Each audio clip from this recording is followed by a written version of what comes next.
Ryan Presley's walk-up music. I know why Frank's in the fourth inning. I know why Frank's doing this. Not the fourth inning. Well, not the ninth inning anymore. Well, we'll see. Friday morning we talked about this. They have got something now that nobody else has. The ability in the eighth, if there are two lefties coming up, he can throw Hader and then he can throw Presley in the ninth against right-handers or vice versa. I don't know if that's how they're going to do it, but apparently Ryan Presley said he's all in. However, he declined multiple interview requests. Yeah, this is Ryan Presley will be gone. No. Not this year. No. His contract will be up and he's gone. Perhaps. Yeah, because you can't pay those guys. You can't pay both those guys. Can't pay both those guys. Yeah. And now Astros Twitter. And you're going to have to pay a Abreu Astros Twitter too was pretty not soon. happy with this move, by the way. What? Because they say, hey, how about Bregman and the whole thing was, how about Bregman and Tucker? Getting a reliever and we're not going to pay Bregman and Tucker?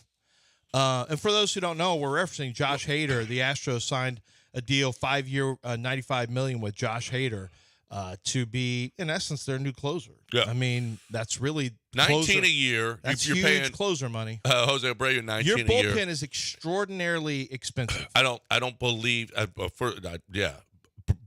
Bregman wouldn't take $19 a year. Neither will Tucker. Tucker's going to free agency. It's not about the Astros don't want to sign Tucker. He's going to free agency. He just ain't. He's going to say, I'm the second best right fielder in baseball. Also, Guess what? But also, they're not going to sign Ryan Tucker. It's both. Well, or right. Kyle Tucker. They're not no, Kyle Tucker won't get signed, but for multiple reasons. He ain't taking a hometown discount. He's going to go out there and get the most money he possibly can, and he's going to get a huge payday. 30 plus. But and the Astros ain't giving him an 8-10 year deal. They're just not. Somebody will, but the Astros don't. It's Astros have strengthened the bullpen. They've done nothing about the lineup or really the long-term ramifications of letting players walk. I think that's still to be answered. But the 6th, 7th, 8th, 9th. I mean, it's such a big time in baseball now to have a strong bullpen where your starters just need to get you 6 is a pretty big deal. So that news broke on Friday, and then we go back to Saturday, and the Texans lose to the Ravens. And, of course, it was a highly competitive game in the first half. It was non-competitive in the second half as the Ravens just overtook them. The Texans ran out of gas. The Ravens running game just completely started battering the Texans. For the first time, I thought CJ didn't play with great poise in the second half. It looked like the game, I don't want to say the game got big for him. It's just there was some confusion. He didn't look like he was really thinking the game as well. Mike McDonald is a phenomenal defense coordinator. People at Michigan raved about him. When he was there, they're like, dude, he is really good. He gets the Ravens, and immediately the Ravens are the best in the league. It's hard to imagine that he's not going to be a head coach this year, that one of those jobs is not being earmarked for him. But he did a great job in the matchup against Bobby Slowick and C.J. Stroud. Stroud and Slowick came up short. And, frankly, McDonald and a better team won. I mean, the Ravens, watching the game, you realize, okay. Texans weren't ready for this. The Texans aren't ready to win it. Look at the pre-snap penalties. 7 on offense. They had 10 or 7 total pre-snap. They had 10 penalties was the last count I had. I 11. don't know if it went higher. They finished with 11. So it went to 11. 11 penalties on the road. You had just missed field goal. Like all the opportunities, you can't squander those. And the Texans squandered opportunities. Penalties, Laramie Tunsil.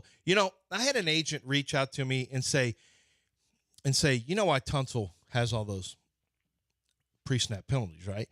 Because it's just he doesn't want to give up a sack. Contractually, he doesn't want to give up any sacks. So he'd rather take a 5-yard penalty. This guy said this is really selfish of him because he'd rather keep guessing and taking penalties because they don't get – like this is an ongoing problem. It's not like he has the discipline to stop. Yeah. He said he's never going to stop getting penalties because he doesn't want to give up a sack.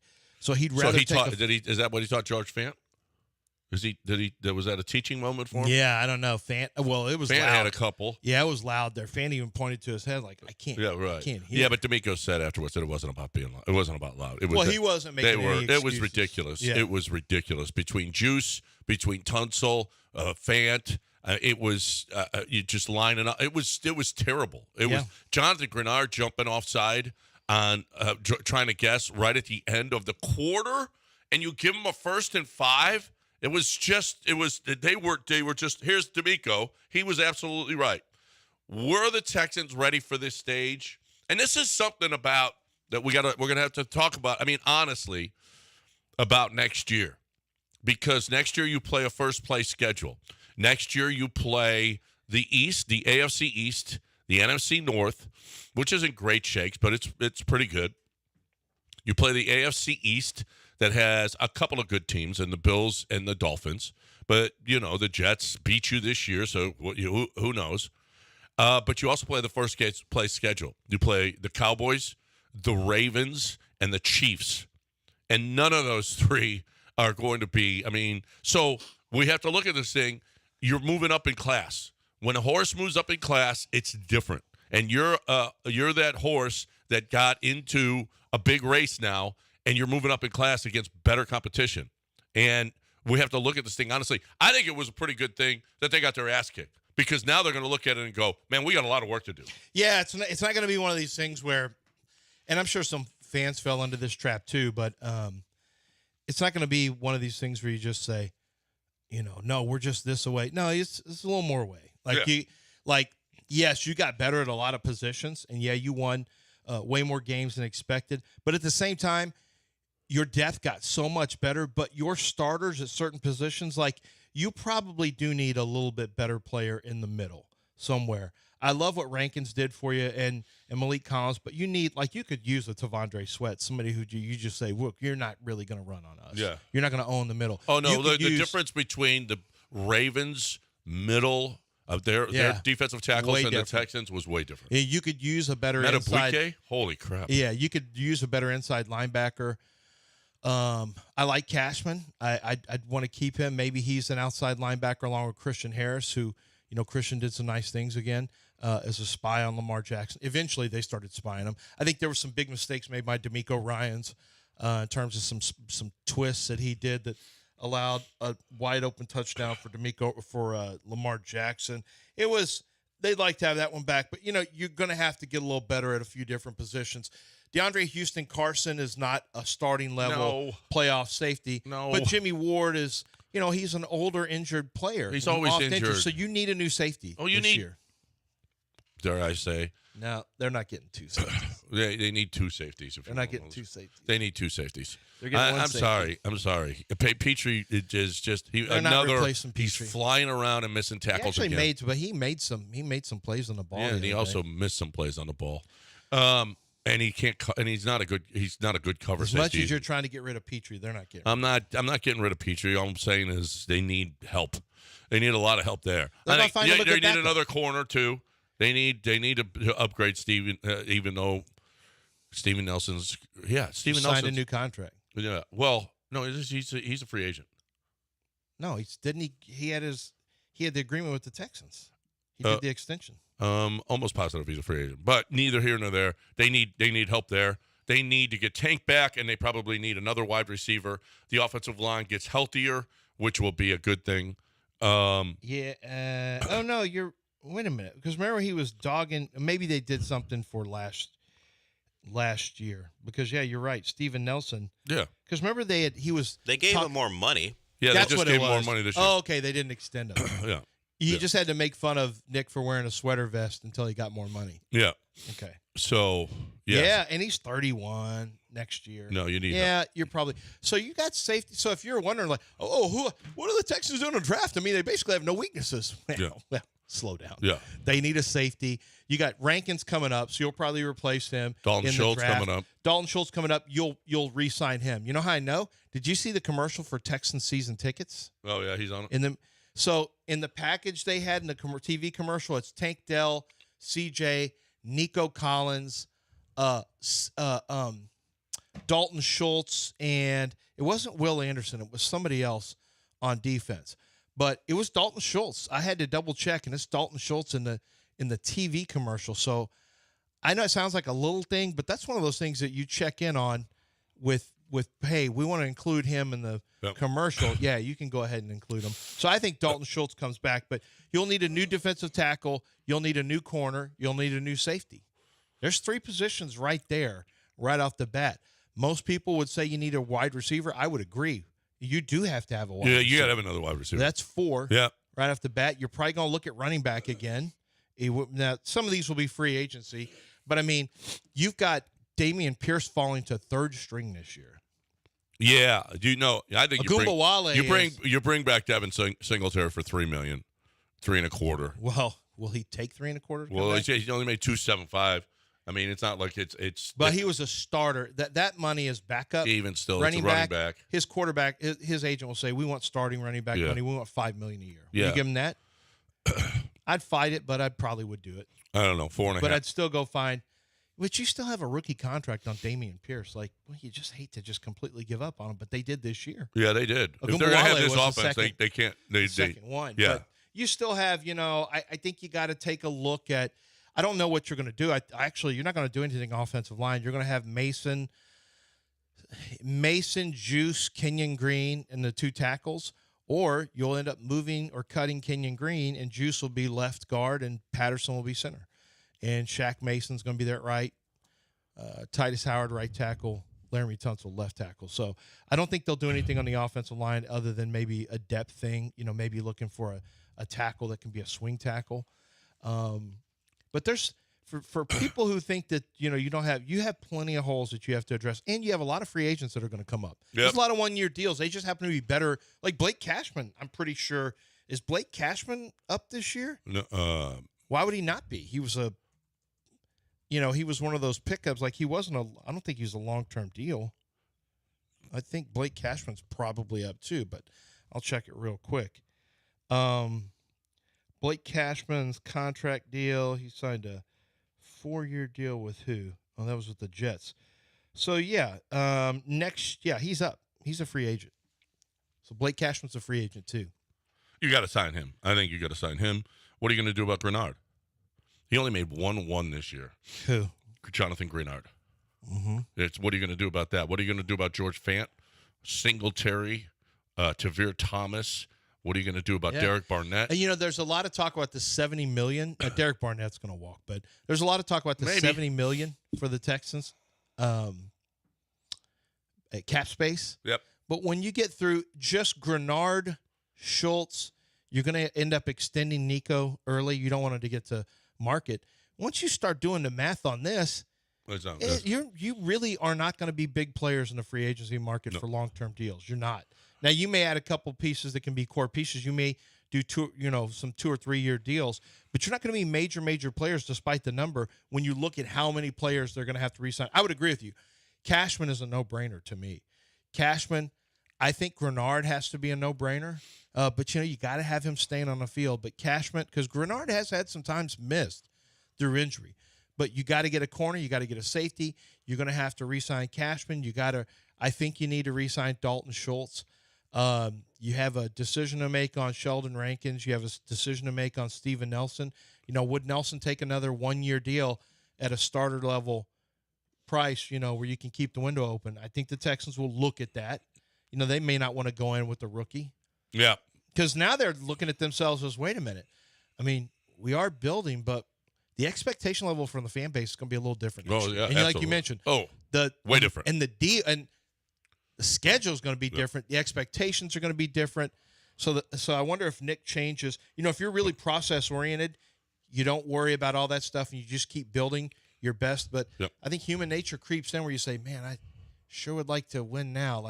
No. They're in more win now mode than absolutely after this taste. We'll talk about more of that. We'll hear from D'Amico and CJ on the other side. Plus, we've got multiple we're gonna watch the big game at Warehouse Live.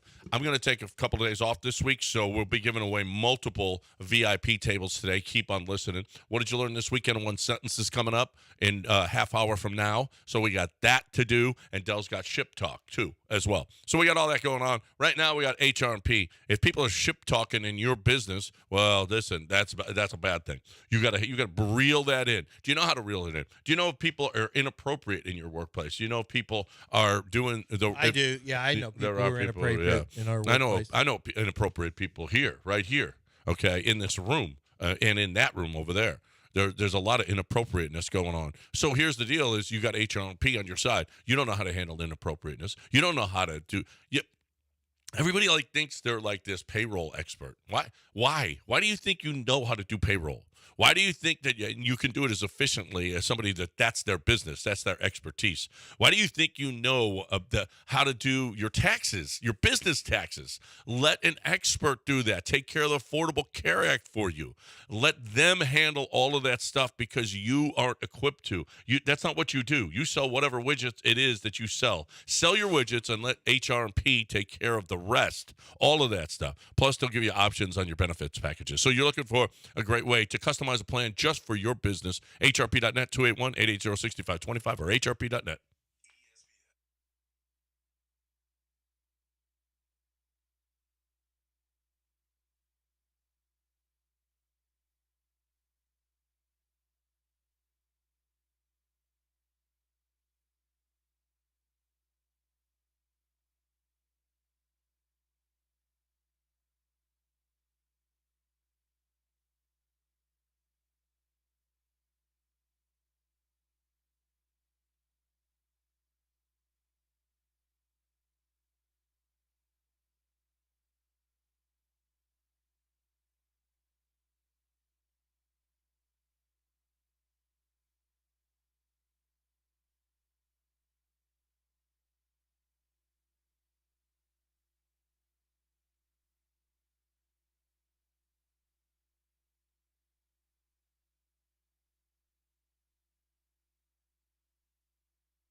Thanks for calling Discover. This is Anjali. Hi, it's Jennifer Coolidge. I just got an alert for a strange charge on my card.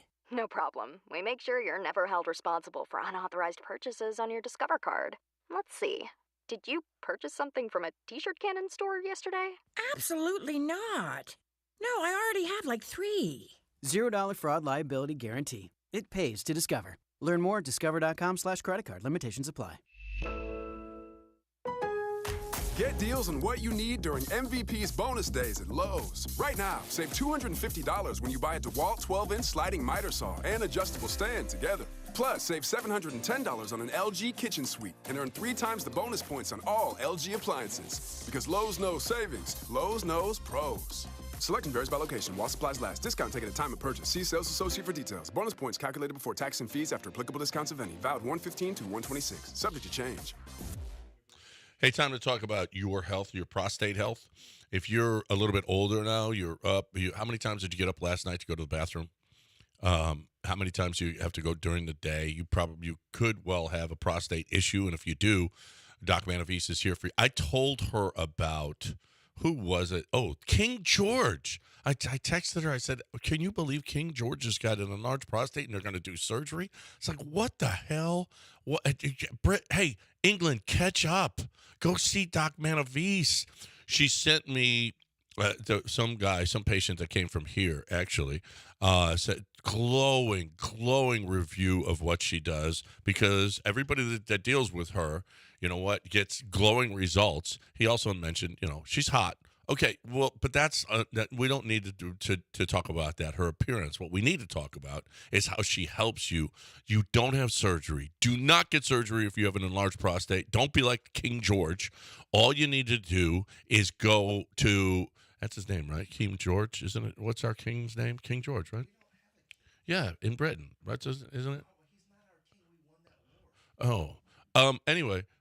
King Charles? King Charles, that's his name. I don't know why. I was like, I thought I was. I think like George is his grandson. I was like, wait a minute, that kid's too young. Oh yeah, no. King Charles, that's who I meant. Anyway, so I knew that was wrong, but for whatever reason, I couldn't remember his. I just think about his ears all the time. But here's the deal: is if you got an enlarged prostate, Doc Manavis is here for you. It's just an IV, not surgery. All you got to do is go to 975prostate.com, 975prostate.com.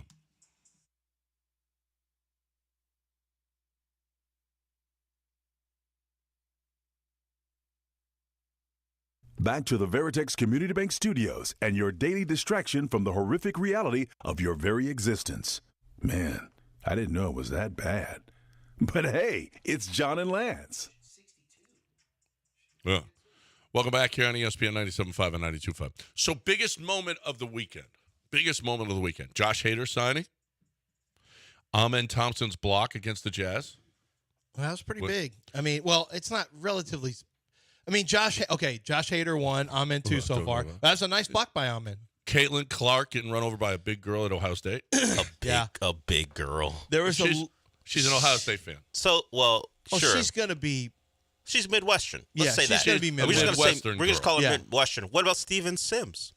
Steven Sims punt. Oh, the punt return Right off the practice squad. it didn't last long. Yeah, exercising the 10 demons at the half. He exercised the demons of Jacoby Jones. Yeah, he did. Mm-hmm. And that was or Tyler Bass's missed field goal. Anders Carlson missed field goal. Mm-hmm. Those were pretty big. Nick Dunlap winning the American Express as a rookie, as an amateur. No, stop. Yeah, Nick. I think that's one. Sean Strickland getting beat in the UFC in the main event the other day, getting handled, and I don't know, it wasn't handled. It was a good fight. Well, it was technical. I would say Lamar's final touchdown guaranteeing you will be not doing shows from the Cabo Cup was a big moment this weekend.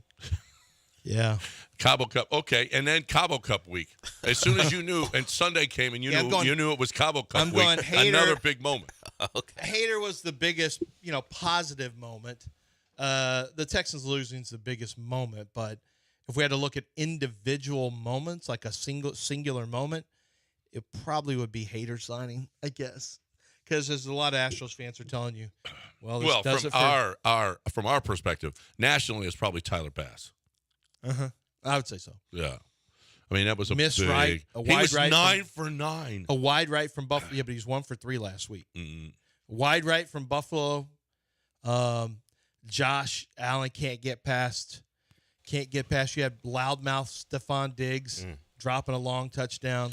You have Josh missing throws underneath that were there for throws that, I mean, when all you're doing is just trying to move the ball, eat the clock, and keep moving the sticks. And frankly, they were lucky to be in a position. Even if you exclude the McCole Hardman reaching out on 1st and goal, you also have Josh Allen nearly throwing a pick.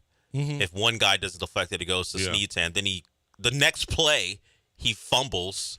And somehow they recover it. Right. All the Josh Allen nonsense in 2 plays, and he avoided both. So okay, maybe this is their year. And then the last play, he's got this guy running wide open, and he throws it into the ground. Well, it's all that's the Josh Allen experience. Yeah. I mean, although you can't put this. I'm not blaming him, but that's generally the experience. Yeah, you're right. It could have been much like Baker Mayfield. All right, Baker's got the ball, 147. Oh, interception. It's over. Yeah, it was quick. Or Jordan Love. Yeah. Yeah, Jordan Love's throwing. Did you see the last pass was about that's everything you're never supposed to do as a quarterback. Did you see the Brett Favre throw against the Saints and Jordan Love's throw against the 49ers? Identical. Yeah. Both running, just threw it across their body. Yeah, and almost coverage. the same spot. It looks like it's incredible. The huge moments this weekend. The Texans didn't have any huge moments. Well, they had the punt return. Steven Sims, he provided all of the, and Kaimi missed a field goal, which, by the way, would have hit me a pool at the end of the half. Thanks, Kaimi, jerk. D'Amico was right. D'Amico was dead on. Just guess what? They weren't ready for this. They just weren't ready for this stage.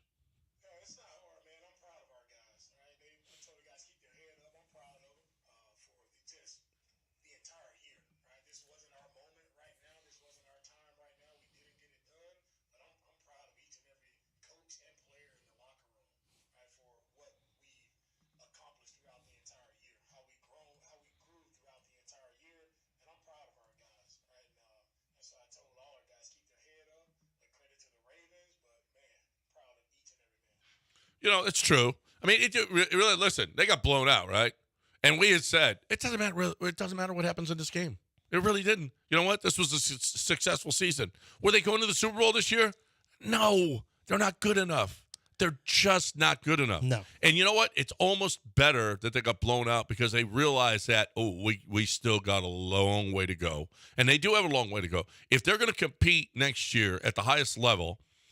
Now, okay, so they finished 4-2 in the division this year. They can easily go 5-1 next year. Yeah. I mean, they could also easily go 3-3. Yeah. I don't know. I don't think any of these teams are. They're the hunted next year. Yeah. We don't know what's going to happen with the Colts. The Jaguars, there's pieces in place. Like, you can't let off the gas. But they way excelled. I just can't get as mad as some people. There were some people really frustrated with that loss. I just can't. I couldn't get as upset Why not? about it. Your own partner was talking about a four touchdown.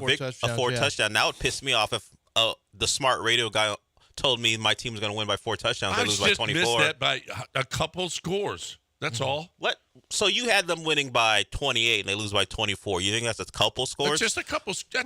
Listen, the ball bounces just like the Bills game. So bounces this way, bounces that way. Is that a 52? You actually tackle Lamar one play. Well, that was part of the equation going in. That's a 52-point swing. 52-point swing. It's right there. Couple bounces. It's right there. In the history of the NFL. 52 so points. So if I was nothing, a person who got behind this team this year, and I'm listening to 97.5 and go, John says they're going to win by 4 touchdowns, and they lose by 24, I'd be extremely frustrated because I've been lied to. Yeah. Mm-hmm. Well, I didn't get lied to per se, but it was it was actually just. I probably had the wrong side on that one. On that 4 touchdowns. When they don't score an offensive touchdown? Well, yeah, I probably had the wrong. I'm going to admit it. I probably had the wrong side. There was a 3 touchdown. Yeah. It was 4 scores. It was the other side. 7 years ago. Was it because Bobby Slowick was doing all those interviews last week? I saw that on Twitter. He's distracted. He wasn't so distracted to implement. If he wasn't distracted, that was never not. He had time to implement a kind of a no huddle offense. Uh-huh. Yeah, he had plenty of time for that. He implemented that. So, and hey, is Bobby Slowick now not gonna be a candidate anymore after this game? Or like I hope he does go now.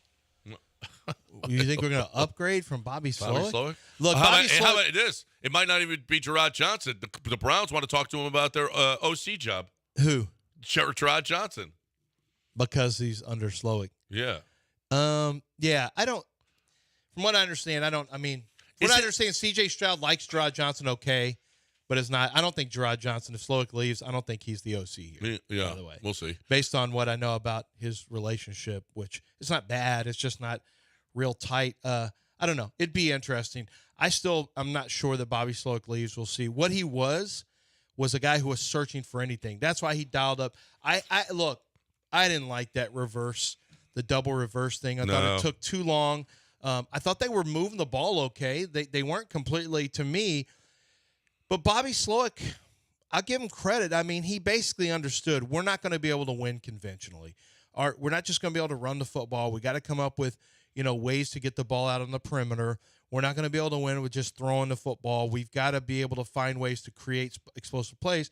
And he did try to find ways to throw the Ravens off. Let's change up. Let's change our tempo. Let's go with some no huddle. Let's try to show them this, show them that. But ultimately, the Ravens are just too sound. And yes, if the throw is better, people blame George Fant, but it wasn't on George Fant.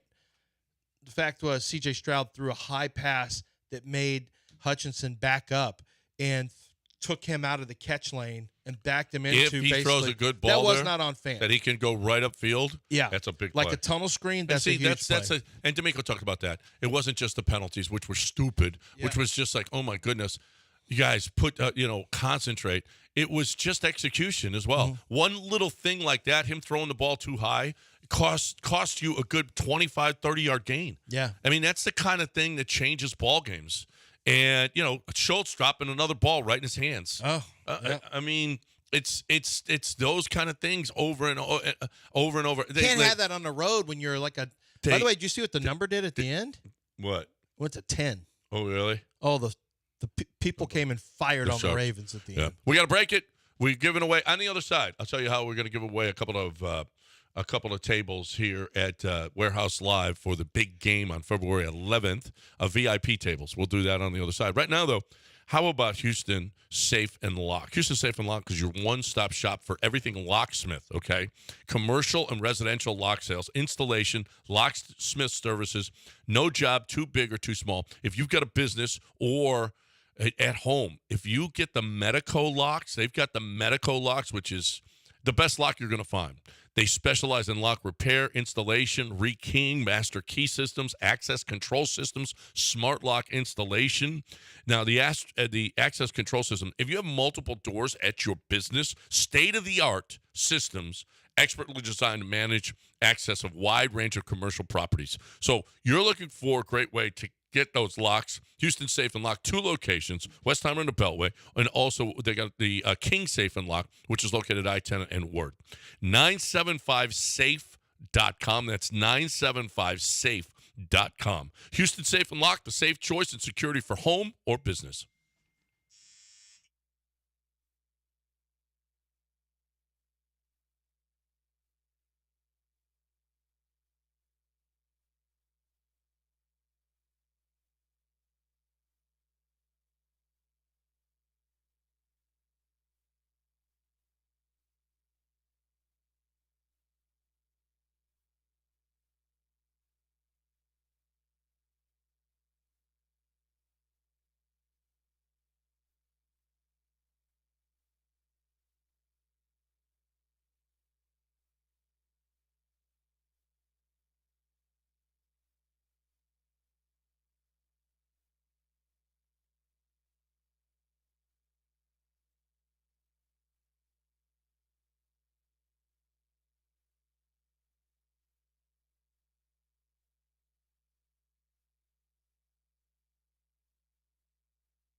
Hey, time for me to talk about TPC Industrial. Those are my guys, Houston and Archie. Great guys. I just set them up, as a matter of fact, with Mick last week, who buys and helps out PVF supply industry. So what is PVF? Okay, it's a hose and fitting industry, gas, oil, gas, or industrial businesses, pipes, valves, fittings, flanges, forged steel, couplings, hoses. If you're in the PVF industry, you know. And any part you need, stocked or not, they can get it. If you're looking for a particular item, give TPC Industrial a call today. They will get it to you. They probably have it in stock. They've got like 13, 14, 15,000 different items in stock right now. And they're going to get it to you on time. They're going to work their tails off to make sure that you get what you need. So if you are in the PVF industry and you have some kind of a need, if your current PVF supplier can't get that part for you, call TPC Industrial today. 346-226-3866 or tpcindl.com.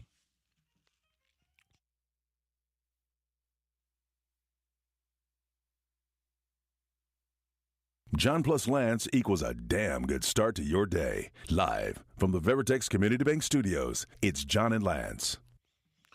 All right. Yeah, I got a bunch of spots today because we're going on vacation. I mean, we're not doing it on vacation. This is a trip. This is a work trip. Not we, you. Yeah, me. As hard as I work during the football season, when it ends, I need a break. To be fair, you were leaving no matter if the Texans won or not. It was just a question of whether you would do the show. Yeah, I was going to continue to do the show because that's the dedication that I have. From Cabo. Yes, from Cabo. Well, I've done the show from the Cabo Cup before. I think you'll remember 2 years ago. Was I here? I think you were here. I don't remember anything. Yeah. Pre RJ, forget everything. Wait. That's my line of demarcation. Pre RJ. Pre RJ, you forget everything that happened. Yeah, I don't know anything that happened before then. You're a lot like other people that were here. I forget everything that happened here. Another inside thing. So, some of us have radio dying wishes, some others don't. So anyway, so I'm going to be there. We got, what did you learn this weekend in one sentence? At exactly 7:40, that gives the people online. We're going to give away a table. We're going to be at Warehouse Live, Midtown, Travis and McGowan. It's a great, great place. It's got a huge, huge television. We're giving away VIP tables. There's going to be food, drink, all kinds of great stuff. But we got, there are tables that are right up front that are perfect for it. If you're, we're going to give away a table. Is it open bar? No, it's not. Yeah, the bar will be open, yes. But is it open bar? The bar will be open. Yes. There's a big difference between the bar is open and open bar. Yeah, if you're insinuating if it's free, the alcohol is free, no, the answer is no. Oh, okay. Okay. Just so you know. Now, we will be there, and who knows if I'm going to have a bunch of Coors Light to throw around. Who knows? You don't know. You don't know. I don't know. But that's likely to happen. It's going to be a celebration. It's going to be a football celebration. There's a band there from 3 to 5 that's going to be 70s and 80s music. And so it's a day-long celebration. Food trucks going to be there. It's going to be fun. So we're going to do all that at exactly 7:40. Caller number 4 is going to get that VIP table. All right, so we're going to have fun. I'll give away a couple today because we're going to be on vacation. Well, not on vacation. We're going to be in work. Stop saying we. Well, I'm going to be. Yes. Yeah, I won't be here. I won't be here to give them away. But I'm going to be working my ass off. No, you won't. Yeah, I will. No, you don't know how hard the Cabo Cup. Yeah, I'm not going to be Bobby Sloan. I'm going to have my total focus on the Cabo Cup. The fact that you nerds go to play golf and give it a name just because it's in Cabo and call it the Cabo Cup speaks to how the lack of work that's going to be going on. No, it's all work. It's just a bunch of buddies going to play golf in Cabo, and you give it a name to make it special. Just call it what it is. Cabo Cup. You're just going to go play golf in Cabo. You give the Cabo Cup name like it means something to people. It means a lot to in this city. It's there. What city? Okay, there's the Silver Boot. Okay, that doesn't mean anything to anyone. The Silver Boot. What's the Rice Houston thing? Trophy. What is that? The old Oaken Axe? No. No? No. You combine like a Big Ten one with something else. The old spittoon? What is it? I don't know what do Rice and Houston play for? It's the Bayou Bucket. The Bayou Bucket. Yeah. There's a lot the of Cabo buckets. Cup, which is probably number 1. It's the Silver Boot, and then the Bayou Bucket. The Cabo Cup. It's me and my buddies in Cabo playing golf in a palatial estate, staying there, but we're gonna give it a name and make it important. Yeah. That's what all golf is, to be honest with you. No, just a bunch of buddies going to play except for Milwaukee. You go in Milwaukee, there's nothing palatial about it. But hey, let's go play in Scottsdale. We'll give it a name and make it seem important. Stop it, golf. No, golf is okay. Did you see Nick Dunlap winning yesterday? No. Oddly enough, I did not. Well, you didn't. There's no way you could have predicted that an amateur winning with the best, greatest players in the world, minus a lot of them. If Nick Dunlap was standing on my toe, I say, "Hey, who are you? Get off my toe." I don't know who he is. Never heard of him either. He's an amateur. No one knew him till yesterday. So anyway, Here we go. So y'all are calling in, and they want that VIP table. Congratulations to caller number 4 for picking up that VIP table. We're gonna have a lot of fun. If you're not gonna come, please don't call. We'll give away another one in just a little bit. But we got what did you learn this weekend in one sentence coming your way on the other side right here on ESPN 97.5 and 92.5. Okay, so we don't have much time here. We're going to talk a lot of Texans throughout the show. Yeah, we want to hear from you guys. But the Rockets this weekend, Alperen Şengün, did you see his game? The triple-double yesterday? Yeah. Oh, no, I was talking about yesterday. Oh, yeah. Well, the one on Saturday, too. Yeah. It wasn't a triple-double Saturday. I think. No, it was yesterday. He had 37, 14, and 6. Mm-hmm. Yeah. We're trying to find a way that he's going to make the All-Star team. I don't know that he can. But he has truly gone to a different level. You know, against the Jazz, he started changing the way he attacked Kessler, where he started going fast. So in the fourth quarter, everything was catch and turn and go. Like he wasn't allowing him. Alperen is thinking during the game about ways to attack players like that. He has a really high basketball IQ, really high. A lot of times guys who are good passers have good high basketball IQs. Alperen is a guy who understood, okay, I'm going to alter my attack so this guy with length doesn't have an advantage. I'm going to take an advantage over him. He altered his offensive attack, got an and one. Now, he did miss 2 free throws at the end of the game, which made it, Jordan Clarkson literally just gagged at the end. He left it short. He had an easy little floater. The Rockets were going to lose on an 8-footer because Alperen Şengün couldn't hit his free throws. And Jordan Clarkson just got so tight on the little 8-9 foot pull-up jumper at the end of the game, and he missed, and the Rockets won. But Alperen also, really helped put you in that position. Yeah. Well. And came from, they had given up the lead, then they came back and overtook the Jazz. But the block by Amen Thompson, too, John, that was the second block of the game. He was, and he had like 3 the game before. Did you see his tip in last night too? Yeah, he is this guy is going to really be an important piece. Well, I've been watching, and I really never noticed Nate Williams, and Nate Williams getting 19 minutes last night. I was like, why is Nate Williams doing all this on the floor tonight? Of course, Fred VanVleet didn't play back to back, that's why. But he's a forward. I didn't understand that. But how about Cam and Alman getting the start yesterday? And Cam played the fourth quarter against the Jazz. Well, Jalen ended up coming in late, but they asked Ime Udoka about Cam. Is there a chance he's going to go back down to the G League now? He goes, no, I don't think so. No, not when he's starting. He said not the way he's played, and he said Andy's earned it. So I think Cam Whitmore's here to stay now. Yep. I think his days, maybe he doesn't shine shoes anymore. No, he started yesterday. Maybe you didn't hear. I don't shine shoes no more. Yeah. His days of playing in the G League are over. I would rather see Cam than Jalen. Yes. Yeah. Jalen with another 1 for 6 yesterday. From 3. Goodness 7 gracious. or 18. Did you get a look at the game that Dylan Brooks had? It was a lot of shots. Yeah, a lot of shots. A lot of shots. 23 shots to get 25 points? Look at the starting lineup, though. Yeah. Who's going to take those shots? Amen? That was almost like a give-up game, it felt like. They knew they were going to win. All right, when we come back, what did you learn this weekend in one sentence? 713-780-3776. Yeah, but that's his old squad. Like, you want to win that. Yeah, I know, but he ain't beating them. And it's at home? Okay, that was the Ravens-Texans. You ain't beating them, okay? Just so you know, that's another class. The Celtics are in another class, and you ain't in that class yet. But, you tried your best, and darn it, that was nice. That was fun. But you ain't beating the Celtics right now. 713-780-3776. What did you learn this weekend in one sentence? This better be a big one because you learned a lot this weekend, be it your work, your wife, your job, your teams, whatever it is. Let's go. How about I learned how much I love. I love casinos, sports books, poker rooms, golf. There's bars, there's nightclubs.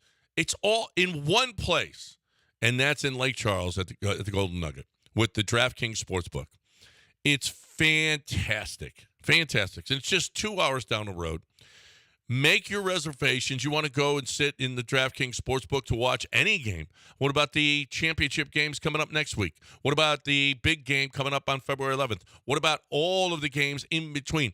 And listen, just the night of college basketball at the DraftKings Sportsbook. It's like, wow, it's game after game after game with LED TVs all over the room. You're not going to miss a game. They're going to have your game on. You can ask them to put a game on. They've got a great bar, great food. It's at everything that you could possibly want, and it's only 2 hours down the road. It's the Golden Nugget Lake Charles. Make your reservation. You need a table. You need to get a table and make a reservation for a table at the DraftKings Sportsbook. GoldenNugget.com/Lake Charles. GoldenNugget.com/Lake Charles.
Back to the Veritex Community Bank Studios. Here's Lance and John.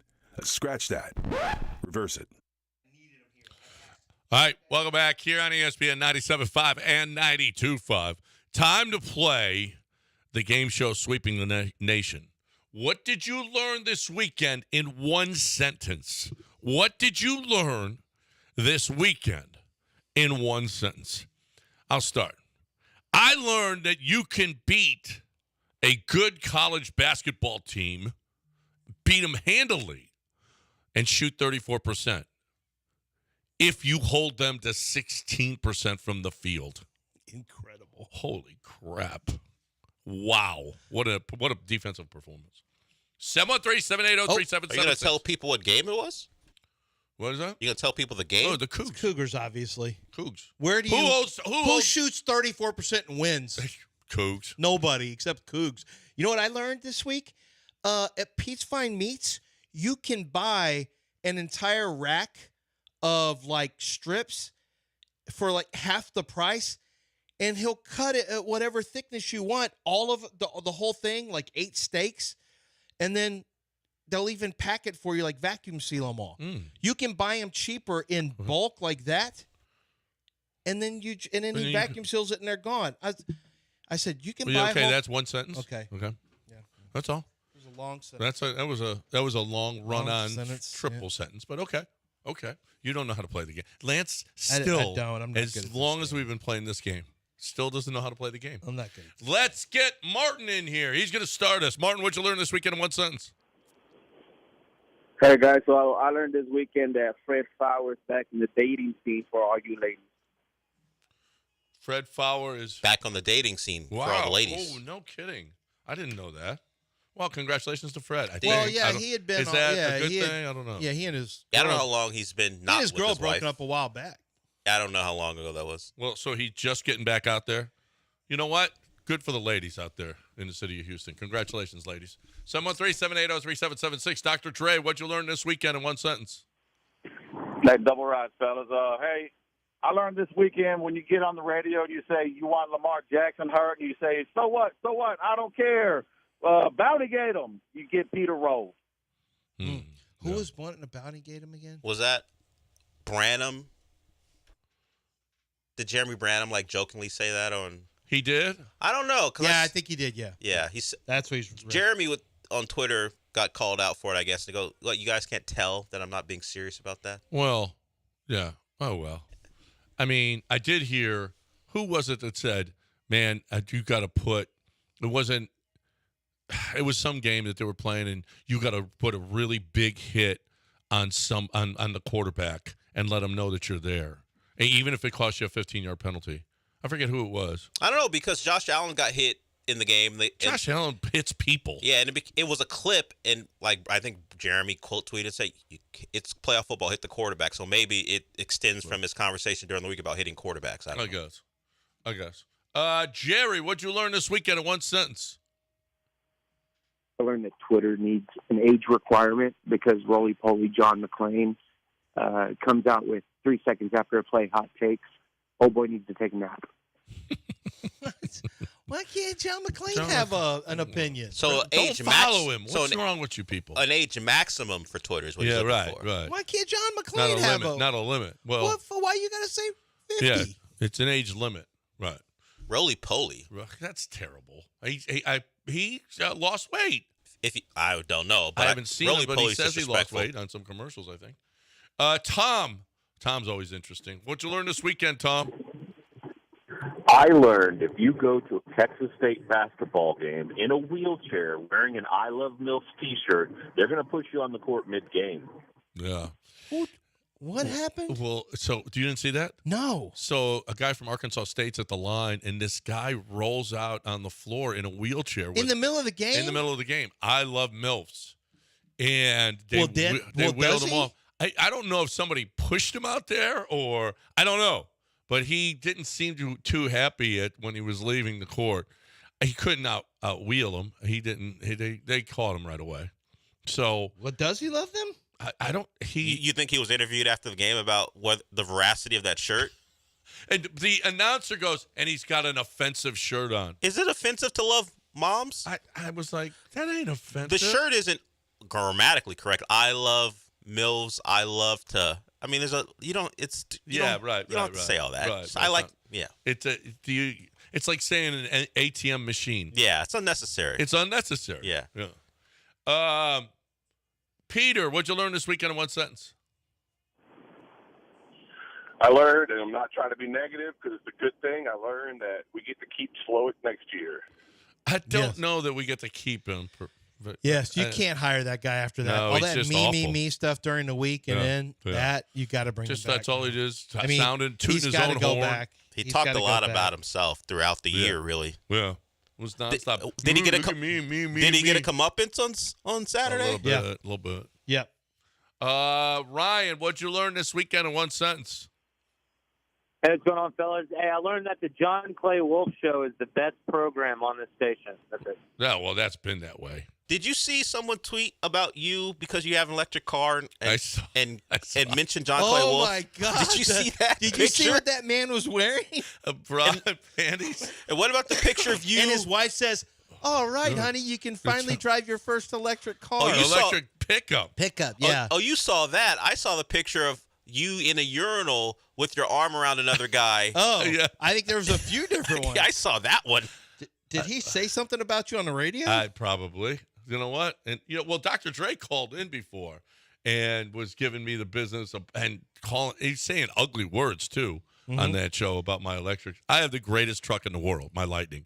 Greatest truck. You don't know how many people stop me and go, "Oh man, I love your truck. That is awesome. Thank you. Good night." And I got it in the chest. Thank Ford. Angelo. I like this. Angelo. Hey, Ange. What'd you learn this weekend in one sentence? Yeah.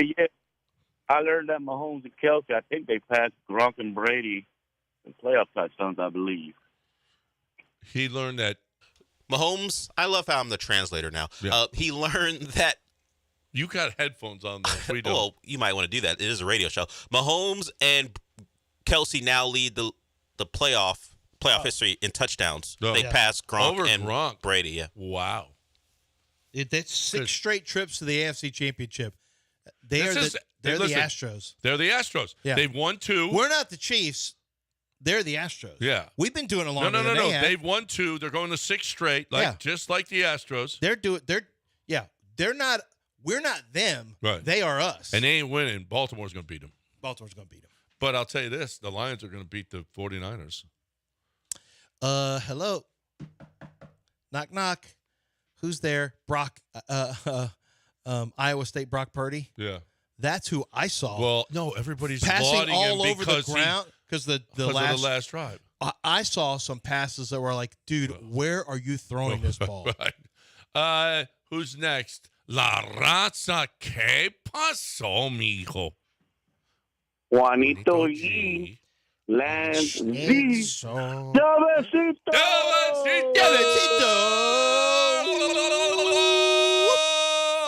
Coño. Para tres, gentlemen. Good morning. Baloo. Oh, we got that about Laramie Tunsil. Oh, yeah, that's right. We did. Somebody sent the balloon about Laramie Tunsil. Yeah, that's wrong. Gentlemen, I learned 2 things, and I'll make it quick. I learned that guy that throws crab cakes didn't do his job right, and that's the reason why we lost. And also, if you try to sell Lamar Jackson T-shirts, the NFL will seize you and take your money. Oh, I didn't see that. Tag me on it. Somebody was trying to sell Lamar Jackson T-shirts? I didn't see that story. Well, good for them. I mean, being industrial. What? You sell Lamar Jackson T-shirts. Lance's League at it again. No, name, image, likeness. We're protecting the players. I like how you guys just want to make money off the players like college football. That's who you guys are. But you hate name, image, and likeness. You guys should be able to make whatever you want off of him. No. Yeah. This is his. He's a professional. Is he? Lane, what'd you learn this weekend in one sentence? I learned that Texas Aggie Dan Campbell, Texas Aggie and my fellow Northsider of Houston, Aaron Glenn, Texas Aggie Josh Reynolds, and the Lions, the Motor City Kitties, are 1 win away from the Super Bowl. Yeah.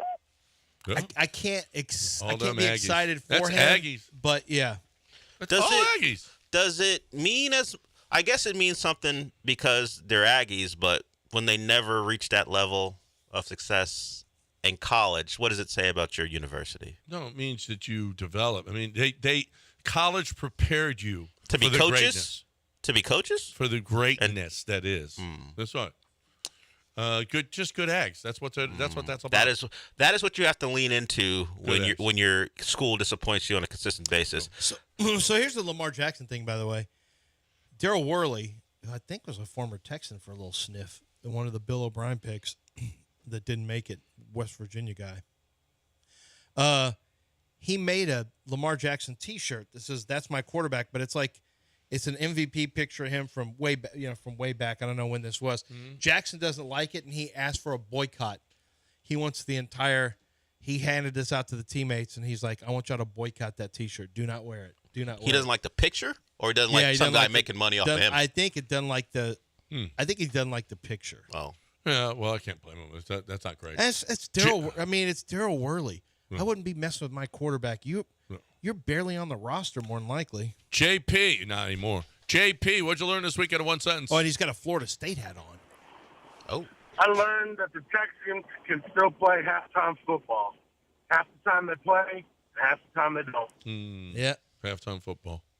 Halftime football. Yeah. But I mean, it's apropos in this spot. Yeah. Yeah.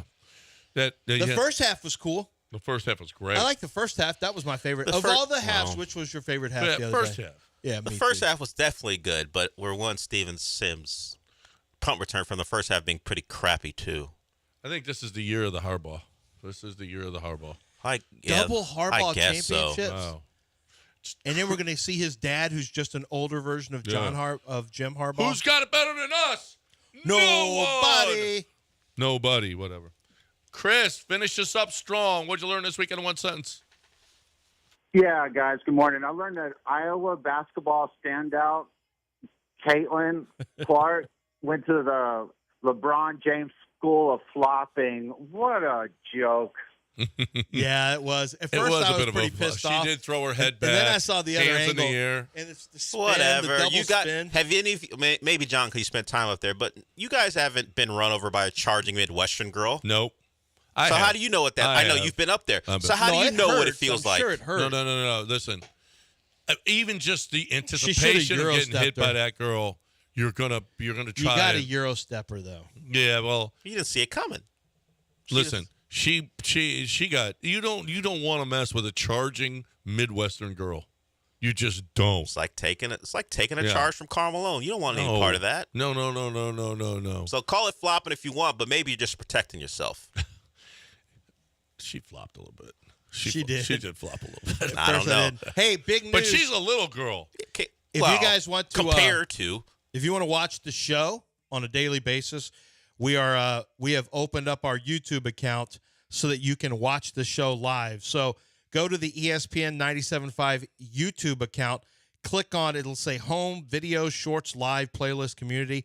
Hit live, and you will be watching the show live. You have to. There it is. So it says ESPN, Texans reaction, latest Astros news, Rockets talk. You can type in ESPN 97.5 or ESPN Houston. Either one works. The page is officially ESPN Houston. It'll come up, like Lance said. You can find the video, go to the page, and hit live. You'll be able to watch the show live, and that'll be throughout the day. That started officially today. Our YouTube live stream. Oh, okay. Mm-hmm. Well, it goes to Fubu. Okay, I'm trying to watch. I watch on YouTube. Okay. Yeah, we'll show you. Okay. All right, that's happening right now, and you know what else is happening right now? It's playoff time. I don't care what time it is. If you got people over, or you're just sitting around and you're eating some chips, or you're eating some pretzels, or you're eating some wings, some pizza, you need some Daisy Dip. Daisy Dip has got the cool they got French onion dip, and they got the cool ranch. And I'm going to tell you what, it's so good. That is real dip. Don't mix it yourself. You don't have to. Let Daisy Dip do it for you. You just pick up the container. So much easier. It stores really well. It's got a great container. You put the cover on it. You put it back in the fridge, but it's always ready for you. Right now, if you're looking for the best dip in the market, I'm telling you, Daisy Dip is so good. You're looking for the best way to enjoy games. It's addictive. No matter what you're eating, you got that French onion and you got the ranch. Daisy Dip. Pick it up at your store today, Daisy Dip.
I don't know if this is for Ryan Presley. No. Or it's for the. It's for me because your birthday? Way back, no, because way back I did. Well, basically, just play this. Whenever they were in the middle of a 14-game losing streak back in 14, I think Michael Connor was playing this, and it was because I hurt myself today. It's Johnny Cash's cover of "Hurt" by 9 Inch Nails, and if you sing Texans lyrics to it after losses, it tends to make a lot of sense. You can almost freestyle anything. What was that double reverse? You can just think of anything bad. Now we're twisted. Oh, he's provided the karaoke version if you decide at the 9 o'clock hour you want to sing. Yeah, 9 o'clock hour, maybe I'll just try to come off the top of my head with some bad things that happened in the game. Because it did hurt to see them lose. For the game to be over, it wasn't excruciating because the second half was not a up and down journey. It was just down. But no, that was awful. You go into the half thinking, well, man, we got all these penalties, a missed field goal. The Texans have a shot here. I mean, it's 10-10. They have a shot here. And then the second. The running game obliterated them. The Texans offense couldn't get anything going. Ravens just outclassed them. I didn't get upset at Bobby Slowick. I thought he was a guy who was trying to find something that would consistently work. I mean, he had his moments. They had some moments in that game. I don't think his quarterback played great. I don't think Bobby Slowick was able. I thought he got a little too cute with that reverse pass. I mean, to me, you were doing okay. You were in the middle of you're fighting the Ravens. You're trying to just basically match them scores, and they weren't scoring a bunch. They had 10 at half. The defense did a nice job in the first half. But Slowick is just trying to find. He knows that you can't just play standard football and beat the Ravens. I may disagree with, a couple of the calls and things like that, but I think he was trying to find a way to create explosive plays because they know if you just play for play, it's a lot like watching international soccer. If one team is clearly in a better class than the other team, it may look 0-0 with 36 minutes to go, but you can tell one team is way better, and eventually that team will get worn down, and that's what was going to happen. It's a loss. I don't think it's for me. I know a lot of people really want to point. Why did this happen? Well, I can point to things I didn't like in a game, but why it happened is the Ravens are a better team than the Texans, and this may be the year of the hardballs. You may not be able to stop it. No. I think it is the year of the hardball. I think they're the best team, and I don't even think it's close. San Francisco has not played well lately. Nope. And the Lions aren't that team. I think it's going to be Lions-Ravens in the Super Bowl. And the Ravens, and I give the Chiefs. You have to give the Chiefs a fighting chance. Yeah, no, absolutely. You have to. I would have liked to have seen the Bills beat the Chiefs. I'm kind of tired of the Mahomes and the Chiefs. I wanted to see. I don't want them passing the Astros. What's that? I don't want them passing the Astros. Well, I mean, how are you going to feel if it's if the Ravens get beat by the Chiefs and the Chiefs are there again? What it does is it cements. I mean, it's already kind of cemented, but it would really cement Patrick Mahomes. Of all the years, this year is not a great year. If you're able to go on the road to Buffalo and win, you're able to go on the road to the Ravens and win. That would be pretty impressive if you're able to do that. I'm kind of with you, though. I don't think you're beating the Ravens this year. Yeah. No. I don't think you have enough firepower. Michelle Tafoya had a report that she said she believes that Travis Kelce is going to retire this year and after the year's over and join his brother and creating like a Manning cast type format. I don't think that's far-fetched at all. He's not the same player this year. I think we saw this with for years and years when players hook up with girlfriends that become wives, their productivity goes way down. We've just there's a long history of this. Wow. So Taylor Smith is really starting to wear on his You mean game. the guy who just scored 2 touchdowns? Yeah, but this is his swan song. So he's just taking laps, championship laps, I think. So Taylor Smith is going to he's got yes, I am. I am an advocate. Well, you're for blaming. I actually talked about going to a Caitlin Clark game with my daughter. I looked into that. Did you go? Ally. Did you go? Ally. My daughter goes, "Is that the player who got hurt or the game we're going to?" And I'm like, I forgot to tell you we're not going. the can't. I forgot to tell you we're not I going. forgot to tell you we're not going. The most can't miss person that you miss all the time, huh? Caitlin Clark. Yeah. Yeah. Yeah. Yeah, she's can't miss right now. I know, but you missed it. But you missed the game. No one ever Have tells you? me Okay, honestly, have you watched a game, a whole game? this Not year? a chance. No, but it's not because I don't want to. I just no It's one can't tells miss. me. But no one tells me it's on. Well, if it's can't miss, then you go find it. Did anyone Can't tell you? somebody? Did someone tell you the Texans game was on? Or did you find that? You found a way to find that? I knew it was on. Oh, okay. By the way, because the mainstream media covers that. They don't cover women's sports. Oh no, she's She's on the front page. I just said the most allied thing I can say. That's nonsense. She's on the front page of ESPN talking about getting run over by that Midwestern girl. Protect Caitlin Clark at all costs. But you guys aren't really allies. What about Tara Vanderveer? What about her? Did That's she break a record? Mark's She broke a sister. record. No, it's not. That's Vandermeer. This is Vanderveer. She broke a record, right, for most Coach wins. K's. She broke Coach K's record. Most wins ever by a college basketball coach. What? Speaking of that, she's got more than yes, Coach everyone, K. everyone, Mulkey? Everyone. Then Mulkey, Yes. She's got more than Mulkey. Gino. Everyone. Gino, she's got more than Pat Summitt. Lance. Everyone. How many But times do I have Pat to Summitt? say everyone? Yes, She's Bobby Knight. She's a member of included in everyone. everyone. Yes. Stop Yeah. naming dead coaches. Yes, she has more wins than all of them. Dean Smith. Another dead coach. Stop. No. Denny Crum. I don't know if he's dead. Is he dead?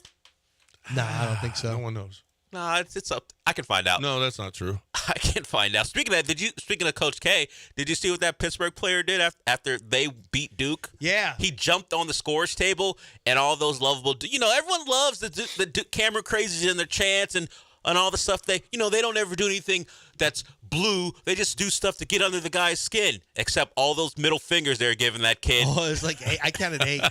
I counted more. If you keep going up, there's middle fingers everywhere. Yeah. Well, that's the only thing you can do. After he beats That's you. the only thing you can do because he's taunting you. So the only thing you can do is give shoot him the fingers middle back. finger? Yeah. You Okay. can't just clap and say, John would have fingered Some him. people can boo. You can just boo. John would have given him the finger. No, I would not have given him the finger. He wouldn't give a college kid the finger. I'm classy. I would have gone horns down on him. Speaking of that, Rodney Classy. Terry apologized for his rant after Did they he? beat after they beat Baylor. He apologized. Because all the Longhorn fans were upset. Yeah, well, All the Longhorn fans were upset that he they're didn't have like, the backing. You're making us look bad, Rodney. If he had the backing of them, he wouldn't have. But he found out in this particular case, it's a bad look. So he apologized. It did help him that they got a win over Baylor at home, last second win. So yeah, and people are pointing out, oh, it's good. It's okay for you to get up and jump up and down and be all excited after a win because he didn't do claws down though. No, claws but down. But what he said, we expect to win. We don't get all excited after we win a ball game. He was thrilled, and that was the last second shot. Don't throw the paws down. Just like you don't do guns down, you don't do cougar sign down. You don't do thumbs down for the Aggies. Well, they do that. When you do thumbs you up, don't do this like the owl down, horn frog down. SMU never had one. So the Aggies, Yeah, they got this. They got this. Yeah, they do this. Who does this? Big Daddy does this all the time. No, you It looks do like that. Horn frogs. Knuckle. That's kind of, frogs. Yeah, that's just frogs. the frogs. Camel But thing. you don't do this. camel. Don't say camel. Don't do that. But do you ever see people do this to Big Daddy? Yeah, I do it all the time. You do it. I yeah, do it, probably. So the Aggies do thumbs up, right? That's their hand sign, a thumbs up. Yeah. Yeah. Gig 'em. That's atrocious. All the Southwest Conference had them. Do something. Cougars. You had bear paws. Okay. You had guns. You're not allowed to do whoop unless. Yeah, why wouldn't they I think do the is whoop your thing? second. Because if you wear a white jumpsuit, and you go whoop, Who wears a white? I don't jumpsuit? think they do. The yell leaders, right? Yeah, that's it. Those are overalls. Nobody else in the world wears a white jumpsuit. but I think that's it. Maybe people on a cleanup crew, like a hazmat. right. Yeah, no, they Hazmat workers and yell leaders. That's and it. that's it. Aggie yell leader. So it's better to do the thumbs up than the whoop thing with the Yeah, the whoop. Oh, You yeah. have to be an Aggie to do whoop, And the that's thumbs not up. until. And you either have to be like a sophomore, junior to do it. You can't do whoop until you're like a sophomore, junior. Freshman can't do whoop. So they have to stick. I don't think you're. There's no, rules. seniors can do whoop. That's Yeah, it. I think juniors can do whoop. Aggies, tell us the rules. So- 713-780-3776. So if you want to taunt the Aggies, you thumbs down. But if you are Yeah, that, but everyone does thumbs down stuff. So yeah, it's like, you never know. Yeah. But if you're an Aggie, That Mets fan. Yeah. He was doing Aggies. yeah, he was taunting the Aggies at a baseball game. So that guy was awesome. So from from freshman through junior or sophomore as an Aggie, you can only do thumbs up. Once you become a senior, Yeah. you can do the whoop thing. Yeah, and then you can whoop. You can't whoop till you're a senior. That's okay. You Sure. they don't know the rules. I really don't. I don't actually. Hey, SEC fans are definitely going to do horns down. Of course. Oh. But they're not going to do thumbs down. They don't do thumbs down. They don't know about it. It's just long. They don't know anything. Should about we them. tell them about it? Well, they should. They've been in the league for 8 years or whatever. They just don't still care. Don't know about They it. don't care. They Damn don't near care. 10 years. They're yeah. going to care about the Longhorns. Yeah. There's The going to be Aggies a have been in the- lot of I horns mean, down. Wyoming. The Rodney Longhorns Terry get there. is not going to be happy. The Aggies have been in the this league is since gonna be 2012, and the only mark they made was the first. Was it the first year or the second year? The first year with Johnny when they won like 10 games. That's the last time anyone has. No, Johnny's 2 years. They finished third and fourth. Yeah, fourth and third. But in that second year, they won 8 regular season games, I think. In the first year, that's where they made their mark, and everyone's like, "Uh-oh, they haven't made that mark since." All right, you got to talk about Craig DeSurf. Then we move on. Yeah, Craig DeSurf and the entire crew over at Gulf Coast Chevy Buick GMC, they have great opportunities for you to get your hands on some vehicles at phenomenal prices. I'm going to give you an example right now on the Chevy side. It's a new year, so how about a brand new Chevy Silverado 1500? Gulf Coast Chevy can make that happen for you. A big selection, a great selection of Silverados. And they've got manufacturer and dealer discounts to make it easier on the wallet as well. For example, on the 2024 Chevy Silverado 1500 Crew Cab, LTZ, and High Country models, you can get 1.9% APR financing for well-qualified buyers or a $2,750 cash allowance. That's either or. Take your pick. You also can go in and shop with the understanding of you're not going to be hassled or hustled by the sales staff. It's going to be very, very easy to do your car buying because you're not going to be bothered and you shop at your pace. And then they're going to give you the highest trade-in value they possibly can on the car. So they want to get the prices low for you. So whether it's a purchase or a lease, stop in at Gulf Coast Chevy Buick GMC in Angleton or go to lantzcars.com. Chevy, find new roads.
So Justin was at Sunday Fun Day yesterday at Warehouse Live, and he said it was all it had Styx and all these different bands that I would have really liked. Unfortunately, I was really hungover, so I couldn't go. But here's the deal: is Sunday Fun Day is awesome, and just go to warehouselivemidtown.com and see all of the shows. Bad Bunny is coming, Taylor Rave, Sarah and the Sundays. There's all kind. I mean, it's all kinds of shows. Emo night, if you're emo, whatever. Adele, that's something. There's something there for you. And here's the deal: we are going to watch the big game there on February 11th, and we want you all to be there with us. There are VIP tables, but there's seats at the bar. There's going to be plenty of seats available. It holds hundreds of people. It's got a gigantic screen, one of the biggest television screens you will find right behind the stage. There's a band playing that day as well. We're giving away VIP tables throughout right up until the game. So keep on listening here. So if you're looking for a great way to get your music on or get your big game on, warehouselivemidtown.com.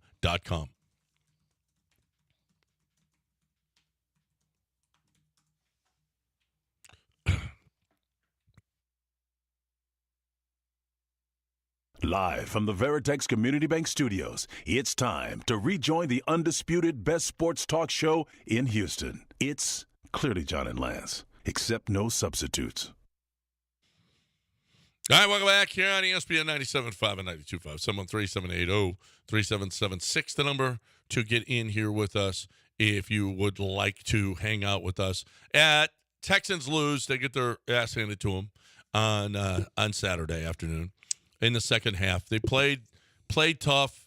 Kaimi missing that field goal was bad. Schultz drop was bad. The false starts were all bad. The would have been nice screen to Hutchinson was bad. I mean, there were a lot of letting Lamar just run right up the middle. For a while there, they didn't have anybody spying. They had no spy. Then they put a spy there. Then they try to. It's a double twist where they twisted two TEs, although one was, linebacker was filling up on the end, but it was the same concept of tackle outside, end underneath. But it's not fast enough. It was a quarterback draw. It was literally a perfect play called by Todd Monken as he called a quarterback draw against it. And so it was wide open. There was no one in the A-gap to kind of withstand. You had a full Gus Edwards coming through as a lead blocker with no one to block. Lamar ran for that touchdown. It was just – hopefully it goes down as a good learning experience for the Texans. Hopefully the Texans learn that, hey, you said this before, hey, we got a lot to learn here. We got a lot this is what we aspire to, and we've got a little ways to go before we get there. Yeah, no. But they got to see what it looks like. Okay, most important, get that offensive line healthy. The offensive line was bad. They were bad in this game. Couldn't run the football. What did they run for? 38 yards? I mean, it was awful. And one of them was a good run early in the game. They had a 16-yard run. And I didn't think they were going to be able to run it. No. And they need to be able to. This offense is predicated on being able to run football. You got to run football. Now, okay, San Francisco's going about it a little bit different. Look what they went and did. They went and got Christian McCaffrey on top of the other guys that they had already. It's like, holy crap. That's a concerted effort. They also have Trent Williams at left tackle. They Nick Bosa, one of the best. They're really, they feel like, okay, this is our Fred Warner. They've got some contract issues coming up in the future potentially. They're going to have to give Brock Purdy a bunch of money within 2 years. So they got to get this figured out. They ask a question. What do you guys think about this? Who asked this question? I don't know. The question was asked, I'm sure, on some sports talk television show or whatever. But I do think it's kind of interesting. If Brock Purdy, who didn't play all that well in the last game, in general, I mean, if you roll through the entire game, they beat the Packers, but he wasn't great. Let's say, and we know what Brock Purdy's done for the last 2 years. It's been pretty good. If Brock Purdy doesn't win if Jared Goff and Detroit beat Brock Purdy and Brock doesn't play great, Is there any doubt that's created with Kyle Shanahan about Brock Purdy being the quarterback of the future? I didn't think he looked good the other night. No, he looked didn't. bad. He didn't. Until, and everybody's, I learned something about Brock Purdy. Okay, well, if he didn't put them in that position, he wouldn't have had to have a fourth quarter comeback the way he did. Of course there's going to be some questions about Brock Purdy. Of course there is. But do you think... Okay, let me ask you this. Are there questions in San Francisco, though? I don't think so. I think Shanahan knows what he's capable of. I don't think Shanahan would. Is there any doubts in Shanahan's mind where he thinks maybe we need to look at a different quarterback? See, I don't think that's going to happen. Probably not. No, they're going to stick with Brock Purdy. I think they like what he did. Like I said, they were the number 1 seed in the NFC with Brock Purdy at quarterback. They're probably feeling pretty good about it. What do you look at? Did Jared Goff change any? His last 2 playoff games are as good as it gets in the NFL. His last 2 playoff games have been spectacular. He's got 5 touchdowns, no interceptions, and he's thrown for all of these. His completion percentage, everything about him this postseason has been great. This narrative about Jared Goff is really good. He's got them as the 2nd seed.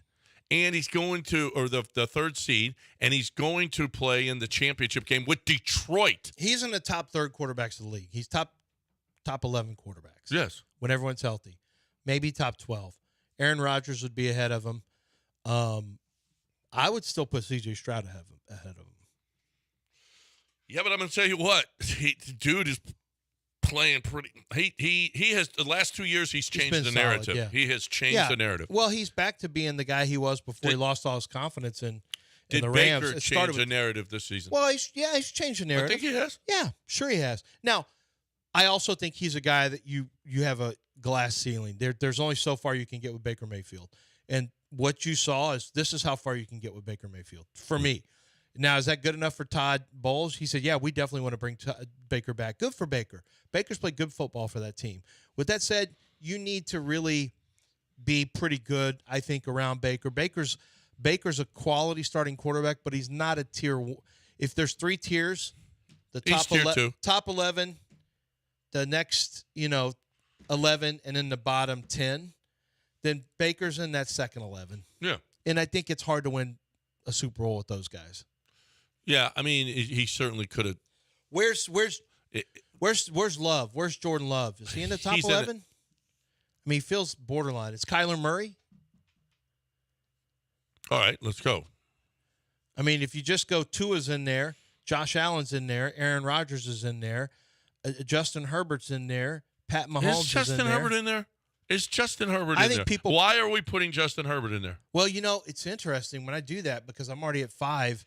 And then I go C.J. Stroud, and then I go Joe Burrow. Okay. And then I go, not Deshaun, and then I go Lamar Jackson. So that's already 8 in the AFC. In the NFC, but that may be right because in the NFC, would you put Kirk Cousins in there? No, I think all year. Would you put in the top tier? No, he's second tier. In the top 11, would you put Kyler Murray? Let's go. Matt Stafford? Mahomes. Yeah. Josh Allen. There's 8 in the AFC. I did all 8 in the AFC. They're easy. Tua, Josh Allen, Aaron Rodgers, Mahomes. I'm going to say Herbert, Burrow, Lamar Jackson, C.J. Stroud. That's 8. So who would you go in the? Who would you go with in the NFC? Nobody Hurts. In the NFC South. Jalen Hurts. Nobody in the NFC South. Dak Prescott. Jalen, Dak, Purdy. Gino. Kyler. No. Matt Stafford. They're second. Matt Stafford. And Goff. And Goff. No, Goff is right there. And Jordan Love. Okay, would you rather have Jalen Hurts right now or Goff? Well, I mean, that's an easy one. Jalen Hurts looked bad at the end of the year. And Jalen Hurts was considered he and Patrick Mahomes were even at this time last year. But, I got to figure out what's going on with if he has to have a special offense coordinator to succeed. See, this is when people start making excuses for quarterbacks, then they're not great quarterbacks. If you have to have special play callers, how could he possibly play well? His play caller left. There's guys who deal with this stuff all the time. And how about we're not even mentioning Trevor Lawrence isn't even in there. He's second tier. It's tough, but I would put Trevor Lawrence second tier right Second tier. Justin Herbert, second tier. You would? I would. Absolutely. You put him what has he done? behind What's Matt he doing? Stafford or Goff? Yes. See, I don't think NFL people would, but if you say the proof is in the pudding, yeah. He's a coach killer. What does Justin Herbert do? He doesn't do anything. Justin Herbert wasn't all that great this year. He threw for 3,000 yards this year. 20 touchdowns and 7 interceptions. Now, he missed time because he was injured, but he wasn't great last year either. That's 2 years in a row where he's been okay. Okay. Yeah. And he's a coach killer. That is. Well, he's going to be on his third coach in 5 seasons starting next year. I don't know. He and Trevor Lawrence, the guys that were thought to be, just special. Joe Burrow's still got to be up there, but you know what? Joe Burrow needs to stay healthy. Joe Burrow's got to stay healthy, otherwise he's not going to be in that neighborhood for long. Because they're a different team. Although we did learn a lot about Jake Browning this year and how the game. Don't tell me you're turning on Joe Burr. No. Burr. You're not turning on Burrow, are you? No, I'm not turning on Burrow. That's your guy. I'm giving Jake Browning credit for not being terrible. Well, his girlfriend. That doesn't have anything to do with how he plays quarterback. You can't give quarterbacks credit for their girlfriends. Well, I mean, that doesn't translate. He's got a lot more game than I thought he had. That's all I'm saying. Yeah, that's fine. Off but the that field doesn't translate into like. That's all. That's all I'm saying. I'm just saying. 8:32. I just feel like that's not the way you should go about it. You don't talk about quarterback play by who his game and off Jared the field. Goff are the best two quarterbacks in the league. Do you think it's actually game or just, hey, I play quarterback in the NFL? Well, it's both. You got to have game. No, you don't. Yeah. Did you ever see Jim Plunkett's wife? Oh, no, I haven't. What? No, I never did. Me either. Yeah, what are you talking about? Time to talk about, well, he wasn't a handsome man. And if we look at the woman he got, probably. I don't know. That man has a Super Bowl. Yeah, I know. And Mark Rippon, not, but apparently his daughter, have you heard of Mark Rippon's daughter? Yes. How do I know her? She's a model. Yeah. Well, that speaks to you wouldn't have thought that Mark Rippon would have once again, you don't have to have game or apparently good looks if you play quarterback in the NFL. Well, another example. Pick it up. We haven't seen Joe Burrows. We don't know. Well, Joe's doing fine. Stop. Oh, actually, I think we have seen. seen Joe Burrows at points. Yeah. Well, I'm just saying. Jake Browning, big ups. Are you though? Yes, I am. Time to talk about Access Vascular Health. I'm big. Okay, is Doc Manavise a female? Yes. Is she the best in the business? Yes. Ally, me. Okay. Great recognize great. Okay. All I'm telling you is this. If you're looking for the best way, if you've got a prostate problem, you're getting up this morning, you got up this morning, how many times did you have to get up to go to the bathroom? How many times have you starting and stopping? How many times you feel like you can't empty your bladder? How many times it's just, if you've got, and you could have issues. If you got an enlarged prostate, you could have liver, kidney, urinary tract, all of these things could happen to you. And Doc Manavise is here for you. Used to be you got surgery when you had an enlarged prostate. No more. All it is an IV. It's about 45 minutes. You're looking for the best way. If you, in fact, right now feel like you need help, all you have to do, it's so simple. The process is simple. 975prostate.com. That's 975prostate.com.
You're back in the Veritex Community Bank Studios with John Granado and Lance Zerline.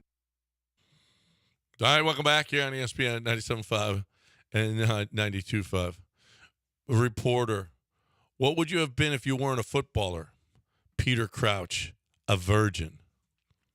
Well, Peter Crouch, if you don't know who he is a tall, gawky fellow who found a way to be a star striker in the Premier League and for Team England. Oh, he actually said that? Yeah, and he said that. And there's a picture of him with a woman smoke. Much more attractive than you might think he would get if he was a normal person. I don't know. He's not an ugly guy. Yeah, I don't think he's ugly. Fame but helps. Yeah, the fame and the money. Yeah, it all helps. But what are you attracting? Are you attracting true love, Del? Why can't you love a really hot girl? Why can't she love you? Can she love you? Well, she'll learn to love you. She'll learn to love you? She'll love everything sounds about like you. Something people in arranged marriages say, Del. Well, you'll learn to love him, honey. Well, I'm sure Peter Crouch and the confidence he gained from being a star player helped in his ability to attract this woman. She loved the confidence. And the money. See, there it is. The money helps. There it is. Are you kidding me? Stop. We're talking. I guess I'm that the will only help one her love you a lot. I'm the only one on this show that actually still believes in romantic love for the right reasons. Romantic love is how you feel about Dua Lipa? Yeah. Is that romantic? No, that's lusty stuff. Okay, so it's different. Del, do you have the sound of the Bills fan after the game? Well, I have sound of ship talk. That's what I have sound ship for. talk. I mean, we can get to that later throughout the show. For some reason, Jackie doesn't like your ship talk. I don't like Jackie, so we're good. Well, no, but no one likes Jackie. But I like ship talk. And it's really more about getting the stuff we don't get to. It brings up stuff we don't get to. We can talk about. Yeah, we can talk about it. Jackie. Yeah. Learn the show. Jackie, come on now. We don't all. It ain't always going to be Texans related. Go listen to your other favorite show. Yeah. What's his favorite show? Hey, Seth and Sean, I've thought this about that. Hey guys, it's me, Jackie. Jackie. Oh, you guys are so right about that. Hey, Jackie. But have you thought of this? Jackie, what's your radio dying wish? Bingo, you guys hit it out of the ballpark. That's what he says to them. Yeah, that's what he says. Assuming in my head. Embarrassing, Jackie. Oh. Let's get to someone who Lance calls unmissable, but he misses her all the time. Caitlin Clark was asked about running into that Midwestern girl, and these are her thoughts about the court storming, and you guys call it a flop, but I'm going to call it her taking a solid charge.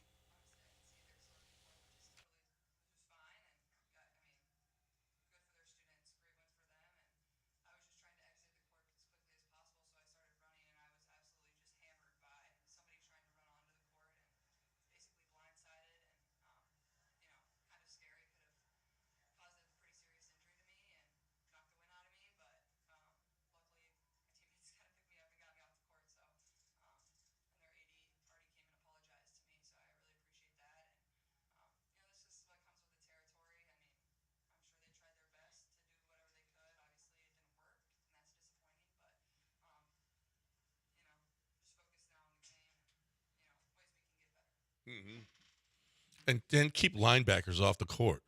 Well, What y'all say Midwestern girls like it's a... She was Midwestern. Like it's Ohio slur. State. You're saying it like it's a slur. It's my way. It was a woman at Ohio State. She's a Midwestern girl. Yeah, she's a Midwestern girl. What else am I supposed to say? That's all. I don't know. Ohio State fan? Well, I don't know if she was an Ohio State fan. She just she plays linebacker in her flag football. Well, that's John being a little more insulting than I was, certainly. She plays linebacker for a flag football team. You don't know that. I don't know that. Maybe she's the center. You don't know. You don't know what position she plays. No, centers go out for passes in flag. Well, she moved pretty well. Yeah. So she took out a high caliber athlete. She did. Yeah, she did. So you don't know. This clip is more. She ran the alley. What do you want her to do? Like a safety? She just ran the alley. She filled the alley better than Jalen Petrie did. Let's talk about something that may be an insult to John and his love. Mm-hmm. Nick Bosa was asked after the game about what he's going to do to, because they played on Saturday, what he's going to do to he's a jerk. Relax and enjoy maybe watching the games on Sunday now because he has his day off. This is his response to a question about where maybe he'd have maybe a beer or two. If this will play. This is...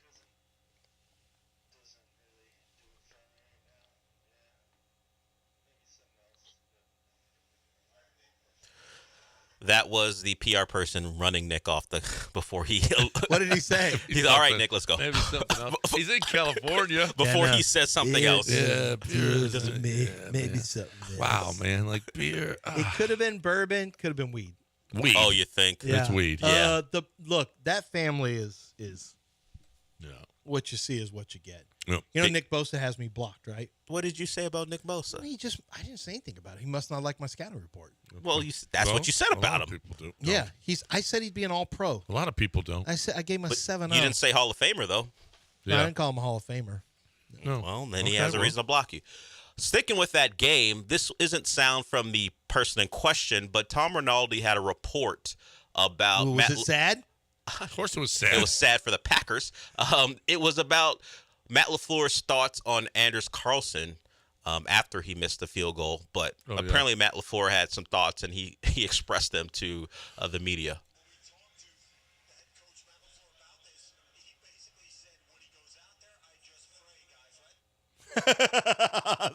That's not a ringing endorsement for your kicker. Was he wrong? No, he's not wrong. When he goes out there, I just pray. And you know what? Your prayer They didn't pray hard enough. Yeah. Maybe Anders Carlson and Matt LaFleur, not God's kicker and coach, because all that prayer. Sounds like Nick Bosa is going to be closer to God after the game than any of them. Do you think he reads my scouting reports? Because this is what I said about Anders. Carlson's made big kicks and big moments and appeared to be tracking in a good direction in 2020. However, he has struggled to establish consistency on mid-range kicks and has been poor on kicks from 50 and beyond.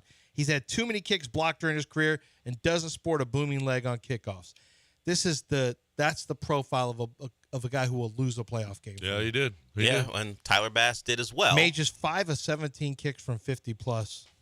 Wow, in his that's career. That's not, and they still brought him in. Highly inconsistent on mid-range kicks. Yeah. Bing. All right, next up. So let's move on to the other kicker who missed a big kick. We don't hear from Tyler Bass. He took ownership, as you might expect. This is Jim Nance's call, and he invoked Buffalo past. Oh, no.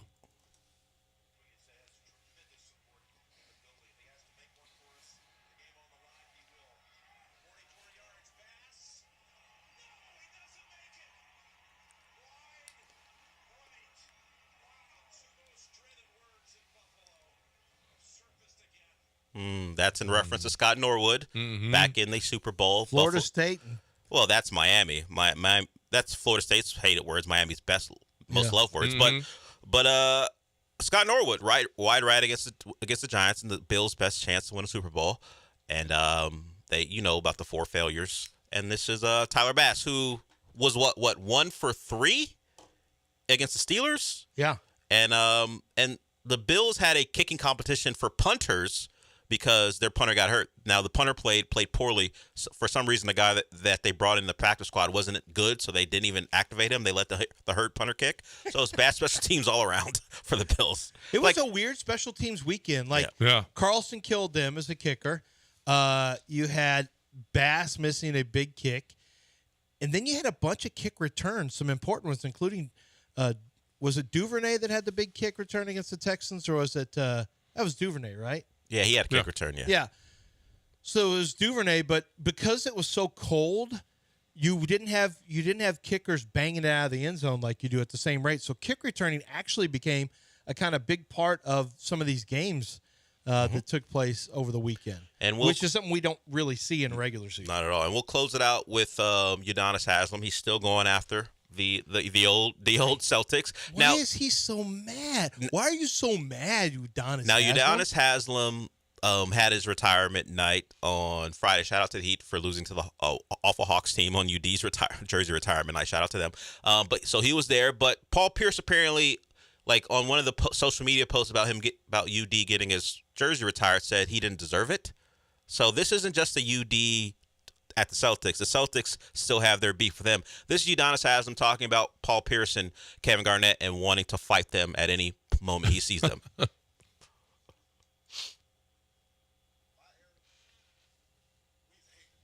That we used to have to go against in the rivalries and all that to this day. You know what I'm saying? Y'all know how I feel when we got to play the Celtics. I can't stand them. First of all, and I have nothing against. And I have listen. And the crazy thing about it, can I tell a story about it in the huddle? Man? I like Tatum. I like Brown. I would love for you to tell me. Can I tell a story about it in the huddle, man? What? I like Tatum. I like Brown. Nah, them not old AG and Paul, I don't y'all. Y'all know There that. it go. It's cool. There it go. I don't y'all. There it Y'all go. know You that. done It's cool. started. I'm cool on that. The young generation, y'all can create your own beef and y'all can create your own whatever. The old motherfuckers already know. I see y'all in the grocery store. It's on. Yeah, that's crazy. And I don't care what aisle it is. It could be a 7-Eleven around the motherfucking cheese dip. It's like whatever. All that flipped over. They can be getting some cheese dip at the 7-Eleven. He hates him. And it's on? Hates him. Hates Did you see what Charles Barkley said? About who? He said, anybody who tells me that LeBron James is better than Michael Jordan, I'm going to punch him in the face. Nick Wright, do never, ever, ever, ever go near Charles Barkley because he will punch you right in the face. Yeah. He said, anybody tells me that LeBron James is better than Michael Jordan, I'm going to punch you right in the face. These are the debates that I won't get into because you're never going to convince one side or the other. It's a pointless thing. No. You're never going to convince anyone one way or the other. I know. No. And who cares? Yeah, who cares? And who cares? Unless it's June and during radio. Then we have then to talk it's a about big it. Yeah. deal. Well, It's a big unless deal. I go on vacation, then you two start talking well, about this. Well, that was a joke, and it no, hit. not really. Much It really like ruined the show. We've been clawing our It way didn't back ruin ever the show. since. It didn't ruin the It show. didn't ruin the show. It made it great. No, Yeah, we it had. ruined the What do we show. call it? Unfiltered hot takes. What do we call the show? something like that. We made our own. Yeah, it was.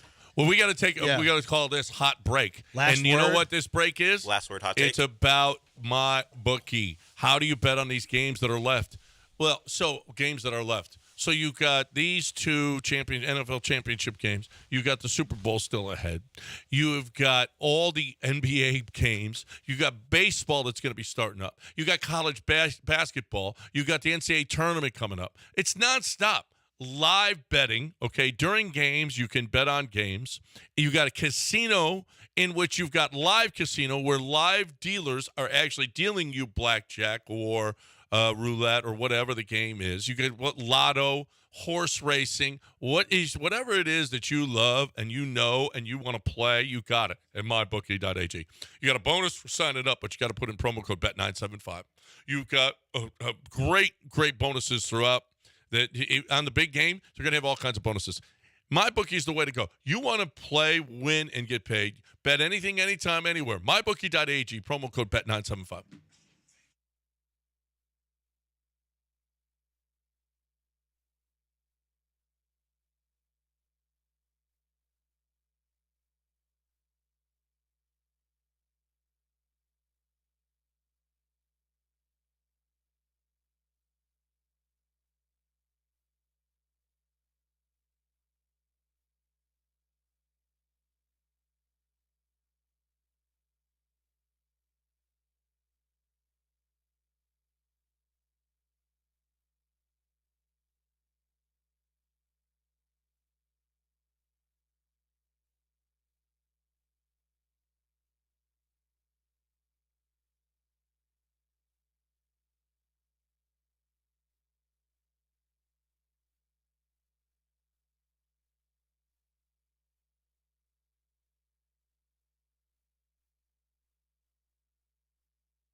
Currently, in the Veritex Community Bank Studios, one is a renowned forensic blood splatter expert, the other, an appointed master of haberdashery.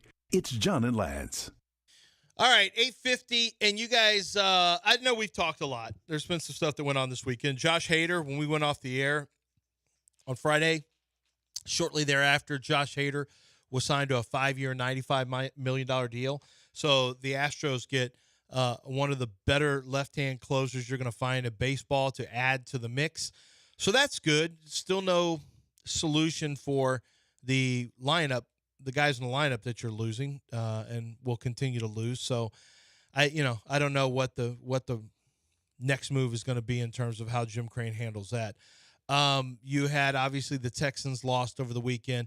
The Lions beat Tampa Bay.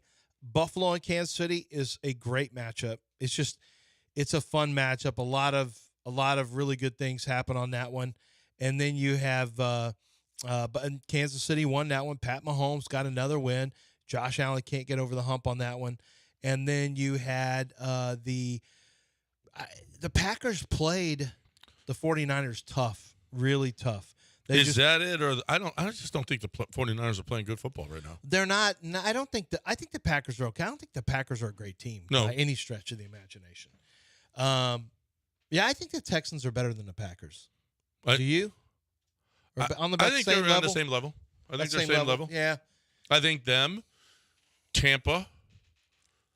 I think the Texans. I think that the Texans went from like bottom third to Texans are now our middle third in the league right now, or even upper middle, possibly upper middle. So it looks like. Yeah. Let's get Chris in here. What's going on, Chris? How are we doing?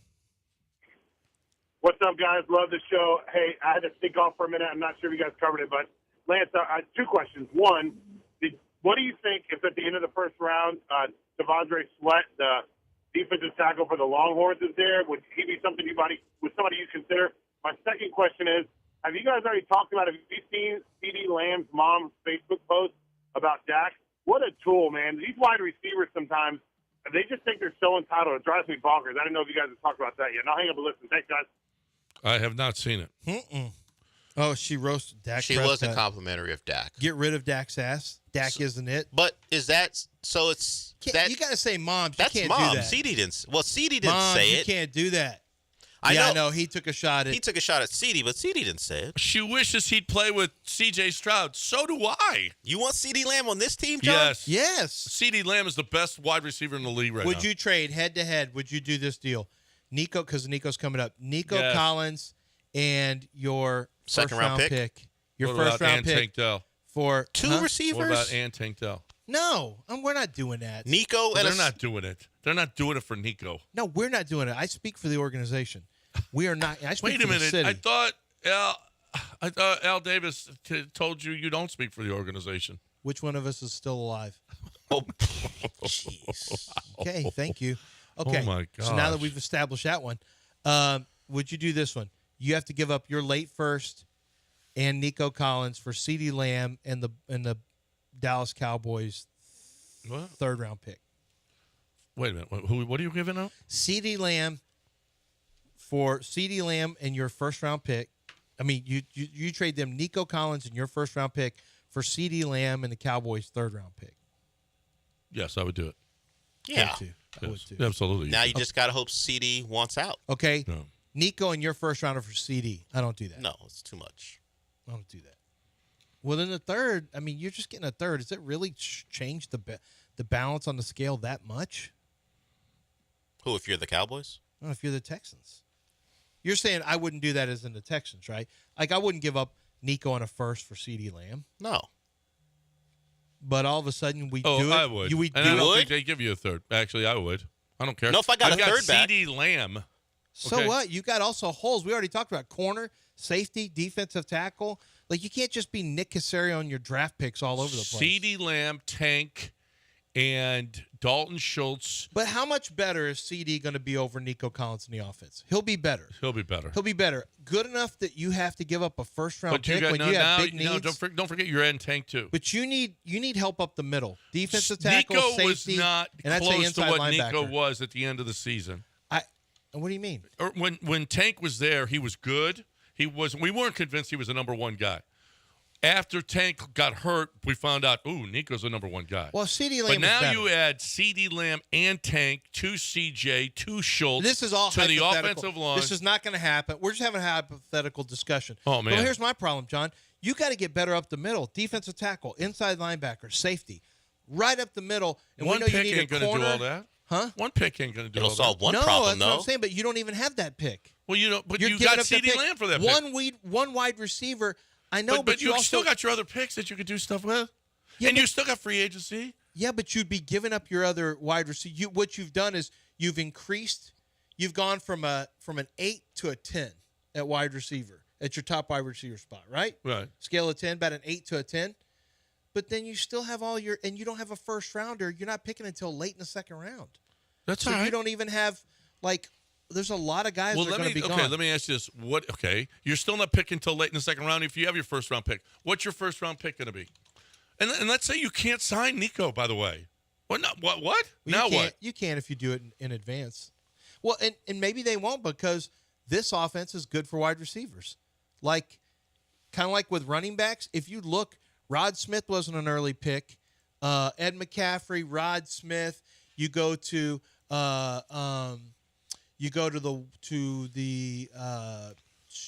San Francisco. They had Bourne. They got Ayuk in the second round, although Ayuk doesn't run those same routes that we're used to, and Debo was not a first round pick. All right. Let's say, what I believe in getting great on one side of the ball. Do you know where the Lions are defensively in the NFL? No. I mean, they're not great. Not good. No. Actually, they're against the run. They're like one of the worst in the league. Well, that's why building trenches is important. You got to build the trenches. So, but here's the deal. Get great on one side of the ball. Get great in the trenches. Don't build from the outside in. Detroit Lions, worst in the league, 6,670 yards this year. Yeah, they're not good. Worst defense in the league. They're not good at the defensive. Well, and where are they in the NFC Championship game? You know why? Because of offense. That's why. Well, I think get great on one side of the ball. I'm okay with. You know why they are great? Offensive line. Okay, and wide receiver and Amon-Ra. Amon-Ra St. Brown was not a first round pick. And Laporta. And not a first-round pick. That's okay. I'm not talking about first-round picks, Lance. I'm talking about being great. CeeDee Lamb is great. Do you think they're great? I don't think Detroit is great enough. I think they're good. I don't think they're great on offense. No, they're pretty good, but a big part is Aiden Hutchinson is really, really like a huge part of this. I think that and some of it is matchup centric. The Cowboys blew a game, so they had to get really, really good at tackle. I think their trenches are Frank Ragnow. They're fourth in the league in offense. They're fifth in scoring. Yeah, they're really, really, really good. They're good. Yeah. And you know the other teams that are up there in scoring? Kansas City, Buffalo, Philadelphia, Dallas, Detroit, San Francisco, all playoff teams. Obviously have to be able to score. You need to score Guess runs. Where the Ravens are on defense. Score points. What? Guess where the Ravens and Chiefs are on defense. You want to take a look at that stat? Yeah, that's They're great. 1-2. You got to be good on defense, too. And 49ers, I mean... The 49ers are good on defense. The 49ers are good. The outlier is the Lions. That's not the way you do it. That's the outlier. Well, and they played in a bad division. Yeah, Philadelphia fell apart. Yeah, fell apart defensively. And they fired their defense coordinator. But you got to be good on defense, too. And with Bobby Slowick and this offense, and I don't know much longer we'll be able to say with Bobby Slowick, so I'll say with C.J. Stroud, I think he can make Noah Brown good. Noah Brown had good games. Noah Brown's just a guy. There's nothing special about Noah Brown. Noah Brown's like any other wide receiver. I'm going to take CeeDee Lamb on my team. I like CeeDee Lamb. I just don't know that I would be willing to give rounder? up. Hell yes, he's worth a first rounder. Yeah, but no, it's not just a first rounder. It's a first rounder and a player you really like. It's not just the first rounder. You don't even know if Nico's coming back. How much? You're going to have to pay one of them either way. Texans. Jim Crane doesn't own the Texans. They actually keep players. Well, we'll see. But if you're going to pay, listen, I would rather pay CD than pay Nico, if you want to know the truth. I know what CD is. I think I know what Nico is. Well, CD has played his entire career with a really good quarterback. The first year Nico plays with a really good quarterback, he puts up numbers. You just have to be a lot better than the other guy for me to get, for me to be, because the Texans they still have, I aspire to a championship. And I just think that you don't win it unless you get much better on defense. And they're just not – they just still have holes. I mean, they're getting there. But I don't like them up the middle at all. I don't like inside linebacker. I don't like the defensive tackles to stop the run. I mean, they had nice moments. No, you got a lot more to do. There's no question. Yeah. But trading Nico for CD. That's something you do that's something you would do. And once again, this is only hypothetical. No one's even suggesting this is going to happen.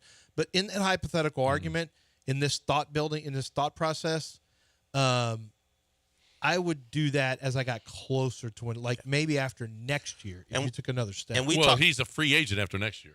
Who? Nico. So right, is but I CD think Lamb. they're going to sign him now. CD Lamb, they're both free agents after next year. I guess they're drafting the same draft class? CD's going to cost you about 20. Well, no, because Nico's only got a 4-year deal. Okay, 25 CD was million? drafted the year before. He has a 5-year deal, first rounder. So we thought the Texans were incrementally worse at positions going into the game. Did the game change how you felt about the difference between them and a top-tier team? Yes. Okay, so they're not incrementally worse. They're clearly worse. They're clearly worse, and they clearly got a lot of work to do. Okay. But getting huge weapons, to me, that's the difference. When Tank comes back, if you had a CD, you have a Dalton Schultz or a really good tight end, whatever the case may be, you open up everything. It opens up everything. To me, let's get the most explosive. That's how the Dolphins are good. And they only won 11. They built the defense too. They just got hurt. They got legitimate pass rushers. They've got you got defensive players here. You got 2 legit tackles. They paid one. Christian Wilkins is going to make a lot of money, whether from the Dolphins or someone else. They got 2 Pro Bowl corners.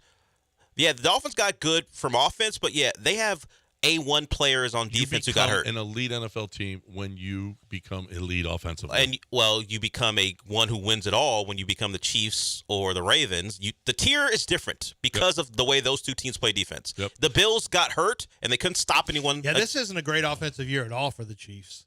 They were number 1 in scoring in the league. Who, the Chiefs? Chiefs were. Well, it hasn't been a good year for them. No, it's been a bad year. And they were number 1 in the league in scoring, 29. Well, they were number 1 in defensive scores too, right? What's that? But they were good defensively. That's one of the biggest reasons. Yeah. They were terrible in the second half scoring. Terrible. All right, we got to break it here. Yeah, that's true. We're way behind. I'm going to tell you this. I love Chastain Ford. I mean, y'all can make fun of my Lightning all you want. I love it. And you know what? I love my Lightning, and you will love yours. If you get that Lightning, you are going to love that Lightning. What I love most about it is I got a Chastain Ford, and I got the best deal that I could have possibly gotten. I got the best financing that I could have possibly gotten. I got no add-ons. I got no markups. I got all the rebates that I could possibly get. There is, on the lot right now, be it pre-owned or be it new, you got the best vehicles at the best prices that you're going to find in the city of Houston. Ask any. The businesses do their when businesses are when they say we're going to Chastain Ford, that'll tell you something about Chastain Ford. It'll tell you about the deal that they get. It'll tell you about the service that they get, and it'll be about customizing the way that you want it. That's what happens every single day. Right now, they got the Explorer on the lot right now, $36,995 or $495 a month with a flex buy, $1,000 down, or 0% APR. The best deals that you're going to find in the city of Houston for Fords right here. ChastainFord.com on 610 at Homestead, not Hempstead. Just 5 minutes from downtown. Chastain Ford.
Hey, guys, want to talk about QC Kinetics? Chance for you to get your life back, your activity level back, your mobility back. Life back maybe seems like a maybe hyperbole, but I don't know. For some of you, I think it's probably apropos, because if you're dealing with chronic pain in your joints where you wake up in the middle of the night because it hurts, and then everything around your day revolves around managing your pain, taking medicine for it, getting your body in certain positions so it doesn't hurt as bad. I mean, that's no life to live.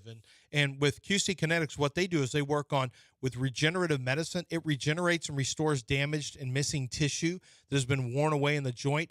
And it takes that inflammation and it's able to help the inflammation subside. That means less pain for you, but it also means greater mobility. So how would you like to be mobile this spring? How would you like very, very quickly to have your mobility come back, to have a pain-free, for some people it becomes pain-free existence. For a lot of people who have severe chronic pain, it's reduced immensely so that you can enjoy your life without surgery, without drugs, without downtime, without steroid shots. It's QC Kinetics. There's 4 locations in Houston, very conveniently located for you. Go to their website at qckinetics.com.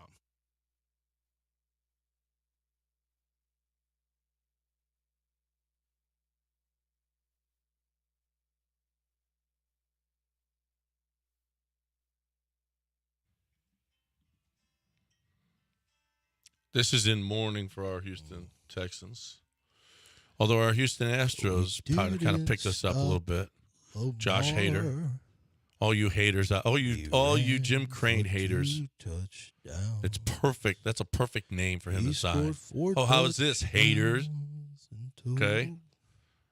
All you, Jim Crane is cheap. Whatever. You ain't got no haters, you ain't popping. Greatest owner Houston's ever seen. Maybe the world has ever seen. Who's in the lineup? Okay. We lead the league in giant contracts for relievers and not everyday players. First we had Bagwell-lytics, and we are doing that again. Goodbye to Bregman and to Kyle Tucker, my old friend. Here comes the minor leaguers and Lance McCullers. He'll rip his arm again. But we've got a bunch of expensive bullpen guys. That didn't rhyme. Didn't have to. It's Johnny Cash. Johnny Cash rhymes, and he doesn't say, we've got a bunch of expensive bullpen guys. He would have if he were still alive. He would have said, why aren't we keeping the guys who get the hits and score the runs? 'Cause we need to stop them in the ninth. Unless we haven't scored enough runs. What have we become? Signing Abreu and Montero was dumb. Signing old guys to big contracts.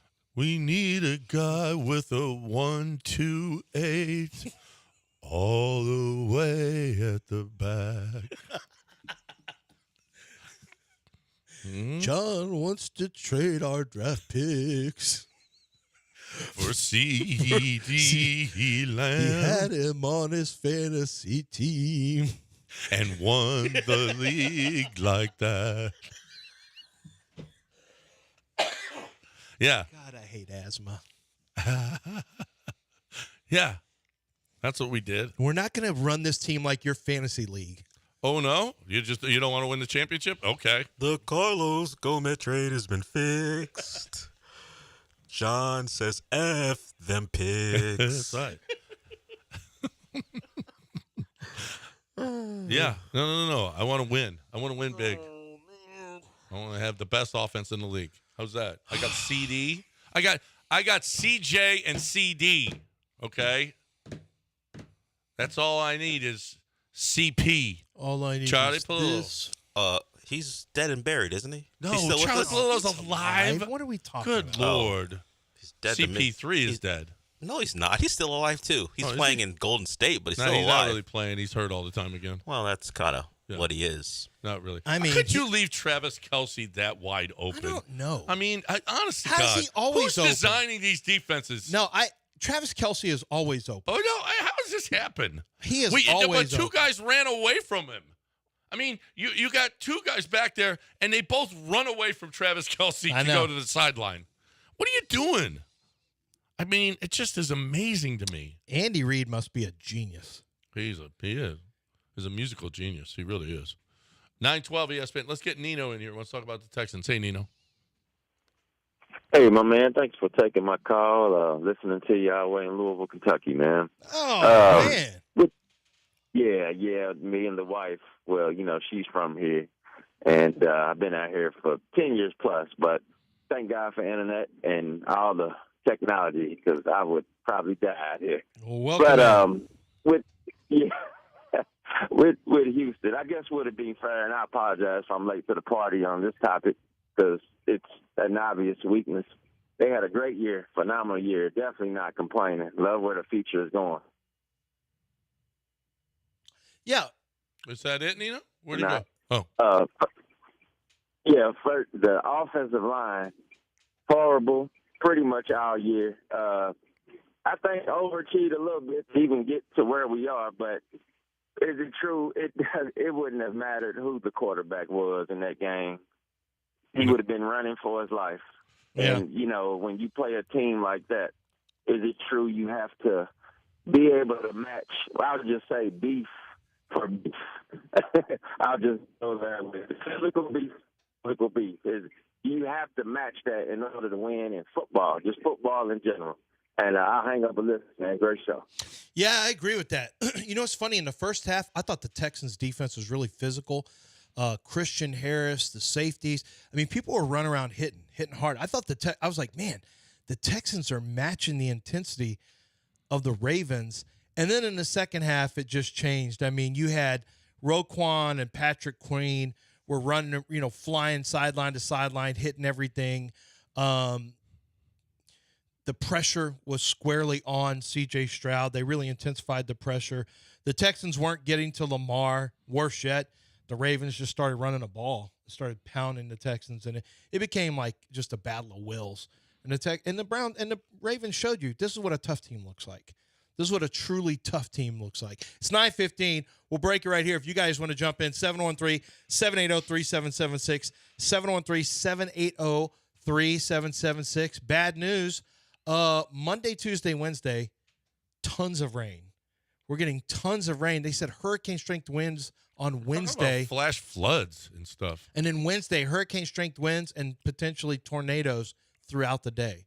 You're so lying. You can't go to Cabo. I try to kill off his Cabo Cup. No. The Cabo Cup will live. Trust me, I'll walk there. I'll walk to Cabo to get to the Cabo Cup. You got to talk about, you know what? I'll probably have a little tequila along the way. You can, and when you're there, you're going to see Maestro Dobel. I promise you that. Maestro Dobel is huge in Mexico. It's a really great tequila. It's one that is made through 11 generations. They've had a process. They've stuck with the process, and the results are phenomenal. The sipping, the two that are my favorite to sip are the Cristalino, and, well, I can't say my favorite that I've ever had is Añejo Extra Cristalino, but that's an expensive bottle. So that's their premium top shelf, the one, their flex bottle. But I'm going to go with Cristalino, their standard Cristalino, and their Añejo. Both are great sipping tequilas, a lot of flavor. You can drink it chilled or room temperature, but room temperature is where you get all the flavor. And I can tell you, if you're somebody who loves tequilas, you're going to really appreciate what they make with Maestro Dobel. You're going to appreciate the flavor profile. You're going to appreciate the distinctive beginning and finish that they have. And if you're somebody who just loves tequila for margaritas or for other cocktails, man, grab their silver or their smoked silver, and you are in business. Maestro Dobel, wherever fine liquors are sold, ask for it by name, Maestro Dobel.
All right, now's the time to get to HoustonPowderCoaters.com.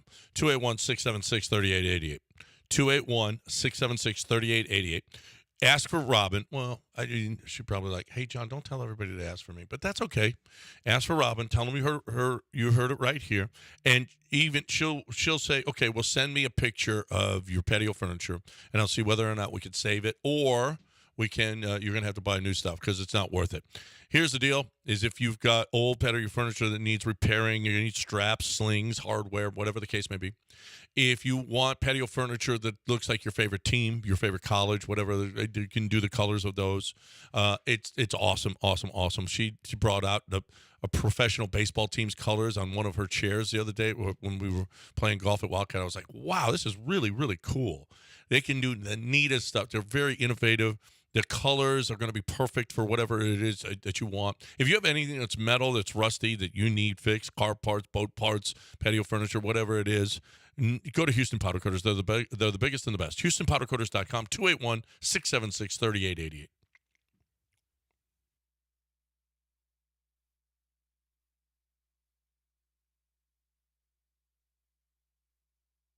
Back to the Veritex Community Bank Studios and your daily distraction from the horrific reality of your very existence. Man, I didn't know it was that bad. But hey, it's John and Lance. All right, welcome back here on ESPN 97.5 and 92.5. J-Dog wants to get in, wants to talk about his Texans. Let's go. Anybody else wants in? Someone 3780-3776. What's up, J-Dog? Yeah, not my Texas, my Ravens, John. I got to be at the airport at 6:30 Saturday. Oh. 6:30 a.m. You're going to Baltimore for your Ravens.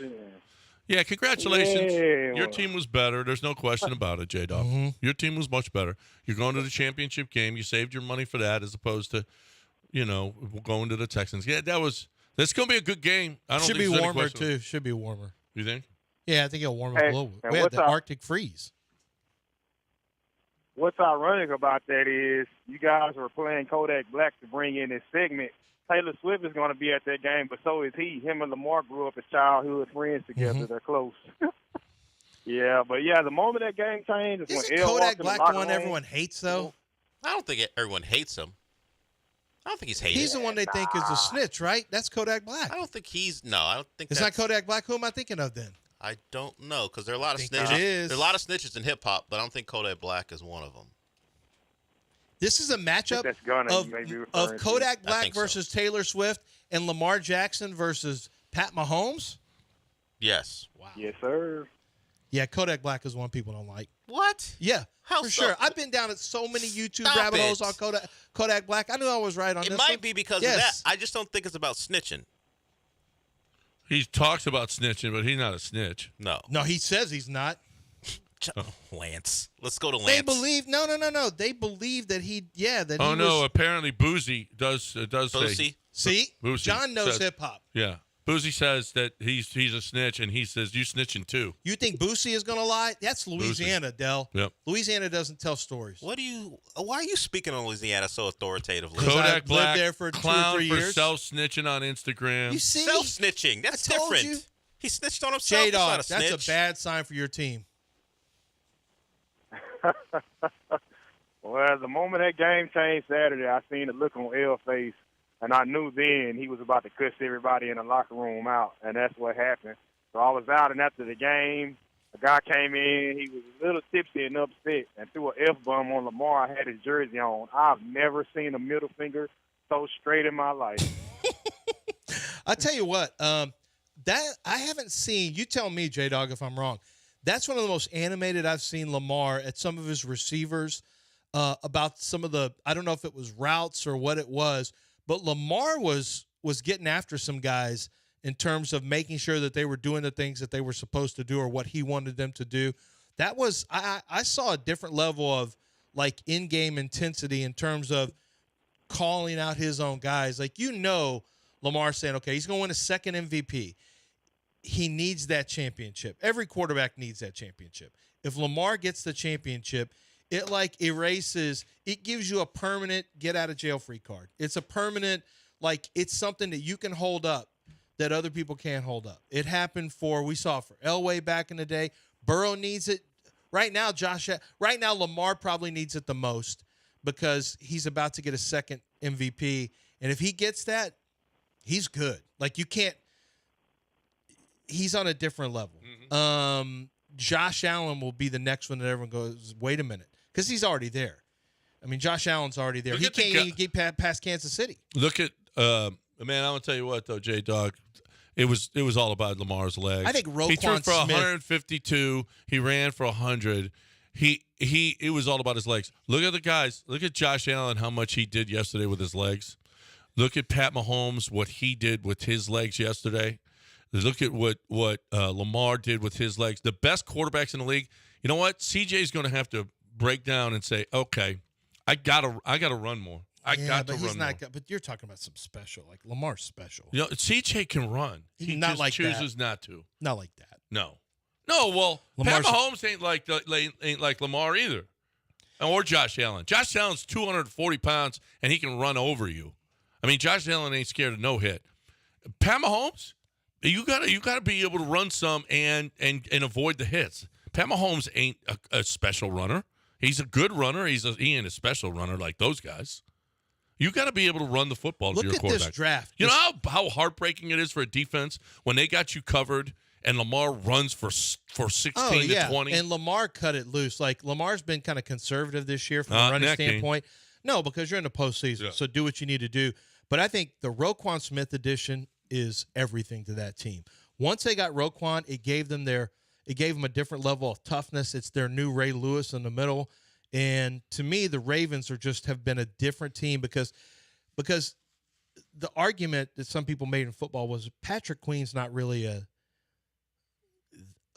dude, but if you put him next to a dude, like, he really stands out. And that's kind of what's happened is we're seeing the best version of Patrick Queen. Everyone thought Patrick Queen was going to be what he is now when they drafted him, and it took a while, and then all of a sudden you throw Roquan Smith, and now he and Patrick Queen are running around just wrecking things. Yep. No. Look at this draft, dude. 2018 is going to go down as one of the great drafts. The first pick, Baker, no. Saquon Barkley has been good. Sam Darnold, no, bust. But then you go Denzel Ward, in order, Denzel Ward, Bradley Chubb, Quentin Nelson, Josh Allen, Roquan Smith. How good is that? And then you got Minka Fitzpatrick at 11, Vita Vea at 12, Deron Payne at 13. You got Tremaine Edmonds, who's been good at 16, Derwin James at 17, Jair Alexander, Leighton Vander Esch, Frank Ragnow, very, very good. And you go all the way down to the end of how much pain he was in yesterday? Yeah, he was in a lot of pain. Holy crap. And then you end up at Lamar Jackson. Well, you want to talk about a tough guy? That guy went back on over and over, and he could barely walk coming off the field. That was awesome. Lance can barely walk most of the time. No, we don't give I him know, credit but he's for being not Frank tough. Ragnow, is he? Well, I mean, so we're going to watch the big game February 11th. We're going to watch it at Warehouse Live Midtown. I want to give away tickets at 9:30 exactly. You call in 713-780-3776, and caller number 4 is going to get a VIP table. We got the band that's going to be from 3 to 5. It's a 70s and 80s cover band. It's going to be really, really good. We're celebrating the big game February 11th. Let's go. Want you there at Warehouse Live. We got a VIP table waiting for you at caller number 4, 713-780-3776 at exactly 9:30. Right now, I'm talking about Artisan Grange. I'm talking about the Canstead and the Dublin. My buddy, he was out. He's dipping. We're in a nice bar restaurant Saturday night, and he pulls out his dip can and he sticks it, and he's gonna spit in the bar. It's gross. He's got such a bad. It's such a bad habit. It's a bad habit that y'all got. Okay, so get out of it. She hates it. Everyone around you hates it. If you spill your dip cup and it's gross or bottle, you're spitting into a bottle. It stinks. It's gross. Stop already. You're gross. So if you're looking for a great way to wean yourself from that, 975dip.com, 975dip.com. Hemp in a pouch made of hemp with all the great flavors that you love and CBD oil. So you swallow it, you don't spit because it's got CBD. CBD American Shaman is also carrying it because they love it. It's great. You're looking for a great way to stop dipping. Stop it. It's gross. 975dip.com.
Underdog. Hey guys, let's talk about underdog fantasy. Thanks. That's what I was talking. I want to tell you about underdog fantasy. A chance for. Had a little bit of bad luck on underdog fantasy on my high and low on the pick'em challenge. Passing attempts completions went a little bit higher on a player than I expected. But that's the thing, man. You're going in there and you get to pick between 2 and 5 players every time on your underdog fantasy high and low challenge. And the high and low challenge really gives you a great opportunity to find the very best statistics you want to go higher or lower on.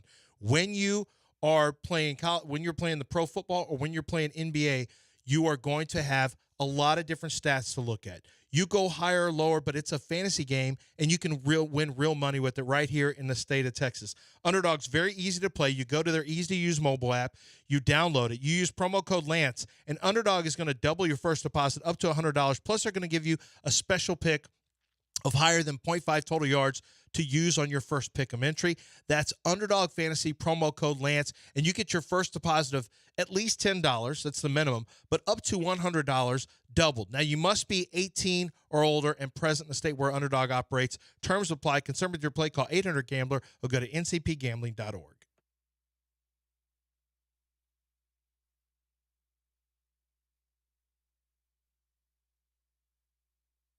John plus Lance equals a damn good start to your day. Live from the Veritex Community Bank Studios, it's John and Lance. All right, 9:33, ESPN 97.5 and 92.5. Let's get Thomas in here. Hey, Thomas, what's going on? Hey, what's up, guys? How you doing? We're doing good, man.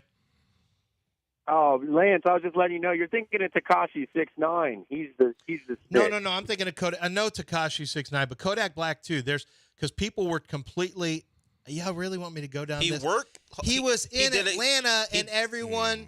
There's talk about whether he was YSL. Do I need to go down this road? He did a song with Tekashi 6'9". Huh? He did a song, and he caught criticism for working with a snitch. Yeah, but YSL. Just Google Kodak Black and YSL. There's some people who think that maybe he didn't. But yeah, Tekashi is the one that also got beat up in a 24-hour fitness because the guy called him a snitch. So yeah, yeah, he did. He got beat up there. Well, dang, I didn't realize that you had enough time to be going down the rapper rabbit hole with all this player evaluation. I really don't. So That's why I end up working 7 days a week, because I procrastinate. I lose my attention and my focus easily. I end up on rabbit holes with different things. And so, yeah, that's why I end up having to work Saturdays and Sundays. So it's I don't have that kind of time to do it, and yet I do it. That's what adult attention deficit disorder is. Yes, sir. Well, great show. Love all three of you guys. You make me laugh every day. Hope Appreciate y'all have it. a good one, man. Thank you. And I would say, don't listen to Lance on this. That's all. Yeah, don't listen to Lance on this one. He's wrong. I know the game, okay? Mm-hmm. And I've told you what happened there. He ain't a snitch. He self-snitched, but that's it. Okay? That's all there is to it. I think Lance is off on this, and I don't think you should be delving into which rapper's a snitch and be wrong on it. It's not great for you. You never know who's listening, Lance. Yeah, you have no idea. All right, what did we miss today? We had a whole weekend full of stuff. We got the Caitlin Clark stuff. Oh, did you see the trans golfer? I did not. That won? Trans golfer, Haley Davidson. Man, this is really... Is everyone up in arms? Yeah, a bunch of people. Well, some are, and some really like it. But she won a women's tournament, and she's got a real chance at getting an LPGA exemption. Lance, does that look like a female golfer to you? Go ahead, Lance. Answer the question. Does that... I mean, answer or ask a question. He literally changed... Let me see. There is a... No. Doesn't look... Not what I... Yeah, no. Not just looking at the picture, I didn't think so. I mean, that's a skirt. Well, he's wearing a skirt. Doesn't really look like... Looks like a guy wearing a I never liked John in broad these. across the back. I never liked John in these scenarios. Well, way, I disagree wholeheartedly with this. I disagree wholeheartedly. I may have mixed up Kodak Black with Gunna. Yeah. I may have mixed up. That Gunna is what and Kodak J-Dog said, and you pushed that aside. Yeah. I may have. Did he say that? Yes. Yeah. He said that. I should have listened to J-Dog. Probably. I think it's Gunna. Let me J-Dog or Lance. They're both kind of squatty guys, but they're not the tallest rappers. Of course, I told you it wasn't him. I think J-Dog told you. I feel like Kodak Black may have snitched. Thomas told you. Stop saying someone snitched if they didn't snitch. Gunna, I'm thinking of. I don't know who. I think John is actually on safer territory now than you are, because you just said a rapper snitch who didn't snitch. Who didn't snitch? Yeah, I'm afraid. I'm people afraid said for your life. If you people want to said he self-snitched. They said that. Well, that's on yourself. That doesn't count. Yeah, that's no. You're way off on this, and you need to apologize. I need to get back in that rabbit hole. Please don't. Yeah, no, we don't need that. Right now, rabbit holes that are open right now include craziest IG live moments of all time. I've got also when gangsters pick the wrong person to check. That's on there. Mm-hmm. I also have one about tinnitus. And then I've also got one about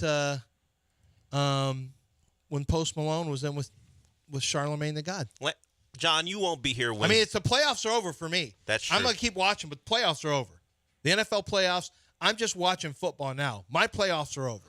Let me ask John something. John, you're not going to be here Wednesday through Friday. Correct. Lance will become the, let's quote-unquote, lead hosts. People like to put those designations on people. And you're the Lance. You're going to be the new Lance. No, I'll be less like you because I won't be flitting off in different directions. How do you think the show will go without a Texans focus for Lance? Do you think we're... Oh, no. I think there's going to be plenty. And then there's going to be, what do his kids think about obviously. what the basketball game that played last night? Well, that's always By the way, a thing. Mason now knows that he can't beat Bob Cousy. I think he's realizing he's having a hard time beating kids from, dominating kids from magnet middle school? schools. Yeah, magnet schools, like Challenger or whatever. These schools where they're, and I'm like, so you can beat Bob Cousy, but you can't score on this kid who's 5'11", 260, barely can move. 5'10", come on now. Come on, son. Just put some respect on Bob Cousy's name. Are we done with this nonsense? Yeah, Bob Cousy was a Hall of Fame NBA player. Stop already. He couldn't have played for a magnet school in Houston. Oh, that's funny. I love my kids get proved wrong. No, once again. Exactly. Once again. Yeah. Yes, once again. 713-780-3776 is the number if you'd like to get in here on ESPN 97.5 and 92.5. We did it, I think. I think we hit everything. I mean, it was a pretty bad, Josh Hader brought up the weekend a little bit. The Jazz victory brought up the weekend a little bit. But it was pretty disappointing. Although I'm not disappointed at all in the Texans, if you want to know the truth. Not at all. I'm not either. I was disappointed at times during the game. But when the game was over, it's not the same anger or upset or disappointment I felt about other Texans seasons, about Oilers seasons, about Rockets seasons, about Astros.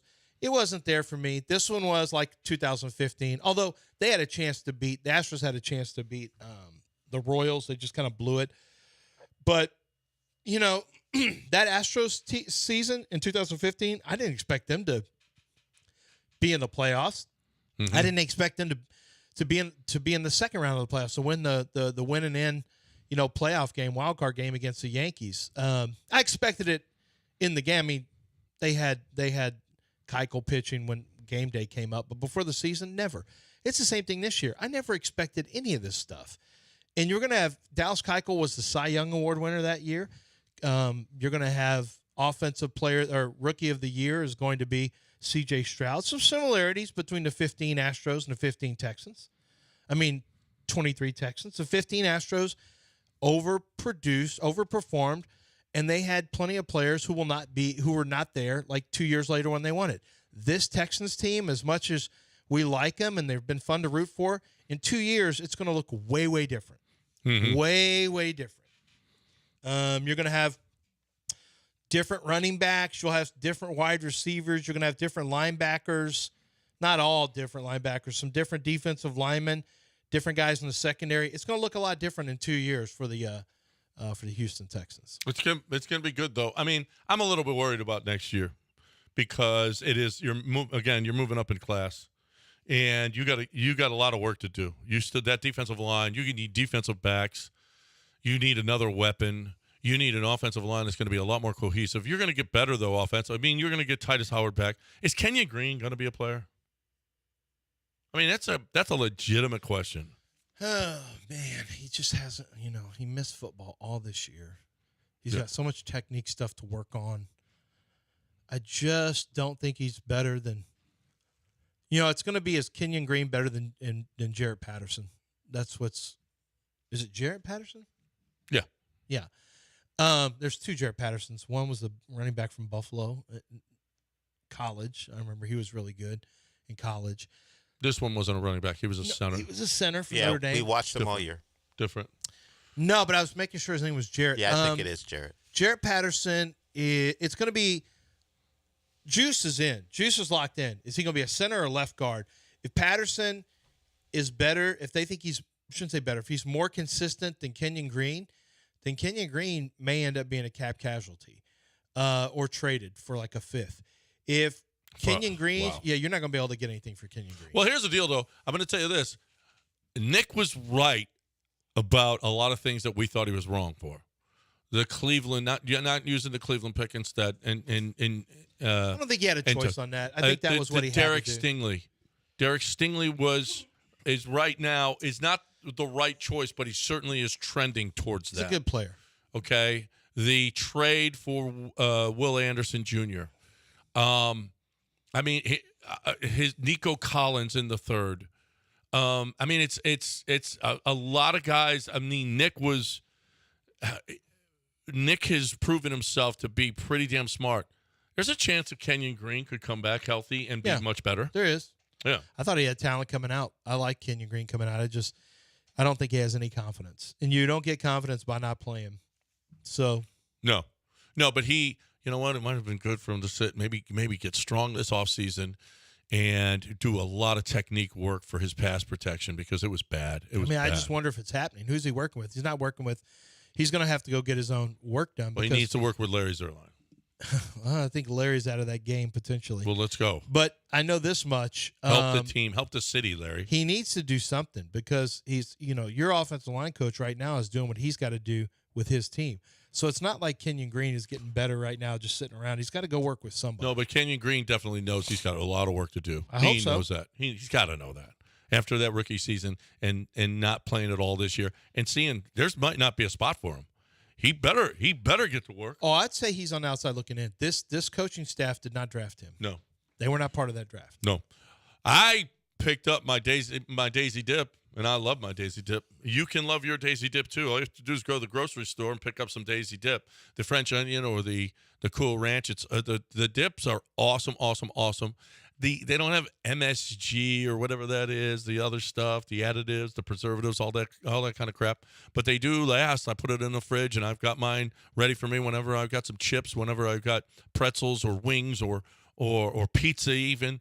Or you need that Cool Ranch that's around the house. And it's better than having the chips that already have ranch dressing on the chips. No, get the dip, the Daisy Dip. That makes it real. The French onion dip makes it real. I love it. You are looking for the best dip on the market. What I think, I'm telling you, I love it. Daisy Dip. Pick it up today, Daisy Dip.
How's your savings account stacking up right now? If you got $2,500 or more, I got a great CD for you from Home Bank. An annual percentage yield of 5.15% on a 7-month CD. But if you want it longer, Home Bank has a 4.75% APY on a 14-month CD. The minimum balance for these rates is just $2,500. But you want to put more in than that. Home Bank is here for you. Home Bank's been around for 115 years, since 1908, still rocking it. Their standard is to help personalized attention to your needs to help you reach your financial goals. Business and personal banking solutions for nearly any need. Competitive rates, you saw that with the 5.15 or 4.75%.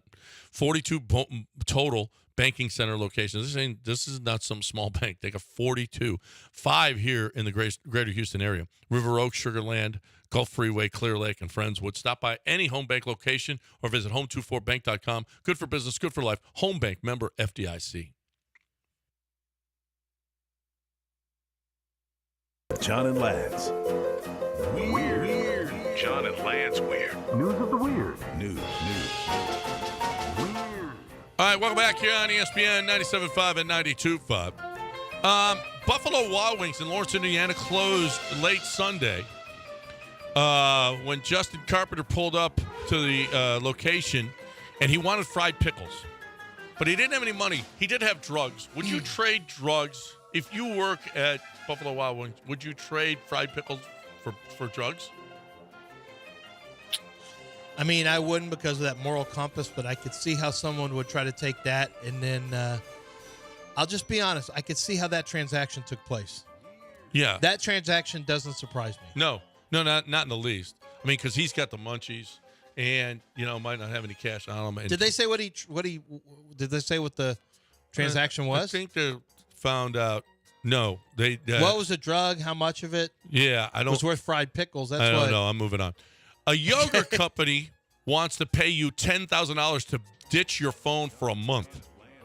Siggy's Dairy offering a prize of $10,000 if you're willing to give up your smartphone for 1 month. Would you do it? Yeah. $10,000. Yeah. Yeah. Sure. Dell?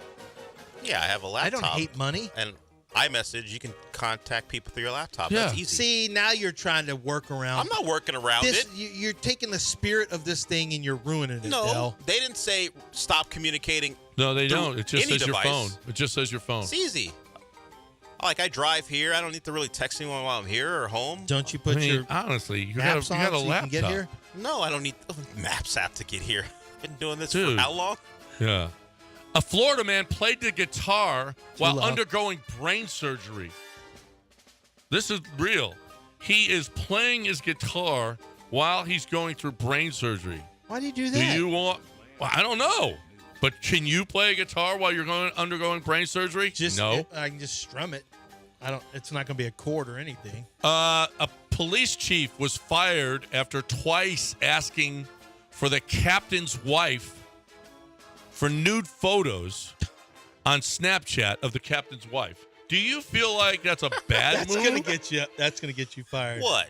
You can't shoot your shot with the captain's wife? My question. What's always my question? So is the police chief above the captain in hierarchy? What them handcuffs do? Is that how that works? I don't know who's higher. The captain's the highest. captain's the Or highest. Higher than the police police chief's chief? the highest. Yeah, right. Police chief. So he was going after his subordinate's wife. Yes.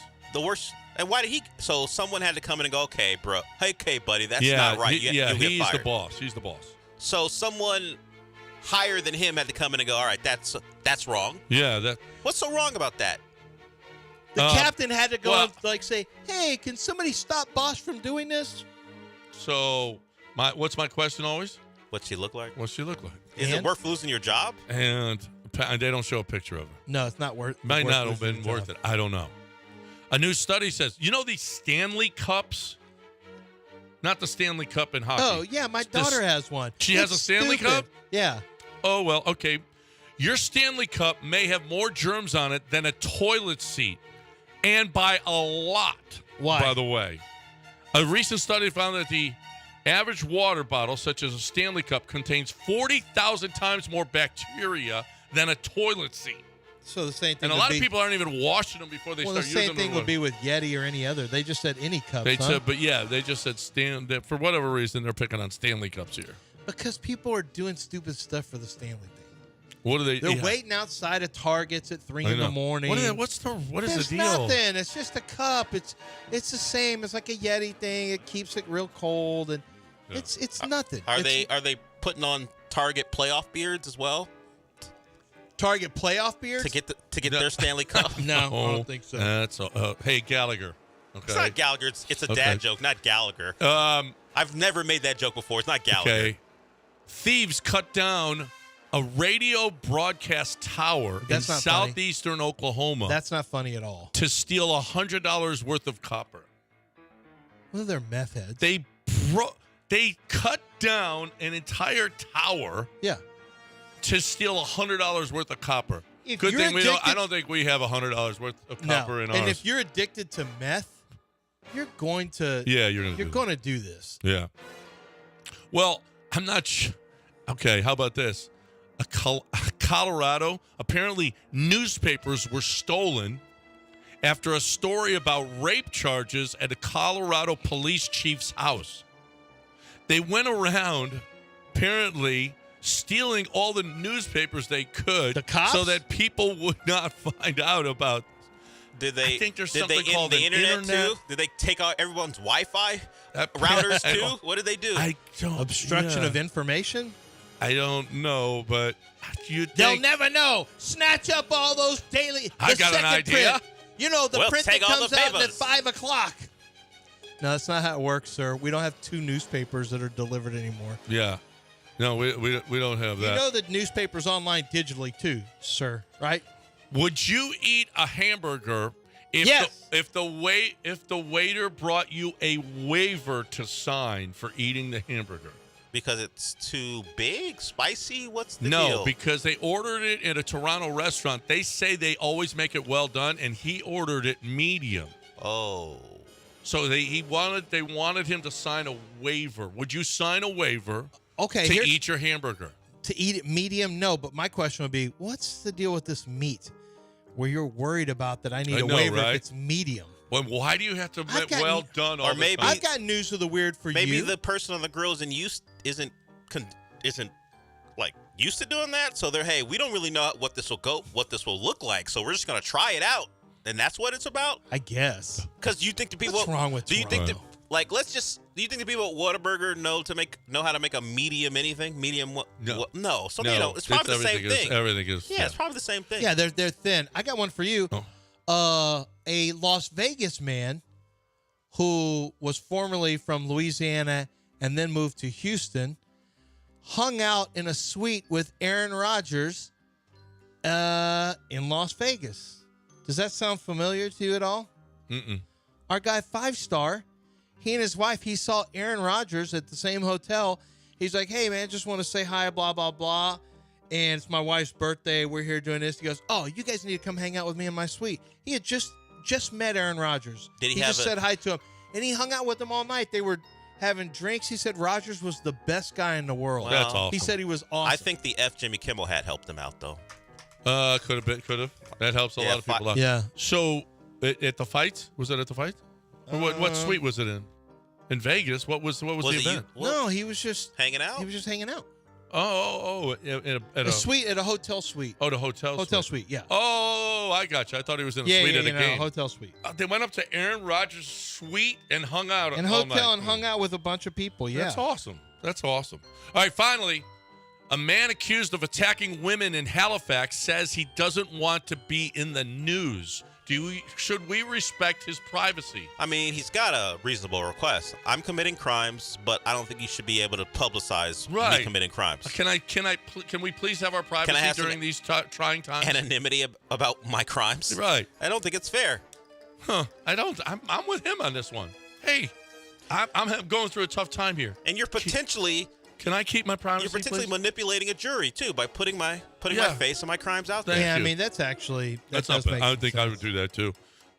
But I'm not going to attack any women anytime soon. No, so you're I don't know. I don't. But we think alike, though. You guys should enjoy this segment and all the segments tomorrow because John won't be here the rest of the week. So right, tomorrow. Show up tomorrow. Lazy. Let's celebrate John before he goes Cabo away. Cup. I'm working for my 3 days. ass off. Okay, Cabo Cup.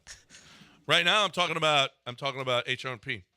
Lance, for his comments about me being lazy, maybe HR should call him. Maybe HR should take care of Lance being reckless with his accusations. What do I always say about work the police chief? How did she look? When I'm hitting on a subordinate's wife, what do I Dell, say? what do I say, Dell? What do I always say? Time for me to talk about HRP, HRP.net. Mike Holly and his crew, Chris and Robler and Plotkin and all the guys over there are fantastic. You're looking for the best way to get into that payroll. You're looking for the best way to get into that HR. Let's go see my guys. I mean, they're going to customize a plan perfect for you and your business. They're going to show you how you can save money. They're going to show you how you can save time. They're going to show you effort. They're going to show you how you can be. You can actually be. If you don't know anything about the Affordable Care Act, it could be dangerous. So they're going to help you there as well. HR&P has done this for us. They're going to do this for you. If you've got a business of 15, 20, 30 employees or 50,000 employees, whatever it is, no matter where it is and what state, they're here for you. HRP.net. You're looking for the best payroll company. We love them. HRP.net, 281-880-6525. ESPN 97.5 on YouTube. Dracula Flow. I took 2 limitless pills to limit myself. Bye, bitch.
ESPN 97.5 and ESPN 92.5 brought to you by Zadok Jewelers, KFNC and KFNC HD2, Mont Bellevue, Houston.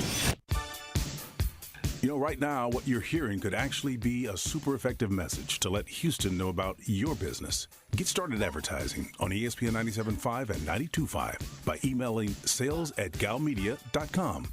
It's easy and it's affordable. But most of all, it reaches a large and dedicated audience full of the smartest and best people in Houston. Just like you. Join the revolution by emailing sales@galmedia.com. A radio show host called Paul Gallant. It's Paul Gallant. Pauly G Show. He's the best in Houston. The most interactive 780-3776. I love the show. Y'all keep it up. Live from the Veritex Community Bank Studios, it's Paul Gallant. You are definitely living in the hindsight world today, Paul. Hello and welcome aboard the Paul Gallant Show on this Monday, January 22nd of 2024. I am Paul Gallant, and this is the most interactive sports talk show in Houston, now on YouTube at ESPN Houston, also available on Twitch. And you can text in, you can call in, you can do whatever you want. We've got a lot of stuff to discuss today. And I got to be honest, I can't believe what happened this weekend. Especially if you were listening to the end of my radio show on Friday. Because I said some things that a lot of people are probably believing that I regret today. But in the middle of giving a pump-up speech, I said this, and I'm wondering if it had an impact on everything that went down this weekend.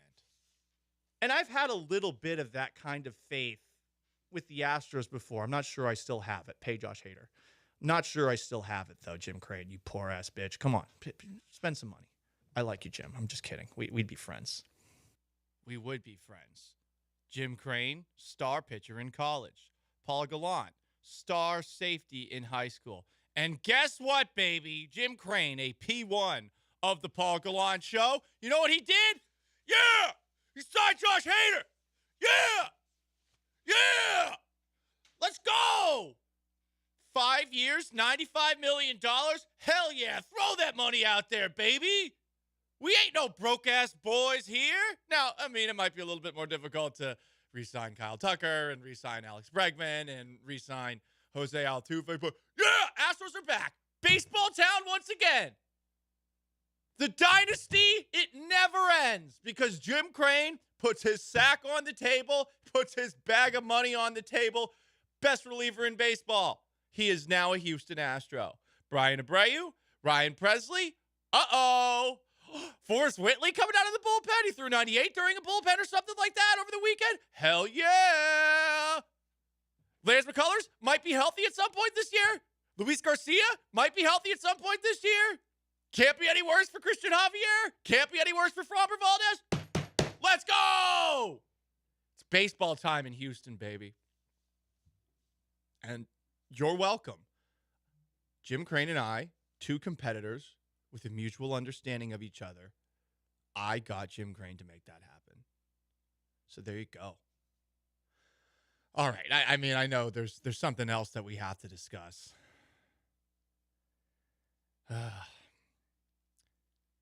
And look, I think there are some things to be optimistic about with this one. So, Sean Mapes, can you just play the clip? Rockets watch. Don't ever underestimate the heart of a champion.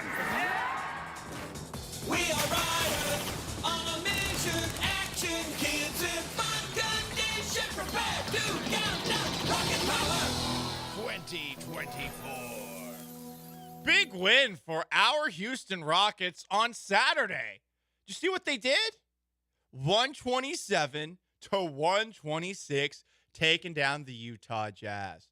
Things go a little bit better for this team at home after such a long road trip that they're on. They go back to Toyota Center, and they do what they do there. Incredible team to watch at home. 100%.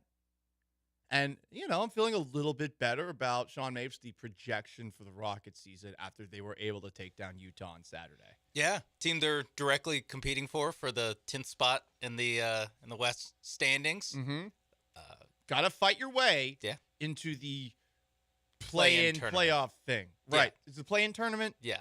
They got a little confusing with the tournament names. It should be the NBA Cup, but it's the in-season tournament, and it's the play-in tournament for the playoffs, which are not because officially the playoffs. If you lose the play-in, you didn't make the playoffs. Hate to break it to you. That's true. You have to play a 7-game series to make the playoffs. Anyway. Don't tell Patrick Beverly that.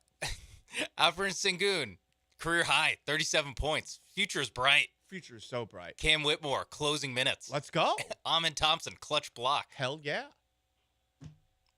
All right. But we do have to talk about something else that took place over the weekend.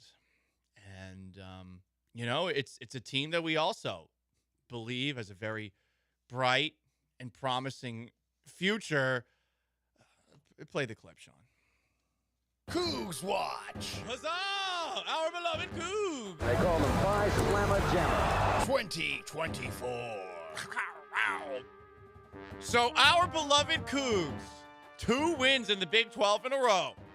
They blew out a frisky Central Florida for their second straight Big 12 win on Saturday. 57-41 the final score. So look, it is an Astros town that we live in, but our beloved Cougs took care of business. They bounced back, right? And now, the rest of the Big 12 got to be looking over their shoulders. UCF is beating some good teams, and the Cougs just mollywopped them. So who runs the Big 12? I think we know the answer to that one. Halftime score 28-14. College basketball, folks. It's a lot like football sometimes. Yeah. It's violent. That basically was the score of UCF Houston in football. Right. It really was. So, Cougs, another win, but we do have to talk about a really disappointing moment over the weekend for a Houston sports team who played against one of the best teams in the league.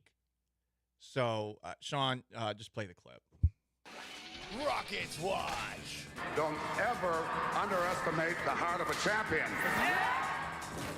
We are riders on a mission. Action, kids in fun condition. Prepare to count down. Rocket power.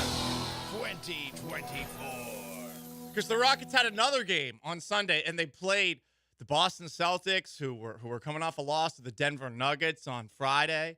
And, the Celtics are arguably the best team in the NBA. I don't know if I go that far. I mean, that's a team that I love a lot, the Boston Celtics. I feel like there are some questions about them, even though they have had an awesome start to the year. But the Rockets, Sean, this was just a disappointing moment for a young team that's still got a lot to fight for, that's got a lot to be proud of this year. They just went up against a really good team. Yeah, at a certain point, especially with the state of the injuries the Rockets were at, no Tari Eason, no Jabari Smith, no Fred. Right.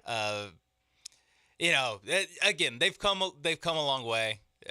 They've already surpassed any expectation you could reasonably have for them this year. Yeah. The young core does still look good. Triple-double from Alperen Sengun for your Alperen Sengun update in the middle of the Rockets watch.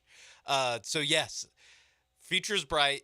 You can be disappointed, but exactly, there'll be times where we look back and we're like, you know what, losses like this help build what we will do in the future. Right.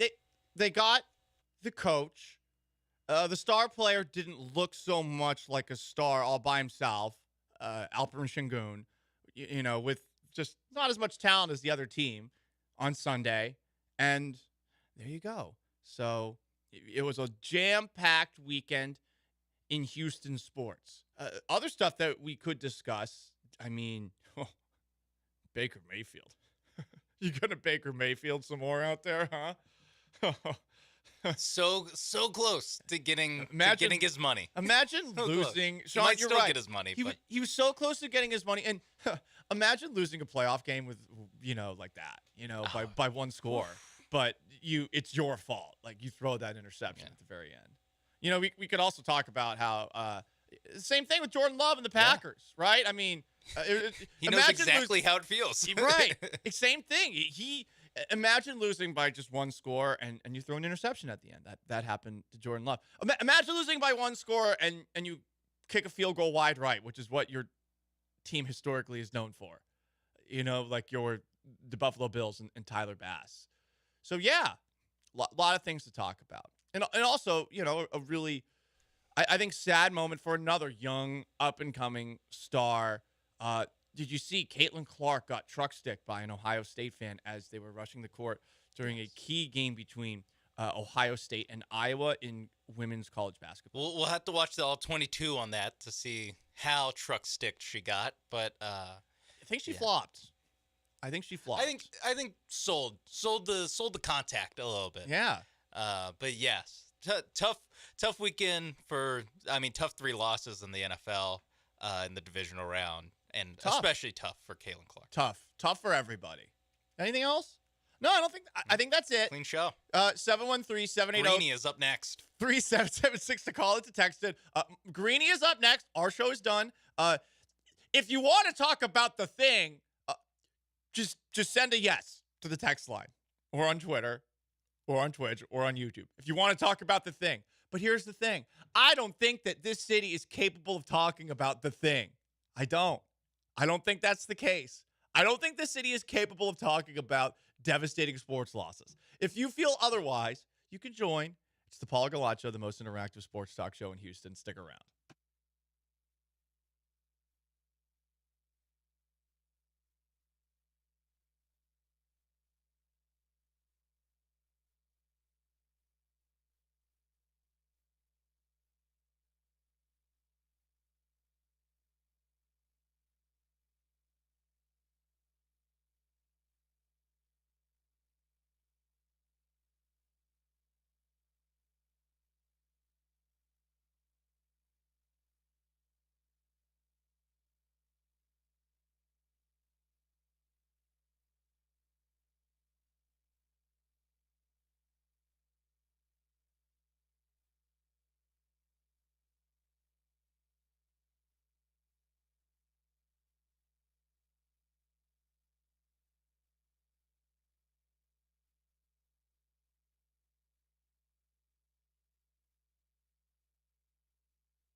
Live from the Veritex Community Bank Studios, it's Paul Gallant. Join the conversation by dialing or texting 713-780-3776.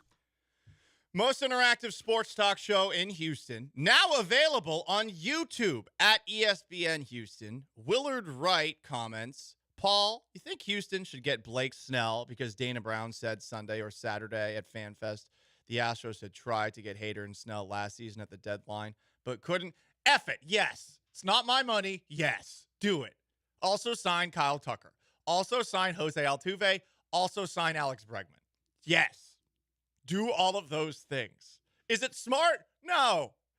But it's not my money. And listen, Jim Crane clearly listens to the Paul Gallant show. I said, hey, don't be a bitch, Jim. Because we're two athletes. We are both athletes. And that's how athletes talk to each other. You know? A lot of ball busting.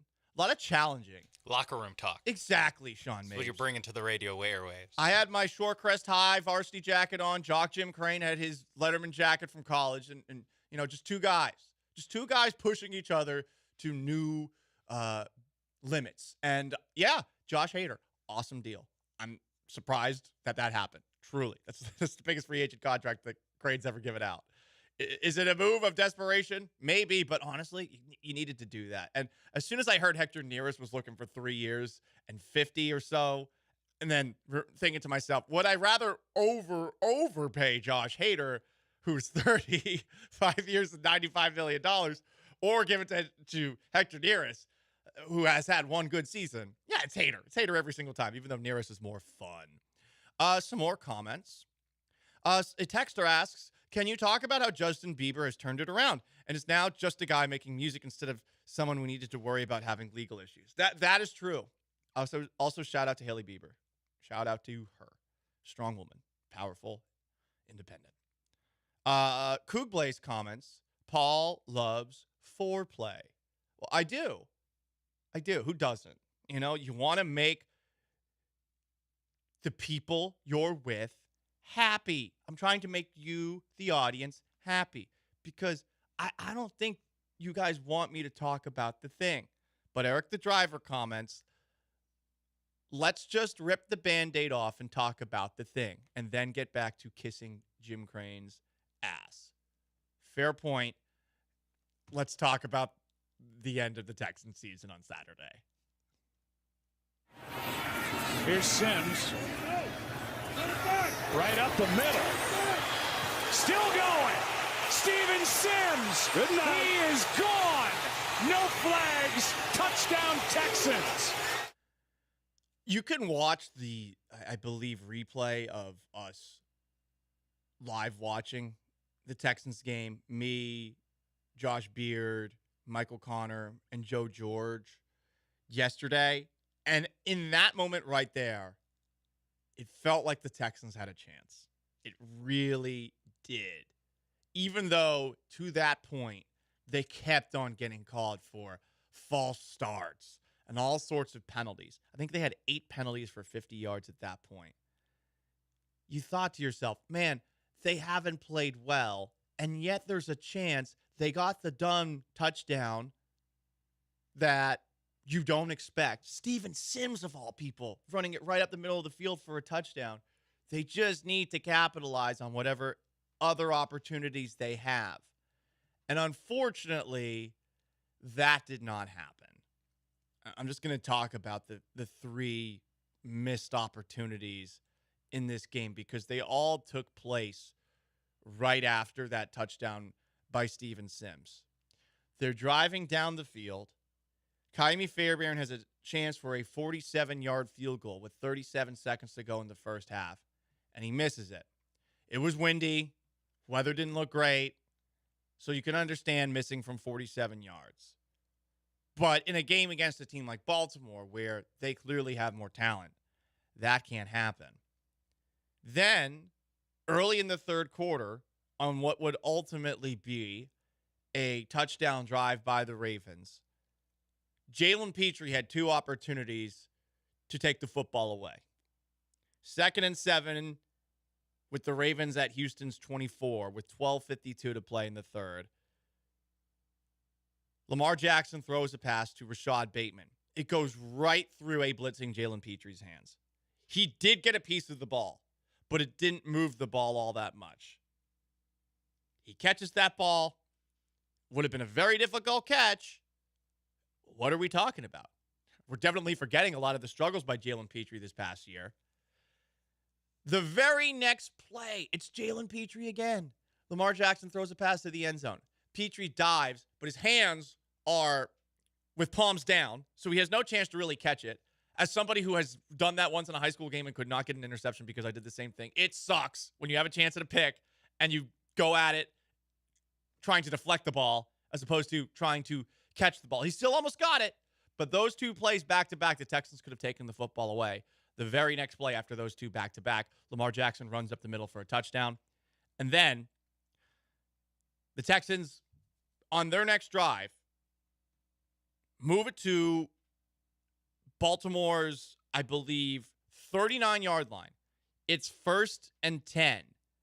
And they ran this double reverse throwback play to C.J. Stroud that ends up being a 5-yard loss. It's 2nd and 15 from the Baltimore 44. Incomplete pass, 1-yard throw to Dalton Schultz. They punt. That was it. They had to capitalize on most, if not all, of those opportunities if they were going to win that game on Saturday. And they missed on all of them. And ultimately, the game got out of hand from that point there. I'm curious as to how Houston sports fans, specifically those listening to us talking about it on the radio, want us to discuss that loss. Because I know the diehards out there want us to rip the Texans. I think the casuals want to ignore and avoid the conversation, though, entirely. And I have no issue with that. I don't. You do find yourself now staring down some really hard truths about the future of this team because, yeah, the future is bright because you have C.J. Stroud and because you have D'Amico Ryans. But nothing is guaranteed in this league, as I've brought up before.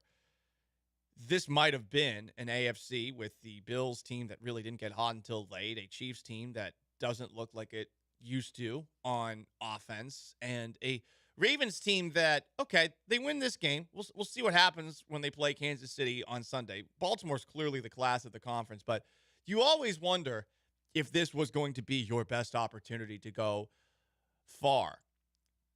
And then you find out that you're nowhere close to the class of the three teams that were expected to come out of the AFC. Buffalo with how they played hot down the stretch. Kansas City because it's Patrick Mahomes. And Baltimore because they were the 1 seed and their defense looks like it did in this game. So how do you want us to discuss this? Serious question.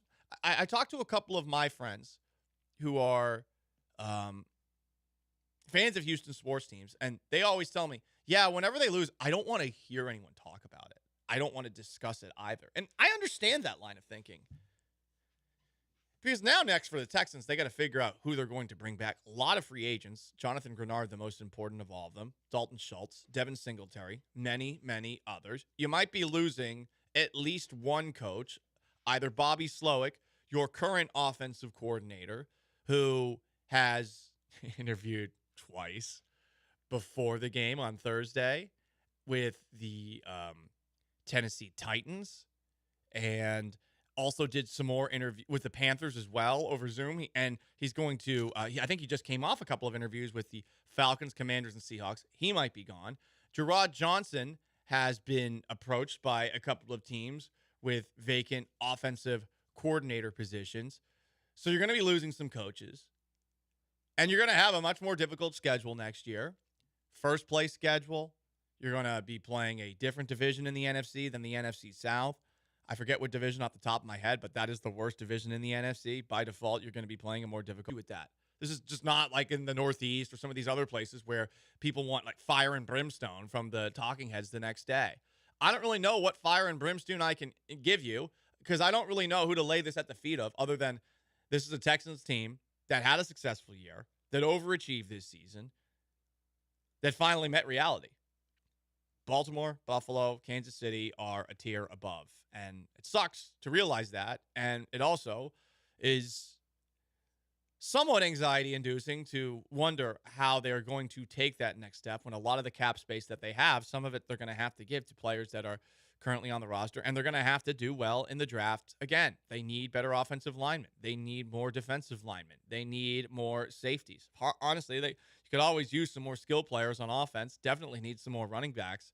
Clear limitations because of all the teams that played this weekend, there was only one team that had its asses kicked, at least by scoreboard, and that was the Houston Texans. Of all 8 teams that played, the Bucs had a chance to win it late. The Packers had a chance to win it late. Those are 2 teams you look at and you would say to yourself right now, the Texans are better than them because of C.J. Stroud. Are they? You know? And then on top of that,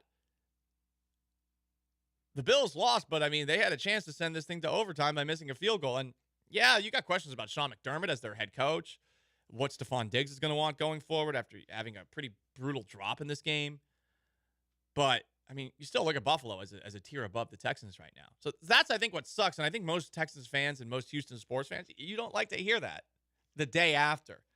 You're willing to come back to it a couple of weeks later. But today, do you want us to discuss the end and what it means and what's next? I'm not sure you do. 713-780-3776 to call in. To text in as well. You can join us on YouTube, youtube.com/Paul Gallant.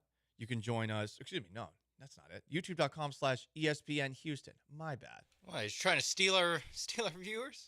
Yeah, I guess so. We can't compete against ourselves, Paul. That's true. We can't. Well, we shouldn't compete against ourselves. And you know, when your clips don't get posted to ESPN Houston's channel and you have to post it to another channel, I don't know, say your own, and these frustrations happen. A little behind the kimono at ESPN Houston. How about that? It is the Paul Gallant Show. Up next, Bobby Slowick's interviews. I mean, you knew we were going to talk about them. Were they a reason for the loss? We'll also take brief moments to discuss all of the other playoff games this weekend. It's the Paul Gallant Show, ESPN 97.5 and 92.5, and on ESPN Houston on YouTube. Stick around.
Most interactive sports talk show in Houston. A texter says, please don't talk about the Texans. Just talk about the new uniforms. I have not seen them. Sorry.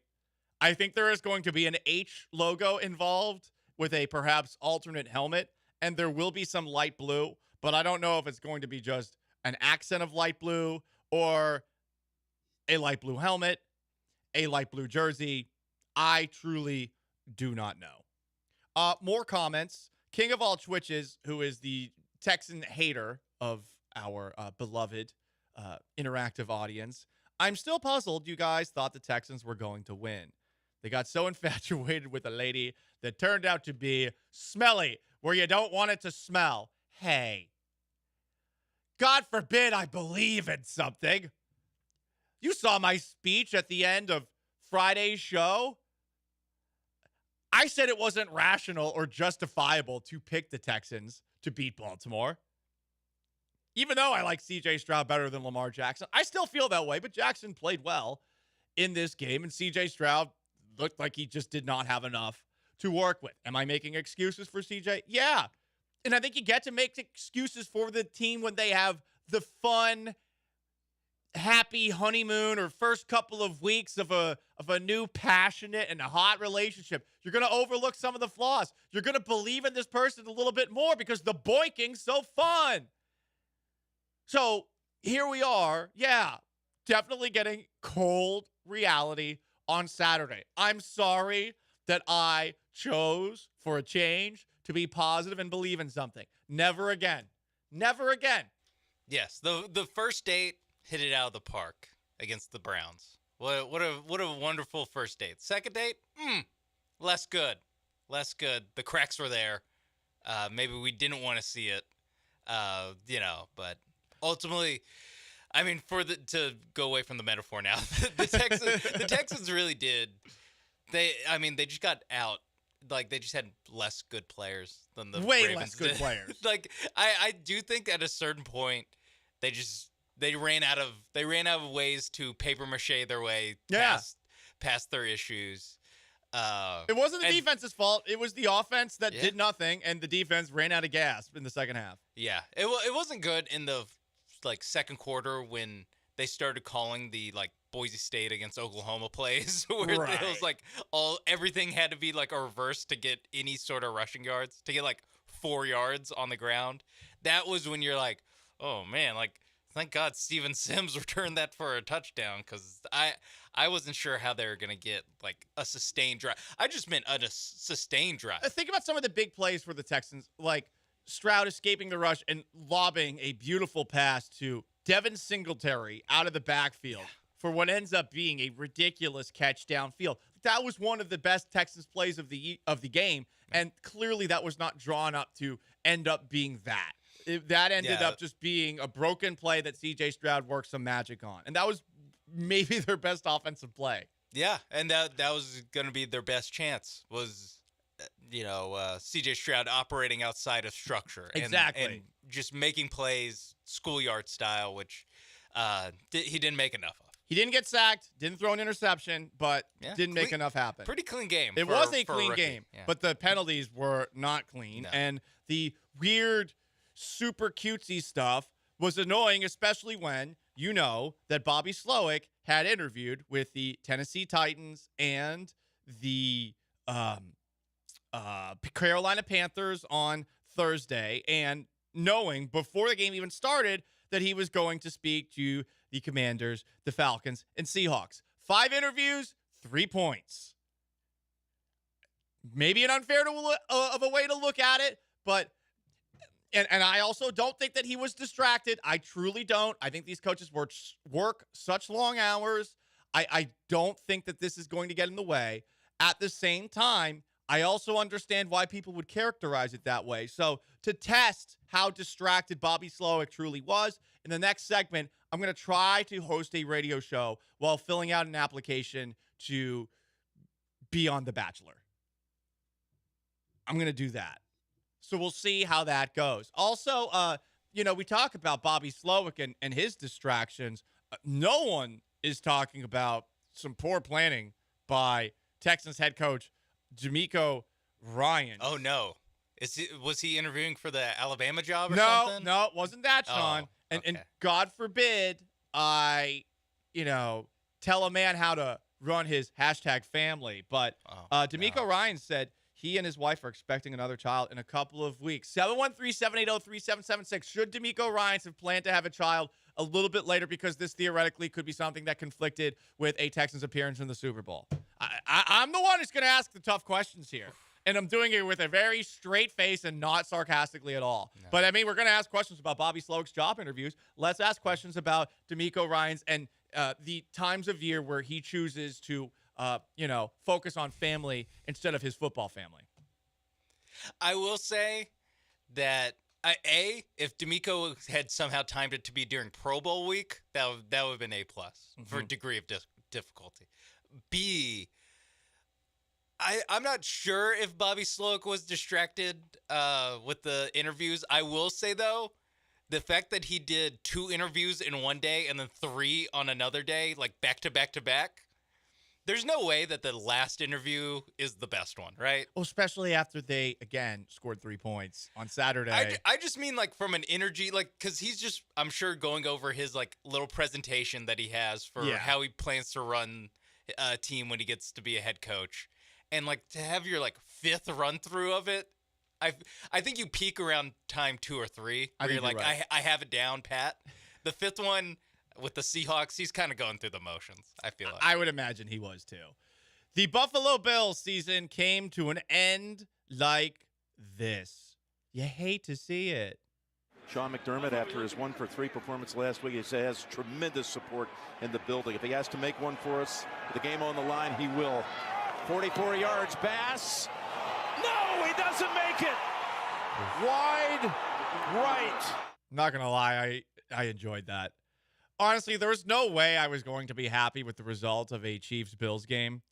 I was annoyed enough when the game kicked off and they were showing a montage of Tom Brady versus Peyton Manning and then trying to make this a similar matchup. Not even close. Yeah, at least Manning won one of them. Yes, exactly. They showed before the game too.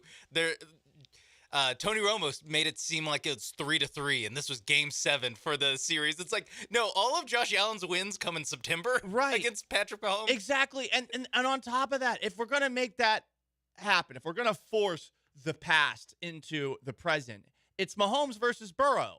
That is the one that matters. That's the better one, right? That's 1-1 in the playoffs. Exactly. Yeah. This one does not matter. This one's Michael Jordan versus Patrick Ewing. This is Rockets Warriors. That's what this is. This is loser DNA versus great team.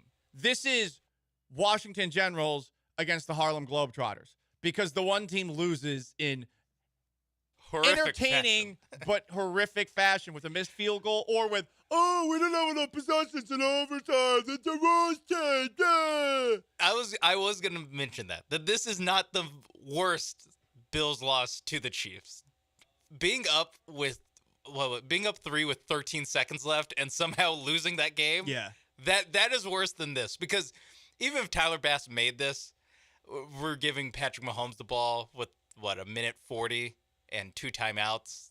I think this would just set up for a different kind of heartbreak for the Buffalo Bills. I feel pretty confident that Mahomes would be able to get the Chiefs in field goal range, and their kicker's better than Tyler Bass. Yeah. So, Bills fans, at least it wasn't the other kind of heartbreak or the other kind of heartbreak. This one was, I guess, a callback to previous heartbreak. R.I.P. to the Bills dynasty, which was announced in multiple preseasons. Yeah. R.I.P. The last 3 Augusts. Yeah, man. You hate to see it. Yeah, and all the Bills fans who were nowhere to be found when I was in college and the Patriots were pumping them. Yeah. Also, I enjoyed that. Bills fans, a little too welcoming to Jason Kelce. I agree. I'll just say that. And to Taylor Swift. A little too welcoming. Yeah. Where are the snowballs being thrown into that suite? Well, you saw that Jason Kelce hopped out of the suite at some point. The to Kelce's celebrate. are doing the most with their 15 minents. I gotta say, that podcast is gonna be doing numbers next year. There's even an interesting rumor that we'll get to in garbage time. Kelce and Taylor Swift talk. We're gonna have so much for it later on. The Lions beat the Bucks 31-23. On Friday, we discussed the back and forth between C.J. Gardner-Johnson, a Lions cornerback, who said that if the Bucs had a better quarterback, their receivers would be doing so much. He also mentioned that Russell Gage was on the team, which is not the case, which Baker Mayfield had a comeback, but it wasn't really a very pointed comeback. C.J. Gardner-Johnson would intercept Baker Mayfield in the Lions 31-23 victory over the Bucs to ice this thing, and then on Instagram Live talked some trash to Baker Mayfield. That boy said, boy, you don't watch film. Why call a play within 2 minutes of the game? Watch film on it and send it to me. And I tossed that bitch back at you, too. I hope you got it, too. Make sure you send that one with the jersey, too. C.J. Gardner-Johnson, keeping the receipts. I mean, I don't think anything that Baker said was wrong because, yeah, if you think that Russell Gage is still playing on the team, technically that is a good way to point out that maybe C.J. Gardner-Johnson is not watching the film. But at the same time, if Baker Mayfield throws a game-ending interception to C.J. Gardner-Johnson, he can do that, throw the football to Baker on the sideline, and on top of that, he can do this after the fact. Yeah, I mean, it was the perfect bleep talk opportunity to actually intercept the guy after you say he sucks the week before. Like, yeah, you know, CD Deuce, you win that one. He does. One last thing. There was one last game. Saturday night, I did not watch a second of this one because I was too busy talking about the Houston Texans here on our ESPN live stream, ESPN Houston. It's the new YouTube channel. You can watch our show live on that. But we were discussing the Texans' loss to the Baltimore Ravens. The 49ers beat the Packers 24-21. This moment from Jordan Love at the end clinched it for San Francisco. Jordan Love's he's got a chance here to match. Realistically, need at least 25 yards. Love. Pressure up the middle. Runs away. Throws across his body. And that is picked. 49ers have it. Greenlaw. Still up. He needs to get down. Greenlaw still on his feet. He's got to go down. Just go down and the game's over. San Francisco takes over. Packers should have won that game. And that's a very frustrating way to end because I think if you're Green Bay, you're feeling very good about Jordan Love's future, but it ends like that, and you're like, damn, our defense sucks. And honestly, in this game, they looked good against Brock Purdy, who had 2 almost pick sixes, and, you know, he had that 4-interception game against Baltimore towards the end of the year. There's a story that came out about how the Bucs would have preferred to have Tom Brady under center this season. They missed a field goal. Like San Francisco really is lucky that Green Bay blew this one with that interception, that missed field goal, the 2 blown pick sixes. Yeah.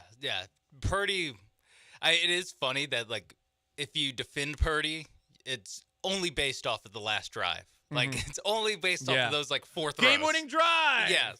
If you attack Purdy or if you're a Purdy skeptic, or if you just watch the first 3 quarters, you're like, man, this guy, I'm not sure about this guy going for next week. At least they don't have to play in the elements in Detroit. At least it'll be a home game. But, man, yeah, they really got away with one. They really did. I thought San Francisco would absolutely fire Green Bay into the sun. And the only team that got fired into the sun, the Texans. Paul Gallant, ESPN 97.5 and 92.5. Since so many people believe that Bobby Slowick was distracted, how about the clown prince of Houston sports radio, who also may have undiagnosed ADD, Paul Gallant, me? How about I try to successfully do a segment of sports talk radio while filling out a job application for The Bachelor?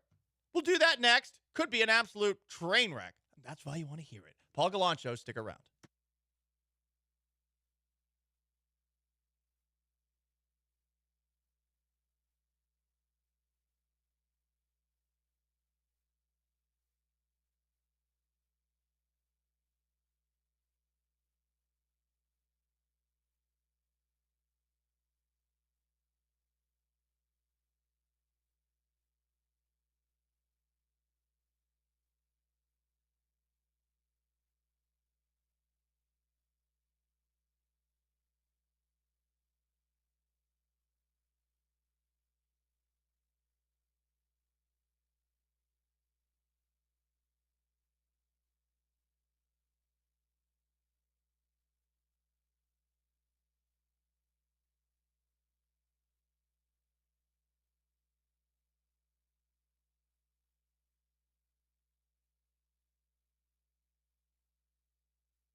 Welcome back to the Veritex Community Bank Studios. Here's your host, former Shorecrest Preparatory All-District Safety, Paul Gallant. It's now 2nd and 1. Jackson, end zone, likely for the touchdown. That was where the game was over. And they had a call back to Jalen Petre's near interception where Likely in the end zone told Lamar Jackson, throw that higher. Next time around, Jackson does throw it higher. Statistically, Jackson's throwing numbers were very similar to what you saw from him in week 1 against the Texans. Not a lot of yards per attempt, less than 200 yards total, but no interceptions, and he had 100 yards rushing. And he did look like the better quarterback in that game. And he's going to probably win the MVP. Now, I'll ask that question again. Who would you rather take between C.J. Stroud and Lamar Jackson going forward? I think it's C.J. Stroud. I think if it did come down to a last second, you need to score points to win, still feeling better with C.J. Stroud and his ability to throw than I am with Lamar Jackson.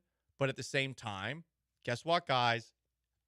Just like I said the whole time, but it gets, I guess, twisted because DJ was loud when he was in with me. I still think Lamar Jackson's a great quarterback. I think he's a top 5 guy. The amount of people, Sean, that have been coming into my mentions and saying, you said Lamar Jackson sucks. No, yeah. I think that Stroud is better at throwing the football than Jackson is. Paul, Bill, Polian, Gallant. Yeah. Like this, they have a great wide receiver playing quarterback. I love how being rational, it turns into, you said that Lamar Jackson should play running back. I will say it is to Lamar Jackson's credit. I mean, even if you still not hold it against him, but just prefer C.J. Stroud in a 2-minute situation, it does help that if in the first 58 minutes, you can just make it a 3-touchdown game. Like, that also helps. Like, yeah. Good tip of the cap to Lamar. he did so well in the first 58 minutes. The 2-minute questions that we have haven't even come up. Sean, we didn't even play what he said at halftime, but after the game, Jackson said that he basically lit up a bunch of his Ravens teammates to get more out of them, and clearly that worked. Who did most of the talking at halftime? I did. You did. A lot of cursing at halftime. It'd be inappropriate if I said it right here. It would. We wasn't really doing anything, to that defense. They was playing great, and that offense was playing great as well, but we wasn't doing our job with our unit. In second half, we went to put points on the board, start moving the ball, moving the chains, and start looking like ourselves. Maybe C.J. Stroud should have used profanity. Profanity has a place, guys, in all of our lives. A lot of people tell me, Paul, when you do your uncensored podcast, you drop F-bombs every other word, and it's honestly kind of unnecessary and makes you seem immature. All of those things are true, but sometimes a well-placed bleep, bleep, and or bleep can get more out of your crew and out of your family. Some comments here. Most interactive sports talk show in Houston and on youtube.com/ESPN Houston. El Barrio Cookers asks, you throw a lot of money at Bobby, and if he still walks out, who's there for the replacement? They're not going to lose both Gerard Johnson and Bobby Slowick. They will probably lose, worst case scenario, one of the two. I would think that Gerard Johnson, if Slowick leaves, is definitely going to take the offensive coordinator job. He worked firsthand with Stroud this past season. He is also somebody who has lived here for a lot of his life. I know Gerard. I don't know what's going through his mind right now, but good for him getting those interview opportunities with New Orleans, and I forget the other team that he got it with. But if he's getting those, the Texans are clearly going to move him up to offensive coordinator should Bobby Slowick go to another coaching gig, which would have to be a head coaching gig. Yeah, it feels like it's pretty clearly either Slowick leaves to be a head coach, Johnson gets bumped up to OC, or Slowick stays as OC, doesn't get a head coaching job, and Johnson becomes an OC somewhere else. Right. That to me seems like the most likely situation. I guess he could just be interviewing and not get these jobs for Johnson, but I mean, it seems like he has a pretty good resume. Not just what he did with C.J. Stroud this year, but even going back, he helped you shave 0.2 off your 40 time. The most important thing he's ever done is that in 10 minutes, he helped me run a respectable 40 time. I mean, the Texans cannot afford to lose this guy. No, he's a great coach, truly. Like, I learned from him how to be the fastest man I can be. The fastest man in Houston radio. Yeah. When DJ's not on the air. Yeah, as long as DJ doesn't have cleats. Right, when DJ's not on the air. Some more comments, youtube.com/ESPN Houston. Jason P says, Bobby needs to go. He spent all his time preparing for interviews instead of focusing on the game. He also wasn't that good of a play caller, in my opinion. The two cutesy plays that he had in this game, one of them was the double reverse pass where the Texans were 1st and 10 on the Ravens side of the field. They lose 5 yards. The other was this weird screen that they tried to Brevin Jordan.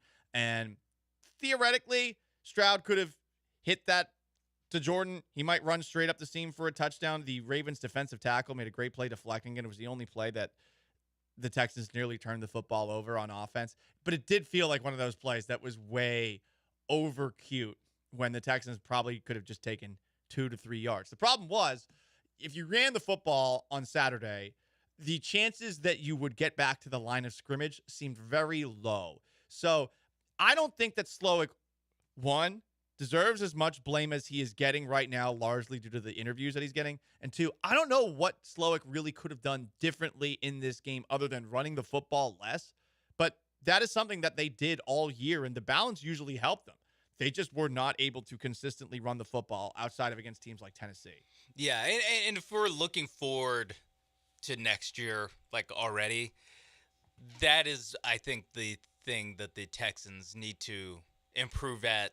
Maybe not the most. Maybe another pass catcher would be probably top of the list for your Texans offseason wish list. But right. I think a running game would be second. I mean, they pretty clearly need at least another running back in there, in that room. And maybe this is something where just having your healthy offensive line from day one. If you get a little more offensive line health luck, maybe this running attack looks better. But that, to me, when you cannot run the ball against good teams, you're tying one hand behind your back already. Right, and then it's a team that doesn't make mistakes and has guys that fly all over the field and are going to make it tough for anyone not named Nico Collins to get open. You don't have Tank Dell. Right.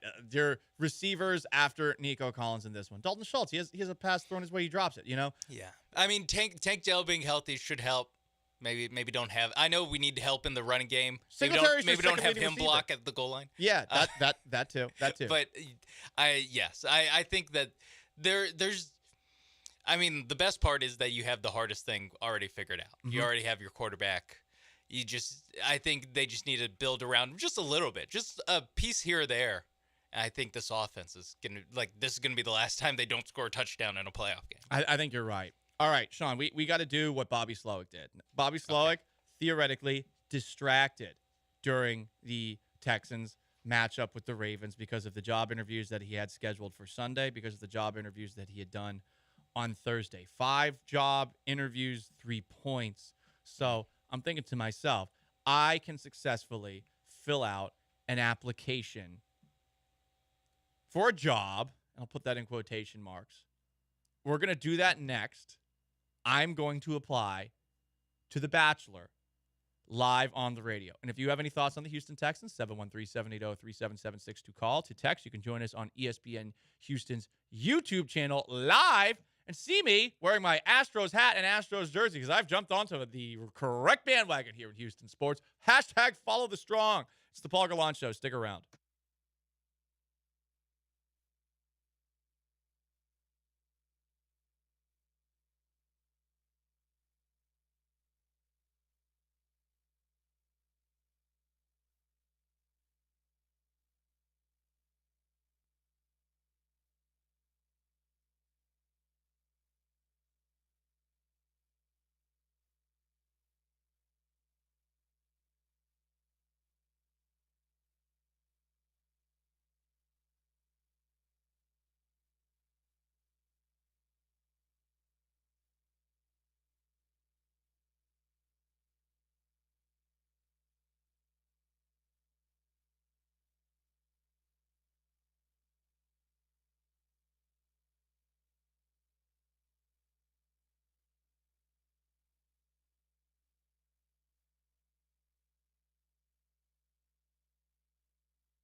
Live from the Veritex Community Bank Studios, it's Paul Gallant. Join the conversation by dialing or texting 713-780-3776.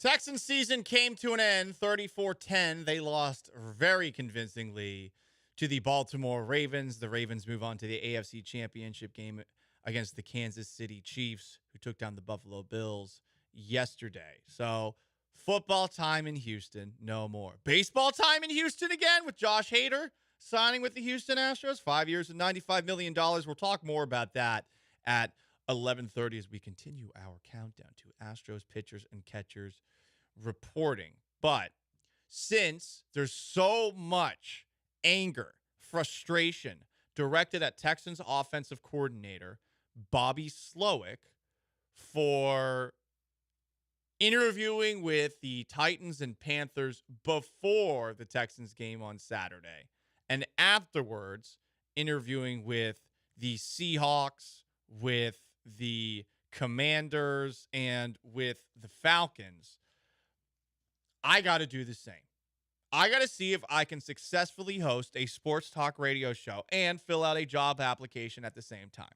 Now, here's the deal. How many jobs could I legitimately get outside of sports media and the radio? The answer is none. I don't have many skills other than being a legendary cashier / bagger / supervisor at Hannaford's grocery store in North Quincy, Massachusetts. That's all I got. It's the only real job experience I have. Can I do sales? I don't know. Can I dig ditches? I don't know. I don't have any skills. I've never taken a ITT tech course or anything like that. I don't know how to plumb or how to cook. Really? How are you with Microsoft Excel? Not great. Okay. Microsoft Word, I can do. Microsoft Proficient? Excel? What was that again, Sean? Would you say you're proficient in it?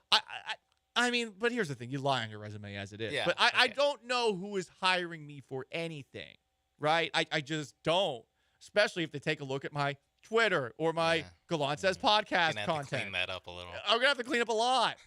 I don't want them seeing the many reasons to not hire me. So there's only one thing I can't apply for. It's The Bachelor. That's all I could do. I'm either going to be a sports talk show host or a reality TV star. I'm not funny enough to do comedy. Learned that the hard way, opening for Donnell Rawlings. Like, all I got is this. So why not, kill two birds with one stone here? Yeah, I love my job here, ESPN 97.5 and 92.5. I do love it. We're also on YouTube at ESPN Houston. You can live stream the show and watch my pretty little face on it. A face that definitely deserves to be on The Bachelor. That's the only place I can apply to. So let's take a look at what you got to do. Okay, so you got to fill out your name, check. Date of birth. I don't think I want to tell them I'm 34. Right. I mean, I'm turning 35 in 2 months. They just had the Golden Bachelor. That's true, but I'm not old enough for that either. Yeah, you're in the weird middle ground. I gotta say I'm 28. So let's do a little math here. April 11th, 1989. How about we say April 11th, 1995? Ugh. But here's what I'll do. That'd make you, that'd make you a year older than me. So. Okay, so I get a lot of people have been saying that I need to start dyeing my beard hair and to start dyeing my hair. Get a little hair dye. Yeah, a lot of people have been saying that. They actually have been, amazingly. Oh, and wow. It's been hurting my feelings a little bit. Just saying. Okay, so we got that. Gender. Male, female, non-binary, or not specified. I mean, I got to set myself apart. You got to answer non-binary. Got to answer non-binary. Also, that opens you up to being on The Bachelor or Bachelorette. That's true. Playing chess, not checkers. What if there's a gay bachelor, right? Like that then I could theoretically be on that too. Theoretically. Or the bi-curious bachelor. That would be a great show. Honestly, how has that not happened yet? It's like my idea for the Golden Bachelor is that they had too many age-appropriate women. They should have thrown in like 3 28-year-olds in there. They did have a shot at love with Tila Tequila. Nazi enthusiast, Tila Tequila. Okay. Height. All right. Well, I'm definitely lying here. So my license, it says I'm 6 feet tall, but I think I got to say 6'1". 6'1". And I'm just going to wear cowboy boots the entire show. Just going to wear cowboy boots. Yep. Weight. Don't want to seem too skinny. No. I don't want to seem too lean. If we just gave you 3 extra inches, you're probably going to have to bump up the weight a little bit. Okay. So, but not too much. I'm Delicate at like, game. I'm 178. So how about we 195? Oh, no, that sounds fat. No. If you're 6'1"? Yeah. That's too much. Come on. No, they got to know that, like, hey, like, he's got a big chest. He's got, like, decent inner biceps and a big butt. But also, like, he's got some abs. Now we're gonna have to work on that part. But hey, he's got some abs. Okay, so we're gonna say 182. Sorry for all the 6'1", 195-pound kings out there, but BMI index. It's not looking so good for you. Also, smart move. I was working in increments of 5. You throw in a 182, that makes it seem legit. Yeah. Okay. More things to fill out. Do you have children? Now, there's only 2 options, yes or no. I think the better option that adds an air of mystery is I don't know. Yeah. Unsure. Undecided. Don't have that as an option. Okay. So go with no. Have you ever been married before? No, I have not been married before. I have not. Occupation. What do I say here? Because this is where it gets interesting. This is where they lie a bunch, right? Right. Like, there are so many people who have played sports, put that in quotation marks, like NFL player. Like, no, he got like a tryout once. Now, that's more than I've ever gotten. And I don't know if I can say, I can't say I was a college football player, though I did play football on the weekends in college. You played on Saturdays. I did play on Saturdays. I did. In the snow sometimes. Syracuse Orangemen can't say that because they played in the dome, but I played outside. That makes it clear that you were not on the team. Someone suggests, King of all Twitches suggests occupation. Texans fluffer. Guys, that's the other shows. We haven't been that bad except for the past week. We went all in with the pandering. It didn't work out. Okay, now we're on to the Astros. Occupation. Does talk show host, like, does that resonate? I think TV personality sounds a lot sexier than talk show host. Sports media star. Sports media star. Okay, I'm gonna fill out sports. Because you are right. If you sniff an NFL field, they say former professional athlete or something. Or that's true. or when TMZ, like when just a random player does something, they're like, NFL star John Mechie has XYZ. It's like, well, okay. We all love John Mechie, but he's not a star yet. What is the next big city near you? How far is it? Ooh, I'm in a big one. Houston. Yeah, Houston. Have you ever applied for The Bachelor online or via email? Yes, I have, sadly. I don't know when I did it, though. Ugh. That might be a problem. Have you ever attended a Bachelor casting event? No, I have not. Why would you like to be on the show? Okay, so this is the key. Yeah. This is the key right now. This is going to be so hilarious when you get casted off of this. It would be really funny. It's been hard for me to find love due to the high stress and demands of my job. Now, I won't tell them that I work 2 hours a day. The high stress and demands of watching sports for a living and talking about them. Hey, you're here at the station six days last week. That's true. I was one here of on them for like Saturday. 6 hours. Long day. Sometimes I wonder if I'll ever find the one. Continuing to type that in. I'm running out of options. My mother even told me this. Okay, yes, that's good. That's good.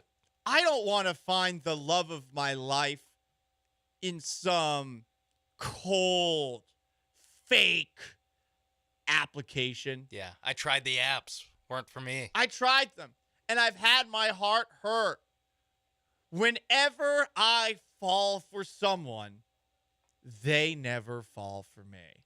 And this is where I really got to start bringing the tears to the table and not talk about my rather high number, despite the lack of relationships. This is where I'm going to say something really, really real. There's just be 2 shows in a row where I'm going to say something really real. I've never had someone tell me they love me. Now, is that true? I've definitely had family and friends do it, and my parents, but I've never had a significant other do that. Except for one time, and it was a drunk voicemail. That doesn't count. That does not and count. we're not going to include this in the write-up. That does not count. I think that's going to win it. I think that's going to get it done. Yeah. So you also, I also like dropping the little anecdote about your mom, because that, TV. I'm close with my mother, right? Also, yes. Also, TV producer mind going, okay, so there's a character right there. If he makes it far enough, get his mom on the show. So we're doing this because Bobby Slowick was also on offense. Was this 3 points of offense in radio form? I think this was 3 touchdowns.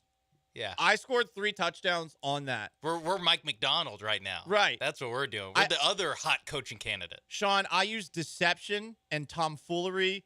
And Bobby Slowick, when he tried to do that, it was disastrous on Saturday. But when I His did shenanigans were sad. With a big old Eddie Haskell smirk on my face, I pulled it off.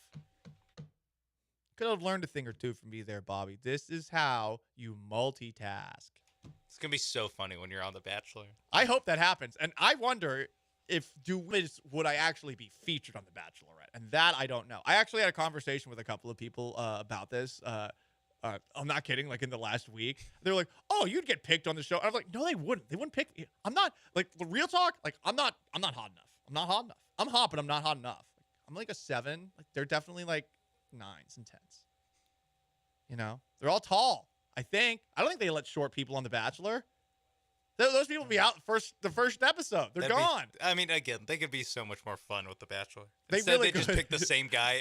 Like they pick 25 different versions of the same guy. Wouldn't it be so funny if a 5'6" guy? Yes, it'd be hilarious. Every like The Bachelorette and every single guy is 5'5" and she's 5'8". Yeah, that would be the best. They're all shorter than her.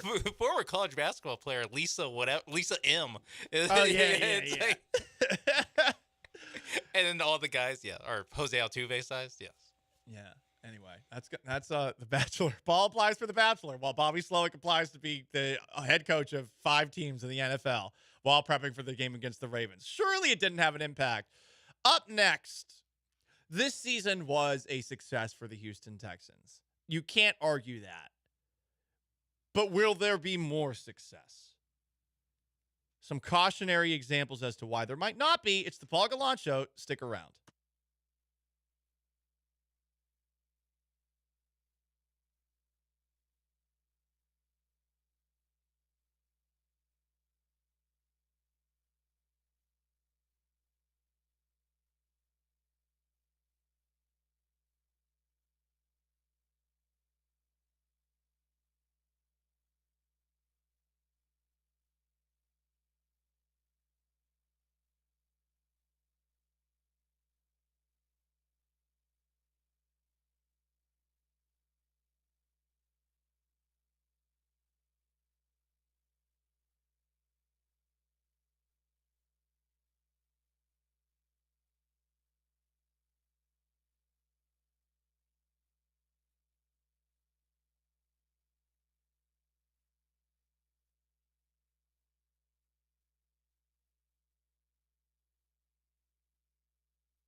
Back to the Paul Gallant Show, coming to you live from the Veritex Community Bank Studios on ESPN 97.5 and 92.5. Jackson keeps Stanley in front of him. Touchdown, Lamar. So that's how the Houston Texans season comes to an end, 34-10. They lose to the Baltimore Ravens. They had chances, could have taken a halftime lead if Kaimi Fairbairn didn't miss a 47-yard field goal, and could have potentially stopped the Ravens on their touchdown drive to open the second half. Jalen Petrie had a couple of shots and interceptions. And then on their next drive, they run this weird hocus-pocus double reverse throwback to C.J. Stroud that results in a negative 5-yard gain. And that was the closest it was the rest of the way. Texans punt, Ravens march down the field. 12 plays, 93 yards. Over. And you leave feeling like you're nowhere close to the upper class of the AFC, the top shelf, Kansas City, Baltimore, I guess to a degree, Buffalo. You're not in the same conversation. And it's frustrating because this season was a success. This was arguably the worst team in the NFL last season with Lovie Smith as head coach, with Davis Mills as quarterback. You win the last game of the year. All of a sudden, you have the number 2 overall pick. But, I mean, take a look at the draft class that Nick Caserio put together. A very good one. Some would argue it was the best draft class. You got the quarterback. You got a good defensive player. You got a good head coach. The future definitely does look bright. Texans head coach DeMeco Ryans had this to say about this season and how it wasn't their time, but he's still very proud. Yeah, it's not hard, man. I'm proud of our guys. All right, I told the guys keep their head up. I'm proud of them for just the entire year. Right, this wasn't our moment right now. This wasn't our time right now. We didn't get it done, but I'm proud of each and every coach and player in the locker room. Right, for what we accomplished throughout the entire year, how we grew throughout the entire year, and I'm proud of our guys. Right, and that's why I told all our guys keep their head up. Like credit to the Ravens, but man, proud of each and every man. The big question is if the growing continues. There are cautionary examples of teams that surprised a lot of media, of fans over the course of a year, and then the next year they don't do much more than what they'd done the year before. Sometimes it's due to a more difficult schedule. Sometimes it's due to some changes in the roster. Sometimes it's due to injuries. Sometimes it's due to a change in the coaching staff. But I would point to last year's example of this.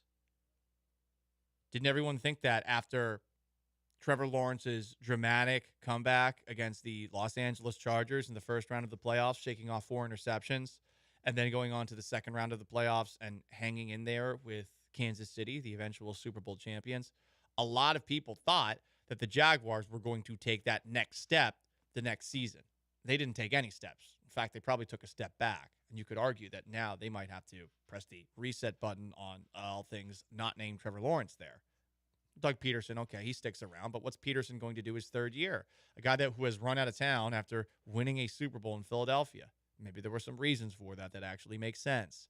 It's hard to think of them off the top of your head from the outside looking in, but while it was a success, and this is not the same old Houston Texans, you got to wonder about these possible changes in the coming weeks and if they're going to be able to take another step off of it. They have a lot of cap space, but there are a lot of players that they're going to have to give contracts to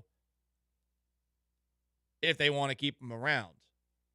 Jonathan Grenard, who had 12.5 sacks this past season, is probably going to get around $20 million a year in the offseason. Are you willing to pay that so that you can keep Will Anderson and Jonathan Grenard? Dalton Schultz, also a free agent.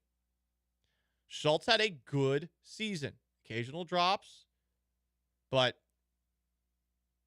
59 catches for 635 receiving yards and 5 touchdowns. That's 12th in the NFL. Do you have a better option on the roster? Do you feel like Brevin Jordan's better than Dalton Schultz? I don't feel that way. And clearly, C.J. Stroud liked throwing to Dalton Schultz. Then you got on the defensive line. Sheldon Rankins is going to be a free agent. Cornerback Steven Nelson on the other side of the field is a free agent. Blake Cashman, who had a breakout season at linebacker, he's a free agent. Running back Devin Singletary, who was your second leading receiver in this game on Saturday, he is a free agent. Noah Brown, who had a couple of huge games this year but dealt with injuries down the stretch, he is a free agent. Kaimi Fairbairn, yeah, he missed a 47-yard field goal, but he was the model of consistency before that over the course of the year. He's a free agent. Your punter, Cam Johnston, he's a free agent.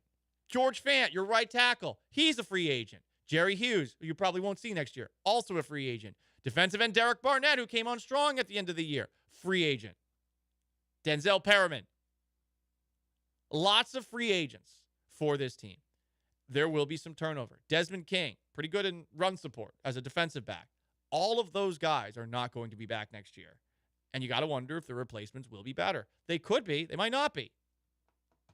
You're rolling the dice at this moment in time if you're trying to predict that. And then, of course, you've got the coaches that are potentially leaving.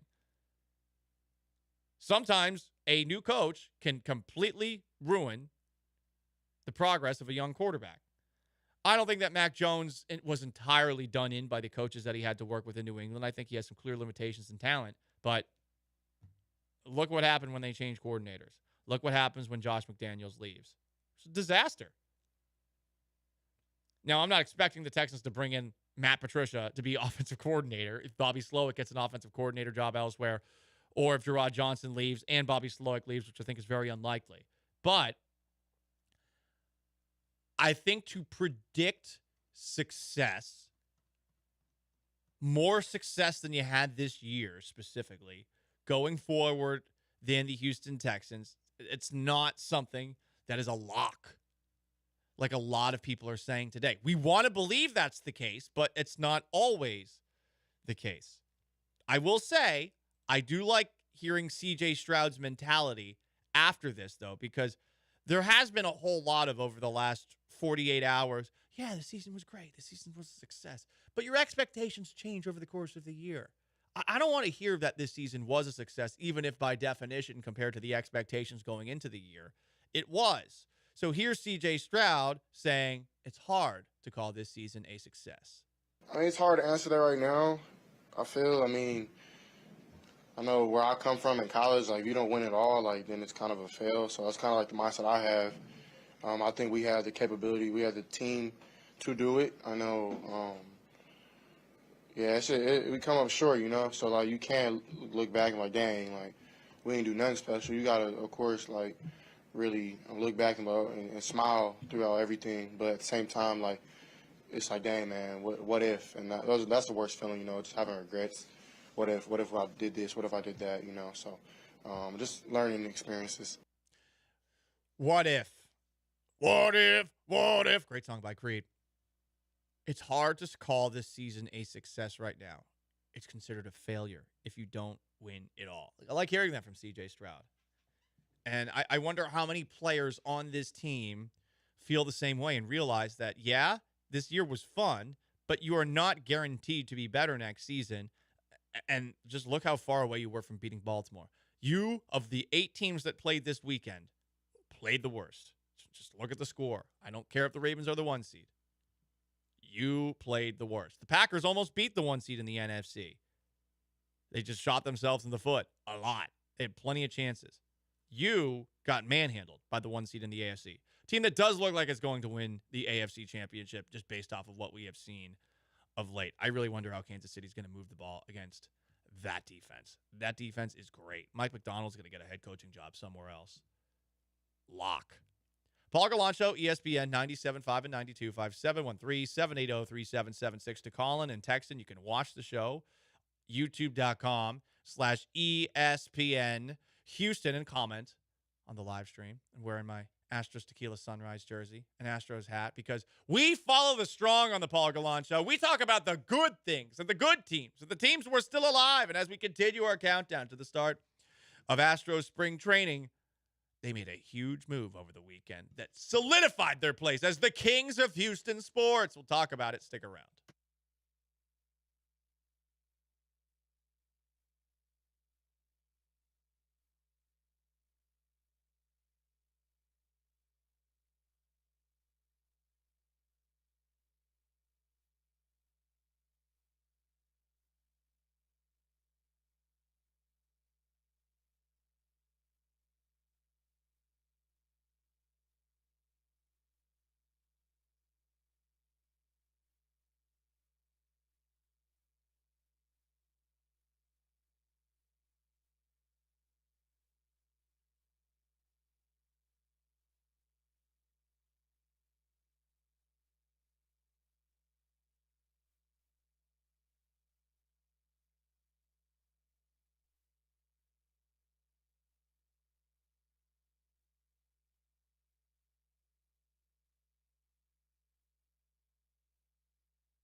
Back to the Veritex Community Bank Studios and your favorite 10 to noon sports talk host, Paul Gallant. Give him hell, Paulie.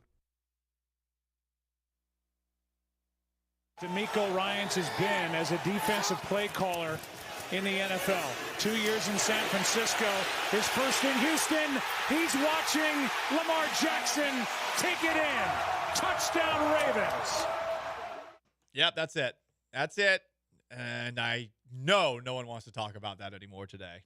I know it.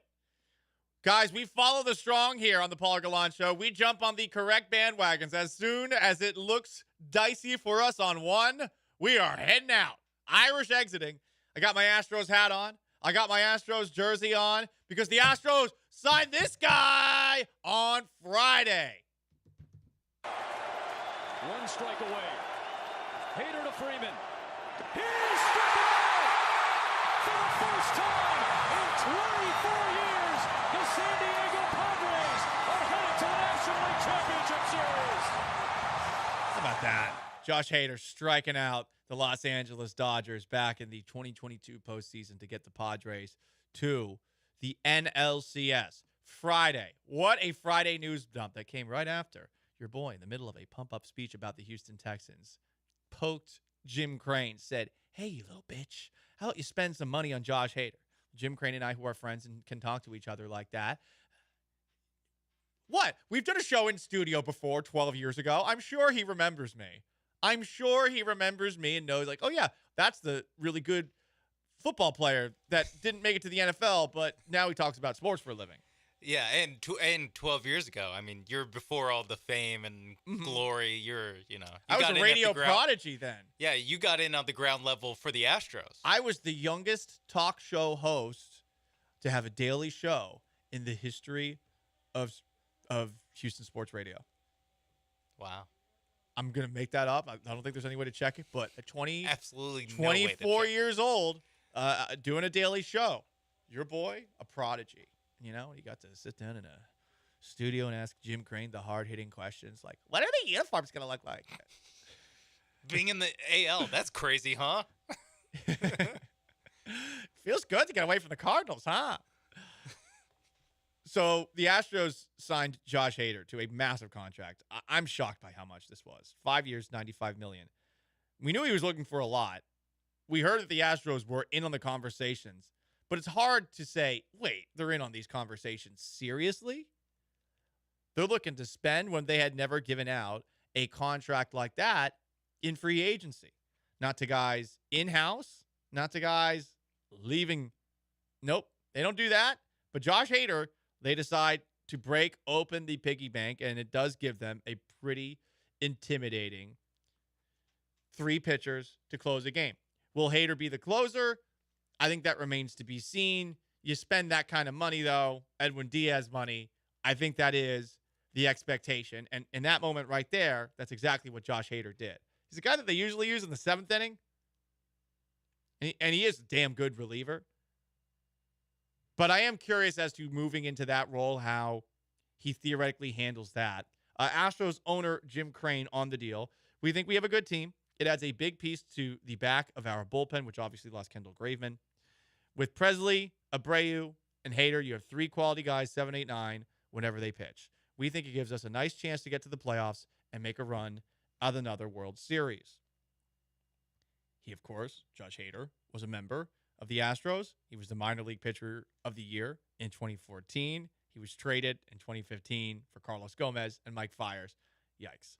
That one did not work out so well. Sometimes you mess up on trades, like the Dodgers and Yordan Alvarez. Like, these things do happen. We're righting the wrong. The wrong has been righted. The wrong has been righted, I think. Yeah. Whatever. Yeah, you get what we're trying to say here. Yeah. Josh Hader, product of the Astros development system, is back. Shout out to Jeff Luhnow. Tip of the cap. Another victory for Jeff Luhnow. Dana Brown, maybe they're not done based off of what he said at a Astros media something. I'm not really 100% sure what it was. It wasn't media day, but it was like Astros media get-together where you heard from Alex Bregman, you heard from Lance McCullers.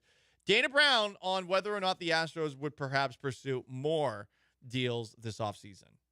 I say we're always active. Even during the season, when we have our thought process, we come in to the front office every day looking for opportunities.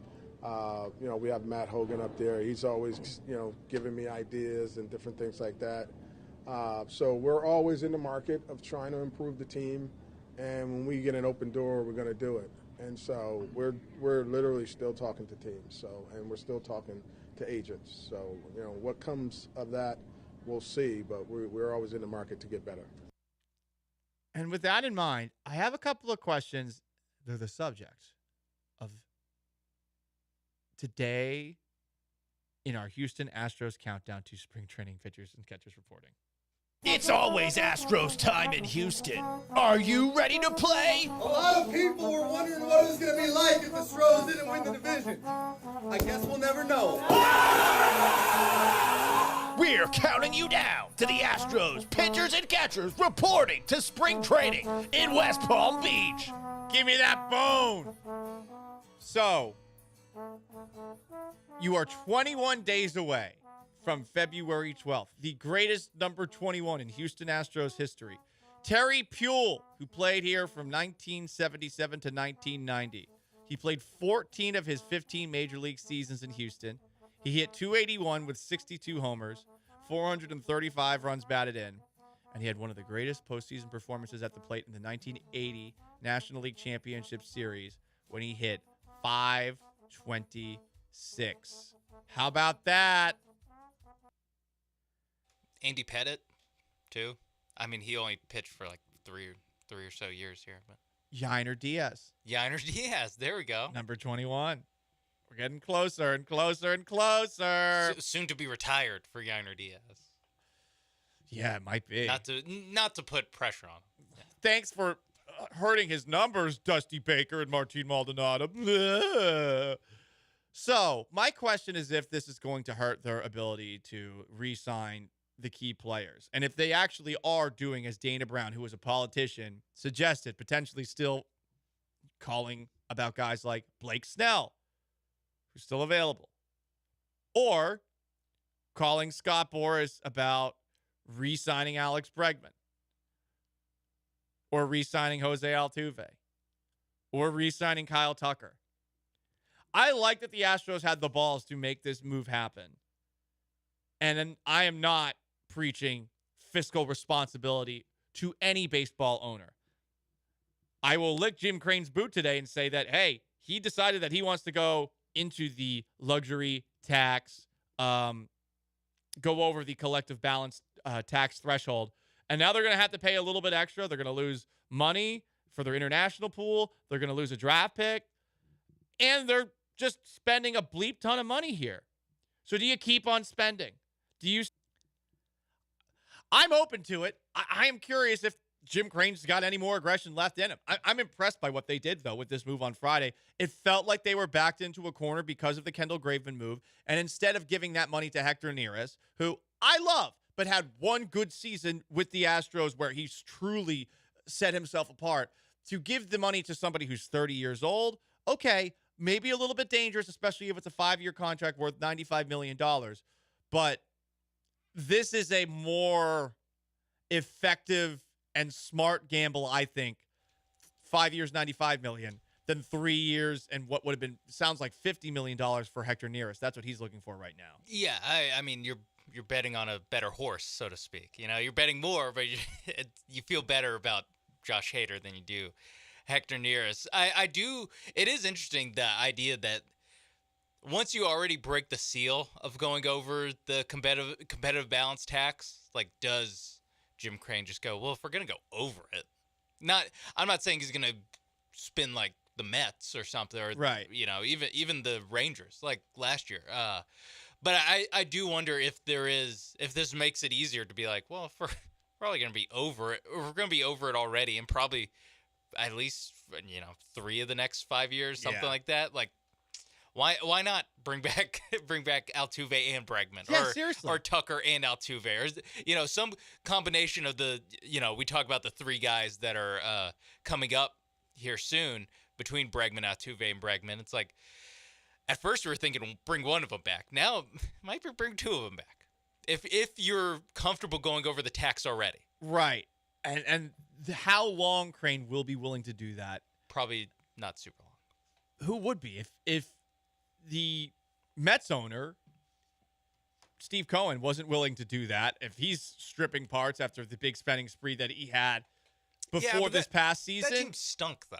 It's one thing to be expensive and stink. It's one thing to be expensive and make the ALCS every year. That's 100% true.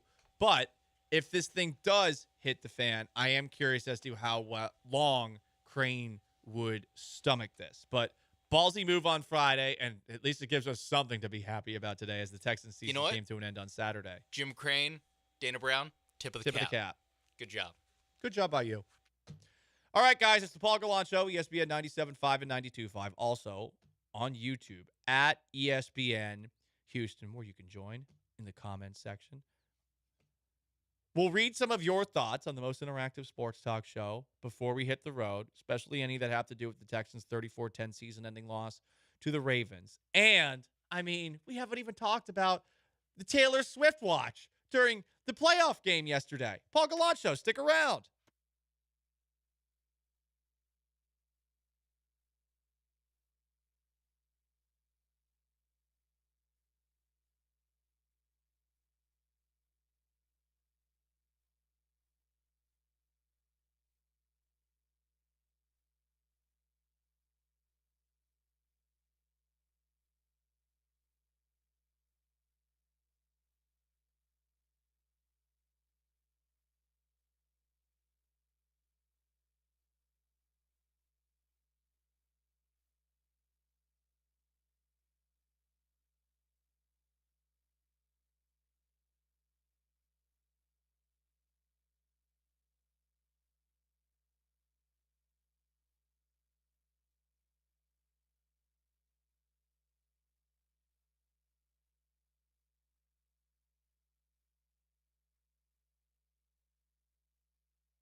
It's been a heck of a year, and I think D'Amico hit on the nail. Our future is bright, man, but These type of losses suck, you know.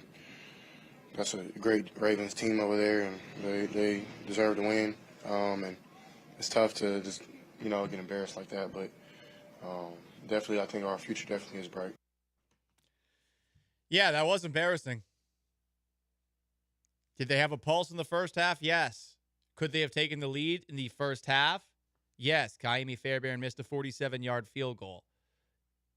That was the first of a couple of missed opportunities for the Texans, a couple of near interceptions by Jalen Petrie on the opening drive for the Ravens in the second half. They score a touchdown. The cutesy play by Bobby Slowick, 1st and 10 of the Ravens 39, gets blown up, 5-yard loss. They end up punting in that situation.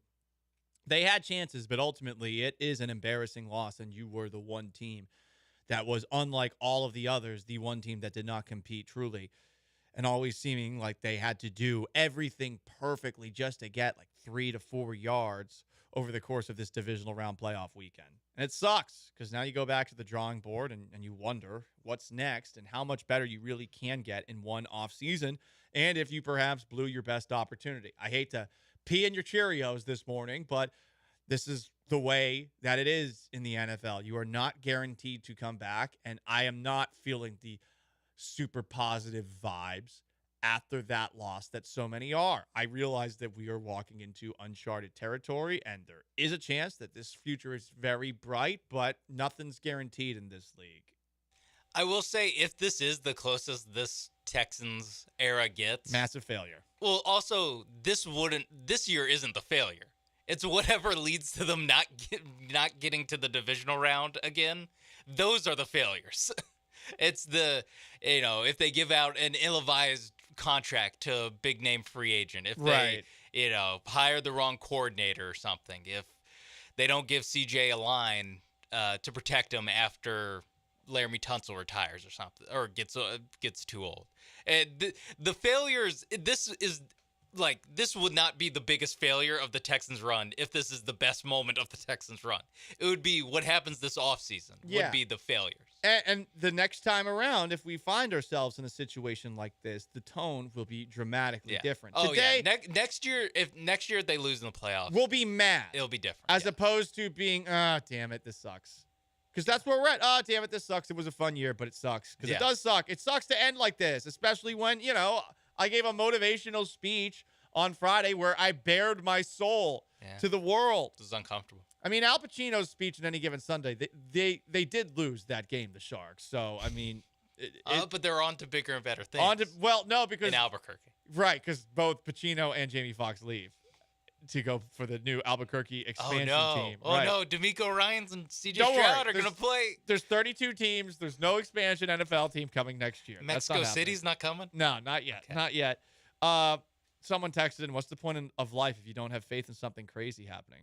That's from Paul Gallant, 713. Yeah, I guess I have a book.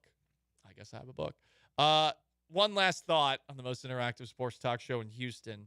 The offensive game plan and play calling sucked against the Ravens and against the Browns the week before. No deep passes. What are you talking about? There are deep passes against the Browns. No outside runs. You thought outside runs were going to work against that Ravens defense on Saturday. What was that? And that stupid trick play, send Slowick to North Korea. I think that's rash. I think that's a little bit rash. We're not sending him to North Korea. He'll die there. He'll come back and his brains will be scrambled and he won't be a functioning human being anymore. If we're going to send him anywhere to make him feel like he needs to do better, I think you send him to Indianapolis or to Gary, Indiana. Just somewhere in that god-awful state. Just make him go somewhere there, and he has to spend a week there. Yeah, or if you want to Michigan. If you want to send him to a place where, he'll be watched over at all times by a dictator who rules with an iron fist, just send him to Charlotte. Coach the Panthers. He can go David Tepper, close enough. Internship for 1 year, and when he gets fired at the end of the year, yeah, exactly. He can come back to the Texans, and they don't even have to pay him. Yeah. They won't even have to pay him. It'll be great. All right, guys, time for a little garbage time.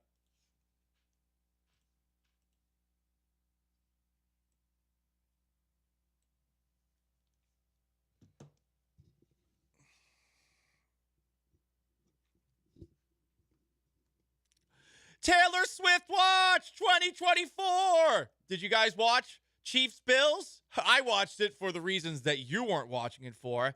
As a Swiftie, I was only watching that game because I wanted to see my gal, Taylor Swift, sitting in the suite.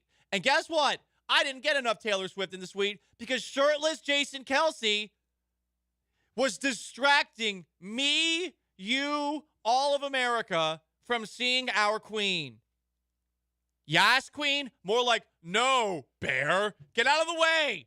Jason Kelsey, get out of the way. Jason Kelsey goes into the stands to drink beers with Bills fans. Jason Kelsey helps a young Taylor Swift fan meet Taylor Swift for the first time by bringing her into the suite. How about, I don't know, stop climbing through windows of an NFL game suite? He should be suspended, and the Eagles should lose a first-round draft pick for that, for endangering fans. Roger Goodell would consider doing that, I think. But also, you're distracting the world from the reason that we were all watching the game. And I get it, Jason Kelsey. You're about to retire. You're trying to make your podcast pop. But this was about Taylor Swift and Travis Kelsey, as evidenced by Travis Kelsey heart hands when he scored a touchdown. Many people thought he was trolling Bills' not dead player, Damar Hamlin. Actually, he was just, saying that he loves his girlfriend. He was saying that he loves his girlfriend and Taylor Swift, she does that at concerts. She does that at concerts. You cretins, you savages, you don't even know what Taylor Swift does. That's her fearless pose. Fearless. Fearless! Did she steal that from Damar Hamlin? Or did Damar Hamlin... I mean, hard hands... Hamlin definitely... Let's be honest. Hard hands Jeremy did not get Pena invented. did not invent it. Did not get invented in the Damar 2020s. Hamlin did not invent it. Taylor Swift invented it. Yes. Okay. Dusty Baker invented the high five, and Taylor Swift invented hard hands. What are you laughing at? This is disgusting that you would laugh. No, I forgot about Dusty Baker inventing the high five. Also, we don't have time to play this clip, but the Kelseys are just such whores for attention. They just are total whores. It was Jason in this game. And on top of that, Michelle Tafoya was on CBS Sports Radio with my guy Mark Ryan on Sunday. And Tafoya said that Travis Kelsey is considering retiring. These people, they have no shame, and how dare they take the attention away from, no, not the game. F the game. F football right now. I don't even like it anymore. How dare he take attention away from Taylor Swift? And if Taylor Swift isn't doing a surprise appearance at the Super Bowl halftime show, I will scream. Anyway, that's going to wrap up today's Paul Gallant Show. Big thanks to Sean Mapes behind the glass. Big thanks to everybody watching. ESPN YouTube, the ESPN Houston YouTube channel. For our texters, Twitchers, tweeters, I am merely Paul Gallant. So long, farewell, have yourselves a wonderful Monday. Connor and Beard are up next. Peace! Though, Jim Crane, you poor ass bitch. Come on, spend some money.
prices and no dealer add-ons. They have King Ranch, Lariat, Limited, Platinum, and the F-150 Lightning ready to drive off the lot. Get exclusive discounts and fantastic financing options during the summer sales event with no dealer add-ons or hidden fees. Visit ChastangFord.com or their showroom, Chastang Ford, off of Homestead, not Hempstead. Offers and discounts subject to availability. Financing options subject to credit approval. See dealer for details.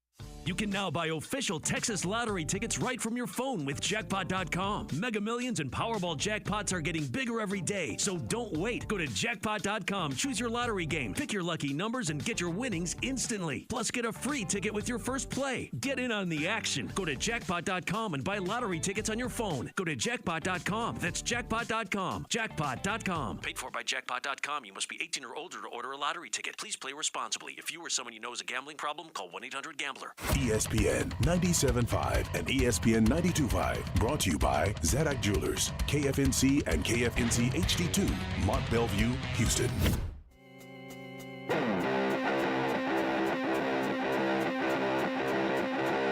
In a world, in a symphony of debauchery, two strangers must work in tandem, and the task ahead of them is vast and treacherous.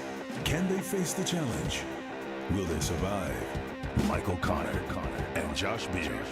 It's Connor and Beard. Oh, good afternoon, Houston. It's a great day to do a show on Connor and Beard. I feel like the weather outside. I feel like crap as a Houston sports fan. That's Josh Beard over there. I feel great. Andrew Carlson's here. Life isn't fun right now, guys. I just want to go curl back up into bed and do a ball because I can't get CJ Stroud on Sundays anymore or Saturdays. I got to watch God knows what for the next few months. Just watch highlights. Rewatch. Just go on NFL Plus and rewatch the All 22. I'm not paying every the Sunday. NFL more money than Why they not? already need. Okay, then do this. I'll give you. I still have my login for a little bit longer. Just go record all of the games yourself. That way you have them But I've saved. already seen those games. I don't need. I'm gonna watch them all. That's what I'm gonna do. I'm gonna just continue to watch them throughout the entire offseason. I'm feeling great today, man. Why? The weather's awful. The Texans lost. Everything's bad, but let's just say Josh got some snacks this morning. Oh, God. So Josh is feeling good on a Monday morning. Josh had Monday morning sex. That's how we start the show today. I got snacks. Oh, shut up. No, that We you don't say that out If you loud. want to take a look at what he's talking about, you can watch the show today. Well, I did. Not the snacks, like the actual snacks. Twitch, or not Twitch, YouTube, ESPN Look, YouTube. it's a rainy day. The ESPN wife was Houston at home. YouTube. We were feeling the vibes. It was That's good. nice. I dropped my wife off at the airport this morning at 4:45. Yeah. So, it was great. I got up at 4 o'clock this morning. It was awesome. Oh, so your Monday's like the exact opposite Yeah, of mine. the exact opposite. Look how big the coffee is today. We have all of the same bad things, but our Monday morning experiences were vastly the complete opposite. You cuddled with your wife. I went home and cuddled with 3 dogs in the bed to take a nap before Yeah, I it's not came the here. same. It's definitely not It's the same. not the same.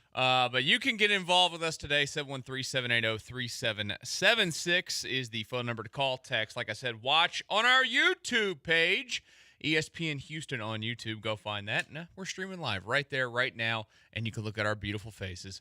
The Texans season comes to an end. We did the post-game show with Paul the other night. It was not the best of times. For a brief moment, it felt pretty good, but it's over, Josh. The run is over. We wanted to make ourselves believe that they could get out of Baltimore with a win going into that thing. Unfortunately, the better team ended up showing out, and in the second half of that football game, they wore out the Houston Texans, and here we go. Off season for the 2024 season is officially underway. The Texans' insanity run is over. It's Yeah. over. There's no more Jeremy Lin moment for the 2023 Texans. Look, we talked about it last week. This was the worst case scenario for a loss, correct? Like if they were going to lose, this was exactly what we didn't want to happen. And this was the worst that possibly could happen. Get blown out by the Ravens. They kept it close for a half. They get absolutely shellacked in the second half. And I'll be honest, like I'm bummed out. I was really disappointed on Saturday. It sucks that the season is over, but overall, I've got positive vibes. There's not a lot of negativity in me right now. I heard Paul talking about this earlier, and I feel like this feeling sometimes as a Houston sports fan, where he was talking about his friends that just like genuinely don't typically want to talk about it. You can't be in radio and do that, though. Right. I do have to talk about it. If I wasn't in radio, guess what I wouldn't be doing today? You wouldn't be talking about this. I Wouldn't be probably thinking wouldn't about be it. either. You know what I didn't find myself doing? What I immediately found myself doing is when they lost that game the other night. Was for yesterday's games, pregame and postgame. Didn't watch any highlights. Didn't want to see any mention No. of it. I Immediately avoided turn it, off no halftime shows, nothing. Avoided it Yep. like the plague. Yeah, I did too. And that's, I mean, yesterday I was feeling a little bit different than I am today, but I woke up today feeling pretty positive. I mean, there's a lot to get through. There's a lot that needs to be done. We saw that on Texans Saturday. season but, ends and negative ass Josh goes away. well, yeah, yes, Come on. yes, because there are two versions of analysis that you have to look through whenever you're talking about the Texans. There's a micro analysis and a macro analysis.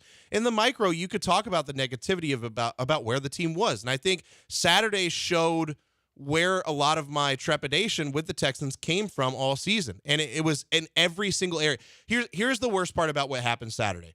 All of the issues that we saw from the 2023 Texans all showed up at the exact same time against a really good team. You had C.J. Stroud not quite looking like he had in other games. You had the offensive line, especially the right side, not quite being able to keep up. And the injuries to Titus Howard, the injuries across the line finally started to show their kind of peek their head out. You saw a lack of true, overall talent and size for this defense on the defensive line show up. You saw a lack of talent that CJ Stroud was throwing to show up. All of the issues that we've seen that have either been hidden or disguised by big time plays and great games from other spots, they all showed up at the same time. And so, yes, in the micro, in the moment, in the season, negative ass Josh shows up a lot, and he's going to. But overall, I think I'm feeling pretty good. Saturday was atrocious to watch, and we were all feeling sad. And when we do 3 Up, 3 Down, I'll talk about what happened to me on Saturday night. My down, not great. I ate too much pizza, but that's beside the point. It was a lot of pizza. That's beside the point. Everything that happened watching that Texans game in the second, especially in the second half, was every worst case scenario we've been worried about all season, and it was awful. It sucked. The offense was awful, which was not. You didn't want to go out on that note with C.J. Stroud playing quarterback. D'Amico Ryans after the game discussing why the offense struggled so much to get going against that Ravens team. They're a really good unit. I think they've been number one throughout the entire season for a reason, starting with their personnel, really great personnel, starting up front. It's tough to handle up front when it comes to the run game. And then, just schematically with pressure, presenting pressure, dropping out, they did a really good job of changing up their looks. We could never quite get going offensively. The penalties really hurt us, right? We had something going there, the pre-snap penalties, something that thought we had made a step from, and we reverted back to when we weren't winning games, right? We were playing sloppy penalties, and you can't have penalties against a really good defense. They had issues all across the board, and that goes to the man speaking there as well, D'Amico Ryans, his staff. They were outcoached. They were outplayed. Yeah. Everything about Saturday, they were outdone. They kept it tied in the first half, made you feel good. They scored 3 points. Guess what you're never going to do when you play football? Offensively. Yeah. You're never going to win when you score 3 points. Only score 3 points. It's just not going to happen. Lance said something earlier this morning that I just didn't even think about that I agree with. It's like they were trying to fight something off. They were trying to fight off the Ravens. They had one gun. They unloaded the entire magazine, threw the gun at the Ravens in the first half, and then it was just all over. Like they did everything that they could.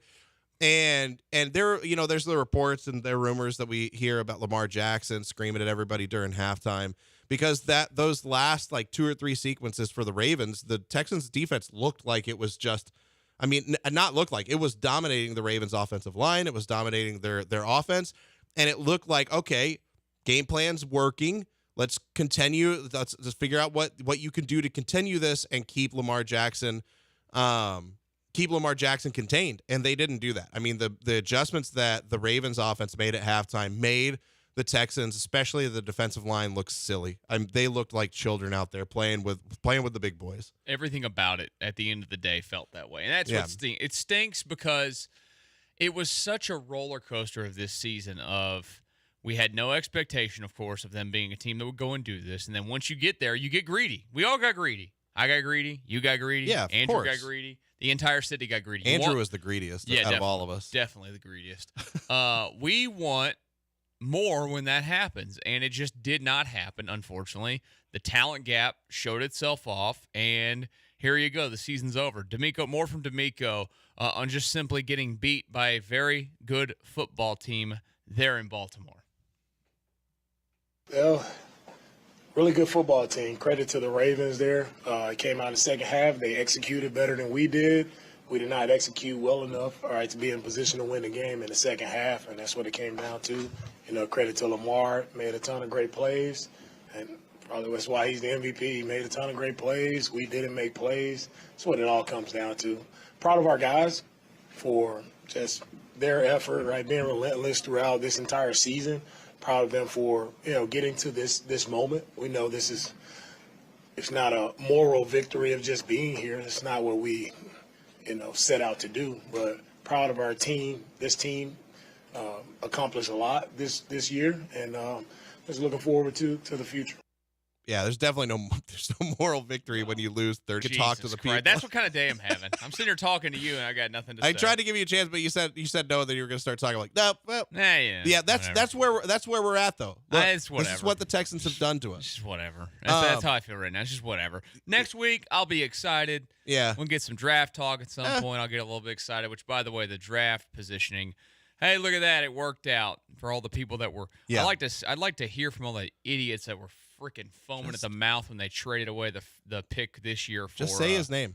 Who? Say his name. Just say Jeremy's name out loud. You don't have to like. You don't I was in Italy. I don't know. Oh yeah, that's true. You were in Italy. Yeah, he was. The Killer Bees did not like that move. They kept calling it the Black Cloud after the draft. Well, the Texans are going to pick 23rd on the pick from Cleveland, and the pick that they are sending to Arizona is officially the 27th pick in the NFL draft. So that's awesome. Suck it.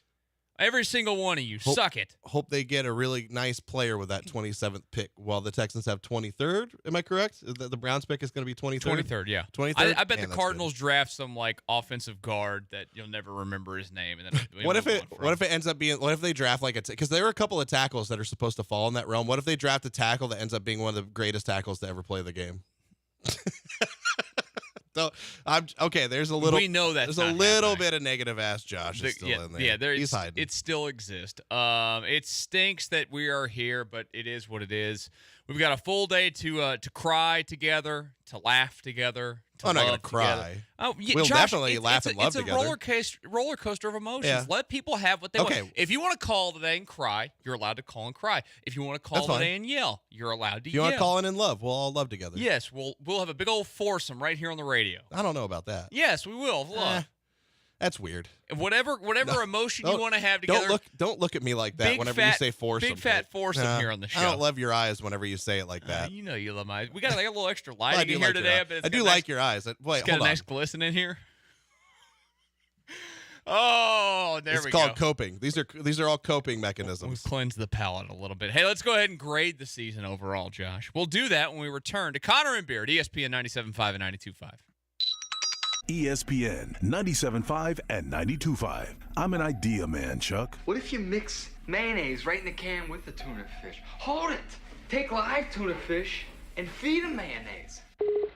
See website for details. Bills Happen is not a lender and does not make credit decisions. Hey friends, did you know that nearly 1 in 4 consumers don't have enough money to cover a $400 emergency expense? What would you do if you needed some extra cash fast? Try BillsHappen.com. BillsHappen.com is the smart way to get a personal lender. So whether you need extra money for car repairs, medical bills, family emergencies, whatever you need cash for, go to BillsHappen.com and you could get the money you need as soon as the next day, up to $5,000. At BillsHappen.com, the process is safe, secure, and all online. You can use your smartphone. No one to deal with in person. And Bills Happen does not charge any fees to use their service. It's easy. When you need a lender, just remember, when bills happen, go to BillsHappen.com. BillsHappen.com for the cash you need now. BillsHappen.com.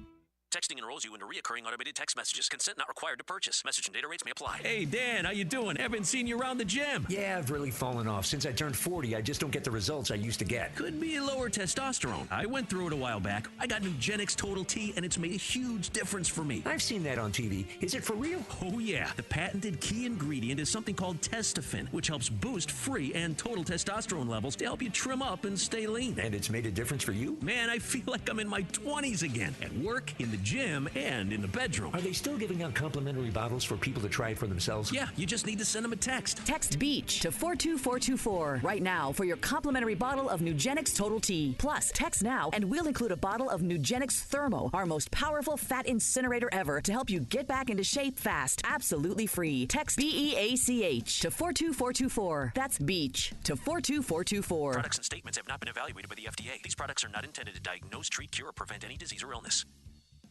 I'm Scott, the owner.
Beard is teaching Connor how to use all of the technical advances in the Veritex Community Bank Studios, like how to close the door and stuff. It's Connor and Beard. It is Connor and Beard, ESPN 97.5 and 92.5 with you on a very sloppy, gross Monday. Apparently it's going to be like this for like 3 days this week. Is it really? Yeah. I thought it was supposed to just be today. No, I think it's supposed to be tomorrow and Wednesday as well. Okay, you know what? Public service announcement. If it's going to be like this for the next 3 days, everybody on 290 and 610, get your crap together. Dude, in Get general. your crap together. So all right? I did a 2-hour drive to Bush this morning to take her to the airport, then drive home, hour each way. And let me tell you something. I really wanted to like go find a small animal and punt it after that. Not really, but figuratively, because people just can't. No. We can't figure it out. We're either going 40 in the rain or we're going 85. You shouldn't be going 85 in the rain. There's an in-between. Yeah, like you could go the speed limit, which is like 60 to 65, and that's probably the safest range in the rain. Yeah, I'm just there's gonna a go ahead and middle say ground. that. Yeah. So it just drove me nuts this morning. But there's definitely a middle ground. That's what I was about to say. It's either somebody with their go-arounds on going 35. Yeah. Or somebody going 120. Yeah. And, in the rain. Yeah. You can't see like 5 feet and then in front honking of you. at I'm going to go 120 and ride your ass. Honking at you for going like 70. It's like, I don't know what you want me to do. I don't know either. So, yeah, be safe on the roads today. That's our PSA of the day here on the show. We'll grade the Texans season here in just a moment, but if you guys would like to get in with us today, maybe you'd like to give a grade for the Texans season, what would it be? A, B, C, D, F? Whatever you want to hand out. 713-780-3776, the phone number to call us or to text us. Let's go and talk to Jason on the south side of town. Hey, Jason. Hey, guys. What's going on? Thanks for having me. Okay, so check it out. As far as the grade for the season, I give it an A as far as expectations because we didn't expect anything from the team per se. I mean, definitely not double-digit wins. But as the season progressed, I think our coaching should have progressed, which it didn't. It did to a certain extent, right? Bobby Slowick stopped calling slowish plays and started calling plays for C.J. Stroud to take advantage of his skill set. However, I'm a little disappointed in D'Amico Ryan because as a player on the field, he was a player who would see things and he would act on it and he would take advantage. And that's something that he had instilled upon his players. He's coaching them up on the sidelines, yeah, but I think we need somebody who's instinctively is going to, react and do that. We should have been spying Lamar the entire game with either Cashman or Harris, one of the two, flip-flopping just to confuse him. And Jalen Petrie, he's too jumpy with his blitzes, right? And I also coach football. This is the thing we tell people: if you get caught coming in for a blitz, don't blitz. Just sit in the zone because 9 times out of 10, the quarterback is going to see you blitz, check through a hot read for that zone, and if you don't blitz because they think you're blitzing, sit in that zone, and the ball's probably going to come to you. And that's something that I didn't see that because Jalen Petrie has been jumping the blitz all year and making himself look silly. So that's just what I would say. I'll hang up and let you guys listen. Thank you for the phone call. I mean, look, Thank you, I Jason. don't. That's spot on. Yeah, I don't think that there's a lot of inaccuracies there from the standpoint of. I think, Josh, we watched a coaching staff that, like the players, has a growing process, right? Like, it's their first year together. It's the first year of D'Amico Ryans being a head coach. Like, without a doubt, they got out-coached Saturday. I mean, John Harbaugh, he and his staff, a lot of his staff, but he has been there he's the second longest tenured coach in the league. Like, he's been an NFL head coach for an extremely long time. He's won a Super Bowl. They look like the rookie team on Saturday. Everything about it. Yeah. And Bobby Slowick throughout the year, he had plenty of games that were great in terms of game plan. Then he had plenty of games that were stinkfest, and that was a stinkfest on Saturday. Yeah, his point about Jalen Petrie is spot on. The very first blitz that Petrie had, you could see he jumped it way, way, way too early. And then he didn't even really make a good show of trying to back off, and then he jumped it again. Like, there is enough time where he jumped it twice and still blitzed. That's something that I'd like to see them work on with just really all of their guys in general, where they can have, if they jump the blitz, they get caught, there's some kind of backup plan or some kind of contingency where they can go back and sit in a zone or wherever they need to go. And that's part of the game. It's going to happen, but it does happen with Jalen Petrie more often than not. For me, for the grade, if I were to grade on a curve based on the expectations, I would say A. But I don't want to do that. I want to try to grade objectively based on what they were as a season, what they ended up being, the talent that they had, that they showed, and exactly how the season went. They played a last place schedule. I mean, the schedule was a little bit easier. So I'm going to give them I think a B+ for the entire season. I really want to give the A-, but there's one game that's keeping me from giving them the A-, and it's the Panthers game. Panthers game is bad. I mean, that was objectively one of the worst moments outside of that second half against the Ravens in the divisional round. That's objectively one of the worst moments of the season. And it is a Panthers team that was just god-awful. I think when you go back and you look at it, the hardest thing to do is to find those games, whether it's that one, the Atlanta game, the Jets game. Good defense, that one, but my God. I mean, the Jets game, we expected them to play better. At least they just went out there and got their asses kicked. It wasn't like it was a close loss where you'd look back and go, yeah, well, you could have won this one. I'd rather a close loss than a blowout with Zach Wilson. The other Jaguars loss. Yeah. I mean, if you pulled off two of those three, you're talking about a 12-win season. You're talking about not playing Baltimore in the divisional round of the playoffs. I mean, the outcome might end up being the same. But still, for you, no matter who you played. Better seeding, better situation. Yeah. But I would give it an A. I would still give the season an A. Mm-hmm. I think because for me, I didn't have any thought in my mind that they would contend for a playoff spot this year. I was hopeful for C.J. Stroud, and he blew away every expectation plus more. I think caught up in this, and we talked about him a lot, missing him throughout the year. You also had the Tank Dell aspect of this season. When he played, they were explosive, and I think that boosts the grade for me. And Nico Collins growing to the next. Like, D'Amico came in, he and his staff, and they got a bunch of players to grow immediately, and that makes it an A season for me. Then you have the on top of it, if they went out and they made the playoffs, they won the division, they played it, they won a playoff game at home. The sky's the limit for that moving forward. So I would give it an A. I think where we're going. Andrew, how would you grade the season? I don't think that there's a real way to grade the season and not give it an A, given where the expectations were coming into everything.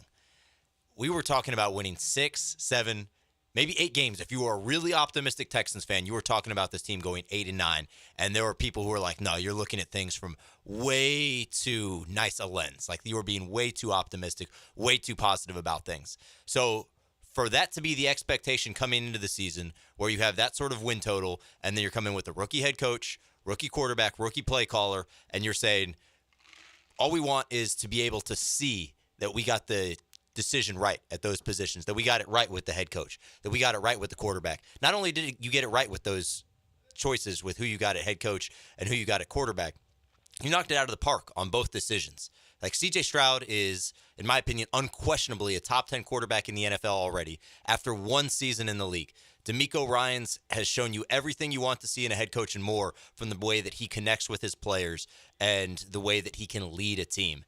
And between that and the fact that you, like Michael said, you won the division, you won a game in the playoffs, you made it to the divisional round. You're one of the last 8 teams standing in the NFL. Given the expectations that you had at the start of the season, to be one of the last 8 teams left in the playoffs, I don't see how you can not give the season an A when you were talking about 6 wins at the beginning of the year. I walk away from it, guys, feeling so confident. Josh has said this the other night when we were on the post-game show. And there's a lot that has to be written this offseason. Coaching staff, we'll get into all that, of course. Coaching staff, draft, free agency, retaining players, letting certain players walk. There's a lot to dive into throughout. Lots of mock drafts. One or two mock drafts per day. Probably not. But you don't want to do that? I don't think 2. Okay, 3, fine. Maybe. Yeah, one for each of us. Okay, I'll tell you this. If they were picking top 10, I'd agree with you doing I wouldn't even want to do it. Doing an occasional mock draft topic. One mock draft the whole offseason. Picking 23.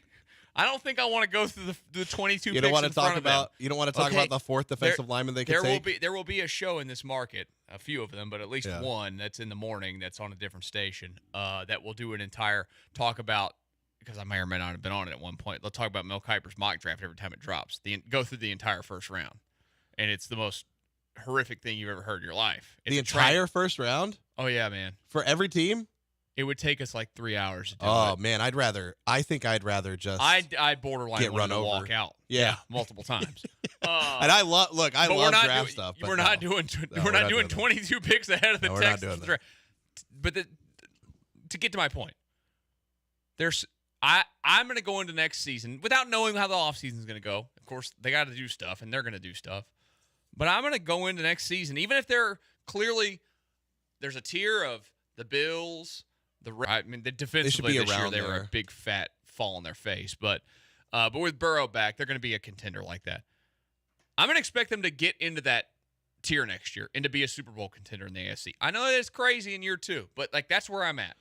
They raised my level of expectation that much this season. We talked about this too on the post game show. I said that I think that they're one more year away from true Super Bowl contention. They're going to be a playoff contender next year, a dark horse Super Bowl type team. But to me, I don't know that one offseason is enough to add everything that you need to add to this team. They need more than just one offseason. Now, they're going to have as of right now, $68.8 million. And we will dive into all of those potential things and take at least like a primer on the offseason. But they have moves they need to make. I just don't know that it's enough to take the step from where they're at to, okay, they're up in that tier of Super Bowl contenders. But I'm happy. Look, I'm ecstatic with where this team can. DJ Bieniemy said it best. He had 2 separate tweets. One where he said the Texans had an incredible season. I'm paraphrasing, but they had an incredible season. They did everything they could with what they had. These guys worked out. That's awesome. But also, in his second tweet, he brought up, it doesn't guarantee that you're going to make it back. You have to make sure that it doesn't guarantee that they're going to continue taking steps forward. Nick Caserio has to prove that he can continue making good moves, which he did this season. Keep making those good moves. D'Amico Ryans, continue coaching these guys up. These guys who got better during the season. We saw the Nico Collins. Hey, Nico, let's do it again for another year. Tank Dell, stay healthy, improve a little bit. John Mechie, can you improve to a level to where you can be a productive wide receiver on this team? Can CJ Stroud get a little bit better? These are all the questions that we're going to have during the offseason where it's like you just don't know until you see it. But I feel really good about where they're going to be at going into 2024, and they could be one of those dark horse contending teams. They're going to.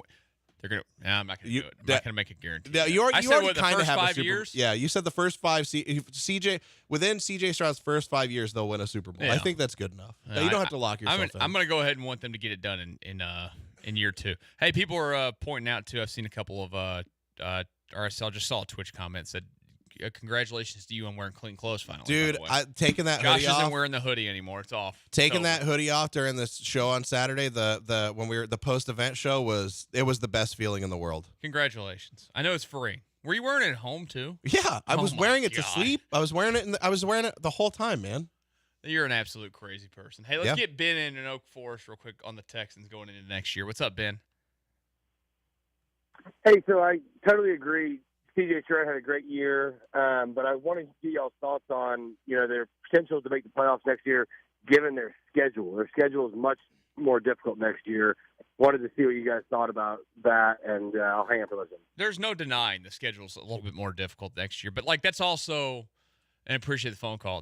There's going to be teams on this schedule that are going to flop, that aren't going to be as good as they were last year. You're playing the NFC North. You're playing the AFC East. I look at the AFC East right now. Even though Rodgers is coming back, he's coming off of an Achilles. Do we think the Jets are going to be any good? I don't know. The Patriots definitely won't be any good. You play the the Vikings, who might not be any good if they don't have a quarterback, if they don't bring back Kirk Cousins. The Lions will be good. We get them at home. The Bears, I don't know. I got that Lions game circled. Why? Oh, because Dan Campbell's coming to town, baby. Right. We got to make sure you're there. Dan Campbell's coming to town. We'll get him to come in studio. Hey, they won't fly in until Saturday. I'll text him. He's not coming in on Friday. I doubt it. But there is a little bit, they're going to play the Bills next season. They're going to play at Green Bay, who looked pretty good towards the end of the year. They're going to play at the Cowboys, home for the Ravens, at the Kansas City Chiefs. There's more difficult games. No denying it. But I still don't look at this schedule and go, oh, my God, they can't win any games here. Like, they're going to improve. If you truly believe, and we actually really honestly believe that DeMeco Ryans and CJ Stroud were the guys that whoever the offensive coordinator is, whatever they add to the defense, whatever.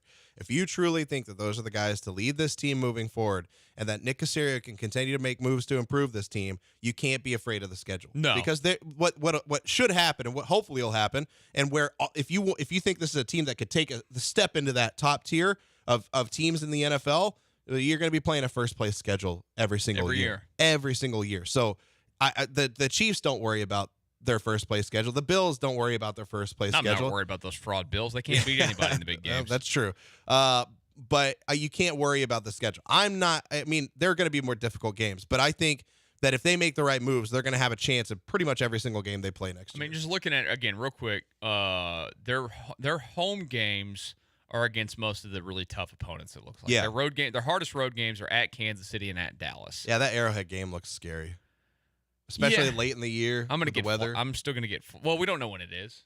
Dates aren't Well, out that's yet. true. Let's just have it down how it is. We'll see. Hopefully it's not late in the year. Well, whoever they could be facing a Super Bowl winner on this schedule next year, Baltimore or Kansas City. Texans, Ravens, or Texans, Chiefs to kick off the season next year on Thursday Night Football on NBC. That'd actually be a lot of fun. Yep. They've done it before. What year did they do that? Was that 20? It was recent. They opened the season on. They played Kansas City. It's one of the Watson years. Okay, right? yeah, and they lost. Why you got to bring that into it, man? It's a different day. This is a different time, man. This is a different day. The even though the sun's not out right now, the sun is out on our city spiritually, and we're gonna win eventually in this fine city. Hey, the Rockets played over this weekend. They won one, and they lost one. We'll discuss it when we return to Connor and Beard, ESPN 97.5, 92.5.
Live from the Veritex Community Bank Studios, it's Connor and Beard. I guess that's their last names or something. Oh, yeah. John and Lance are the only ones allowed to use their first names. Connor and Beard rolls on a Monday, ESPN 97.5 and 92.5 until 3 o'clock. And if you'd like to join us, 713-780-3776. Overall, yeah, it's a bad weekend in Houston sports. Your football team got eliminated from the playoffs. I was going to say it wasn't the worst weekend because other things did happen. Yeah. And the Rockets split. It's like 50-50. It was a 50-50 weekend. Rockets split their week. I'm also counting the Josh Hader news as I am part too. of the weekend. So So 4 things happened. 2 losses, 2 wins. Yeah. 500, that's fine. I feel good about It's that. okay. Could have been worse. Yeah, it could be worse. Don't worry, though. Later, I'll pee on your Cheerios or something. You know what? I'm gonna I do saw it. that.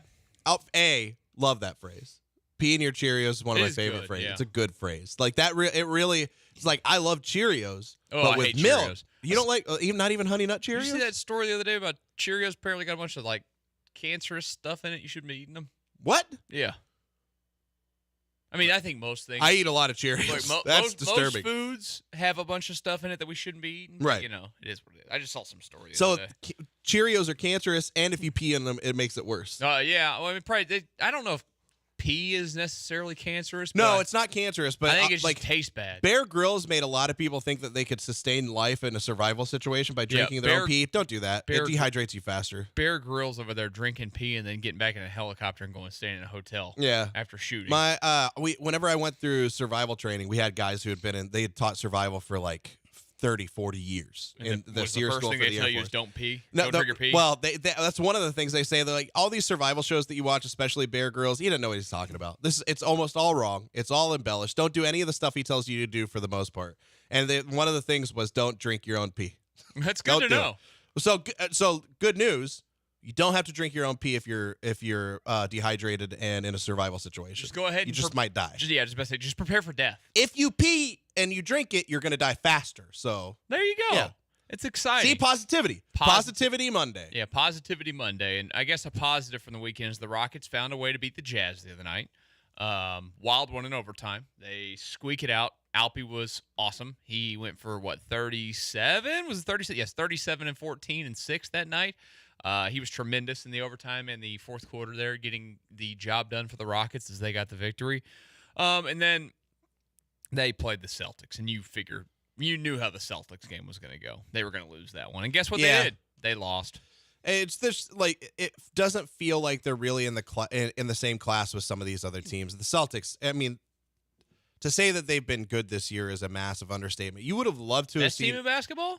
I don't know that they're the best team in basketball. I haven't looked at the standings. I mean, they're right. They're about 33 and 10. But Yeah. I mean, they barely have double-digit losses. They're at least up there. They're one of the top four best teams. I think they're top in the Eastern Conference, but I don't know if they're top. Yeah, they are top overall. Yeah, they are. Yeah, they have a better win record than the they're Timberwolves. 20 and 1 at home. Yeah, that's wild. That's wild. They're the anti. I almost said anti-Astros. Well, actually, they are the anti-Astros. Well, they actually win on the road too. They do win on the road, but they can actually win at home. Yeah. Look, the Boston Celtics were not going to get beat by the Rockets. The Rockets would have needed every hand on deck playing at a high level to be able to beat the Rockets Celtics. to beat the Celtics would have to have a night where they go hit 22 threes and they shoot 50% from three. Yes, and that absolutely did not happen. They went 10 for 35 from three. They struggled yet again to even come close to hitting 30% from three. Like that's going to end up being the storyline of the season. And I'm still assuming that they make the play-in. That's going to be the big storyline in the play-in game, which I think that they will end up losing because this team cannot consistently hit the three-point ball. Like you see what happens against the Jazz. They actually go over 30% from three. They win because their defense is good enough. If they can hit in that 33 to 36% range, they're going to win, I think, more often than not. But they just struggle to consistently shoot the ball or score in general. Obviously, one of the storylines from the weekends. Hey, Cam Whitmore finally gets a start. Oh my God, I love him so much. That one didn't go very well, but the game before went pretty well for him. He did not. What did he score? Only 5 points. 5 points against us. He didn't take a lot of shots though either. Dylan Brooks was taking all the shots. So yeah, they got one more game in this homestand. They're going to go Wednesday against Portland before going back on the road to the East Coast for a couple. How do you feel about Jalen Green's 1 for 12 over these two games? From honestly, 3, 1 for 12 honestly, from 3. I don't even feel like he's worth talking about anymore. He's not. Because we're He's 10 for going to get to 30. the point where people are going to listen to it. Like, no, I'm not saying like we're doing something wrong here, but like I feel like if you keep talking about Jalen Green, it's going to get to the point where people think, oh, you're just doing the you're just beating the head over the horse. You know what I mean? I feel you're just never going to stop. It's all you're going to do. Like he's not their best player. He's not one of their 3 best players, and he's just a role player on this team. Who can occasionally go off. That's why I brought up Jalen Green, because that's the conversation that we need to start having now.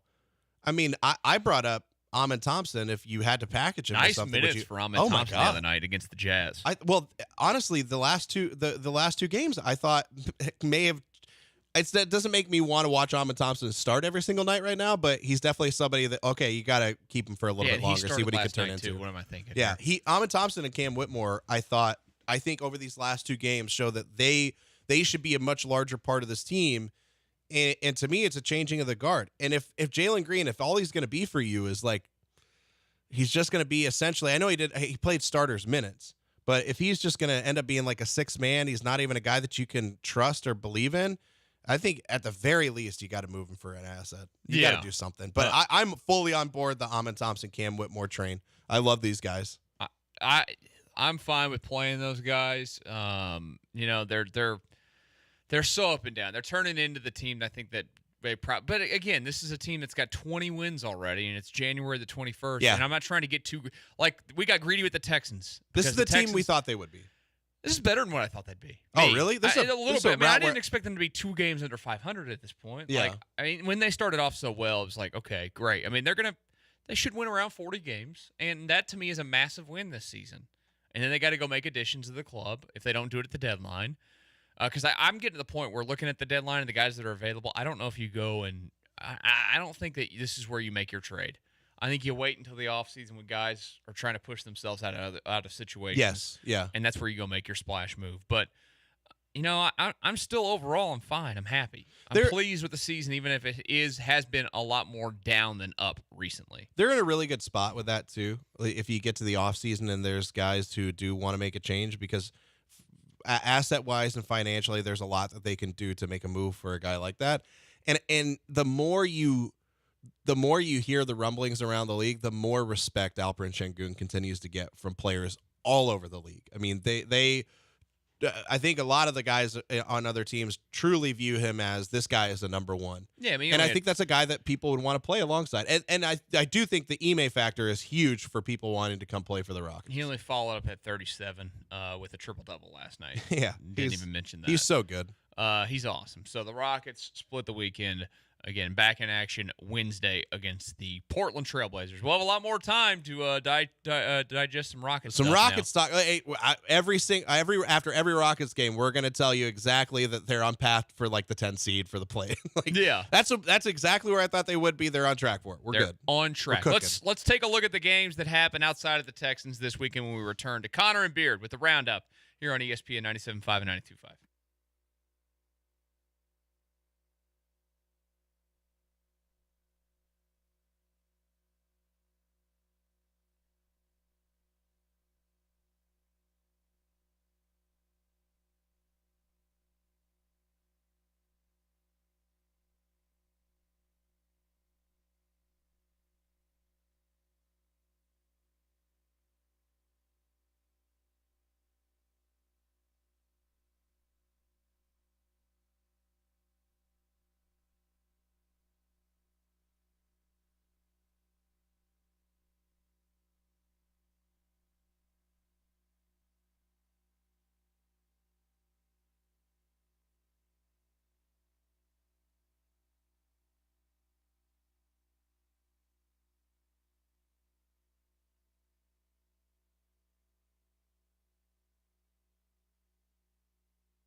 Deep drop. Crusher gets chased out to his right. Will throw on the run back middle. It is intercepted. Go down, Dre Greenlaw. Running back the other way. Secure the ball.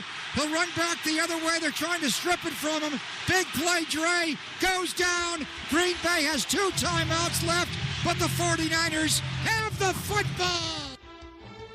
Yeah. The stupid 49ers. They held on and beat the Packers. What the hell? First of all, the roundup here on Connor and Beard, ESPN 97.5, 92.5. What the hell was Jordan Love doing on that last play? I don't know. What the hell was that? He looked. I know. He looked pretty good for most of the game, and he's been on such a great stretch. It was so out of character for what he had been at the end of this year. They look like the better team the vast majority of the game, and which they is did not so frustrating to score enough touchdowns. Period. Like they didn't score enough, and I don't know, man. Watching them, of course, the 49ers are probably going to, you would assume, advance to the NFC or to the Super Bowl in the NFC Championship game. I don't know. I mean, like Brock Purdy, they don't have a quarterback. They don't. They don't have a franchise quarterback. They have an unbelievable team. John Lynch has done an unbelievable job putting together one of the most talented rosters in the NFL consistently. Yeah. They're never getting over the top with what they have. Unless he goes out and plays the game of his life around guys that are having the game of their lives in whatever game is ahead of them, there's nothing about him when you watch him as impressive. At all. But I think that team is talented enough to win a Super Bowl with him as the quarterback. No, I'm not. They definitely are. There's been teams that have had worse quarterbacks win Super Bowls. But I just think that when you watch him, like, I don't know how they sit back and evaluate and go, you know what? In a couple of years, we're not going to need a quarterback. They're going to need a quarterback again. There's no way they're not. Probably, but this is his second year, so he's it'll at least play out through the rest of his rookie contract. It is going to be interesting to see what happens when he's getting towards the end of his rookie contract, what the 49ers decide to do, though. Because then you're talking about you got to pay Brock Purdy, which is going to stop you from being able to build all that talent around him. And he has to be the guy that can make things happen without the talent, or at least without as much talent. And I don't know that he can do that. Hey, you know what? I'm really curious as to what Jordan Love's Pro Football Focus grade is going to be this week. It's probably going to be a 92. It's going to be a 90. I'm going to 98.3. CJ Stroud's is going to be 11. Well, as I was told by multiple people, when Jordan Love off of his back foot throws across his body to the other side of the field, that's what elite quarterbacks do. So Jordan Love, definitely a 98.3 on PFF. I can't wait to see your eventual fight with them. Yeah, it's going to be great. No, I'm not going to do it this time. I was surprised at how close. I was surprised and frustrated with how close the Packers played the 49ers. Like, it was so frustrating to sit and watch this game after watching the Texans get just blown to smithereens. Like, in the second half. upset could happen. Yeah, and I was just going to be so. If the Packers had won on a Jordan Love game-winning drive, I might have just. I would have been happy for Joel and my other friends who are Packers fans, but I wouldn't have watched the games yesterday. I don't think my heart would have been able to handle it. Yeah, probably not. And if the Packers had pulled it off, I mean, like I keep going through. We'll go through those other games in a moment. There's no way the Super Bowl champion's not coming out of the AFC. There's just no way. There's no way. I don't know. 49ers have enough talent in the right moment. The problem is going to be if it's the Ravens that they face off against in the Super Bowl, Mike McDonald he has the right personnel and the right plays to stop that offense. That's going to be the most problematic thing for the 49ers. Yeah, we'll see if that's what happens. So the 49ers do hold on for that win there.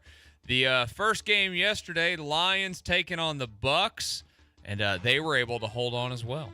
Baker leans in. There's the snap. Blitz comes. Mayfield back. Loads. Throws. Picked up by the Lions. Intercepted by the Lions. Intercepted by the Lions. Derek Barnes. Derek Barnes. Oh, baby. 1:33 to go. Who intercepted it? And Derek Barnes. Oh, was it Derek Barnes? I like to make fun of them, but they haven't had this. So no. That's like when Robert Ford does the Astros games and Altuve hits a walk-off. See you later! See you later! Yeah. See you later! And it's like, you know what? You're in the moment. I'll give it to you. Oh, it's awesome. I love stuff like that. I am pulling for the Lions the rest of the way. I am too. I want them to win it all. Yeah, this is the team that, for a multitude of different reasons. I'm a big fan of Amon-Ra St. Brown. I like some of the young players that they have. But Dan Campbell and Aaron Glenn, I got to pull for both of them. Like, I'm excited to watch this Lions team and just to see a team and a fan base who hasn't really seen success for a very, very, or any semblance of success for a very long time. To see them make it to an NFC Championship game is cool. That being said, I will say, I did feel bad for Baker Mayfield. I don't. I know you don't. I know you don't. Bitch. My father-in-law didn't. He started laughing maniacally whenever Baker threw that final interception. He's not good. He's okay. Come He's not on. bad. He's fine. He's but not re-sign him as your quarterback like lots of money long term good. They're going to. They're going to give him like $18 million a year. They kind of have least. to at this point. They don't have an They don't have to. You could They don't have just an say option. we could read that whole roster needs to be blown up. You know what? They are old. They need to redo their team. They could sign Davis and Mills. I mean, they got Davis Mills. His name's Kyle Trask. That's true. Yeah. Yeah, remember back at the beginning of the year when it was Baker Mayfield or Kyle Trask in the depth chart? Yeah. They could just take the or out and then just go with Kyle Trask. But I thought it was it's a good run by Baker. This team was awesome. This game though was even more evidence, and it just I'm all bricked up at the prospect of Mike Evans becoming a Texan this offseason. That's nice. Like watching the way he played against I'm not going to Detroit. use that phrase today, by the way. You're not at all?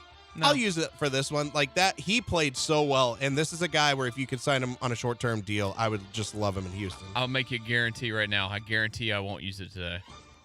That's the first guarantee There's 2 hours to go. That's bold. That's a bold move on my part. That is a very bold guarantee. I think this is the first guarantee we've had in 2024. No. We've way. had him in 2024. This is the first guarantee we've had from you in 2 weeks. Oh wow. I haven't been feeling the itch, but I feel the. You know why? Because I'm down today. Oh, you know what?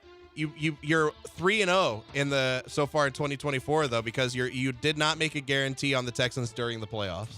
Hey, look at that! I did not. I'm guaranteeing I will not use our typical one-a-day phrase. You almost that Josh said just it. Did. I did. You almost said it while and it would have making your counted. guarantee. So it's gonna be. This is gonna be a tough one. This isn't as easy of a guarantee as you think. So congrats to the Lions, Jared Goff, Dan Campbell, who would kick Josh's ass. Their win. No, not true. Their win over the Bucs. Let's wrap it up with the final game yesterday, the best game of the weekend. The Bills and the Chiefs up in Buffalo. Could the Bills finally win an important game against the Kansas City Chiefs? Well, Goal to go at the 4-yard line for the Chiefs, trailing 24-20. They give it off to Pacheco, slamming on the left side, angling into the end zone. Touchdown, Kansas City. Pop gargles the sweet nectar of the end zone, and the Chiefs are back in front. I feel uncomfortable with that one. Gargles the sweet nectar of the end zone. Well, he says Pac, and I'm guessing he's talking about Pacheco. But like gargles? But it sounded like you said Pop. When you have a sweet nectar, do you gargle it? Don't you just drink it? I think you just drink it. Well, it depends. Well, so that the whiskey that Paul brought in, and we weren't this gargling weekend, I whiskey. gargled it a little bit. I was did swishing you? it because I was trying to get the flavor. So you can gargle the sweet nectar. I've never gargled anything unless it's Listerine. It sounded like you said Pop gargles the sweet nectar, and it just really uncomfortable phrasing. Probably one of his worst. I mean, it's not a bad call. I'll take it. It's bad. It's not good. It's bad. That missed field goal. Wide right by again. Bass was. I thought Jim Nance's call on that was great. Oh, it was perfect. But we're sitting there on the couch watching the game. What a bad way for that game to end. I wanted overtime though. But you knew he's missing Oh, it. absolutely. This is the Bills' history. This is what they do. They aren't winners, and they aren't going to win anything at any point. I saw somebody bring this up on Twitter, but the Bills are to the Chiefs what the Yankees are to the Astros. Yeah, it's true. And it's spot on. Chiefs 6 consecutive AFC Championship games. They've beaten the Bills 3 times in the last 4 years in the playoffs. It's just a simple fact. Like the Astros to the Yankees, the Chiefs are the Bills' daddy. Patrick Mahomes has never not played in the AFC Championship game as the starter for the Kansas City Chiefs. It's stupid. That's wild. It's absolutely stupid. And this is the. And I've been sitting here saying they're frauds. Yeah. They might turn out that maybe the Ravens will expose them next week to be the frauds. I still think that they are. But and the maybe, Bills but maybe not. But I also didn't believe in the Bills. I know. You've known that. I've There's been saying fraud that against forever. fraud. I thought it was fraud on fraud it was crime. A fraud on fraud crime. Yeah. A fraudulent game And just one in fraud general. beat the other. What if they make it to the Super Bowl though? They're going to win the Super Bowl, and I'm still going to call them frauds. This is objectively the worst. You know why they're frauds? Because they're going to end up playing the Detroit Lions. and beating the Detroit Yeah. Lions. And then we're going to go fraud. Taylor Swift is going to be there cheering the entire time. It would have been perfect if they played the Packers. Yeah. Chiefs-Packers. and they just beat them 42-2. The fraud bowl. Yeah, the fraud bowl. A fraud bowl. But this is the worst season. This is the worst season of the Mahomes era by far. Here and he they're is. still making it to an AFC Championship game. That's super frustrating. He was great yesterday. He was really good. He was great. Kelce was great, unfortunately. You know what's not great? I am so sick of seeing Travis Kelce's brother and Taylor Swift. We're going to talk about that later. I'm so sick of it. Done with it. It is we're going to have an intervention. So overdone, and they are not America's sweethearts. Yes, To they be are. perfectly They honest with you, absolutely I are. hope one of them is still in Buffalo today and they choke on a chicken wing. Wow. That's what I really hope for them. That's not okay. They could die, Michael. We're going to have an intervention. You need to love good things. No, I don't. Yes, you do. That is all that fake, you know what crap going on It's there. not fake. It's all fake. It's all for everybody's trying to cameras. make it seem There's fake. nothing real about it.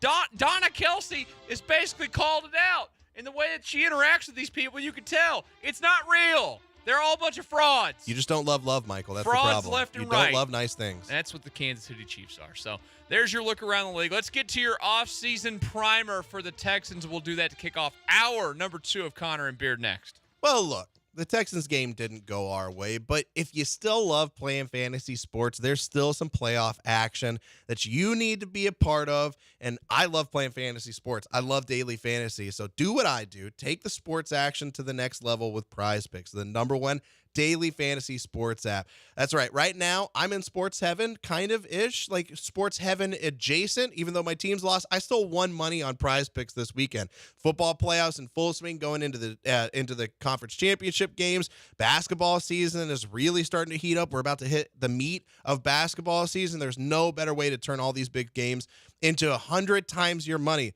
than with Prize Picks. And the Prize Picks app, once you download it, I'm telling you guys, it is the easiest daily fantasy sports app I have ever used. You go on, you can find your promos easily. You can find a wide variety of players and stat options that you can choose from, where you pick 2 or more players from all of these different stat options, pick more or less, and then place your entry. It really, truly is very, very easy to use the Prize Picks app. And you can turn $10 into $1,000. Not just 25 times your money. It's up to 100 times your money. The gameplay is easy. You have quick withdrawals, and that huge selection of players and stat options are amazing. Over 7 million sports fans, NBA, NFL, have already signed up. I'm one of them. So join me and watch your favorite players and get paid while doing it. Right now, Prize Picks is going to match your first deposit up to $100. If you join right now, download the app, join it. Just download the Prize Picks app and use code JOSH975. That's code JOSH975, and they're going to match your first deposit up to $100. Prize Picks. Pick more, pick less. It's that easy.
It's hour 2 of Connor and Beard on ESPN 97.5 and 92.5.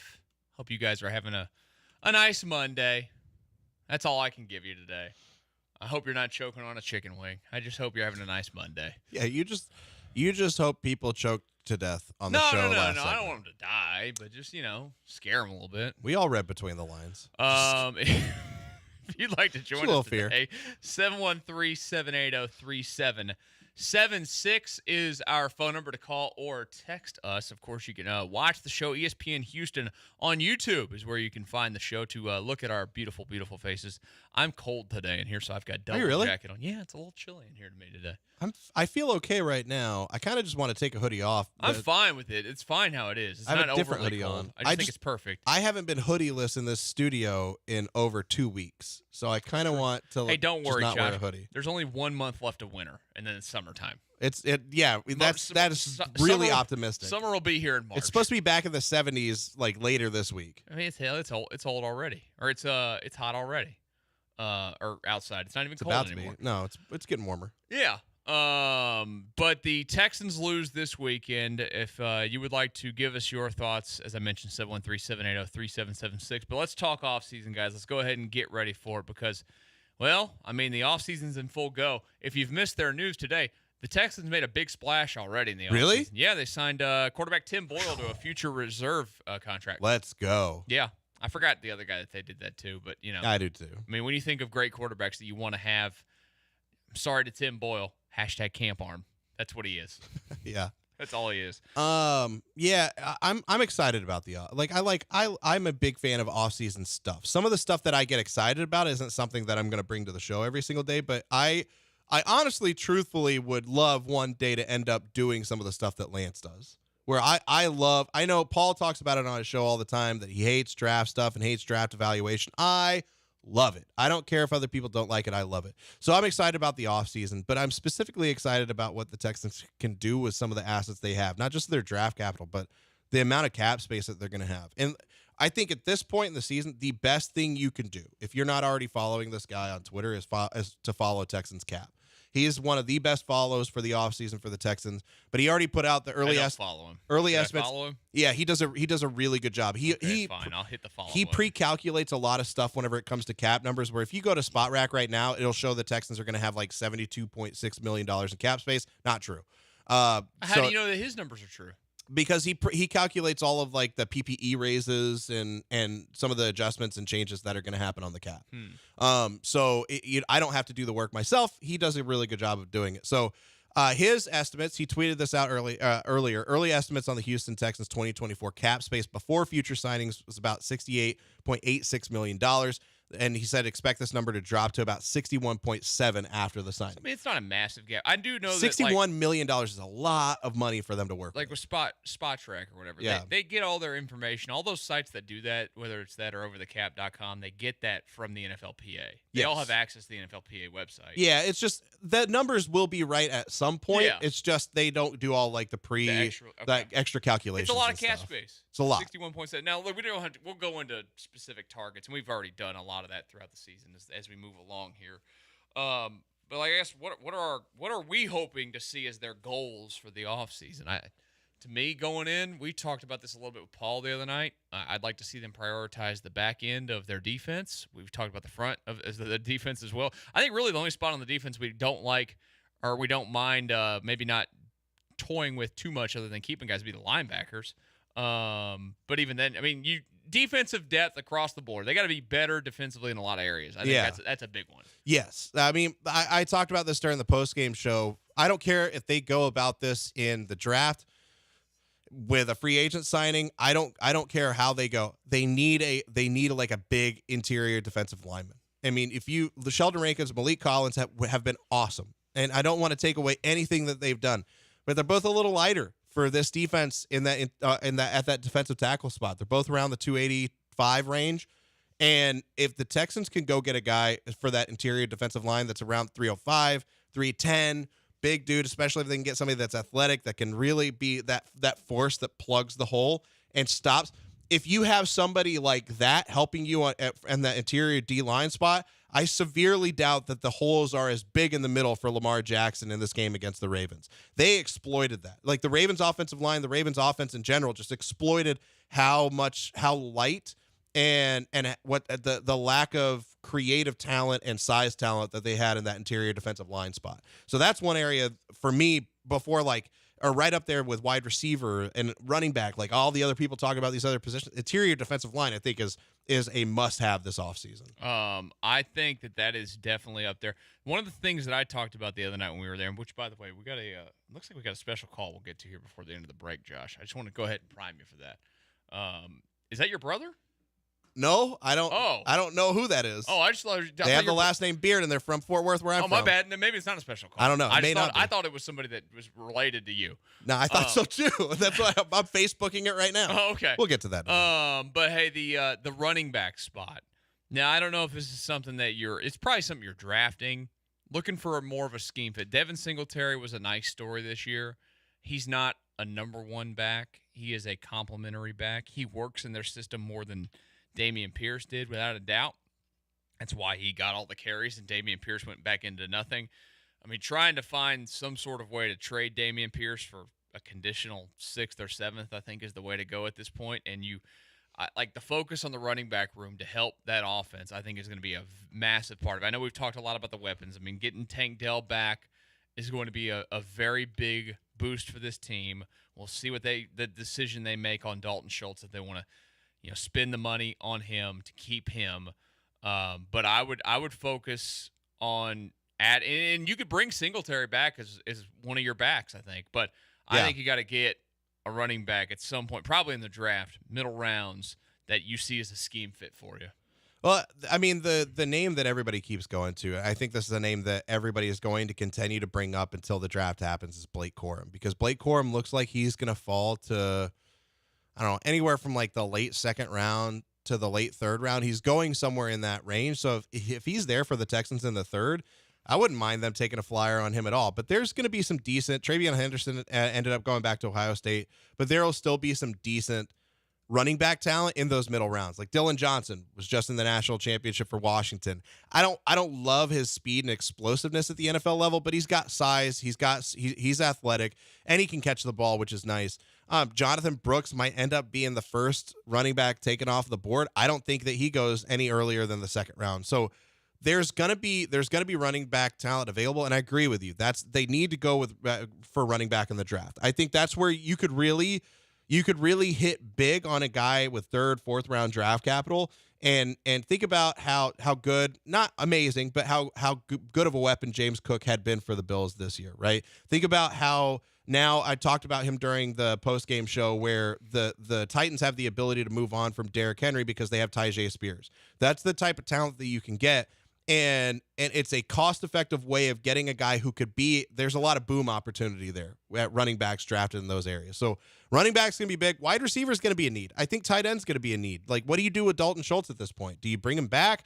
Do you let him walk? Do you give Brevin Jordan the job and draft the guy? There's a lot of questions in these spots, and honestly, the tight end spot might be the most interesting to me because I just don't know. I don't know what my preference is. I'm like 50-50. What's the biggest offer he's getting, we think? Like, is he getting a 3-year deal from somebody, a 3-year offer? I would think he played well enough to get a 3-year offer from somebody. I'm sorry, but if it's like a 3-year offer, I don't know if I want him back. But what if a team offers him like 1 or 2 years and more money? That's the thing. So some team is going to look at like 7 this year. I thought he made more than that. I think he made like 7 or 8. If it's around the same, like 7 to no more, like I don't. Yeah, he made 6.2. Okay, I'm not even comfortable with 10. Is that wrong? Like, No, I don't think that's wrong at all. I'm not comfortable with 10. Like, I liked him a lot. He was a good safety blanket. He had some really big games for them this year. He had some really big drops at times, like some really big drops. He had one in this game. Yeah. So if they moved on to somebody else, I think I'd be okay. He's right at that realm of tight end where he's kind of starting to hit that peak age, or he's like right at that 27 seems to be the time frame when tight ends peak. 27 to 29 are when they're the most productive. And so if you're talking about this year was the year where he was really going to peak, and this is like the height or close to the height of the production you're going to get from him, that's a little bit concerning to me, where maybe you see what Brevin Jordan has going into next year, I think a lot of people are still just riding the high of a 76-yard touchdown. Can he block as consistently as Dalton Schultz? Can he get open as consistently as Dalton Schultz? Like, there's something to be said there, but you're not going into next season with him as the true blue starter. You're going to go get somebody else. So that's where I'm kind of stuck. I lean towards, if he's willing to do like 3 years, $18 million, or 3 years, $20 million, I'd say yeah to that. I mean, like, okay, that number specifically I don't feel as bad about, but I'm just like, I'm not sitting here thinking, oh, you got to go overpay for Dalton Schultz. I mean, he's just. I totally agree. Yeah, he played 15 games. He's a 635-yard tight end, and I think his best year where he had 808 is probably what he is. Yes. Like that's not overpaying by any means. Look, I wouldn't even be mad if they got into the draft and they got into the second round or something. They said, hey, there's a tight end here that we like. Like, wouldn't piss me off. Yeah. I wouldn't love it, but it wouldn't piss me off by any means. The problem with Schultz, though, is would you say Dalton Schultz is a better tight end than like Hayden Hurst, Logan Thomas, Will Disley, guys like that? Probably. All of those guys are making somewhere in the realm of like 3 and 21, 324. I mean, Hunter Henry is making he got a 3-year, $37 million contract. At the end of the day, if it's 324, it's not killing your salary cap. Yeah, you're not wrong. Great. It's not awful. It's just all about what you're comfortable with, and they have a lot of cap space to work with. But I would be okay with that. That's not a realm that keeps. If you start getting around, like you said, the 10 million range, then that's a totally different conversation. But like $8 million a year, 8.5, that doesn't bother me. What kind of scheme these guys play in is going to be a massive question moving forward, because there is a possibility that you're not going to lose just Bobby Slowick. We'll talk about that and who else could be hitting the road when it comes to the coaching staff when we return to Connor and Beard, ESPN 97.5, 92.5.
The Veritex Community Bank Studios is currently under Connor and Beard occupation. Not sure that's a good thing, but here they are. Connor and Beard, ESPN 97.5 and 92.5. We will get into the Couple of coaches that could be leaving the Texans this offseason, what it might mean if they do leave, who would the replacements be, and everything here in just a second. But we'll see what this. So originally, I don't know. Originally, I thought this call was Josh's brother, but I don't even know your. My brother's name is Jeremy. Okay, and he lives. I thought for a second he lives in Austin. Yeah, he lives in Austin. I'm from the Dallas-Fort Worth area. Everybody's always sitting there saying, "Get your brother on the show." Yes, I don't know why everybody wants my brother. He texted me this weekend very drunk saying to get him on the show too, which is I think Does he listen to the show? He does. I think he's maybe the one pushing the show it. too. He's probably sitting in his shop right now at work. Yeah, he said he was jealous. I talked to my brother this weekend. He's like, I'm jealous of you. You just get to like drink and do shots and stuff like that while you're doing a show. I'm like, dude, you make like 14 times more than I do. Shut up. Yeah, there's give and take. Going to Cabo this weekend or some stuff like that. Yeah, there's a give and take. We're living the thug life over here when it comes to that. Bro, I just moved out from a Kia Forte up to a Chevy Equinox. That's the life I live. I'm living that Toyota Camry life. Yeah. Baby. Let's go. But Shane Beard in Fort Worth wants to join the show. Hello, Shane. Are you related to Josh Beard over here? Well, I didn't know I was going to be put on the radio. I just wanted to talk to him over the phone. But yes, sir, I am related to him. All right. Thank you for the phone call. We appreciate it. That's right. That's our first moment on the show, Josh. That was my aunt. Oh, it was? Yeah, I'll call her back. Okay, Josh will call her back later. Shane, Josh will call you back later. Thank you for the phone call. Her name is Sharon. Oh. Yeah, Sharon. Yeah, Andrew's like, oh, that makes sense. That makes more sense now. Thank you, Aunt Sharon, for calling me during the show while I'm working. I'll call you back afterwards. Yeah, Love good job. Yeah. Nice ears you got over there, Yeah. Andrew. The problem is the topic said Josh Allen. My name is Josh Allen. That's my middle name is Allen. So she probably brought up because she called. I was worried that it was her. She brought up Josh Allen, and he probably thought she wanted to talk about the Bills, which is fair. That's fair. To be fair, I repeat everyone's name when they tell it to me. So I said Shane Beard. Yeah. And she's like, yes. And I was like, all right. And I just thought it was a higher pitched male voice. That's all. We got one call that asked, "Is she hot?" Or one comment, "Is she hot?" No comment. I plead the fifth. Okay, thank you, Josh. Just wanted to ask. She's my aunt. Why? I'm not answering that question. There's a lot of stuff on the internet, man.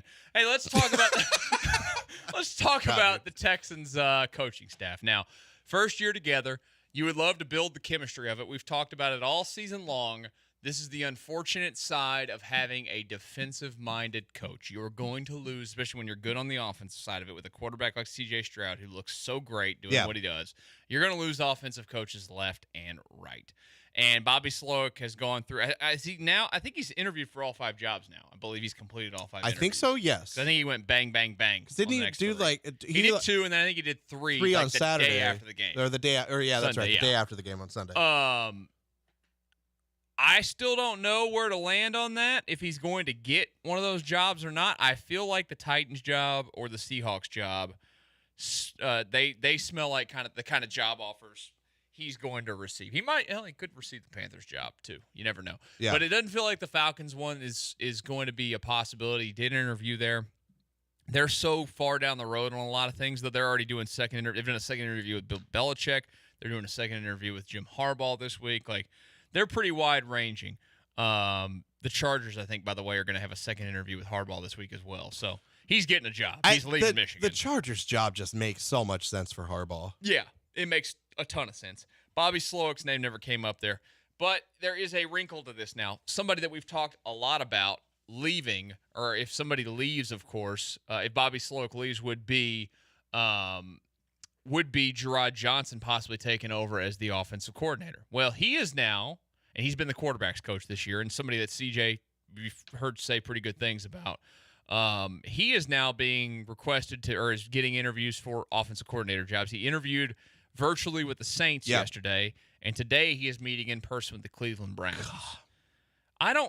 Do the Cleveland Browns need him that bad? I thought Stefanski calls all the plays. It just feels that the Browns one feels like they're just trying to get one over on the Texans. That's what it feels like. They want him to come in and fix Deshaun Watson. Yeah, he's not good. Good luck.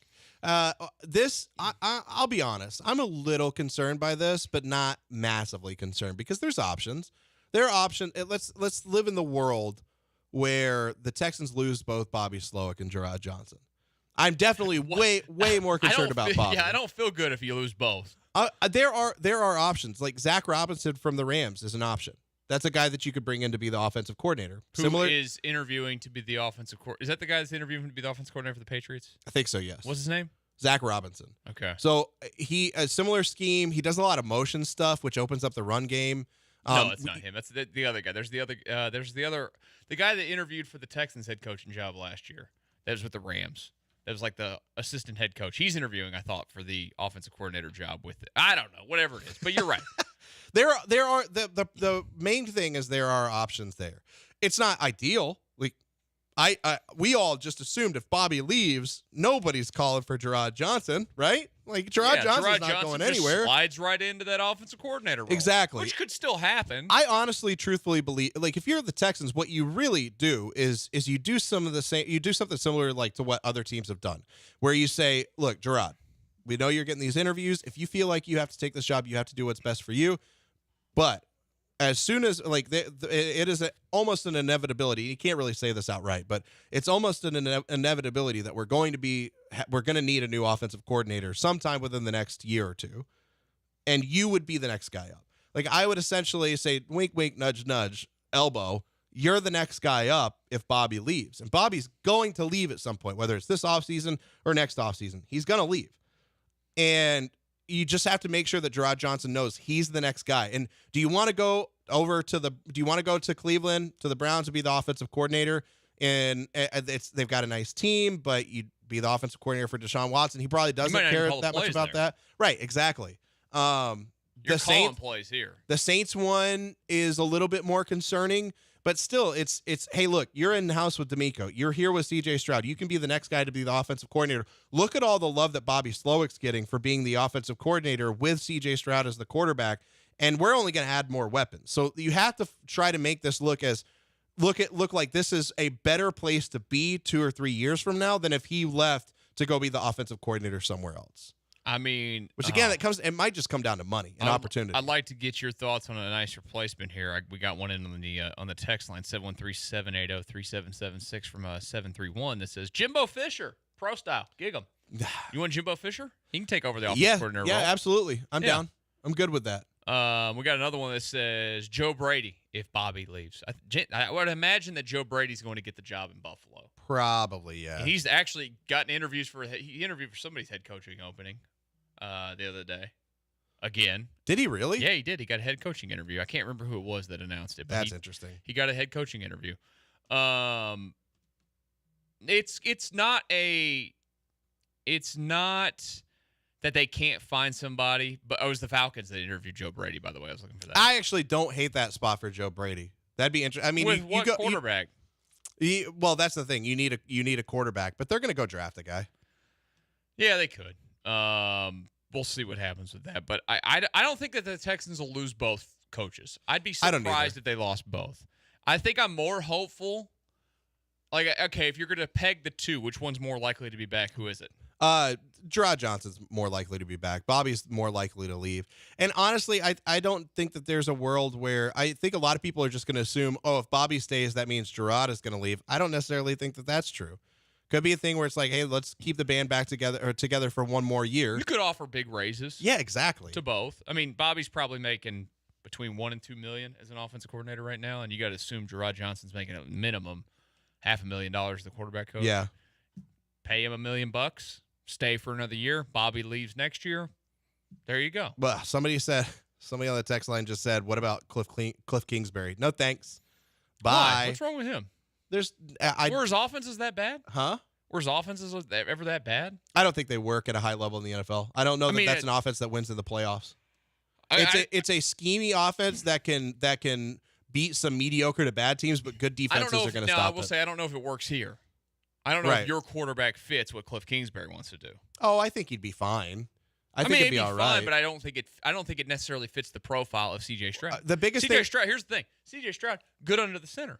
C.J. Stroud, good in all this stuff that they do. I'd have to go find the numbers, but if you look at the most successful offenses are the ones who run play action from under the center more often than not. The offenses that just run shotgun play action, or run the ball straight from shotgun aren't nearly as successful as offenses that run play action from under center. That's where you see the highest success rates. I have to go find the numbers. I saw it last week or the week before. We got another text from 988 that says, "You guys know Johnson will be good at play calling.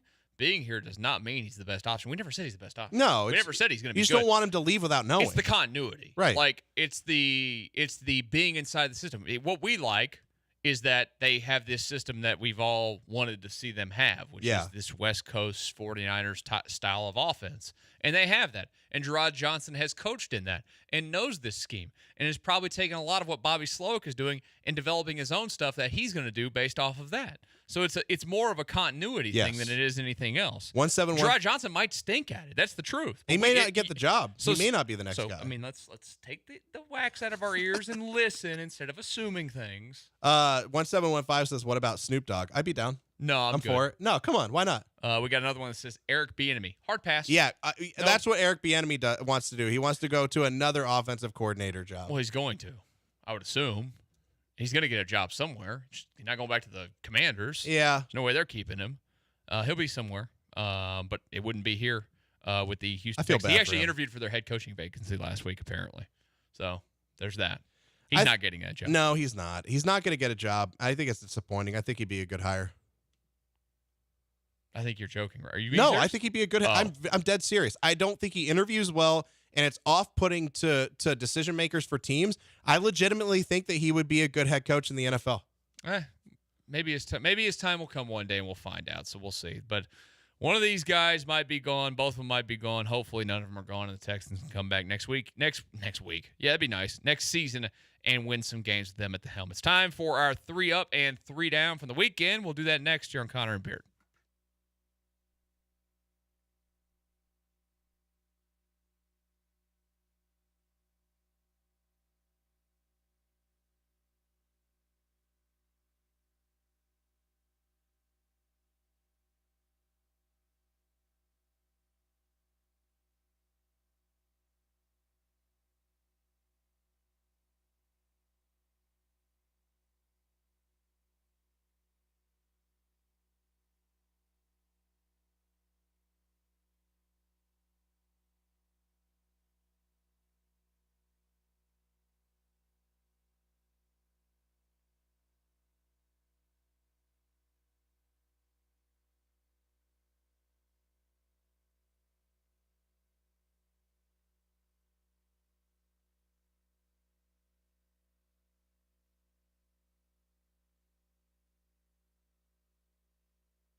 It's the newest forced relationship on ESPN 97.5 and 92.5. Connor and Beard, live from the Veritex Community Bank Studios.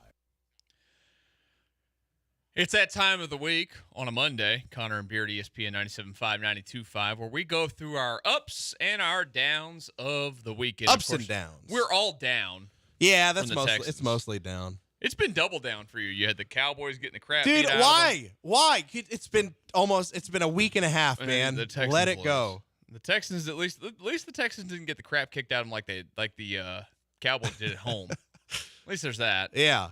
They did it on the road. Yeah, I'm ignoring you the rest of the segment. No, you can I just think keep. I'm just gonna do what I do with my wife. I'm gonna give the canned responses when I pretend like I'm listening to what she's saying. Josh, I actually mostly do that with my I've kids. been meaning to tell you I fell into a large sum of money before the show today, and I wanted to give you half of it. Oh, I'm cool with that. Oh, look, now he Yes. likes. Now he likes. I me. heard Now he money. wants to talk. Well, to me. there's certain key phrases that'll trigger my attention span to come back to the conversation. Okay, sure. Yeah, there are certain things. So, do you want me to start, or do you want to start? You today? can start. It's or fine. Andrew could Or it start if doesn't he matter. wants to. You I'll guys, start. I let you guys decide. I'll start. Just a quick down. This isn't my legitimate down, but just a quick down is my aunt calling into the show just to try to have a conversation with me. King just asked if Aunt Toof is still on hold. That's real. I'm like, no, I just had Andrew hang up on her. I'll call her afterwards. That's weird. Look, old people do weird things calling into shows. That's apparently a thing. My real down for this week, we'll start with that. Obviously, the Texans are a down. Just the sadness from the Texans losing is a down. The real down, though, is my stomach. After this, Saturday was the first time I've had beer in like an actual beer in like 2 years. Yeah, you were sitting here having yourself some. I had a some little bit of beers. whiskey. I had 3 beers. Oh, you had whiskey before I got just here? a little bit, yeah. Yeah, I so we just were tried drinking it. in this studio. Andrew wasn't here. He didn't No, like us. He Andrew wanted to doesn't hang like out us and enough. drink with us. Yeah, but I They had got me to drink, Andrew, and I don't drink. yeah. very You had often, you had at all. you had a couple of different whiskeys. I had two. I just did the same one. I had two. Well, of that's them. what I'm saying. A couple of whiskey. Oh, yeah, well, I okay, shouldn't have said okay. the difference. Yeah. But yeah, I had 3 beers and a little bit of whiskey, and then we ate the pizza. Which, by the way, you know what? Another down. Oh. Me ordering pizza. I don't. Josh went struggle fest on ordering us pizza. I did. So I went panic mode when I was ordering the pizza because I wanted Marco's. That's where I order mostly now. And then we couldn't get it to deliver, so we're like Domino's. And my brain just forgot that Domino's does the $6.99. As long as you order like 2 or more, it's $6.99. You paid full price for all this pizza? I ordered 3. I was like, that was so expensive. I want part of my $19 I'll give it back to you. No, I'm kidding. I'm actually going to give some back to Joe. No, don't I give didn't it even back. think about it. Don't give it back. And then I looked at so the delivery fee, the taxes, and then the tip added on to it. But I just flat out forgot about the whole $6.90. Way to go. $6.99 per pizza. I got home. My wife looked at the receipt and she's like, "You're an idiot." I was like, well, okay. But the down was the pizza in general. First of all, me ordering like a dum-dum. And then secondly, my stomach afterwards, between the beer and the pizza, was not having it. I bet. The evidence. I say that. I had a rough day yesterday, too. Did you really? The evidence of me having an ulcer is pretty damning at this point. I think I have an ulcer. I need you to go to the doctor. Nah. No, well, I just won't eat pizza and drink beer Just go for a to little the while. doctor. Shit, They probably got medicine. I'm going full Andrew. I don't need medicine unless it's from like if it's from like a bacteria or something, which it may not be. But I'm gonna go full Andrew mode. We're just doing good eats, nice clean eating and living for a couple of weeks. It'll be good for my health in general anyway. I just think I went too hard during Christmas. My up for the weekend though, my up is a new hobby kind of. I got a bunch of texts from my brother this weekend, a very drunk text, talking about a book series that I love. I had no idea that he reads. I'm a huge fantasy novel guy. I love all sorts of fantasy and sci-fi novels. Loves the 50 Shades of Grey novels. Loves them. Never read those, but I You said would read them. fantasy. That's your fantasy novels, That's right? not that kind of fantasy, okay. man. Like high fantasy and like sci-fi fantasy, that type of stuff. The series you're talking like bondage fantasy. The series that I'm reading right now is called Red Rising. It's really good, and that's what my brother texted me. He was very drunk, and apparently he started a book club with all of his frat buddies. And so Are they drunk when they do the book club? Yeah. Well, and other things, drunk and other things. Whenever they do their book club And it's conversation. Austin. So I made it into a book club. I'm now in a book club. I'm excited about it. I typically only get to talk about these nerdy books by myself. If you've ever a guy here in Houston, he's been listening to me on the radio for a long time. He's way bigger than I ever thought I could. Mike's Book Reviews. He has 100,000 subscribers on YouTube now. He's based here in Houston. If you love books, go to his YouTube channel, check it out. But that's the only outlet I've ever had for books. But now I'm a part of a sci-fi and fantasy book club, and I'm super excited because I have lots of books that I want to share with them. Well, congrats. You guys want to join my book club? No, I'm good. Come on. Andrew, would you join my book club? It's going to be a hard pass for me, but You guys are the worst. The most reading I do is ESPN.com, theathletic.com. I thought if I brought it up Any to you other- guys in that way, it made it seem real fun that y'all would join. Yeah, no. Sorry. My It's aunt a called good into the try, show. though. Don't y'all feel bad? Won't y'all join out of feeling bad for me? No. Fine. I don't care. Sorry. What are your ups and downs then, Michael? My ups and downs of the weekend. First of all, my up is my shoulder. It was bad last week. I screwed something up at the gym. I probably did too much weight on something, and I had a rough week. You know, I was grinding through the show last week. You guys couldn't even tell probably. My shoulder was absolutely killing me every day. But it felt better this weekend, and I worked out a little bit of it. That's good. It's an up. It's not 100% yet, but it's getting there. You make fun of me for getting hurt all the time. You're starting to feel it. It's starting to happen. You're starting to feel. I was really mad about this one because this was self-inflicted working out. It's kind of self-inflicted. Your body's breaking down. No. Michael. I know what it was How old on. I are you? did chest press. I did too much, know. and I did a bad rep, and I knew it immediately. Yeah. And because your body's breaking down. It's not breaking down, The Josh. closer you get to 35, the more your body's not going to breaking break down. down. All right. I'm completely fine. You have to make some changes in your life, I'm or not else you're gonna going to make- end up like me. Not going to make any. But that's my up for the weekend, so my shoulder feels better. But my down for the weekend, and really, I know that a lot of people are going to hear this and go, well, that's on you because this has been going on forever. But you know what? I'm down on it in general. I always have been. And this weekend, I was really pissed off. So yesterday, towards the at about halftime, we had to leave the house, and we had to go to AAU tryouts for the oldest nephew. Yeah. Out in Katy. And so I drive him out there, and I'm sitting there at the tryout and watching the game on my phone when he's not doing something. When he's doing something, I'm watching. But on the way home, we're hungry. It's 5:15, and I'm like, man, I'm hungry. Let's just go get Chick-fil-A. And my dumbass, not even thinking about it, I get off 99 out there, and I'm pulling in, and I go, and first of all, the boys should have told me this. Michael, Chick-fil-A's closed today, but they didn't. And then I realized Chick-fil-A's closed today. Why? You know what? Get your fancy asses up on Sunday, and those people will still work. I know people at Chick-fil-A want their money too. Like, get rid of this crap not open on Sunday. If I want a chicken sandwich on Sunday, give me my damn chicken sandwich. Make your own chicken with some sandwich. waffle fries. Respect Chick-fil-A. No. You have to have some respect for Chick-fil-A. That's really your down? Yes. That's your down for this weekend? I was in the mood for Chick-fil-A. Your down is you forgetting that Chick-fil-A is not open on Sundays. No, it's their policy of being closed on Sundays. But that's always been like that. I know it's your it has fault been, for but it forgetting. still doesn't mean it's good. It's your fault for forgetting. No. In part, See? but still, their policy's ass. Okay, so now your down is Chick-fil-A because you forgot that they aren't open on Sundays. So this is what I'm saying. Your body's breaking down the older you get. You have shoulder problems now when you lift. Your memory is starting to go. The closer you get to 35 and when you get past it, things just, I can teach you. I can help you.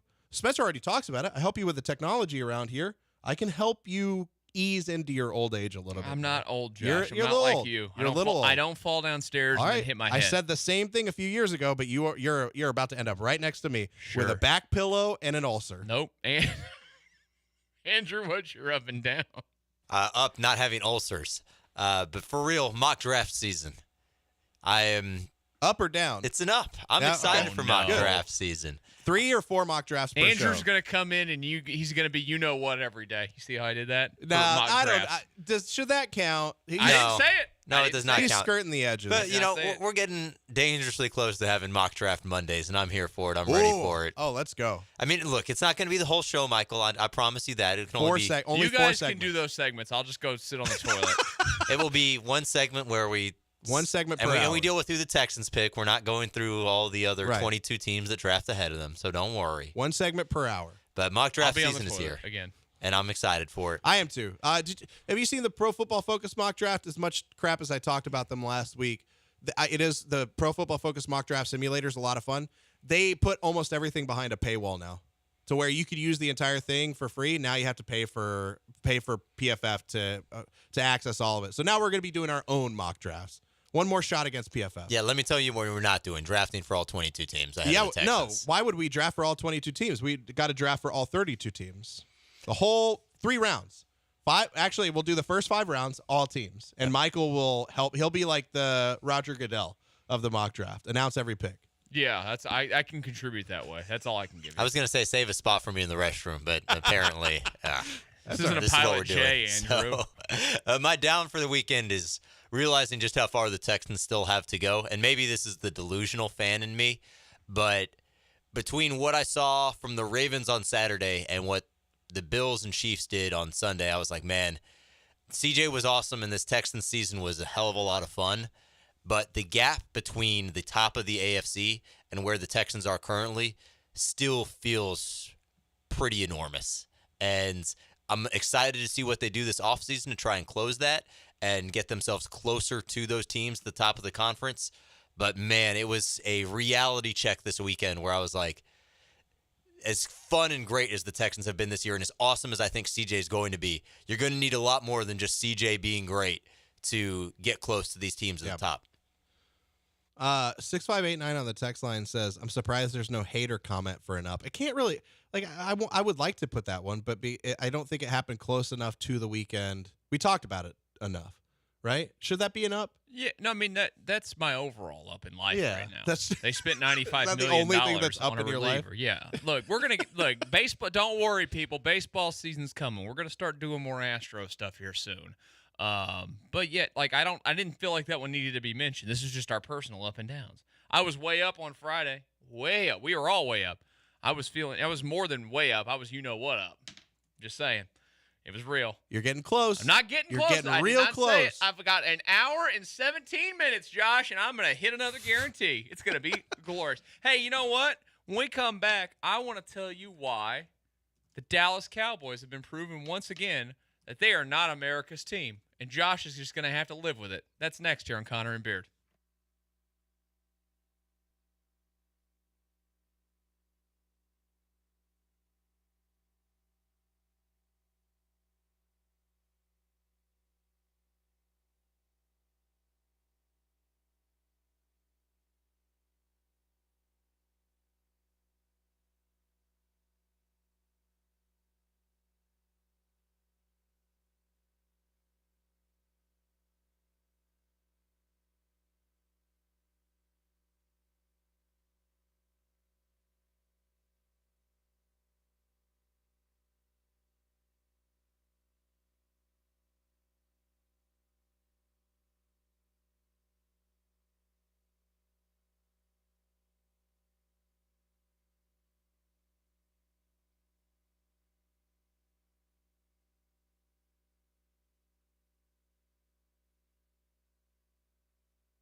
Back to another attempt at Houston Sports Talk with these two noobs. It's Connor and Beard, live in the Veritex Community Bank Studios. It's Connor and Beard, ESPN 97.5 and 92.5 with you here on a Monday. If you'd like to interact with us, 713-780-3776 is our phone number to do just that. Guys, we've talked a lot of Texans today because, well, you know what?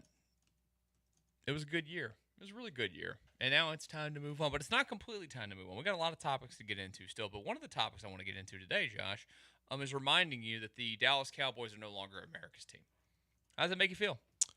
They haven't been for a really long time. Oh, okay. I honestly, I don't believe a word you're saying out of your mouth right now. That you should. If there's any Cowboys fan you should believe when they say something like this, it's definitely me. But they haven't been America's team for a really long time. They're America's favorite team to hate.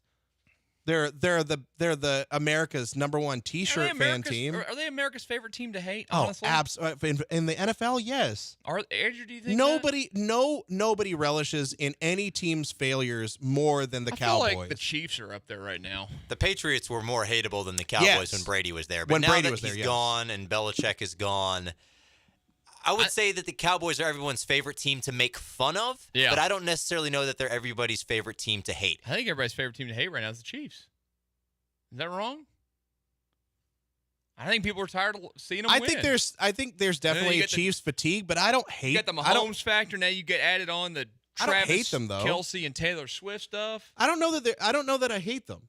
The Eagles. I can see what, but like I'm not going to necessarily. I think I hate the Cowboys more than I hate the Chiefs. I'm not going to hate the Chiefs necessarily because Patrick Mahomes, Texas Tech's greatest. I'm always going to have a love for the man, and I'm going to watch him and hope that he does well, except for when he plays the Texans.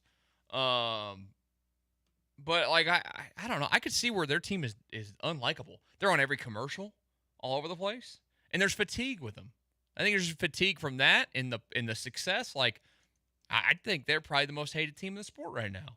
But America's team is no longer the Cowboys, and I bring this up to you, Josh, because did you see the numbers that Texans and Ravens did on TV? Texans and Ravens, the most watched game on ESPN ABC in the history of the networks. It pulled 31.7 million viewers. It topped Tampa Bay versus the Buccaneers. That's crazy. Yeah. It's not surprising. Last year, obviously. Yeah, it's not surprising though. It's not surprising because the storyline surrounding the Texans, combined with the Ravens being the best team in the AFC and potentially the best team in the NFL. I think a lot of it. I mean, we're seeing it. Remember when we had that little bit of a period where football ratings on TV were down, like bad, compared to where they used to be? COVID time, all that stuff. Like we're seeing the NFL, they're on their way back up. I mean, they've always been up, but like, I just feel like we're at this point as fans where the NFL's really in a sweet spot right now. It is doing really well. A lot of people, I mean, and I am not saying whether it's right or whether it's wrong, but a lot of people stopped watching the NFL for a multitude of different reasons, and a lot of them had to do with politically adjacent stuff. And there were a lot of people that walked away from a lot of professional sports in general. But specifically the NFL. And I think some of those people are starting to come back because, COVID was definitely a huge factor too. But some of those people are starting to come back because that stuff has at least gone away or died down. And so people are starting to come back to the sport. And so I agree. I think it's in a sweet spot with a lot of really fun young talent all across the league. And like the NFL is it's always going to be king. There's never a world. If you look at like global sports markets, the size of the NFL market comparative to every other sport in the world, it's just astronomical. I haven't looked in a couple of years, but the last time I looked, NFL was the number one grossing sport, or the number one grossing league in the world by a large margin. I think number two was either Premier League or it was the MLB. It was like it's got to be Premier League, I would assume. It was real close. So I think it might have been Premier League and then the MLB number 3. I was surprised that the MLB was as high a grossing as it is, but there's so many. It's more internationally renowned. Then the NBA was like far down the list. I think like the International Cricket League was higher grossing than the NBA, or at least close to higher grossing. Yeah, but NFL is by and large number one. When you think of growing sports in this country, you definitely think of cricket. The Houston area does have the largest cricket complex in the United States. You talking about that one out there on 290? Yep, not too far from my house. Nobody likes cricket, Josh. I have tried to get into it. It is There's no way. No Those games take like 4 days to play. That's the biggest issue. More power to anybody who likes cricket. If you like it, that's awesome. I tried to get into it. I tried to play the cricket video game. Man, that is just a tough sport to get into. I'd rather just watch and play baseball. I can't believe they make a cricket video game. Oh, Like, incredible. I had to play it with a friend on a bet, and we had to record the entire thing. And it was the most atrocious thing I've ever done in my entire life. But it was hilarious because neither of us knew what we were doing, and I knew nothing about. But I legitimately made an effort to try to get into cricket. That would be me. Maybe we should break down cricket. Why don't we break down cricket on the show? Well, you got the Twitch people all pissed off right now about not talking enough college football or something. Yeah. They should definitely program the Dude, show. we'll do college football segments, cricket segments. What are some other sports that we could add in there? Probably what's the one where they shovel the ice, or not shovel the ice, they broom the ice. What's that? Curling? Curling. Where they shovel the ice. Not shovel it, broom the ice. Well, my favorite part about curling, I do legitimately love curling. No, we're not doing curling talk. Yeah, we'll do curling talk. We should go learn how to curl as a show. We're doing Texans America's team talk because that's what they are now. Right. Honest question. They're gonna max out on primetime games next year, correct? There's no way they're not. I just can't see a scenario where they don't. 2024 opponents, we went over it earlier. They have a bunch of great opponents on their schedule. I think that you're going to see them play. Was it 5 is the maximum you can get as a team? Yeah, I could see them doing that. Let me just give you the games that scream. Now, of course, one of the divisional games against the Jags or the Colts could be one of them. But the games that aren't divisional games that scream a potential primetime game. At the Packers, home for the Bills, home for the Dolphins, home for the Lions, at the Cowboys, home for the Ravens, at the Chiefs. They're going to get 5. I agree with you. One of those games, one of those big games they're going to put in the afternoon game on CBS or something like 325 or whatever. I think one of the Colts games could. Yeah, that'd be like a Monday night game or something. The Lions game could. That'd be an interesting one between two fun teams. Yeah. With two fun coaches and two potential coach of the year candidate type guys. The Kansas City Chiefs, the Kansas City game and the Ravens game, definitely. I think those two definitely, potentially the Cowboys. So I could see them maxing out. I'd be fine with that. I would love that. Watching CJ Stroud in primetime would be great. And selfishly, I really like going to those primetime games.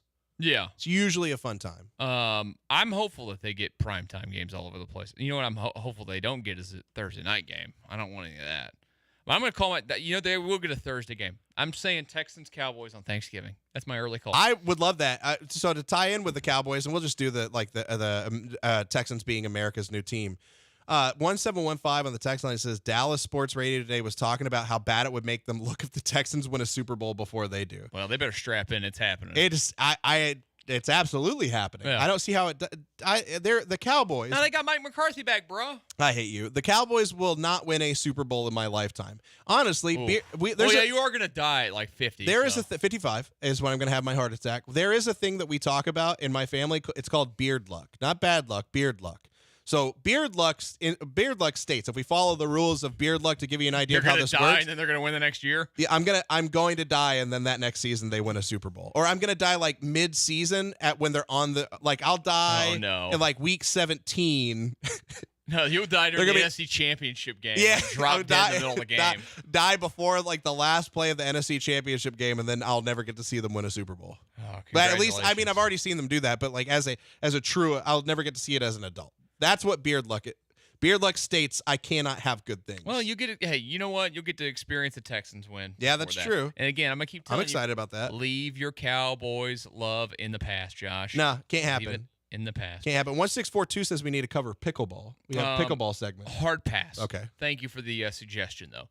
Who are we most mad at, or who would we blame the most for the result of this past week? And we'll do that as we kick off hour number 3, of Connor and Beard here on ESPN 97.5. But let me tell you about where you can go put some money down on some games. Maybe you're looking at those conference championship games this weekend. You're feeling good about the Ravens at home, or the Chiefs on the road, or the Lions going out to San Francisco, or the 49ers taking care of those Lions at home. Well, mybookie.ag is the place to go and put in your money right now, where you can get a match deposit bonus when you use the promo code BET975. Maybe you're a returning customer. You can get in on the action. Again, you need to reload.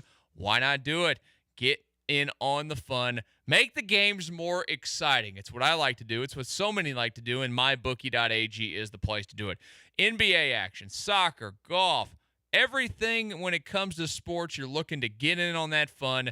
You do it at mybookie.ag. Heck, right now you can even make your bets on the big game. Who you think's going to get there, who you think's going to win. Go see what the odds are given right now at mybookie.ag. They also have a live casino with real live dealers right there on your computer, not some machine doing it. It is an awesome place to go and spend the day on mybookie.ag. Again, that promo code BET975 right now for that match deposit bonus. Bet anything, anytime, anywhere, only with MyBookie.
Connor and Beard, Hour 3 on your Monday, ESPN 97.5 and 92.5. Killer Bees will follow us coming up at 3 o'clock. We've talked a lot of Texans today, guys, because, well, the season is over, done. It's on to Astros spring training before you know it. Josh Hader going to lead the Astros to a World Series, going to pitch in all 162 games plus every postseason game, and going to lead the Astros to the World Series to right the wrongs that have happened to us when it comes to the Texans losing this weekend. But it's all the cases of emotion. We've had all the glass cases. Yeah, we've had 2 seasons come to an end now. Yeah, since this show started. One of them was in a horrible, horrible way that I could not get over. One of them was bad, but not the worst. Yeah, which was this weekend. The game Astros loss was hurtful. Yeah, that lingered. I think that lingered for all 3 of us for at least 2 weeks. I think it's still kind of lingering. I'm never going to get over it. It gets brought up every time I talk to family. I have to ignore it. Yeah, I just like to clap back at him and go, well, the Astros got 2 of them, so I don't know what the hell you're talking about. Yeah. Whatever. Your team over there can't spend any money because you don't have a TV deal. So good luck. I did for all text those billions you spent. I did text this weekend and said congratulations on facing Josh Hader next year to a couple of different people. That's a good one. How did they respond? Hey, how about this trophy? None of them responded. None of them responded. Yeah, not a single one, because there's nothing to respond about. Like they understand what's about to face them in the 7th, 8th, and 9th. Ranger fan has to know they got lucky last year, right? Like no, they don't. They don't. You have to know you got truly. Lucky. They were like one of the most incredibly lucky teams ever in the sport to get to the postseason like they did, and then go through it and then play one of the worst opponents you could play in a World Series. They truly. The Diamondbacks were not a World Series team. No. They honestly and truthfully believe that they are building a dynasty in Arlington. I know. Keep sniffing your glue. I know. Let's a bunch of dirty glue sniffers. Let's go ahead and talk about. We'll get back into the Astros here coming up at 2:30. We got a little something there, but the Texans game this past weekend. Who are we most mad, or who do we blame the most for what happened out there Saturday, guys? Do I have to choose just one thing? Or person? Look, it's your answer. That's my answer. The team. I blame the visceral reaction. I'm gonna go to that toilet right right now. You guys take the rest of this break. Be careful. A guy was just in there, didn't wash his hands. Which there's nobody I trust less than people who don't wash their hands after they go to the bathroom. What if you don't touch anything? Huh? What if you don't touch anything? He had been touching stuff because he was. I'm just saying, what if you don't? He was on the pooper. I'm saying, what if you don't? If you don't touch anything, how are you doing things in there if you're not touching stuff? The urinal, you pull it down, you just go. You don't. You're touching the handle of the door of the bathroom. You're touching your I'm just asking. Things get touched. Okay, I was just asking. Oh, man, I don't trust you now, Michael. No, trust me. I don't think you wash your hands now. I don't trust you. Washer. The trust is all gone. I'm a hand washer. Okay, legitimately though, the thing, if I had to choose one thing, there's a lot to unpack, but I'm going to go with the defensive line. If I had to choose one thing that I'm really frustrated the most by, it's with how the defensive line played in the second half after being so solid all year long. But that Ravens offensive line made them look like little boys. And I know that's disrespectful for me to say as some chubby, I wasn't expecting you to go. They made them look like little boys. Chubby, barely athletic. But I'll be honest, like they got bullied. They got schooled by a Ravens offensive line that looked larger, stronger, and more aggressive. And specifically in that interior. And I said this earlier. I think Malik Collins and Sheldon Rankins did an incredible job this year. And if they're listening to this right now, they probably want to fight me. And I get it. I would want to fight me too. I'm going to guess they're not listening to us. They're probably not. I hope they're not, because I just called them little boys. They were at NRG today cleaning out their lockers and everything. Oh, my God. What? I mean, you're not wrong. I just didn't think about it like that. They really were. They were. They're cleaning everything out. Oh, that's so hurtful. But the defensive line, just especially when Will Anderson went out, it didn't look the same.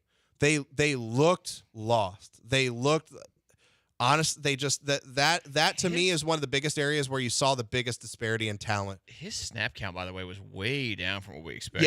Yeah. Well, I think part of it was he got hurt. Yeah, he did. I think it was like, what did he end up only play? I think it was like less than 50%. Yeah, and he was on the sideline the entire second half, or most of the second half. I can't remember. But when the Ravens got up, 43% of the snaps, 29 total. That's not. Grenard ended up playing 74%, which was way more than I thought he would. But yeah, I think the defensive line just got bullied. There's so many different areas I could go. I will say this. It was not just the fault of one group, one person. This was a team effort of suck. This was a team effort of just not executing the way they needed to execute. So, but that's, if gun to my head, I have to pick one, it'd be the defensive line was just disappointing comparative to what we thought they would produce versus what they actually did. They looked great in the first half, though. End of the first half, incredibly. That's part of the reason why it's so disappointing that second half. I'm completely fine with that. I think that's a very good thing to be mad about. My thing that I'm mad about is Bobby Slowick. I thought his game plan sucked. And you know why it sucked, Josh? Because he was distracted. He was distracted with all his interviews last week. I'm not. Josh, dude, he was distracted. And you know didn't what? even. I have a real problem with Bobby Slowick taking interviews a couple days before the game. I really do. I think he was a distracted coordinator. I'm really hurt by the fact that Josh, why aren't you looking at me? I don't know what you're talking about. He was distracted, Josh, and that's what has me most mad today. I think that, if you're a true Texans fan today, you should go stand outside NRG Stadium with signs saying, "Go Bobby, go." We don't want your unloyal kind here. We want loyalty. We want somebody that on game week is focused on the game plan to beat the best team in the AFC. And you know what? They didn't come out and play like that. And that starts at the top. The leadership did not have them ready. And Bobby Slowick clearly came in all these gimmick plays left and right. You could move the ball in week 1 against them. Oh, but all of a sudden you got head coaching interviews this past week. And what do you know? Distracted. He was distracted, Josh, and I want him out. Send him away. Go be the head coach of the Panthers and destroy Bryce Young. I'm just looking at this real fast. Wait, you taking pictures of me? No, I'm not taking pictures. I'm just trying to see. I was trying to see. Is this? I'm looking at a picture of Jeremy Branham, and you guys, you don't look like him. You sound like him. I feel like there's some kind of disguise going on. You're Jeremy Branham in disguise right now. I feel like that's what's happening. No, dude. You know what? If you want to be one of the people that blames Bobby, I know you're not. I know you're doing it real tongue in cheek. Yeah, because but it's going to be a real conversation across shows all over the place. We talked about this during the game. We talked about this I am mad at after his the game game. plan. I thought his game plan sucked. I am genuinely mad about that. I agree with that. I totally agree with that. The one thing I will say is we really killed that double reverse flea flicker. Yeah, it was an awesome play, you know. But if you go look I at Bill O'Brien wasn't coaching the team anymore. Honestly, I don't hate the play call now. Oh, I do. If you go back and watch it, one of the biggest reasons it wasn't an explosive play was because George Fant didn't run out far enough and seal the edge. If he'd run out and seal the edge, Xavier Hutchinson had a really good chance on that play. Well, also needs to be a better throw from CJ. Yes. Yes. George Fant was probably in position with a better throw from CJ. And something that got there faster. To be fair to him, he's a 300-plus pound man trying to go block a 200-something pound corner who's moving a lot more quickly than he is. If you watch, though, he pulls up a little bit too soon and starts sidestepping. And the DB was already outside. He needed to go a little bit more outside. But to your point, if the throw had been better, then it's a non-issue, and he's probably in the right spot. The play call, actually, I don't hate now after watching it. The execution was just really, really poor and way too slow. But I don't disagree that by and large the offensive game plan was bad.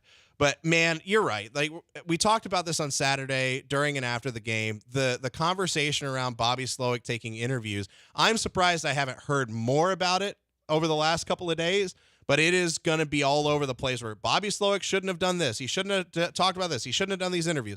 If you think that somebody at the level like that has been as successful as Bobby Slowick up to this point, if he's not somebody who can compartmentalize those two things, being able to prepare for that game and also be able to do interviews, I don't know what to do to help you. Like, I have no problems with him taking the interviews. Virtual interviews that probably lasted somewhere between 30 minutes and 60 minutes. It's fine. Like, it's all right. Is. Coach Ben Johnson did it, and look what the Lions did. They won. Yeah. So, that's the outrage today. That's the outrage across the sport from people. What was that? That sounded. Bobby Slowick, you did an interview. You sounded like the guy making fun of Bobby Boucher from The Waterboy. That was like spot on. I really hope Andrew pulled that. That's going to get used later. Has to get. Yeah, he's working on it right now. There's another one in the books. Andrew, what were you mad about? There's nothing that I was like particularly really upset about. I don't know. You sent some text. Look, I was upset in the moment, but like in general, I also realized that the Ravens were just way, way better than the Texans, and it would have to take a poor day at the office from the Ravens and a really, really good day at the office from the Texans for them to have a shot, and clearly that's not what happened.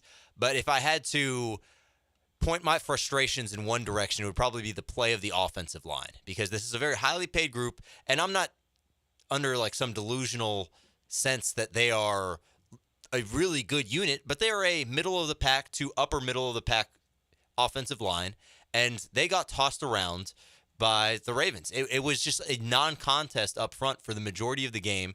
And, well, the Ravens obviously do a bunch of creative things with their blitzes and where they send pressure from.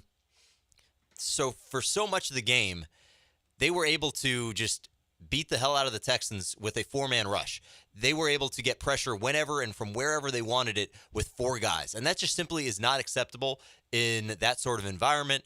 And when you have all these other factors going against you, if the Ravens are able to get pressure without sending an extra man or sending an extra two guys, it makes life almost impossible for a quarterback like C.J. Stroud and for what the Texans were trying to do on offense. So between that and the fact that they had about 80 million false start penalties, they would be where my greatest frustrations lie. Yeah. I mean, somebody just sent this tweet to me and said, blame the Ravens for being better. I mean, that's really honestly where we're at. Like, you picked the offensive line, totally agree with everything you just said. I picked the defensive line. I mean, it just came down to the fact the Ravens are just better. I think Andrew and I are in the same spot where it's the road to being at that level is a little bit longer than we thought. And we did get wrapped up in the moment, like you said earlier. But at the end of the day, the Ravens were just so much better on so many fronts and had more talent than the Texans. Better football team. Yeah. We all wanted to believe. They destroyed the right side of that offensive line. There's nothing wrong for going through the week like we did last week. No. Trying to talk yourself into belief and actually wanting to think. It's and fun. Even predicting that the Texans would win. I mean, I did say, what was my final prediction? 70? It was like 72-8. Okay. You said Davis Mills was gonna have 4 safeties. Yeah, that's right. Yeah. That didn't work out. I tried, guys. Yeah. I tried. We were close. Yeah. Just it was close, but in the opposite direction. Yeah, it is what it is. You don't bet 1,000% or 100% or 1,000%, whatever. Whatever. This is how much this week's just got. I'm telling you, I'm down, man. I'm just down. Yeah.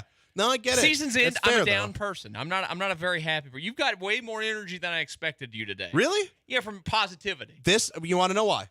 Because you had sex this morning. Well, no, hold on. It's called snacks. Thank you very much. Because Josh had Cuddle snacks before the show. Had cuddle snacks. No, it's because you make fun of me. You call me negative ass Josh, but there is a reason. I set myself up for success in the long run because I understand the reality of things and I prepare for the worst and hope for the best. If you prepare for the worst and the worst happens, there's no surprise there. What do I have to be sad about? The Texans we're gonna lose now. I predicted them to win. The Cowboys still got Mike McCarthy. Coming up next on. Wow. Okay. Actually, that's the biggest thing. I'm a Cowboys fan. Nothing can hurt me anymore. You're welcome. That's what I'm trying to do. Let's talk about some of the pending free agents when we come back. Who we want to see, leave. Who we want to see come back. I'm going to get through every single one of them, but the key ones for the Texans this offseason, that's next. Here on Connor and Beard.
Back to Connor and Beard in the Veritex Community Bank Studios. Do you smell that? What do you think that is?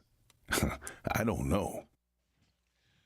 Connor and Beard, ESPN 97.5 and 92.5. 713-780-3776 is the way to call and text the show. We'll talk about the free agents here momentarily, but let's go to the phone lines. Nino in Louisville, I think Louisville is the way the locals call it there. Hello, Nino. Hey, man, it's Louisville. I thought it was Louisville. Oh, man, they call it all kind of stuff. Louisville, Louisville. But, yeah, I've been out here for a while now, and I'm thankful for the internet that keeps me, patched in to everything, Houston sports-wise. But my question was, I guess, to piggyback off what you were referencing with the game. First of all, I don't think any quarterback, I don't care if he brought a prime Tom Brady back behind that offensive line, oh, man, he would have been in trouble. I mean, CJ was running for his life the whole game. So, Lamar really didn't have that. He came in the league. They had to really build this Baltimore team up to where it is. So, same thing here. I think they exceeded expectations. With that being said, do you think we need to really, really focus on the line and maybe trench depth on both sides of the football? Because I believe that's where the games are won. People are pushing you. So you got to have, beefy guys that can push back. Because if you don't get no push, you're going to be in trouble. So do you think we should focus on both sides of the football on the line? And I'll hang up and listen, man. Great show. Thank you, Nino. First of all, I like the use of beefy there. Yeah, being a beefy boy myself, I do like beefy boys who can push. Josh likes beefy boys. I do. Okay, I didn't mean it like that. All right. Don't take it that way. I think the defensive line, yes. I still just don't know what they do with the offensive line. Add depth to it. I've brought it up before, add depth to it, but there's so much. We discussed this. I brought up the offensive line about 2 months ago, month and a half ago, and you and Andrew both had great points. They already have a ton of money invested. It really mainly just comes down to health. Yeah, I think on the tackle spots, you're pretty much set. Yeah. You're going to have Titus Howard at right tackle and Laramie Tunsil at left tackle next year, health pending on both of those guys. Where you could potentially see some depth added is on the interior of the line, and I think there's room for improvement there. Juice Scruggs looked, by and large, good. I know that depending on how much weight you put in PFF grades, he wasn't phenomenal since coming back from the injury, but look, it's his rookie season, and I think by and large he performed pretty well. Jarrett Patterson was decent at center, but he was only decent. And Shaq Mason was up and down, but finished the season relatively strong. So there's can be improvement on the interior of the offensive line, just like I think that's where you need to improve on the defensive side as well. It's those guys in the middle of the line, whether it's the D tackles or your guards, maybe the center play. You need depth and improvement there on both sides. My question, you mentioned the tackle spots being all locked in. Are we sure they're having Titus Howard come back and play right tackle next season? I mean, what else are they going to have him do? You're not paying him $17 million or whatever. That's what we think. They used him. I know that they had a necessity a little bit, but what happens if they come back and say, "Nah, he's going to be a guard"? That's a lot. Then you're going to have. I hope not too. That would be a bad thing considering what the contract looks like. I have the real answer at the guard spot for you. It's Kenyon Green. It's the resurgence of. I think I just watched Andrew Solt leave his body. Did he stop eating Twinkies? Maybe. I don't know. I'd have to. I'll call him and ask him. Out? I'll call him and ask him. To me, the bigger need is interior defensive line. With the question, yes, we should add to both. But to Andrew's point, it's depth. You can improve if you find that, if the opportunity is there, but it's more depth. And I do like some of the guys there that could step up.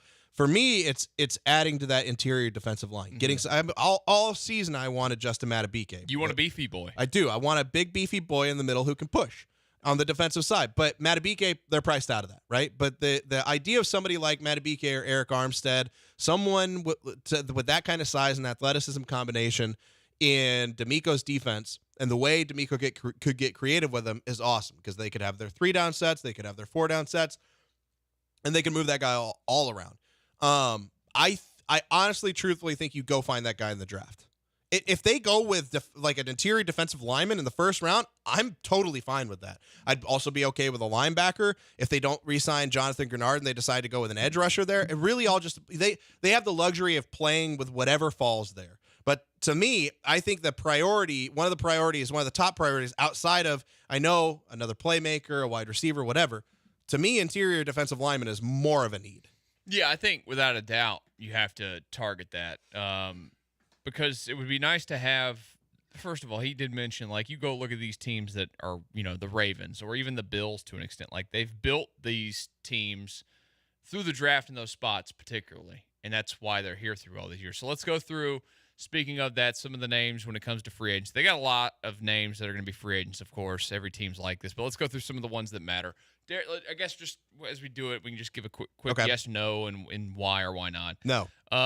Derek Barnett. I know that's a guy that you liked a lot. Yes. I think he played pretty well. Yeah, look, we're literally talking about depth on the defensive line.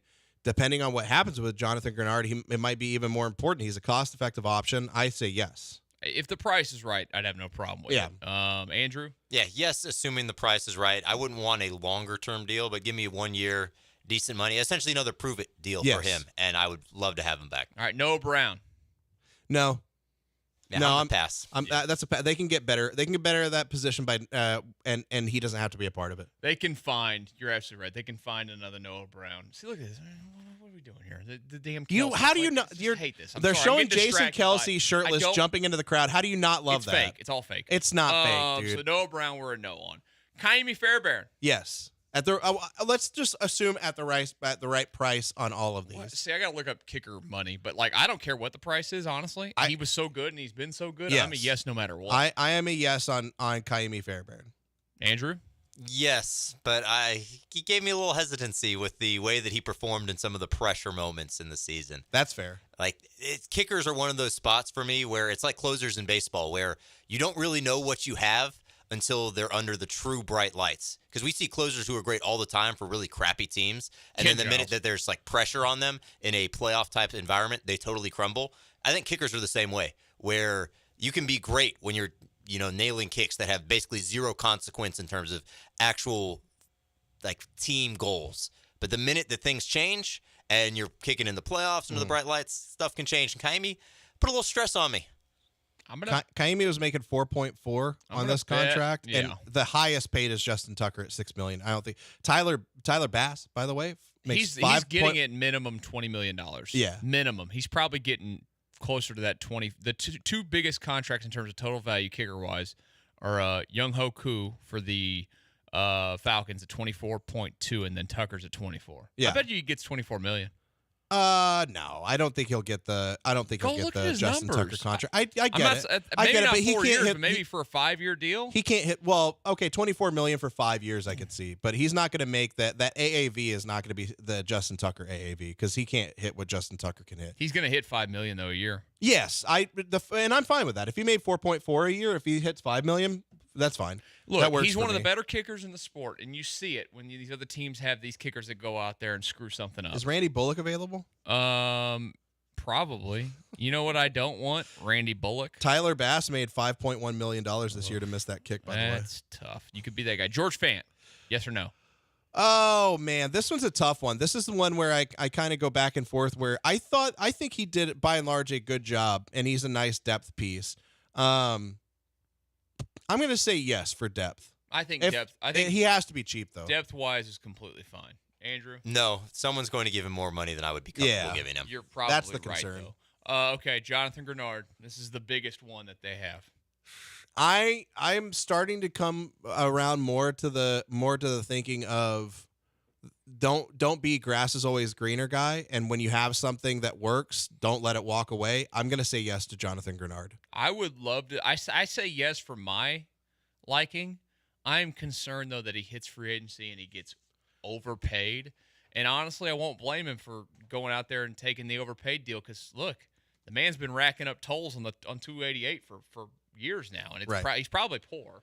So you got to go ahead and get it. We had just been talking about toll roads whenever he posted that on Twitter too. So I'm going to say he needs to come hang out. I'm going to say yes that you would bring him back. I'm going to say they don't keep him. Though. My cutoff for AAV for him, I think, would be anything over 18. 18 plus, I'm probably out. Yeah, I'd walk away from that too, Andrew.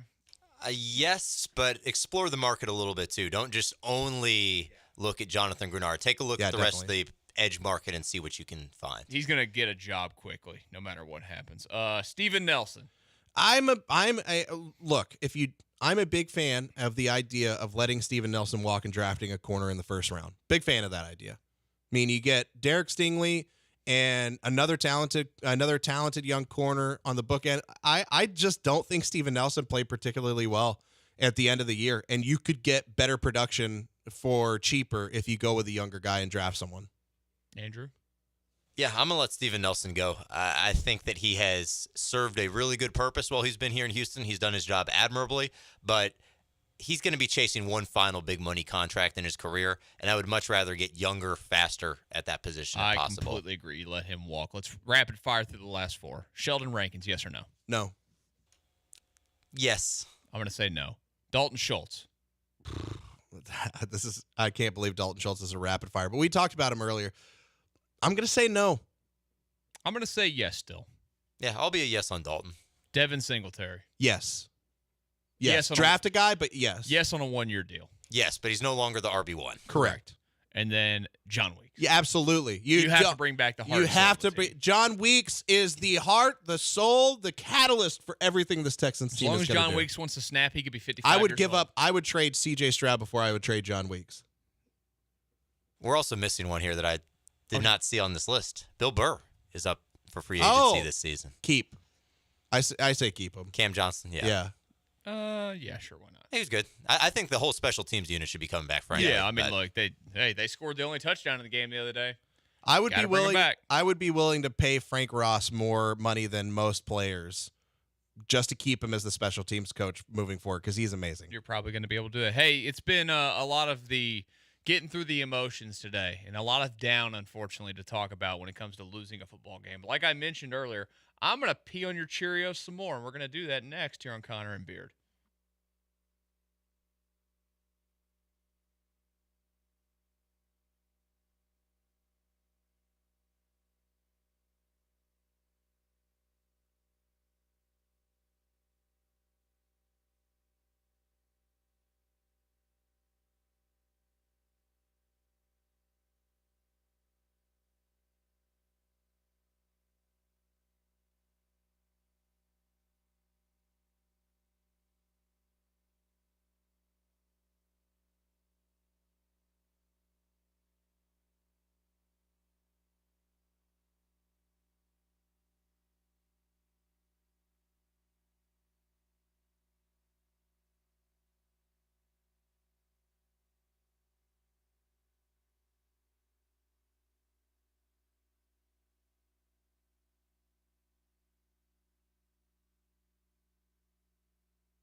Live in the Veritex Community Bank Studios, it's Michael Connor and Josh Beard.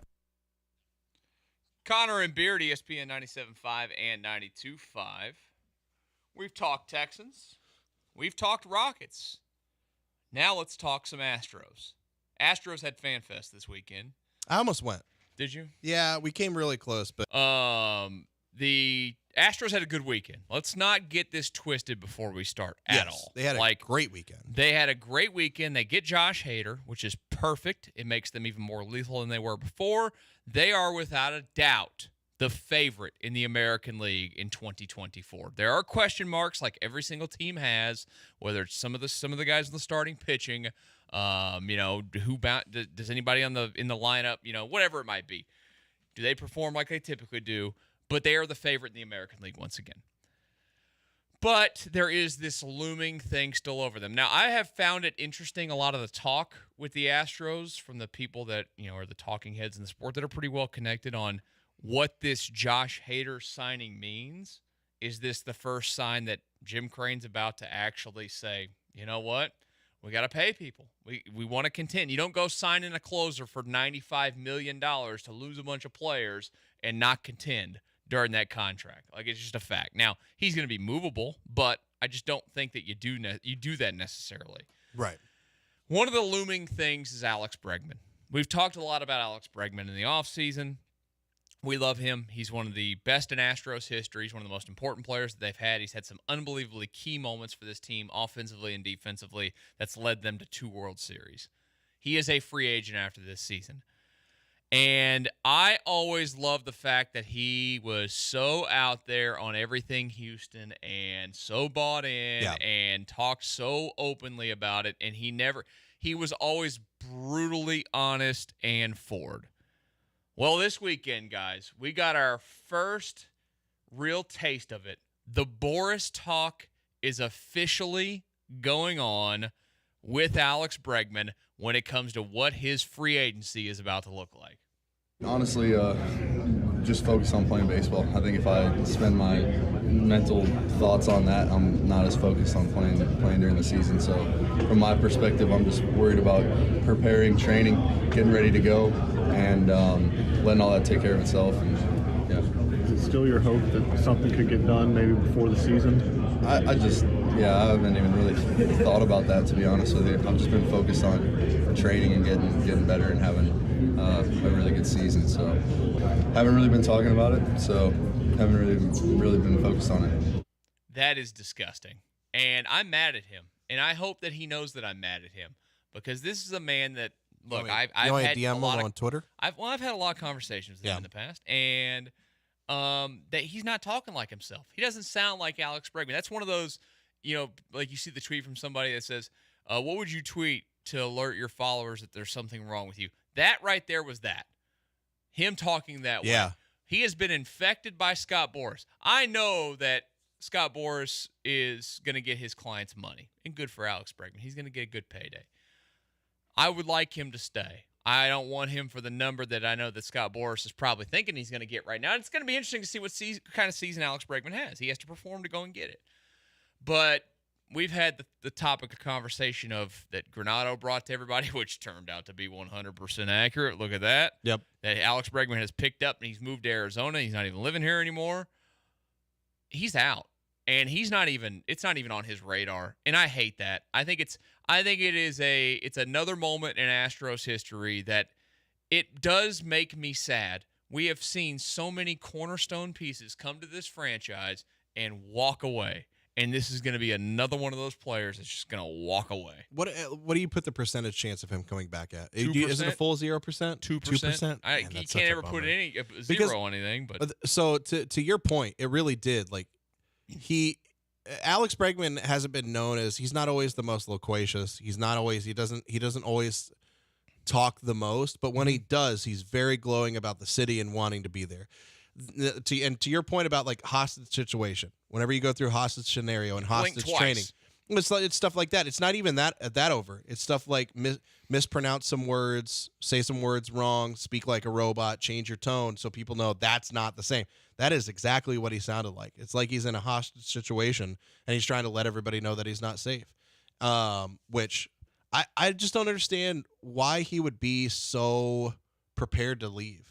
Is it fully because he feels disrespected from the no contract talks? I don't or think is it's that. What would it be then? You know, just time? The Astros don't operate that way. I know. They don't I pay get it. 30-year-olds. He's going to be 30 years old.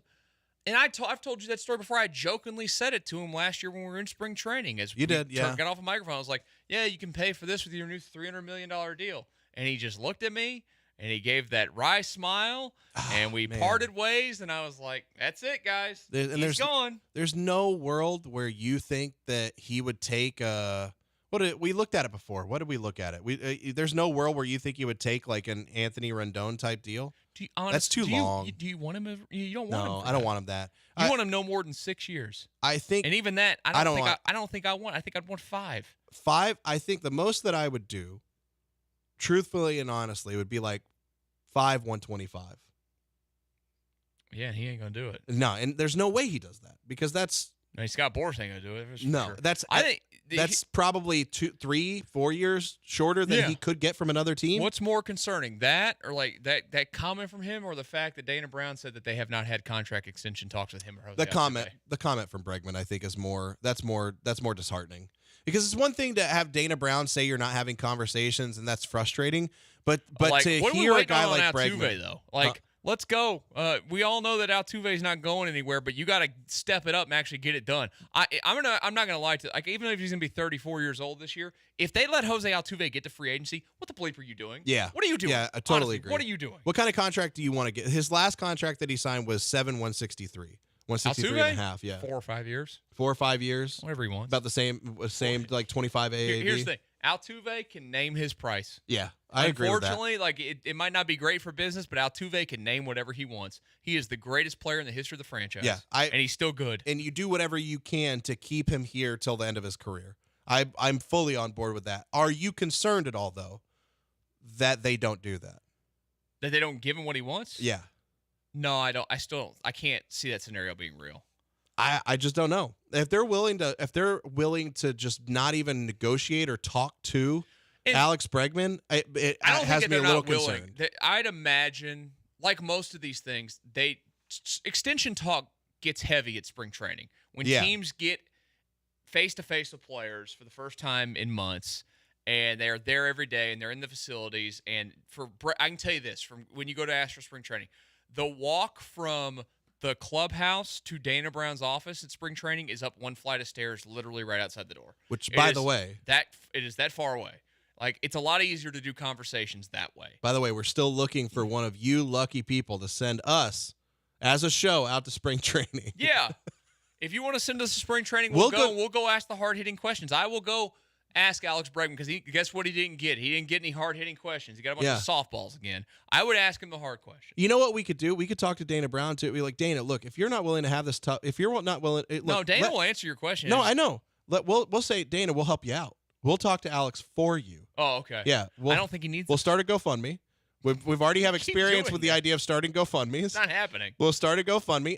Look, there's more than enough people. It's like for every bottle of Braggy Bomb you could buy – you could just donate that to the GoFundMe and help with the Keep Alex in Houston fund.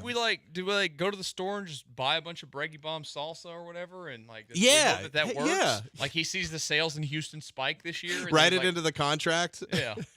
How does that work? Every $5 of a ticket goes towards one bottle of Breggy Bomb, so it helps Alex in the long run. Can you pain yourself through that salsa to keep him here? Yeah. Yeah, I can. I can deal with it. It's not great. I think it might mess up my ulcer, though. It's probably not. It's all right. But to keep Alex here, yeah, it's okay. I would do it. Yeah, it's not the worst, but yeah. I didn't love it. I didn't love that he talked about it the way he did. Right. And you know what he could have done to make it feel better for me is, of course, I would love to stay in Houston, and that never came out of his mouth in any of those comments. And that to me feels like he's gone. Yeah, we know we are living in reality. We know that he's leaving. I just did not love that there was not that mention of course I want to play here. There's something comforting to hear. Like I listened to Kymie Fairbairn earlier today, and he's talking about, yes, I want to stay in Houston. I prefer to stay in Houston. Like, just say that. That's all you have to do. That's all I need. Please. Just give me something that. to make it seem. And look, and in all fairness, it's not like we expect him to be open about any contract negotiations or be open about what he does and doesn't want to do and be open about his love for Houston when he is trying to get paid. But like it does feel a little bit more like the writing is on the. He knows it is. Dana knows it is, and where it's like he is not going to take a deal. Which, in fairness, he shouldn't. Everybody's going to want Alex Bregman to take a discount to be loyal and stay with his team. That's not how the world works. I'm not even asking him to take a discount. No, but he shouldn't be willing to do that. A lot of people are going to want that. And what I've experienced from fans lately, when guys leave to go get those bigger deals, they just wipe their hands. They're done with them because they think that those players should want to stay. They feel like those players owe the city something when they don't. He should go out and get the biggest contract he can get if that's what he wants. All you got to do is say, yeah, I want to stay in Houston. That's all I'm asking. Maybe he doesn't. Let's go to Brandon real quick before we get to timeout. What's up, Brandon? Hey, guys, love the show. Just want to get on the discussion. I love the Hader signing, first of all. I think it gives you guys the stability for the bullpen. I mean, a lockdown closer for the last 5-6 years of his big league career. And I know they got some inspiring contracts coming off the books next 2 years. Y'all mentioned the Altuve-Bregman thing.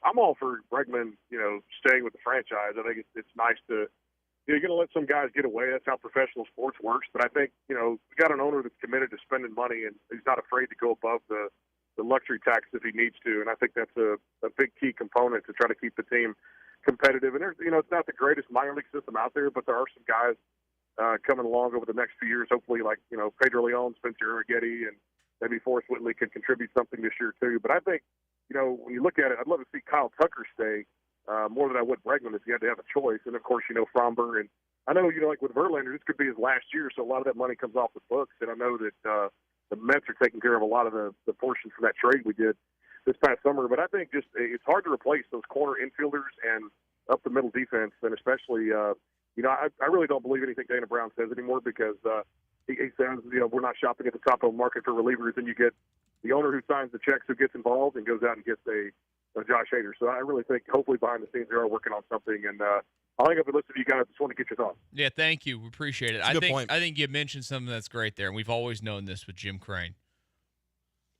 The GM was saying he didn't want to overpay in the reliever market, and they go spend $95 billion on a reliever. It all comes down to Jim Crane. Yeah. The itch that Jim Crane has that whatever day, he wants to do. Let's hope that he has an itch to pay some of his guys that are on his roster to keep them around. 6589 on the text line says, how much will it take? The GoFundMe could be the play. But we do have one knock against our plan is that Breggy Bomb's on clearance at Kroger. So the Breggy Bomb deal may not work. Is that maybe it's on its way out? And are they selling? Okay, you know what we need to do? I'm just saying, like, maybe in general, like, maybe the brand is going away. It might be, but also it always seemed like an odd thing. What grocery stores are in Arizona? Should we be looking for Breggy Bomb in Arizona grocery stores? I'll go look it up. We can go look it up. Yeah, we'll go figure it out. Which, by the way, Verlander, you mentioned Verlander. He has a vesting option for after this season that it becomes a player option if he gets 140 innings this year. So, and it's at $35 million. Is a 42-year-old going to turn down $35 million for a year? I am curious. I don't think. I'm just going to say Verlander's pitching here. That's just my guess, but who knows? We'll find out. Final segment, Connor and Beard, coming up in just a couple of moments. We want you guys to just walk faster. We'll tell you that. What that means, I should say, when we return.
We now return you to Connor and Beard in the Veritex Community Bank Studios. Hey, this was your idea. No one's holding a gun to your head to listen. Jeez.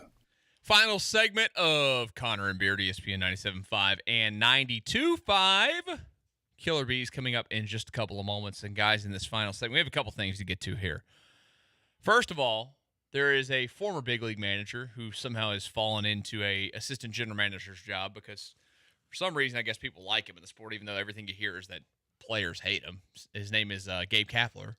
Some Gabe Kapler. He's an interesting fellow, yeah, to say the least. So he was the Giants manager previously. Before that, he was the Phillies manager. He led the Giants to their most wins in a season ever. Then came back and wasn't very good and got fired. But he is now the assistant GM for the Marlins. Well, apparently he was walking down the street in Miami and decided that he needed to take a video and give you guys some life advice.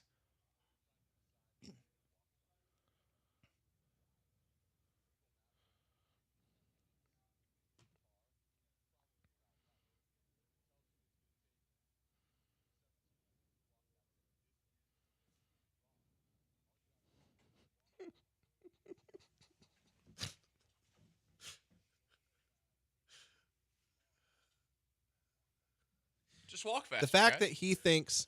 And what is he on where he's doing, where he decided I needed to take this video and then say that? Now I know why players hate him. He sounds like an idiot. The fact that he thinks that it would take 11 minutes to walk somewhere, it would take 15 minutes to drive is the funniest thing to me. He's like, if it would take 35-minute drive, but it would only take you 16 minutes to walk, just walk faster.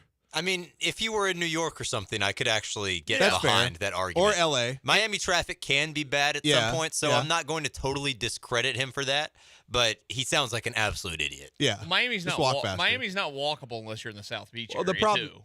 All you need to do is just walk faster, though. That's what we're going to tell everybody. Okay. For everything from now on this show. Next time when I leave here and it's like, let's say it's a bad traffic day, it's going to take me 45 minutes to get home from here. Should I walk it? Yeah. Yeah, just walk fast. It's like 20-something if you feel like Do you think I can make it? If you're walking, faster? if you feel like you're walking slowly, okay, all you got to do is just walk faster. I am pro walking. I wish we lived in a walkable place. I do. Well, look, I do too. Like when I go to these other cities, wherever I've been, and these people live a lifestyle where they get to walk everywhere. I'm like, this is. I know people are like, oh, you gotta walk. I think it's good for you. Yes, first of all, that's one of my favorite things to do right now is just walk. I go for like about an hour to an hour and a half long walk. I try to go every day that I'm not running. Mm-hmm. Try to go for a nice long walk. This weekend I had the idea. Totally forgot about this until now. I kind of want to walk from here to the Grand Canyon. I don't know why the Grand Canyon specifically, but I want to just pick up. Well, the joke started. You know you have a job, right? Well, not right now. But my wife and I were on a walk, and I was like, you know what? We could just walk to Baltimore to watch the game, joking around. Haha, real funny. And then I was like, you know what? One day, I actually want to pack up my stuff, and I want to walk from Houston to the Grand Canyon. The problem is you couldn't walk on the highways. I mean, you could, but I wouldn't want to. So you'd have to like take some different path or different roads. It'd take you a long while, but at some point, I want to walk from one place to another place and walk a long distance. Well, Josh, do like a real Forrest Gump type of thing. I'm going to pull up Google Maps right now. 16 hours. 16 to hours. Walk? 16 hours to, or sorry, not 16 hours, 16 days. 16 days. It would take you more than 16 days. Because there's that's if you walk straight, like 16 days straight. So there's rest time, there's sleep time. This says 19 days. Oh, is it 19 days? So rest time. 450 hours of walking, Josh. Yeah. 1,239 miles from I'm ready here for it. to the Grand Canyon. Yeah. You're also not factoring in that you got to walk through different elevations. Yes. Okay. Duh. Different temperatures. That's why you bring the right stuff. I'm not going to walk without some kind of like pack. I think you would die probably around Waco. No. No, Andrew, where would he make I'm surprised you gave me Waco. How far would he make it before he dies? Somewhere out in West Texas. That's way farther than I thought.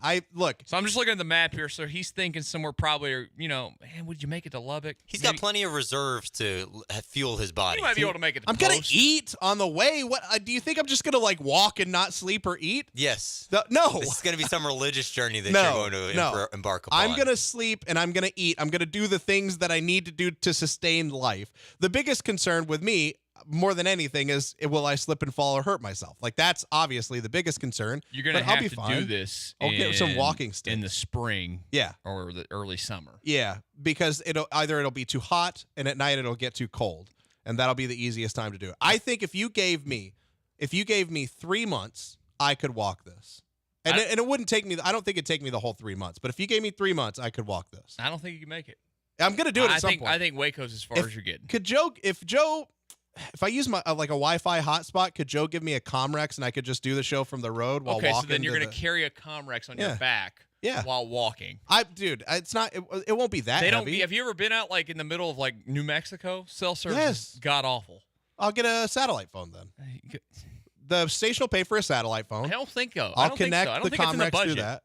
Well, then I'll buy it myself. Well, they're not that bad. You could take the Gabe Kapler route though. And walk home but just walk. But if I'm going too slow, from Cypress. Just walk faster. Just walk faster, Josh. I really don't want to walk down 290. I don't even like driving down 290. That's too dangerous. No, I wouldn't walk down 59 either. I told you. I texted you guys that one day recently. I turned off onto the feeder road over here to get back to 59 not too long ago, and there's a woman taking a dump right in the sidewalk. So I definitely don't want to walk the feeder road. Yeah. So 3527 on the text line said Josh dies of dysentery. I'm not.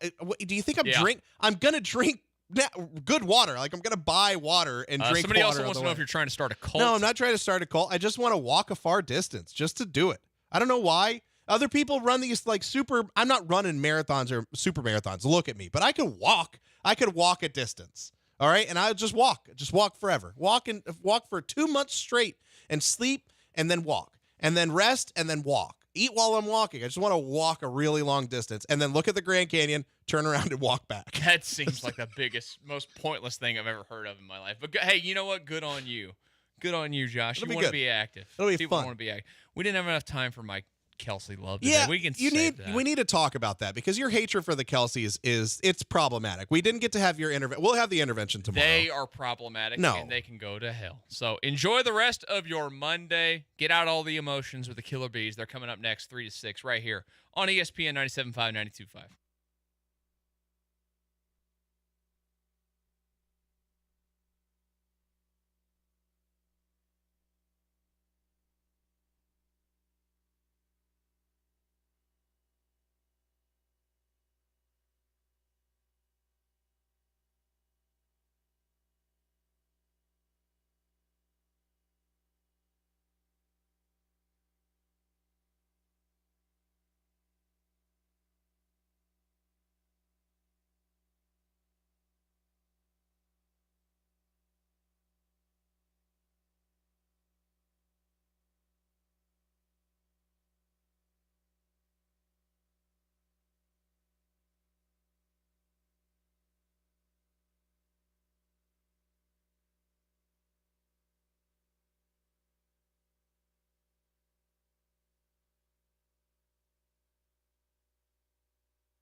Ooh, what up, H-Town? Hey, how we doing? He's Blank. I'm Branham. It's Joe George behind the glass, and it's a Monday edition of the Killer Bees on ESPN 97.5 and ESPN 92.5. And it's the first time in quite some time that the Houston Texans will not have football this week. Well, other than the bye week. Texans lose in the divisional round to Baltimore, 34-10, tied at the half. They do not score in the second half, couldn't stop Baltimore offensively in the second half, and the Ravens roll to a 24-point victory. I told you all the only chance for the Texans to win was to knock Lamar Jackson out of the game. I hate to say I told you so, but I told you so. I was right. That was the only chance. Only chance you had. He's really good, and they didn't seem to make the right adjustments at halftime because you're thinking tie game, halftime, hey, they're in this thing. I don't think Baltimore, with the way they were kind of riding in with all the confidence in the world, felt very good going into halftime. You're right there. And then, like you said, I mean, offensively, you can't do anything. And, they find running lanes and he goes crazy. And the next thing you know, you're going home and wrapping up and folding up your tents for the season. And it sucks. Yeah. See, I'm torn on how to feel because it's a really good season. Mm-hmm. Really good season. You go to the playoffs, first-year head coach, rookie quarterback. No one was expecting to do that. If they were expecting that, they're either homers or you're Paul Gallant, you're a savant. Not many people were expecting it. You win the division title, unbelievable. You win a playoff game, unbelievable. And you feel incredibly bullish about the future of the Houston Texans. So on one half of me is feeling that way. I'm super excited about the Houston Texans long term, super excited about the future of the Houston Texans, and that is absolutely true. The other half of me, they were lousy. They were really bad on Saturday. So, we can give them all the praise for the direction, the good season that they had. I know that they were playing the best team in the AFC. I think the best team that's left in the NFL. And I expected them to play well and lose, honestly. I expected them to play a pretty good game, lose a tough one, and it felt that way after a half of football. But the Texans played nowhere near their best against, I think, the best football team in the NFL. So it kind of makes me a little bit sour the way that the season ended, that you didn't give your best fight to, I think, the best team in the league. Well, you know what? And I think it's just only natural, too, that when you lose your last game, when everybody but one team's going to do that, but it's the way you lose, too. The fact that, to me, what was really gnawing at me was the fact that we talk about how well coached they were, how they weren't this David Culley team anymore, how they seem to have the right coaching staff across the board and everybody's on their game. But yet the penalties were all over the place, and they kept coming, and you kept seeing laundry on the field, and you kept going, this isn't like last week of preseason, first or second week, a new system, new scheme, or new players. This is where you're supposed to be all buttoned up and polished, and like you said, you're playing, and the way they played, you're playing the best team not only in your conference, but arguably the best team in the NFL. The last thing you can afford to do is shoot yourself in the foot or continually move the boundaries to make it longer to move the chains. And they kept doing it, and it was so frustrating to watch. Yeah, see, I think Slowick's offensive game plan wasn't awful in the first half. They were moving the ball. They just couldn't finish drives, and then they missed the field goal. I know they didn't score an offensive touchdown, so that's not great. I didn't think the defensive scheme was very good in the second half. You couldn't stop Lamar Jackson and the Baltimore Raven offense. You just couldn't. You had some moments in the second quarter where it's like, okay, you're getting after Lamar. You're flustering Lamar. You sacked him a couple of times. He's just heaving the ball downfield. It's like, okay, that's the defense I need to see if you have any chance to beat Lamar Jackson. And the second half, you just got roasted. You got absolutely crushed. You mentioned the penalties. You can't win a game at the top seed in the AFC with 11 penalties for 7 yards. You can't do it. You can't have scoring drives and not end up with touchdowns. And you tip my cap to Baltimore. I'll give them all sorts of praise. I think that they're the team that's going to win the Super Bowl. I think they're the best roster in the NFL. So I understand that the opponent you went up against was very, very good. It was going to take your best shot. They probably couldn't play their best for you to have any chance to win. The problem is I feel like the Texans, if we're looking at it from a scale of 1 to 10, 10 being their best, I feel like they played at a 5. Yeah, I think, Jeremy, the other thing is, too, if you're getting your doors blown off or you're down double digits by the half, you probably have a different outlook on the fact that, hey, this team was just better than us, start to finish, and their sights are set on trying to win a Super Bowl, and they're lined up to do that. Their roster's fantastic. They dominated us. But when you go into the break tied and you go, hey, we got 2 quarters, anybody's ball game, dead even, let's go, let's do this. And then you see an entirely different team in the second half. The fact that the broadcast kept talking about it too, how D'Amico blitzed way more than he has all season long, but it was effective. Lamar didn't look comfortable all the time. Yeah, I understand there were times where they were so concerned about their lanes or not overrunning plays that they weren't getting home, but they were making him happy feet enough that they weren't feeling comfortable in their offense. And all of a sudden in the second half, and especially on that first drive, he just decides, oh, you're going to give me lanes? Mm-hmm. You're going to give me openings? Well, bye, guys. I'll see you later. And then it was like, hopefully can catch him. Like, you have to pick your poison when you go up against Lamar. I was stunned with as many free lanes as he had to run and the lack of spying. It's like, well, if you spy him, then he's got more passing lanes. Cool. Like, I'd rather go down to Lamar, him beating me through the air. We were talking about, like, the yards for Lamar on the ground, like, what's too many. We put the number, like, we put it at 50. He had 100. I know. He had 100. He had a long of 23. And he only threw it 22 times. Like, I wanted him to throw it 30 times. And, like, he was efficient, right? 121 quarterback rating, 2 touchdowns, no picks. But there was a couple of opportunities the Texans had to pick him off. So if he throws it 30 times, a couple more opportunities to pick him off. Petrie, like, I saw Petrie get ridiculed for dropping that ball in the end zone. That would have been a heck of a play if he makes that catch. That's not a play that Petrie should make. It's one that he could have made, but if he could have made it, it's a highlight reel play. So I feel like he was getting too much grief there. There was one deflection that kind of went behind Stingley. I feel like Stingley, when he got mossed by Isaiah Likely, that wasn't a very good throw. It was behind him, and it had to be. Yeah. If it wasn't behind him, Stingley has a play on the ball. I'm not going to say he would have intercepted it, but if that ball's thrown like where it should have been thrown, Stingley breaks it up easy. Now, did Lamar do that by design? Maybe. Maybe he threw Isaiah Likely open. But they had some chances to pick off Lamar a few times. I wish they would have forced him to throw it more. I wish they would have limited his ability to run the ball, and they just couldn't. Yeah, when you go back and look at it, and the broadcast was making a big deal of the fact that the first time he threw it low, and Likely was saying, throw it up. Whatever he said to do, you didn't do that exactly right because you threw it behind him. You threw it towards his rear ear, and he somehow, because he's such a big body with big hands, he was able to reel it in, yes. But that didn't look like a very good throw, and I agree with you. If that ball is put where it's supposed to be put, there's a legit chance that you can turn the field around and say, we got the ball and take possession. They had opportunities. I think that's what makes this whole thing more frustrating. Because overall, when you look at the season and where they got to and what they did and the fact that they hung for the first 2 quarters, you can feel great. But because you had opportunities where you could have made that a closer game, where you could have been in it longer and you could have done more, that's what really rubs you the wrong way because it's not like, the final score looks like you got your doors blown off.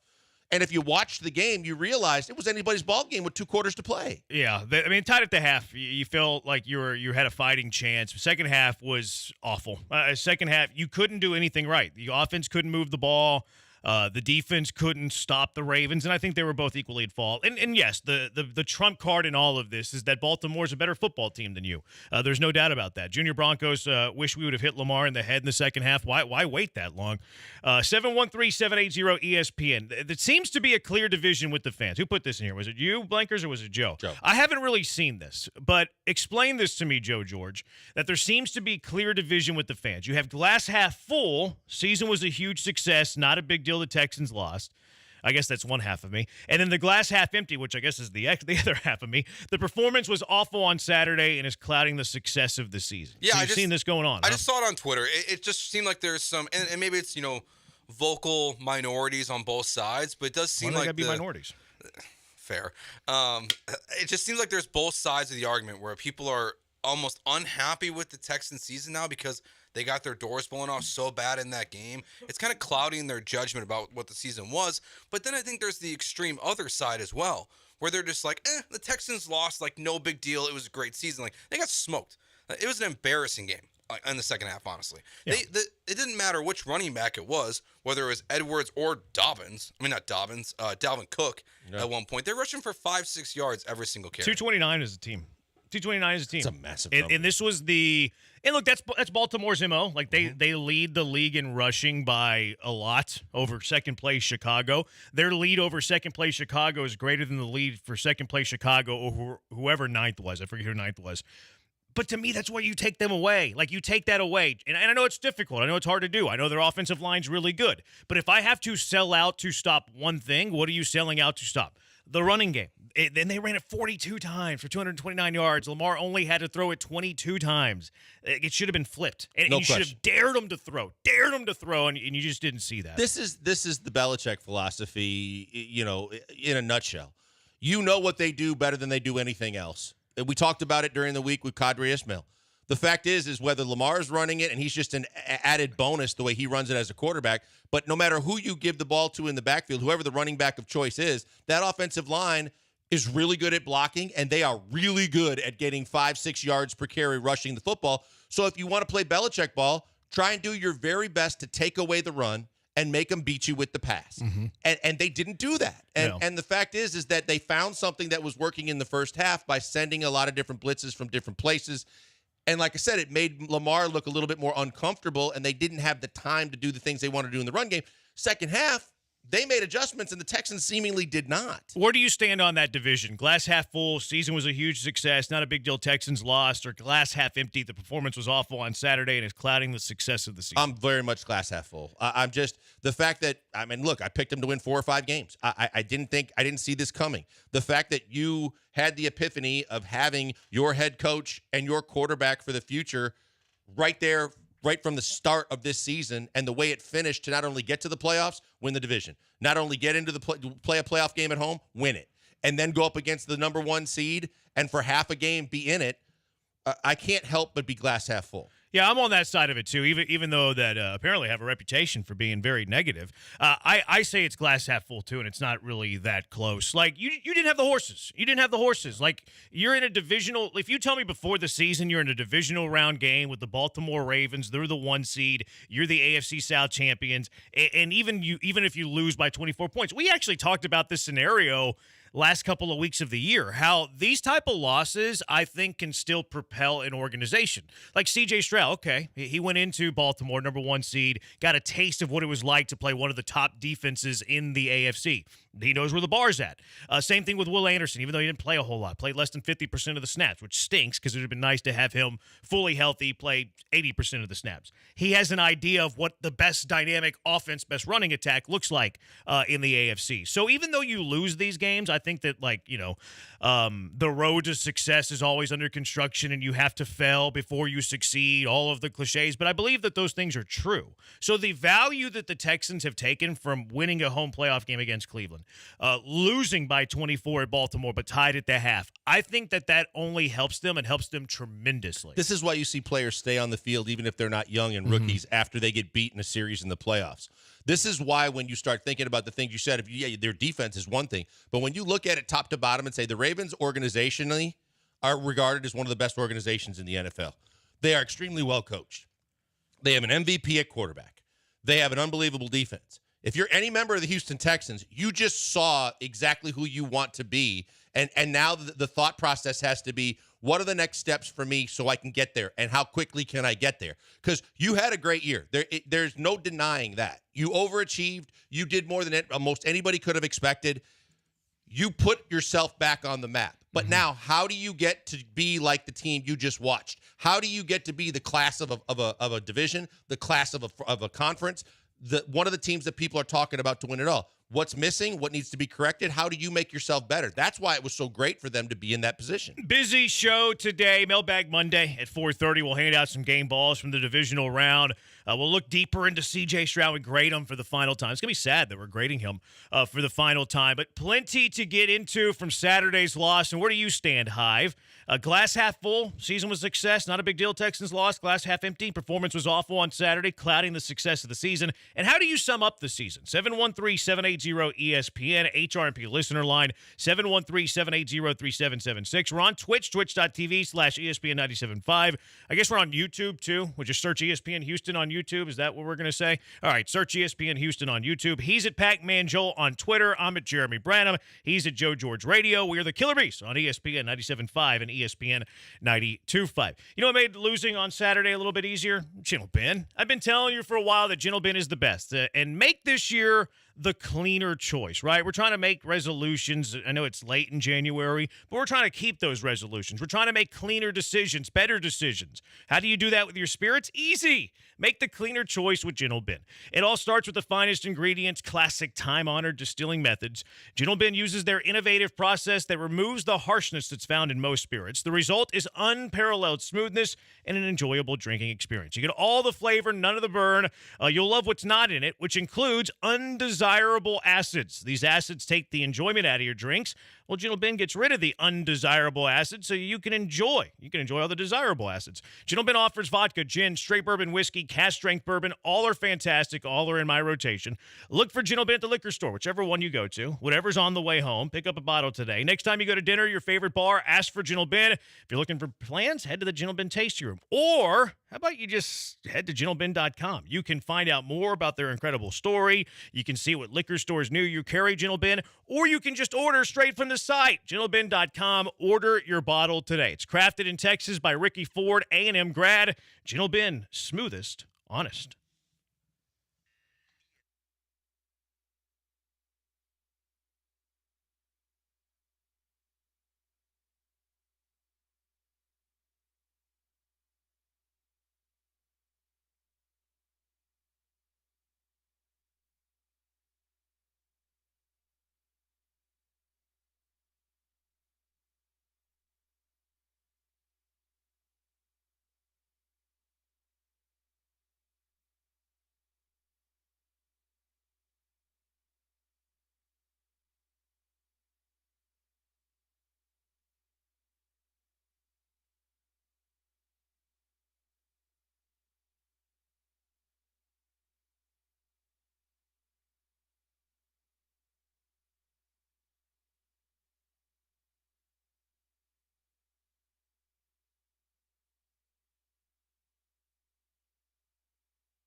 Welcome back, Houston. It's the Killer Bees, Joel Blank and Jeremy Branham, live from the Veritex Community Bank Studios on ESPN 97.5 and 92.5. Glass half full, glass half empty. How do you sum up the season? 3977, good learning opportunity. There you go. I like that. 33776. Overall, the results are not what Houston wanted, and it's a bummer mood on a rainy Monday, but the Texans have exceeded expectations. Can't wait for a bright future. I'm good with that. Coug Blaze, go Cougs, will win 6 games next year. Way to bring it down, Coug Blaze. Now, if this is the 15 Astros, the Texans will miss the playoffs next year, but then win the Super Bowl the year after that. If they are currently the 2015 Astros. But we things change. We talked about it a little bit last week. We know the fact, I'll take it as well, but you do realize that the first place schedule makes things a whole lot different right from the jump as opposed to this year when we knew the schedule was a little bit more conducive to success. You're going to have to get better. You're playing a first-place schedule. You're playing a lot of tough teams next year. 713-780-ESPN, 1715. Great season, a lot of potential. I agree with that. Let's go out to the HRP listener line, 713-780-ESPN. Craig, you're in the hive of the bees. What's up, Craig? Hey, boss. First-time caller, guys. I definitely understand what you guys saying about Baltimore being a good team, but let's be real. We had them. And to me, the elephant in the room is slowing. I mean, we didn't score a touchdown at all. Tampa Bay did. Green Bay did. I mean, everybody did except for us. So the defense could only hold up for so long. So to me, he definitely looked like a first-year offensive coordinator. I was not impressed because we didn't move the ball at all. He should have turned C.J. loose and then let the defense do what it does. It would have been more free than what we had. So to me, I think we lost because the offensive coordinator. That's my talk. I'll hang up and hit what you guys have to say. Craig, appreciate the call. Look, I can't go there, and I'm a little surprised that you did because you think about it, and this offense, yes, you got a special quarterback, but this special quarterback had a system that was tailor-made for him and all the different wrinkles in it and all the different ways that we were so used to vanilla and so used to Tim Kelly and Bill O'Brien and just generic, boring, smash it into the line, running it a few times, and then throw it unless it was more than 10 yards, and then in that case, just eat it, run again, and punt. The fact that they only played two teams all year where they didn't score an offensive touchdown, and it actually is one team twice. Baltimore to start the season, Baltimore to finish the season. Tip your cap to the Baltimore defense and realize the fact is they're really talented on defense. We just talked about how talented they are overall as a team. Tip your cap to the number one seed in the AFC and realize this was a barometer to say there's still more work to do, but I don't think it's any way a slap in the face to Bobby Slowick or anybody on offense. I think that the offense was bad, to Craig's point. Now, was it the reason that they lost the game? I'm not putting it solely on Bobby Slowick. Defense, I thought, was just as bad in the second half. I thought the offense moved it actually okay in the first half against one of the best defenses in the NFL. They just didn't finish drives. One of them ended with a Kaimi Fairbairn field goal. The second one ended with a Kaimi Fairbairn missed field goal. And then you really couldn't get anything going in the second half. The best drive that you had in the second half, you got into Baltimore territory, and then you ran that little trick play, kind of the jet sweep, reverse, throwback, flea flicker type of thing. From the sound of my voice, from the sound of your voice, the little sigh there. I guess you didn't like it. Hated it because it looked like it was an accident waiting to happen, and they just averted a major disaster the way it was going down. And also because, as we talked about all year, whenever there's been multiple times throughout the season when they get rolling on offense, and then they get cute. And they don't have to get cute. Just keep going. Keep the tempo going the way you've been going. And keep going to the things that have been working. And keep rolling. And instead, that one play can derail all the positive of where you got past midfield and you really looked like you were going to put points on the board. Yeah. See, it's hard for me to blame the play caller when it's there. It's there. Like, if either, Lance commented to my post that, because I said the play's there, that fan, like, it was a more difficult block than it seemed. But you had three blockers to block one defensive back. And then if one of them blocks them, you got two lead blockers and there's not a defender within 10 yards. It also wasn't a great ball by Stroud.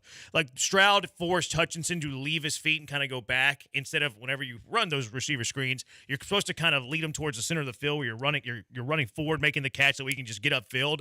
If either one of those two things happen, it's a pretty big play. Like, might be an explosive play. I hate when people say, "Oh, it would have been a touchdown." The other team is pretty fast. Like, it wouldn't have been a touchdown. It could have been, but it also probably wouldn't have been. But it would have been an explosive. I didn't hate the play call. You credit to their defensive line for kind of wrecking that play because Mechie had to make a heck of a play just to get it to Stroud, and Stroud had to make a heck of a play just to get rid of it. And that's what led to the errant throw. But it was there. Like, it's there. If you execute that play, it's an explosive. So it's hard for me to blame play caller whenever it's there. I just, because it's been a trend all season long, I didn't think they needed it right there. And like I said, you just kind of pointed it out from, like, handoff to handoff. At every point, it looked like it was something disastrous could happen because of the fact that the timing was off, the defense wasn't doing what you thought they were going to do, and you kind of got stuck. The bigger problem all game was you couldn't run the football. And we knew going in it was going to be a challenge because we knew how good Baltimore's defensive front was. But you just didn't know you were going to be stifled to the point where in order to create a running game, you might have to try that. You might have to try something to be even more creative just to use a short pass to try and get into a run-type situation because they could not do anything running the football, and it was a problem the entire game. 713-780-ESPN. Let's go back out to the HRP listener line. Javier, you're in the Hive with the Bees. What's up, Javier? Hey, guys. Thanks for taking my call. Normally, I agree with y'all 100%, but today I'm going to have to disagree. I got to say it's on Slowick still because, y'all said last week he lawyered us saying he wasn't going to do any interviews, but, he did his 2 interviews, but I think he game planned especially well for the Browns. This one, it just looked like he wasn't the same play caller because, there was I counted almost at least 10 runs up the middle, and they weren't doing nothing. There was one really explosive play that Singletary had. He could have maybe thought of some jet sweeps. He could have, done some screen passes to the outside. What the heck was up with that flea flicker nonsense that they just stopped? If they had maybe run the reverse instead of the flea flicker, I saw the other side of the field wide open for that reverse. So I still got to put it on Slowick, CJ, phenomenal player. Our offensive line was definitely overmatched by their defensive line. That's why you don't run it up the middle. So I'll let y'all take it from here. Thanks. Look, we talked about some of this, but I think one of the things that we even kind of hinted at was that if this doesn't go well this weekend, there were going to be people that blamed Bobby Slowick interviewing for the fact that it didn't go well this weekend. And lo and behold, there's way more people than I could have even thought were going to be jumping on that bandwagon and trying to ride that point home. The fact is when you want to, if you think about it, how much time did he really dedicate to doing the 2 interviews? Like, the fact is that you're not giving enough credit to a Baltimore defense that gets to the edge athletically very, very quick. They're very skilled and veteran players that know how to stay home. They don't get caught too far with their pants down trying to overrun plays. The fact is, whether you wanted to run a reverse rather than a flea flicker or not, what you're having to watch when you watch the game again is the defense was able to basically react as quick as they started to see the play start to develop and know where they had to be. And guys were making plays. That's what a good defense does. 713-780-ESPN. Aggie Matt, can we talk about not re-signing Schultz? Too many easy drops. He took the words straight from my mouth. His hands are questionable. He had the bad drop, and then even like some of his catches, he kind of traps to his chest. He kind of bobbles sometimes. I might be I think I am in the minority here. I wouldn't re-sign Dalton Schultz. I'm going to go ahead and make that stance right now, 2 days after the Texans season came to an end. The drop was painful because we've seen it before. I mean, the fact that we've seen this very script play out, especially early in games when you can build some momentum, when you got a chance to really kind of set an early tone, and then it doesn't happen. And it doesn't happen not because the play wasn't executed, because you didn't make a catch. You're right. One of the first things they teach you is catch with your hands, not with your body. And so if you let it come in and hit your chest or hit your shoulder pads, that's when there's a better than average chance it's going to bounce off. It's going to get away from you. But price always matters, as I always say, and I think that the price is going to matter in one way. But if you can get someone similar that maybe blocks better and also can catch the football, I know one of the keys is CJ really gets along with him. CJ really likes him. That's like an extra added layer of security blanket for CJ. But CJ can get over it too if you can find a guy that can be a little bit more physical, but still can catch the ball pretty consistently. Yeah, he likes everybody, though. Like, I've heard people like, oh, CJ's talking highly of this person, CJ's talking highly of that person. Have you ever heard CJ Stroud talk poorly about anybody? I don't know that I have, but I I think the one thing that I'll say to counter that is he goes out of his way from the early season on of saying how Dalton's been like a big brother. Dalton's been a guy that, has been able to be someone he can lean on, that he can talk to. And that's a little different than, you're right. He's always a very upbeat, positive guy. But I think that from the standpoint of the way he talked about Dalton Schultz, the teammate, was a little different than he talked about some of the other guys. 5798. What I hated the most about the game is the Texans won the coin toss and did not defer to the second half. First play of the game was a run up the middle for no gain. Texans go 3 and out. That frustrated me to no end, along with all the pre-snap penalties. I also, that's obviously not the difference in the game. I also hated that. I couldn't stand that they went against what they normally do. And DJ Bieniemy tweeted out about it too. He said Texans won the toss, wanted the ball first. First time I think they've done that all season. I couldn't remember them not deferring whenever they had the option. And we hear all week from D'Amico, well, it's just like any other game. It's just like any other game. Yeah, it's a playoff game. The stakes are higher, more attention, but it's just like any other game. We prepare for it like it's any other game. and then you win the toss, you get the ball, and right then you send him. Well, it's not like every other game. I didn't like that either. Sometimes it's trendy. Trendy last week was Green Bay won the toss and went right down the Cowboys' throat and sent a message. Well, you're not all going to have that success like that. And the gamesmanship, the game within the game is always, and I think it was best within. I want to say it was in the. It might have been the Kansas City Buffalo game, but in one of the games this weekend, they really highlighted you want to win that 4-minute window. The last 2 minutes of the first half, the first 2 minutes of the second half. If you can control, you can change the entire outlook of the game and the momentum. Because if you score going into the break, and then you're getting the ball to start the second half, and you can send the message and keep the momentum going, it can be a complete game changer. And I think that's the mentality that every team should have. Mm-hmm. Green Bay was trying to motivate a team that thought that a lot of people thought they didn't have a chance to win, and it worked out for them. But more times than not, the gamesmanship play that works is defer and take the ball in the second half. I'm a big fan of the two. It's almost like a 2-for-1. You score going into the half, you score coming out of the half, plus you guarantee yourself one more possession, potentially. You guarantee yourself the possibility of one more possession than the other team. The other team can't have more possessions if you defer. 713 in the second half. 713-780-ESPN HRP listener line. We'll take your thoughts, your comments. Also, I feel like I get a feel of where this show is going today. So because of that, 713-780-3776, are you mad at Bobby Slowick? Why the hate? Do you really think that the interviewing hurt the preparation? 713-780-3776. Killer Bees, ESPN 97.5 and ESPN 92.5. First, I got to tell you about the greatness that is Pro Dunk Hoops. They make the highest quality basketball goals you will ever find. Tempered glass backboards, fantastic. Breakaway rim, you'll need to know a little bit more about that later. Stainless steel hardware, it's height adjustable too. 5 feet anywhere down to 10, or 5 feet from 10 feet, anywhere in between. It is fantastic. Also, their new innovative Thor, where you can raise and lower the goals with a drill. You can do it in lightning speed. Takes 5 seconds. Easy to do. It's idiot-proof for guys like me. I was dabbling on Facebook a little bit earlier today, and the Facebook Marketplace had this old, crappy goal that they were trying to give away. Yeah, they were trying to give it away. They couldn't even give it away. Why? Because it's crappy, and it's not a goal from Pro Dunk. Pro Dunk goals you don't give away. In fact, they bring up the property value of your house. So if you get in a goal this year, make sure it's a goal from Pro Dunk, whether it's for you, whether it's for your kids. Whoever it's for, make sure it's a goal from Pro Dunk. You can order everything online, too, including professional installation. If you're not good with a level, you're not good with a ladder, don't worry about it, because the pros at Pro Dunk are. They will professionally install your goal at the perfect height, perfectly straight. You don't do a thing. Don't lift a finger. Hang out inside. Do what you got to do, and let the pros do all of the work for you. Give them a call right now, 281-351-9822, 281-351-9822, or visit produnk.com. That's produnk.com.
Time to get back to sports school with the Killer Bees, Joel Blank and Jeremy Branham. Live from the Veritex Community Bank Studios on ESPN 97.5. Are you mad at Bobby Slowick? 713-780-ESPN. Why, if you do? Why are you mad? Do you really think that the interviewing hurt the preparation? Real quick, 8807. Have y'all talked about D'Amico not challenging when Singletary clearly got the first down, then tried to go up the middle, got stuffed again on that 3rd and short? They didn't seem to treasure each possession play. I think that's where D'Amico needs to grow as a game manager. First year, like you expect a few things. That's one area you can point to that needs improvement. I saw a lot of people griping about the officials there. Yeah, the officials screwed up and made a poor call. That's why the NFL gave head coaches challenges so they could challenge poor calls and get them overturned. Yes, it was a poor call, but it was also poor management by the Texans coaching staff not challenging that because Singletary did get robbed, got a bad spot, and it would have given the Texans a first down. It's fixable, right? It's not one of those calls where you can bitch and complain that it's the officials. Look, the official on the fly is running up, and that's where he thought he spotted the football or he saw the contact down with a knee or whatever the case, and you have the ability to challenge that play. That's on your replay booth. That's on you and your communications with your replay booth. I was surprised that it really didn't look like they were on their headset and trying to ask someone in the box, hey, did you see that? Should we extend a drive, get you a first down, moves the chains, get you a chance to keep going? That builds momentum. So that was a tough miss, and you're right. That's something that they definitely have to get better at. 713-780-ESPN. Let's go out to the HRP listener line. Bob, you're in the hive with the Bees. What's up, Bob? Hey, how you doing there? What's up, Bob? I'm not so much upset with the coach. I'm not really too upset about the game. What's upsetting is the word if. Everybody talks about it. If we could have done this, we could have, would have, should have. But at the end of the day, we weren't even supposed to be in the playoffs. Everybody had expectation. They're so excited all year long. They're looking at what this rookie quarterback is doing, playing phenomenal. Now, Baltimore had the trump card. They knew that if they could stop the run, they're going to put the ball in the rookie quarterback and have to make something that happen. Now, the first half was definitely different than the second half, and that's when you show experience and a seasoned team. Baltimore's been in the hunt for 3 years. Look what Lamar Jackson's been doing. He's never come to the promised land. This is his year to break. So this is Houston's year of being in the hunt, but not coming to the promised land. Expectation was way too great, and I think they accomplished the goal. They got some wins, they get some wins, they got excitement going on, and they got one hell of a rookie quarterback.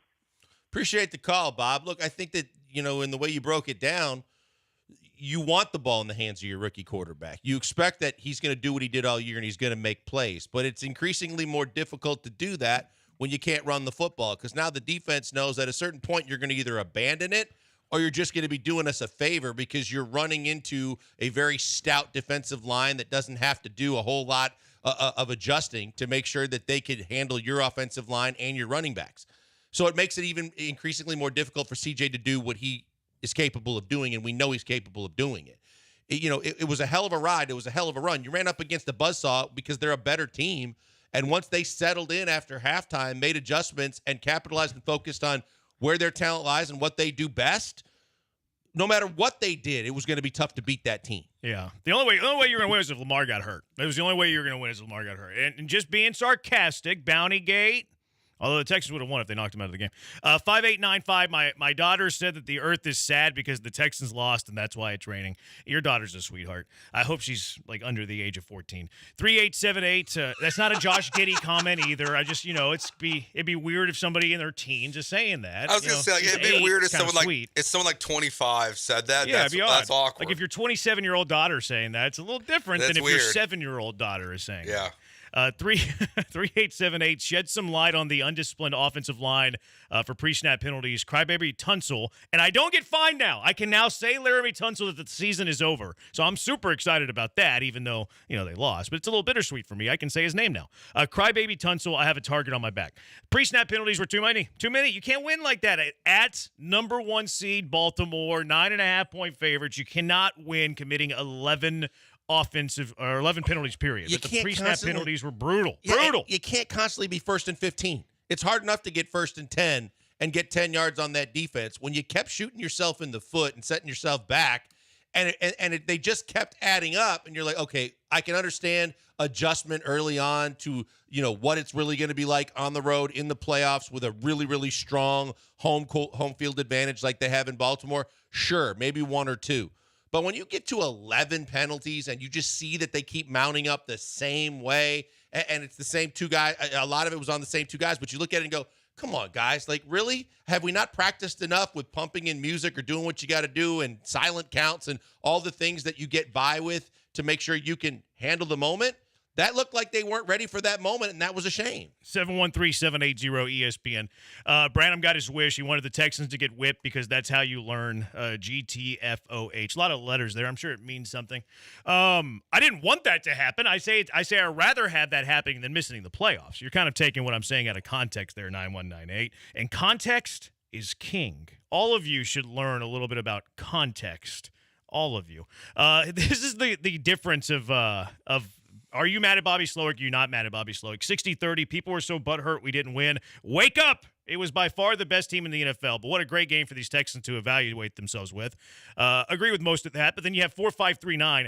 I absolutely feel the lion's share of the offensive struggles of the Texans at Slowick's feet this week. Interviewing for a head coach position, 5 different positions, isn't the same as the cashier job at McDonald's. It takes dozens and dozens of hours to prepare for something like that, contacting your trusted people, rather, putting together a proposal for the team, etc. Nobody in their right mind can say he wasn't distracted. See, we discussed this towards the end of the week. I can understand that you can have your mind wander from here and that you're in the car or, before you lay your head on the pillow, that, you can start thinking about the what ifs or the scenarios.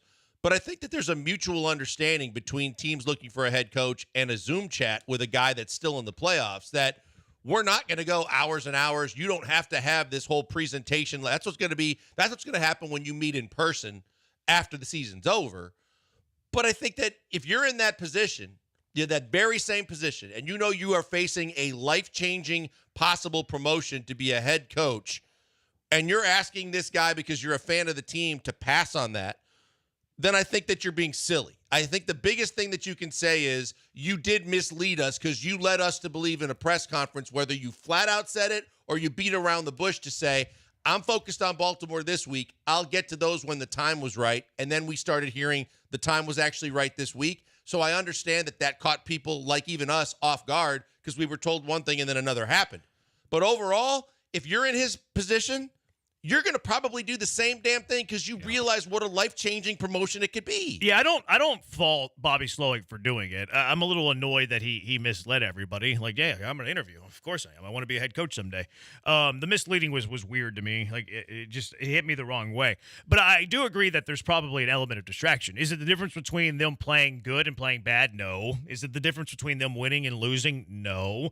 But he didn't have 100% of his mental capacity last week spent on Baltimore. And I can understand why fans would be upset at that because this texter's right. It does take a lot of work, I think, to prepare for a head coaching interview, especially multiple ones, because you're talking to them about personnel. You're talking to them about, like, what is your plan? What are you doing day one? So there is a lot that goes into it. Not the difference between winning and losing, not the difference between offense playing poorly and playing good. But I can understand fan frustration of him not having his mind 100% on the Baltimore Ravens. I understand. I hear what you're saying. I just think that the in-depth conversation, the philosophical conversation, no doubt. You get to know the guy. You see what kind of player, what kind of a person he is, what his makeup is, what his philosophies are, what he would do, as the head coach kind of thing. But I think when you get down to the roster breakdowns, changes that would be made, how to best utilize the guys that are under contract, I still believe those would be more of the big, long interviews that happen in person. And this was more of like icebreaker and a lot of times just to see, hey, what's first impressions? Is this a guy you want to continue talking to, or is this guy not the right fit for whether we, culturally, organizationally, or culturally locker room wise? 713-780-ESPN HRMP listener line 713-780 3776. Are you mad at Bobby Slowick? Glass half full, glass half empty. How do you sum up this Texan season? 713-780-3776. Killer Bees, ESPN 97.5 and ESPN 92.5. Hey, before we go to the break, tell you about my good friend Doc Linville. Doc Linville loves the people of Houston. Look, he's a successful doctor. He does a lot of plastic surgery. He does a lot of different things very, very well. I think he's the best in the business at the NeoGraft procedure because I've personally had experience with him on this. He came to me. He said, Joel, I just want to talk to you for a second one day and explain the NeoGraft because you might be interested. When he explained it all to me, I was extremely interested because the NeoGraft procedure is getting your hair back. It's not the sprays and the creams and the foams that mask the problem. It's literally taking hair that's never going to go away. Genetically, you're never going to lose the hair on the sides and the back of your head. He explained that to me when we met.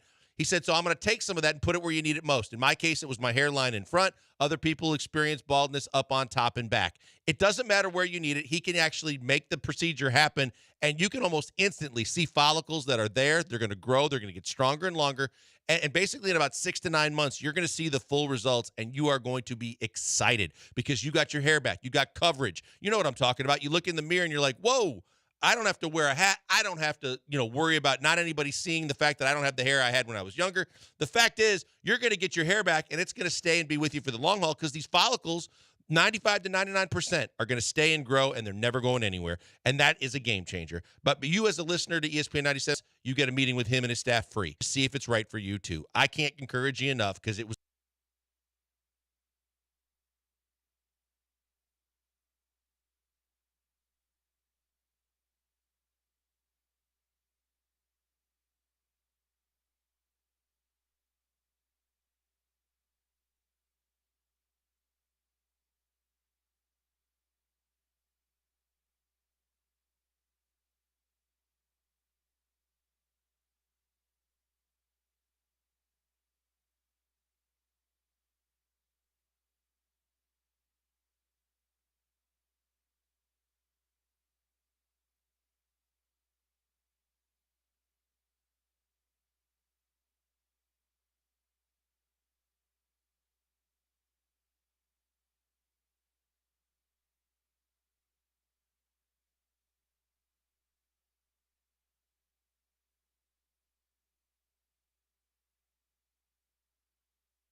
Welcome back, Houston. These guys missed you over the last break. It's the Killer Bees, Joel Blank and Jeremy Branham, live from the Veritex Community Bank Studios on ESPN 97.5 and 92.5. He's Blank on Branham, 713-780-ESPN. Are you mad at Slowick? Glass half full, glass half empty. I think I screwed it up in a proper way, though, at least. Screwed it up in a way that I didn't get dumped. 713-780-3776, the HRP listener line. Let's go out there for Matthew. Matthew, you're in the hive with the Bees. What is up? Guys, I think what really happened in the game is they didn't have a spy on Jackson until about midway through the second quarter. So he just played Matador with all the guys that were blitzing because they were run blitzing like crazy. He just sidestep and then just take off because he could recognize that we were in just a man-to-man. He just chasing our defense down the field. And then when we put Nelson in to spy him midway through the second quarter, they didn't do anything the rest of the half. We would have been ahead if we got that field goal.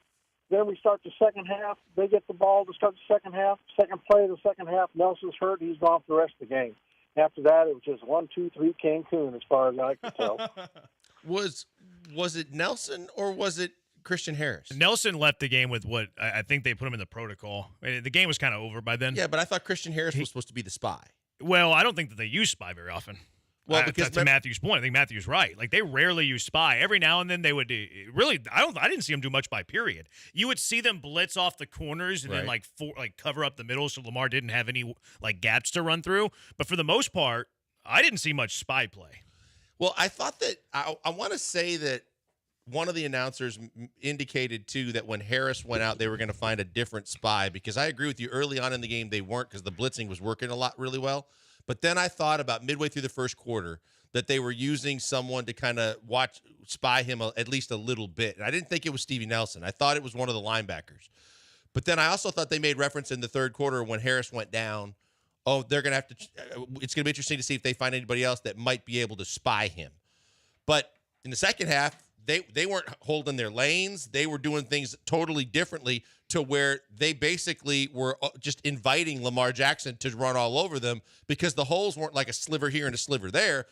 It wasn't what he saw in the first half. He wasn't rushed, and when he looked up the field, he thought, well, there's a freaking red carpet. I might as well just take that. Yeah, there was a lot of lanes for him. It was bad. Battery Chuck says they were rushing 4 and doing lots of stunts, which left the middle open a lot.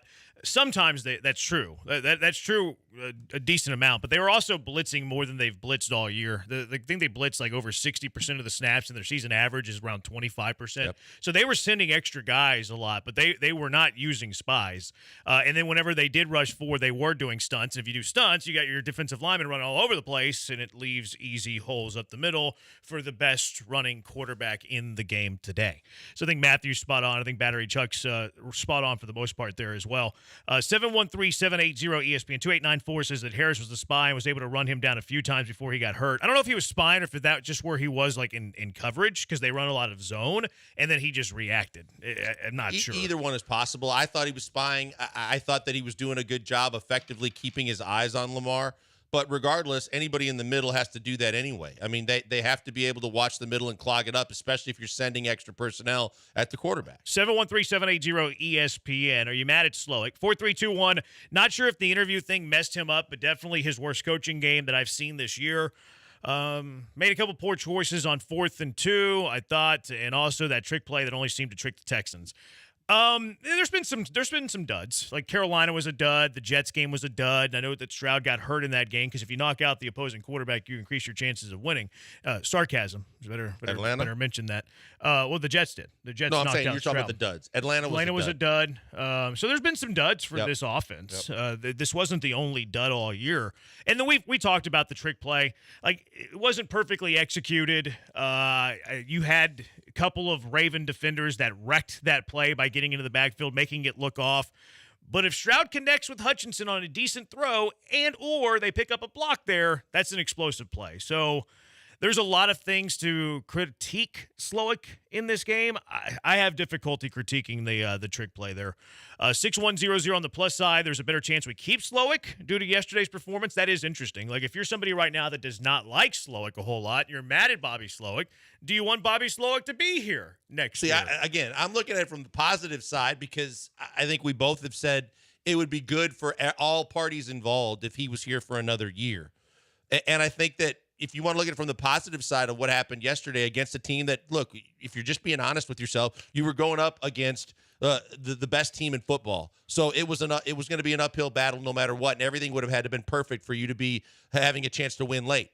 The fact that you didn't win and now he's catching all this heat, if you're a true Texans fan, well, then hope that it discourages teams that wanted to talk to Bobby Slowick and he doesn't end up getting the job, because then it's ideal for you in year number 2 of the big time plan of this team going forward, because another year of not having to change a thing offensively means they can just work on where they had some shortcomings, and overall everybody's better. Yeah, I want to keep Slowick. There's no doubt about that. Junior says if I'm trying to hire Slowick, that game definitely scares me. I don't know how much you put stock into that, because the other team's just really good. 9470 is the counterpoint to what we were just talking about. Whoever wants Slowick to be their head coach, they can, bad word, have him. Your offense didn't score a touchdown or more than a field goal in a huge divisional playoff game. Trash! ! Penalties and play calling were amazingly bad. CJ's going to grow and get better no matter who the OC is. Bye, Bobby Slow! ! Didn't even add the IK there. He's calling Bobby slow. I think that's an insult.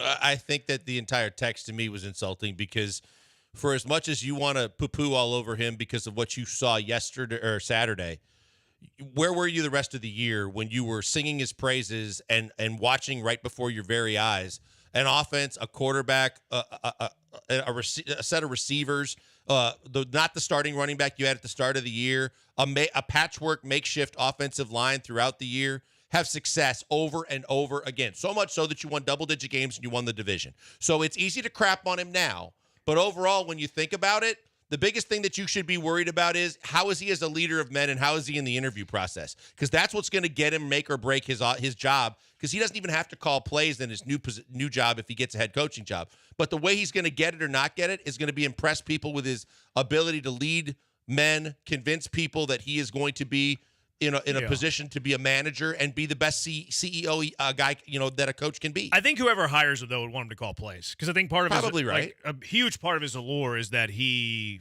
called plays for the Texans and helped the rookie quarterback. But I agree that leadership should be looked at as one of the key things you're looking at when you look at a head coach. King of Twitch probably has the most enlightening comment. It says the team's interviewing Bobby on you. The Texans are going to get blasted by Baltimore. That's probably true. That is probably true. 713-780-3776. Let's go out to the HRP listener line. Troy, you're in the hive with the bees. What's up, Troy? Hey, what's going on, guys? Hey, I've been just riding and listening, and all this talk about blaming it on Bobby Slowick. It ain't but one thing you can blame it on. You played a really good football team that's been there and done that, and they're just a better football team. You got beat. There is no blame to blame anybody on. I mean, you just got beat by a better team. I'll hang up and listen. Thanks, Troy. Appreciate you always listening. Look, I mean, that's kind of what we were indicating. That you're going up against a team that demolished the 49ers in Santa Clara late in the year when everybody was waiting to see that game. Then they went back and demolished the Miami Dolphins when everybody was talking about their offense. This team has been on a roll up until week 18 when Lamar didn't play and they rested a whole bunch of guys they needed for the playoffs. Did they come out of the gates a little rusty? Sure, a little bit. But overall, once they fell back into their groove, you're playing the best team in football. And as good as you've been all year, we all knew going in that you weren't there yet. Now you know how far that gap is, what you have to do to try and get to that level. But everybody should be tipping their cap and realizing that's the best team in the NFL. 713-780-ESPN. These Texans fans are being too hard on Bobby. Aggie Matt, the game is not on any other GM's mind. They already have plenty of consistent data. That game was the exception. All right, 713-780-3776. Who are we giving game balls to from around the divisional round of the NFL playoffs? It's the Killer Bees on ESPN 97.5 and ESPN 92.5.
Time to get back to sports school with the Killer Bees, Joel Blank and Jeremy Branham. Live from the Veritex Community Bank Studios on ESPN 97.5. Spence talks too much. He's Blank on Branham. Let's get into our game balls from the divisional round. We can really just talk about every game here. Hand out some game balls for everybody. But where do you want to start, Blankers? Well, let's just start with the best in the game right now, Patrick Mahomes. Patrick Mahomes had never played a road game in the playoffs, but he's on an Astros run. I mean, he has taken a receiving core that everybody was very critical of, and he has got them to get better and better to a point where, as much as there were doubts during the regular season, the end of the regular season, what they could do in the playoffs, they went into Buffalo, and Patrick's Mahomes. And the fact that he's, been in the year 6 years and been to the AFC Championship game all 6 years, give him his flowers. Yeah, I'm handing the game ball for that game to Taylor Swift, though. She put the Chiefs on the map. Not Jason Kelce? Jason Kelce, because he had half of his clothing off. Everybody loved it. Not everybody. I heard Michael Connor didn't love what Jason. Really? Apparently he called him fake. Called him a fraud. Is that enough to land on Bad Take Boulevard? Yeah. Okay. Why is that a fraud? Supporting your brother. You're retired now, or at least discussing it. You're a free agent regardless. I didn't hear it. I have buddies who listen to the show. They're P1s, and then they'll randomly text me stupid things people say, and that was one of them that I heard. They must of. love me. Well, no, not really. I'm just kidding. They really don't talk about you because you work with me. So I think they think that they should be nice about most you. People, No, it's always the shows before us, which they're all before us except for Joe. But yeah, apparently he was saying that he's a fraud. He's a fake. He's doing all this for attention. I mean, that probably worked too because he was all over the internet from the time he did it. But the fact that, I saw Marcus Spears say, the man does not give a you-know-what. He's wearing Champion sweatpants and drinking a Bill's beer and going nuts supporting it. It was awesome. Did you see? I liked it. I don't think there's anything fraudulent about it. Did you see him in the tailgate scene? And he was doing did you see this, Joe? He was like in the tailgate scene and he was doing a shot of what looked like, I don't know what it was, but it looked like a bowling ball. I think it was a bowling ball.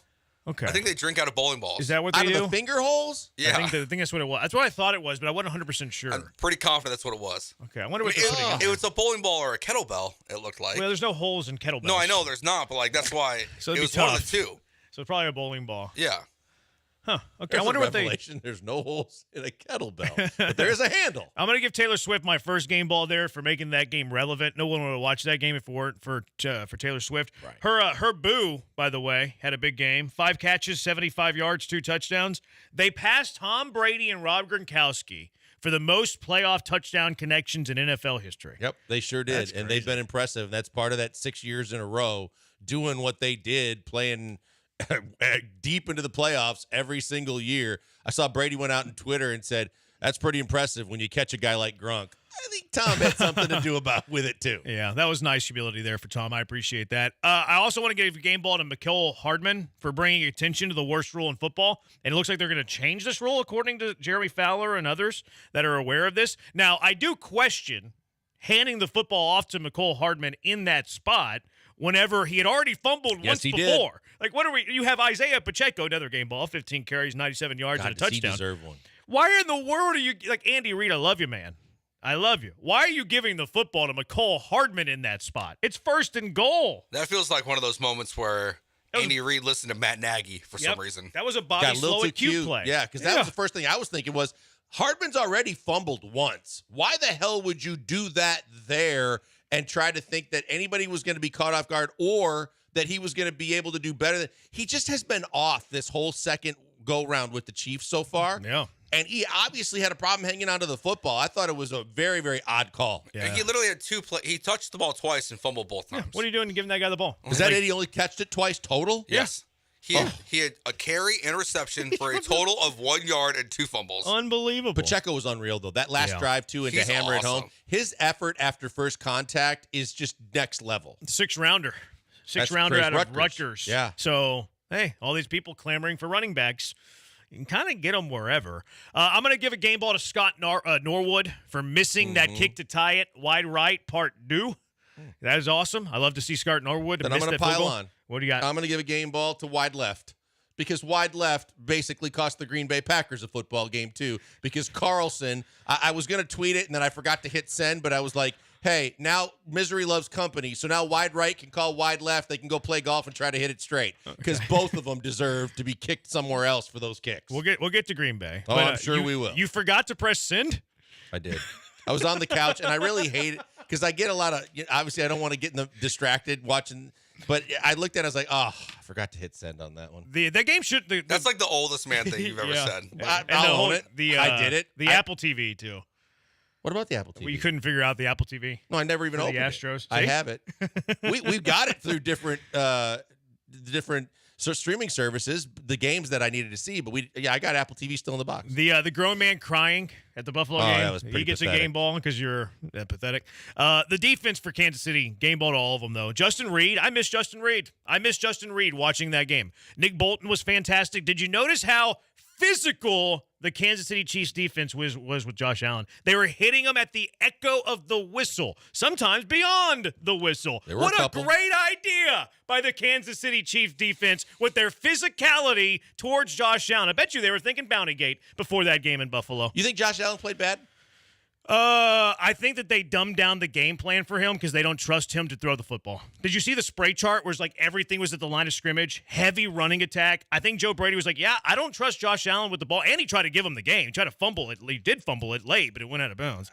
I don't think he played bad, but I think the game plan was let's not let from Joe Brady, from the Bills. I think the game plan offensively was let's keep Josh Allen away from Josh Allen. I thought both teams struggled to stop the run, and I thought as much as we talked about Pacheco, Cook was really, really good, and they kept riding that out as well. But I thought that aside from missing Diggs on the cross, trying to get the ball into the end zone, Josh Allen played his ass off. I thought he played a hell of a football game, but you're going up against Patrick Mahomes, and Patrick Mahomes has that innate ability that only a few have to take it up a notch when the game means the most. And I thought that's why, look, that was another classic. That was a must-watch TV situation. It was a great game. I don't think Allen played poorly, but I do think the game plan was let's keep everything short, take a couple of shots, because he threw the ball 39 times for 186 yards. Yeah, you don't throw it 40 times and not get more than that. You're right. And I think 20-something of them were like at the line of scrimmage or beyond. But he didn't turn it over. He didn't turn it over. Tried. But he put the ball on the ground. I understand that. He put the ball on the ground, and they threw a lot of short throws, so he couldn't turn it over. That's my game balls there for Kansas City Buffalo. Any other game balls for Kansas City Buffalo before we move on? Reed was really good until 4 for Kansas City. Rice. Yeah, he was really good until he got dinged up. Yeah, he's a good player, He's really stepped up. That's what they needed, was one guy other than Kelsey to step up going into the playoffs. He's been that guy. We'll go to Green Bay since you brought the wide left up. I'm going to apologize first and foremost to you, Blinkers. I didn't see in Jordan Love what you saw in Jordan Love. I've only seen 2 games of Jordan Love. Last week, he was fantastic, was really, really good. I didn't think he was good at all against San Francisco. I thought he was pretty poor, especially in the second half. Missed some easy throws on 3rd and shorts that could have sustained drive, converted drive, maybe wins them the game. They were all over the place, too. Erratic, high, wide. Then the interception that he had to seal it. Very Brett Favre of him. But also take it another level, Jeremy. Instead of watching just the balls that he completed that were a little off, that were incomplete or a little off, go look at the balls that were completed, because the majority of them, there's no defender within 10 yards of the receiver. Even the one to Dobbs on the outside, there was no one there. And then what he did the majority of the first half of the season was he threw into double coverage a lot, like the last play of the game. It's not to say he hasn't been really, really good. I just need to see more of him before I jump into this one of the top 5 quarterbacks in the league and all this, extra that he's been getting. Because I need to see more before you go there and give him those kind of flowers. Yeah, so I thought he was bad in this game, but Dre Greenlaw was fantastic on the other side. 2 interceptions, and he also led San Francisco in tackles. Not too often you have a couple of picks and lead your team in tackles. He was really good. McCaffrey was really good. Fred Warner's really good. Their defense is stacked. Yeah. Their defense Fred is stacked. Warner is a guy that whether he impacts it with a sack or a fumble recovery or not, he is all over every single play. And he is dominant. He's one of D'Amico's guys that D'Amico takes pride in saying they didn't draft. He wasn't a high draft pick, but they turned him into what he turned out to be. He's a hell of a football player. Yeah, he's really good. McCaffrey probably gets one here. George Kittle, I thought he was limited. Only caught 4 catches, but had the touchdown, 81 tough yards. Brock Purdy kind of meh. No, look, for the fact that I think it was Bleacher Report, there was now you got to believe in Brock Purdy because of the last drive, didn't watch the rest of the game. He was not very good, and everybody was, it's just his hands are slippery, whatever like that. Those are moments you got to be prepared for in the NFL, no matter what the conditions are. And the fact was he wasn't throwing it very well at all for 3.5 quarters. Any other game balls from San Fran, Green Bay? Moving on to Detroit and Tampa Bay. Is Jared Goff the most underrated quarterback in the league? He might be. I think he is. He might be. He's really, he's continued. He got the big contract early, but he has continued to get better and better. And he played a great game. I thought he played extremely well, and he utilized what you're supposed to do. You don't always have to be the hero with the ball in your hands and everything on your shoulders. He utilized the guys that he's got. He's got a ton of great resources on that team. He's got receivers that in a lot of cases, other than St. Brown, are underrated. And he's got Gibbs. I mean, Gibbs is such a talented running back. As much as we thought maybe he went too high when they took him as early as 12 as a running back, he's been everything that team's needed. He's really good. Sam Laporta's really good too. I won't ask you if you'd rather have Will Anderson or Jahmyr Gibbs or Sam Laporta. I won't ask the question. I won't ask, would you rather have Will Anderson or would you rather have Jahmyr Gibbs and Sam Laporta? I won't ask it. I'm not going to ask you the question. It strikes. I won't answer it. I won't answer it, Will Anderson. I'm not going to ask the question. Just not going to ask. Okay. Not going to ask. It's pretty good. And Gibbs and Laporta. What if the sweetener was you also get a number one next year? Well, now that's part of the equation that kind of helps the Texan side of the argument that got all the way into the 20s as opposed to being a top 5 pick. Goff was fantastic, 30 for 43, 287, 2 touchdowns, all those targets too. And then they have a good defense this year. Shout out Aaron Glenn, Nimitz Cougars. I know Joe's been the Baker guy of the bunch more than most. Baker was impressive yesterday. I know he had 2 picks. Yeah, the pick at the end was just a tough one. That's Baker. I like Baker for a team like Tampa Bay that doesn't have an answer at quarterback, and you're not in position to get one. I think he solves your problem, but that's probably as far as Baker Mayfield's ever going to take you. He's more of a Band-Aid than a franchise quarterback, but the fact is, again, kind of like to the Texans, you can sit there and dwell on what happened and the fact that he threw the pick late in the game, but they're not there without him, and he had a hell of a year. I mean, he resurrected his career this year in Tampa Bay, and like Joe said, he's got an open landing spot to keep doing it again because he did enough to show he can lead that football team. He's probably going to get paid, honestly. Somebody's going to pay him. The 2 best free agent quarterbacks are Kirk Cousins and Baker Mayfield. Those are the top 2.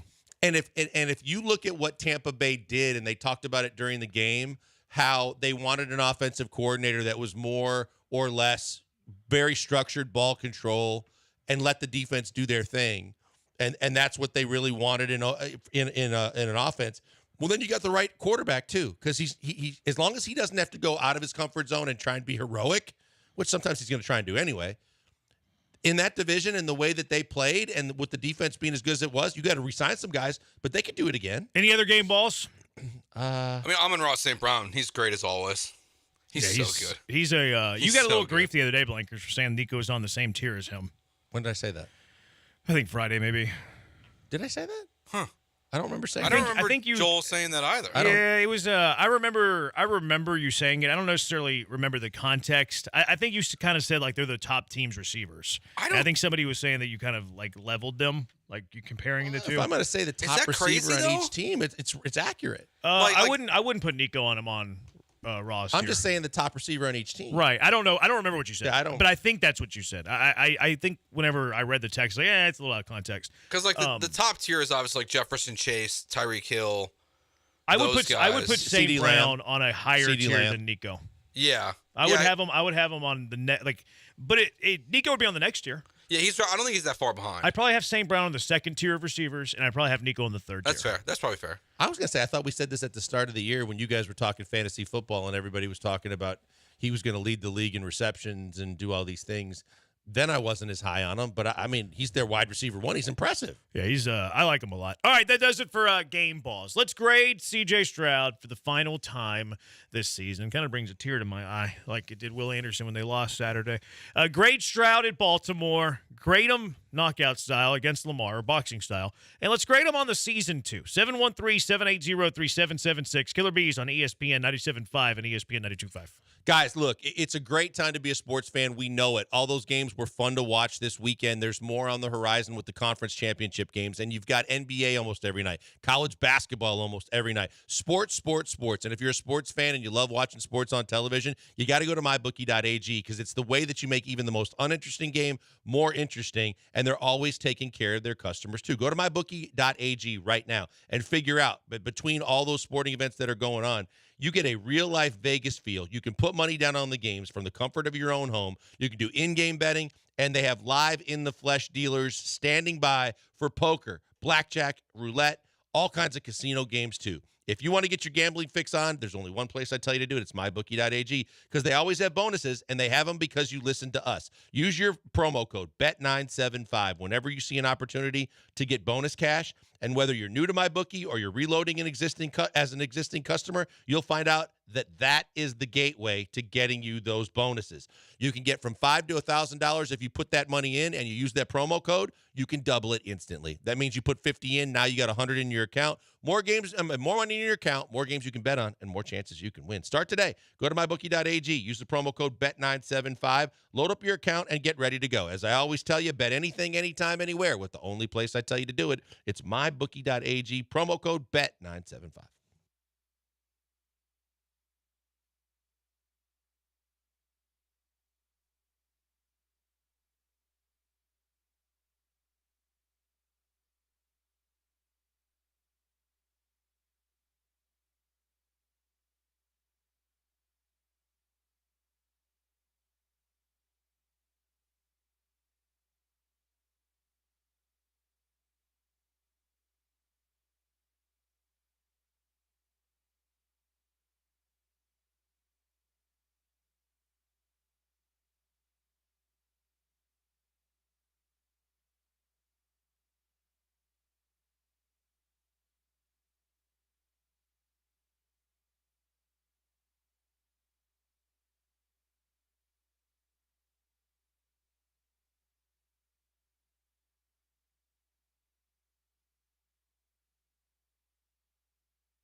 Welcome back to the Killer Bees on ESPN 97.5.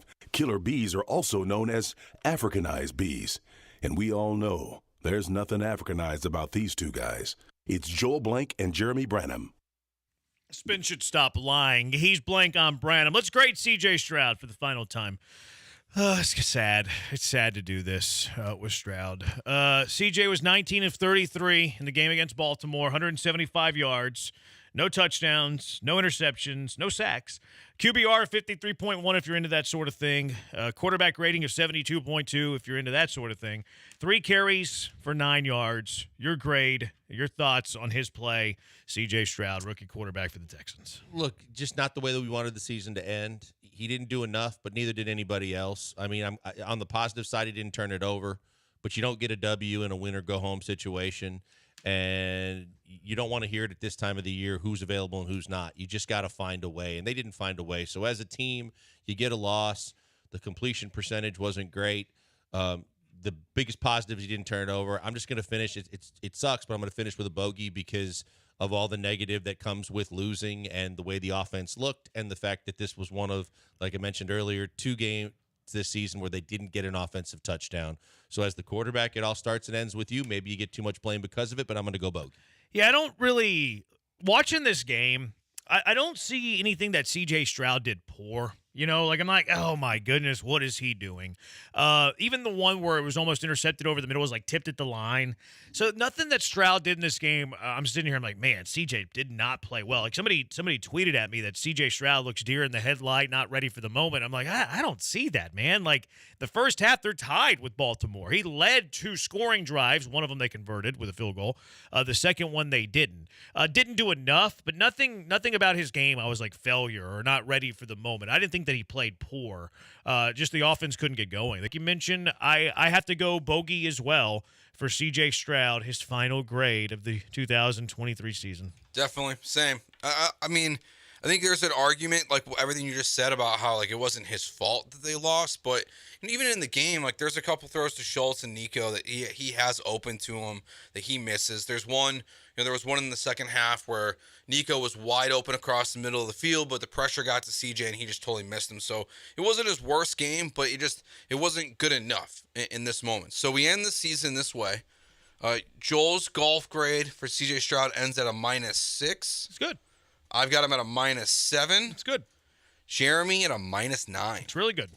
It's really good. So very good season. It's a good score for an amateur. I guess it wouldn't. I was just going to say, if you're an amateur, you could win the tournament with 3 more rounds like that. Yeah, 5-7-9-8. Stroud gets a bogey in extreme conditions. The rest of the team shot 6 over. Like I just can't look at any part of the game like, yeah, CJ Stroud screwed this up. Like even the throw to Hutchinson on the screen pass, like that wasn't a good throw. Like a good throw, that's probably an explosive play. But he also got hit as he threw. There was pressure. They were in the backfield. I think the other thing that we forgot to mention, just if you're going to say just share the wealth of the blame, there were drops too. We talked about the drops. The drops factor into that as well because he made some throws that the guys just didn't execute catching the ball, but they were all off. And we always say the quarterback's going to get probably more credit than they deserve. They're also going to take more blame. And at the end of the day, you didn't win the game.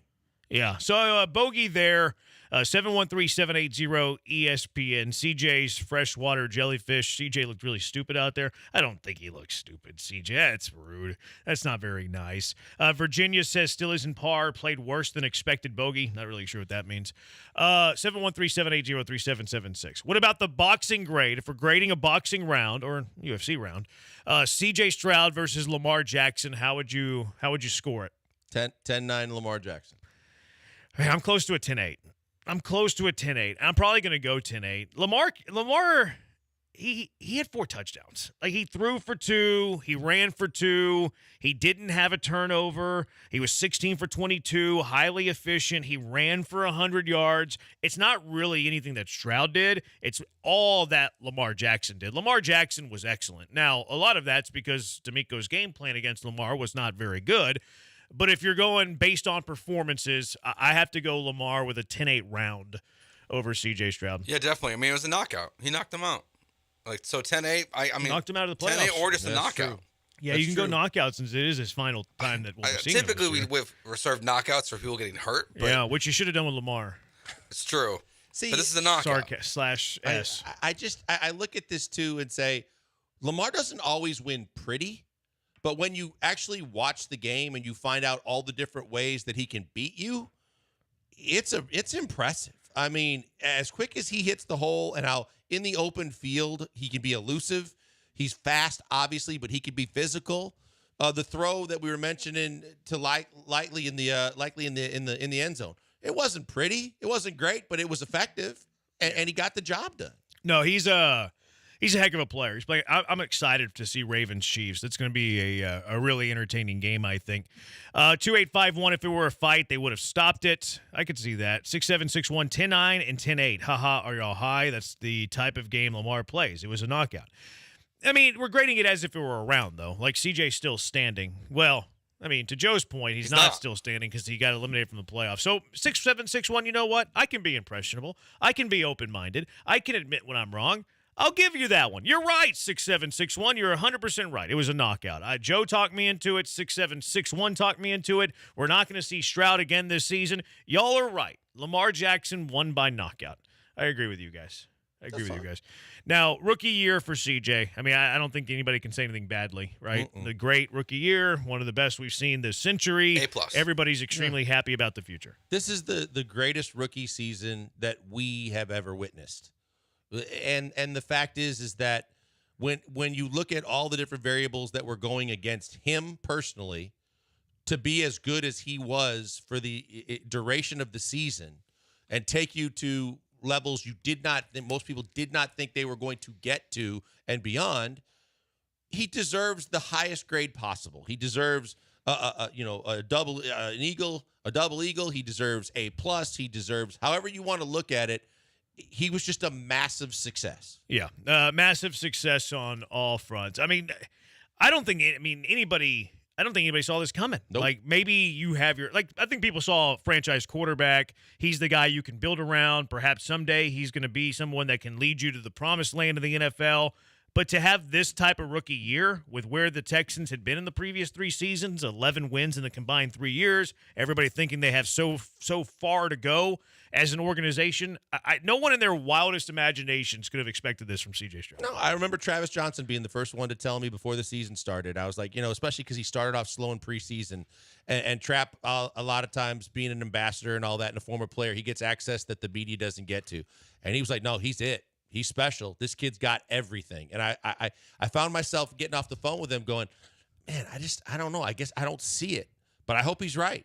And now looking back on the season, he was absolutely right because the kid was way more than anybody could have ever expected coming into his rookie season. Travis Johnson? Yep. He didn't answer my calls. 713-780-ESPN, HRP listener line. Time for our Mailbag Monday. You can ask the Killer Bees whatever your heart desires. 713-780-3776. What's your question for the Killer Bees on ESPN 97.5, ESPN 92.5? Hey, we got big games coming up next weekend. We got big games after that with the biggest of all games. And if you're entertaining people at your house and you want to make everybody happy no matter how the game goes, you can be a big game hero if you get yourself some Daisy Dips. Daisy Dips, best in the business. They've got the ranch. They've got the French onion. And the bottom line is, no matter what you're serving, it can make it better. It can make the pizza and the wings taste better. The veggies, if you're doing the veggie dip, or your favorite chip, no matter if it's a taco chip or your favorite rigid potato chip, they're fantastic. And the best part is you don't have to do anything but go to your local grocery store and pick up a couple of tubs. You don't have to sit in the kitchen and try to get the right balance like my mom used to do when we had people over to the house for games. Get the sour cream, get the soup mix, get all the mixture and try and make it all taste right. Nope, it's all done for you. Just go to your local grocery store and grab you a couple of tubs of Daisy Dips. They're reusable, they're resealable, so at the end of the day, you can seal up the tubs, put them back in the fridge, and bring them out for your next party. But the fact is, they're easy and they're delicious. Check them out today. Go to your local grocery store, get you a couple of tubs of Daisy Dips.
Time now for our Mailbag Monday. You can ask the Killer Bees whatever you want. 713-780-ESPN. The HRMP listener line, 713-780-3776. Keith from L.A., how do y'all feel about the guy who won the PGA tournament this weekend? Can't keep the money because he is an amateur. And should the guy who the money got passed to, second place, give him half? I thought Justin Thomas was in second. I don't know who finished in second. I don't either. But I was thinking about this morning when you and I were talking about it before the show. Like, I think you have to declare before the tournament starts so that you can't see you're off to a good start. You know you're going to cash in and then declare. But I was thinking about the guys that did cash in. If all of his it's $1.5 million if you win, that the winner gets. So that gets passed down to second through. If you could you send it to his parents? Because I'm sure there's ways they're going to try and track this and stuff. But I mean, send a little something to say hi, because he's now he got an exemption to play in the Farmers Insurance this weekend, and he pulled out and he's reevaluating everything. He's supposed to be a sophomore at Alabama, and he's going to sit down with his parents. I would think the first thing is if you get a couple of companies with endorsements that are ready to kind of pony up, why wouldn't you?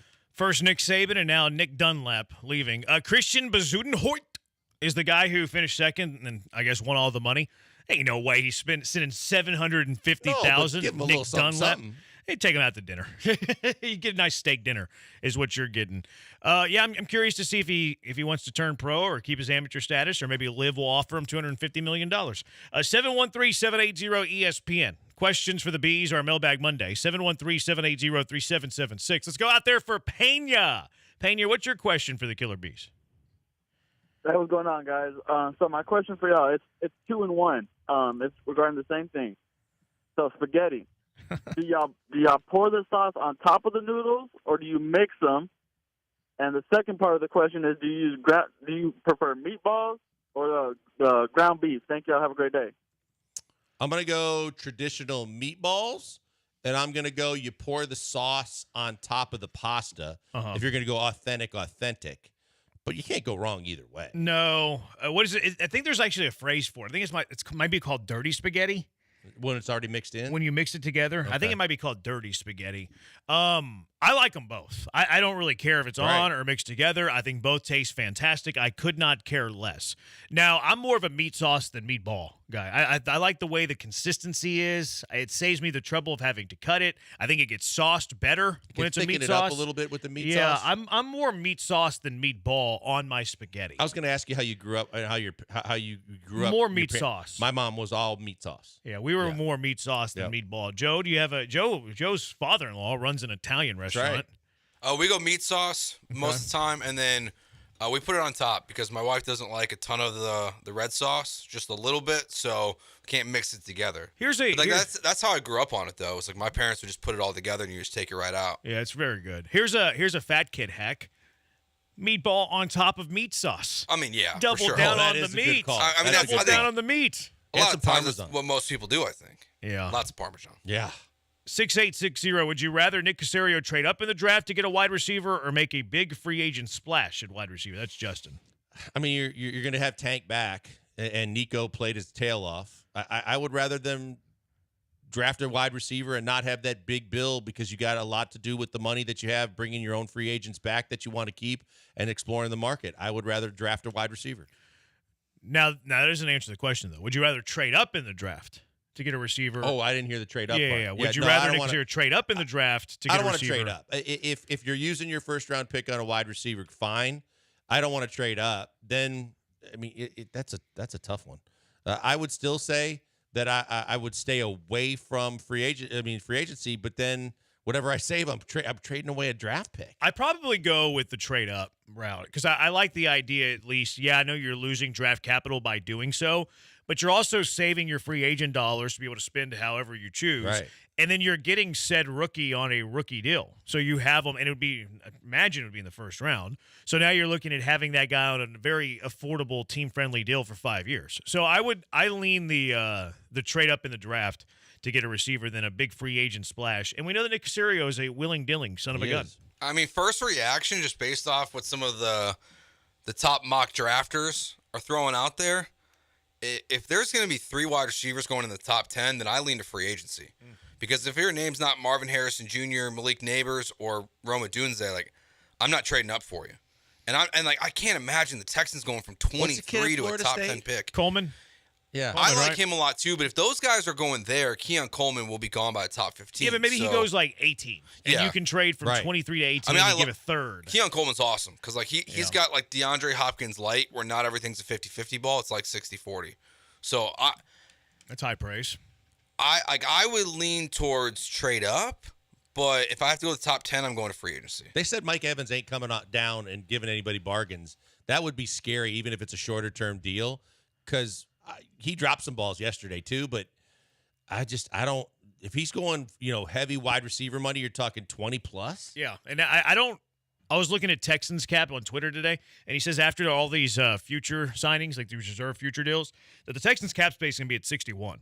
So that's projected. So if you're at 61, and you can probably make some cuts, maybe get it to 65, 70. But if you give Mike Evans $20 million, that's 20 to 25% of the money that you have to spend, and that's not even talking your own free agents. Right. So I'm not a huge spend $20 million on a wide receiver. I want to help at that position. I want to add talent to that position. I'm not spending $20 million at the position, especially in football when depth is like the key. Like you have to have depth. 5798. Why doesn't Blank have a ketchup sponsor yet? That's a great question. You do have a Daisy Dips. It's in the same vein. No. There's a different tier. There's a different tier. Daisy Dips are great and all, but ketchup is a lifeline for me. Okay. Yeah, I mean, Patrick Mahomes, hook me up with your ketchup sponsor. Yeah, don't save this one because for it's the right one. I'm not going to say it, but it's the right one. But I'm talking about they're both dips. Oh yeah, they're both dips. They are both dips. What do you mean? Some people would think I use ketchup like a sauce. Yeah, that's true. Corey, are you all surprised Dallas kept McCarthy, or is it just Jerry being Jerry, keeping a coach too long? I think it's a little of both. I mean, he's not going to extend him, so he's going to basically – he had the best offense in the NFL in the regular season. He's going to have it again. It jived really well with a quarterback that you have a decision to make on too. So if you just buy some time, you're going to do it for another year. The bigger question is going to be, are you going to have to replace your defensive coordinator? Are you going to make changes on your staff? Because he's in the final year of his deal, and Dak is up for an extension that you can decide on too. So – I think for one more year to do what he did with the offense, I understand it. Yeah, this does feel like a Jerry trying to control the coach type of move. I'm not surprised he kept McCarthy. And yeah, I think it is a little bit Jerry being Jerry, keeping a coach too long. But I do think McCarthy deserves it. 3977, will Diggs and Allen play the blame game this offseason? I think Diggs is gone. Allen was hitting him right in the chest, and he still dropped balls. I think he's gone. I think he's wants out. I think he's a free agent. He had the chopper too. I don't think he's a free agent. I thought this was it for him. For Diggs, I don't think so. He had that opportunity at that shot play. I notice a lot of times too on his routes. I get it, like it's the easiest giveaway, but most times he doesn't even put his mouth guard in unless it's going to be a clear passing play. And I got to believe the defensive backs can kind of, catch that. But it seems like he's half-assing it a lot. Yeah, I'm not a big Diggs fan. And I'm sure to his argument on the flip side, but on the flip side is he's of course going to bitch that he didn't get that ball on the ball that Allen tried to throw in the end zone. I don't think that Allen will play the blame game, though. He seems to be above he won't, that. But Diggs could. 7283, or we're going to give Mahomes or the Buffalo kicker that was Scott Norwood the Chiefs win last night. I still give it to Mahomes. He did everything that he was supposed to do. I'm giving it to Taylor Swift. If I can't give it to Taylor Swift, I'm giving it to that physical Kansas City defense that was playing very physical with Josh Allen, as you should do with quarterbacks. And Gay was out for a good portion of like the first half of the game, right? Willie Gay, yeah. Yeah. Willie Gay. 3878, where is Belichick going to coach next year? Well, the only one that's serious about him is Atlanta right now. Atlanta's done multiple interviews with him. Atlanta seems the only one that's completely dialed in on him. I don't think he might have had a first discussion with one other team, but I think it's Atlanta or bust at this point. I tend to think that too, and I think that they will. I think he'll end up there. 713-780-3776. Let's go out to the HRP listener line. Roy, what's your question for the Killer Bees? The question is, what you think about if we was to go and get Mike Evans, see if DeAndre Hopkins, line him up with Nico Collins and Tank Dell, and I figure they find something for offensive linemen for the 23rd pick. All right. Appreciate it, Roy. Roy. I think that's a whole lot of money to spend on two receivers when you got to think about all the guys that have played so well for you. You got to bring back, and you'd like to add. I just think that's too much. That's minimum half of your minimum. Because if Evans goes for 20 and Hopkins goes for 10, because Hopkins isn't really giving out a whole lot of hometown discounts, it doesn't seem. But he played all right. So he did play all right. But that's $30 million for two receivers to add to Nico and Tank. And now you have $30 million left to spend on all of the holes because Grenard's a free agent. All of your defensive tackles are free agent. Cashman is, Singletary, Nelson. So that's tight ends would be a need. So now you've already spent half of your free agency money, and you really, I mean, is receiver even a need, or is it more necessity? I think it's a luxury at a certain point because of the way.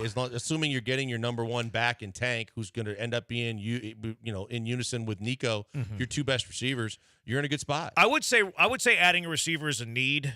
I would say that, but it's not as big a need as a lot of the positions we discussed. And spending $30 million. One, or just I know it doesn't need to be wide receiver one. You can get rid of Woods. You can make some subtle changes and get another veteran. A little.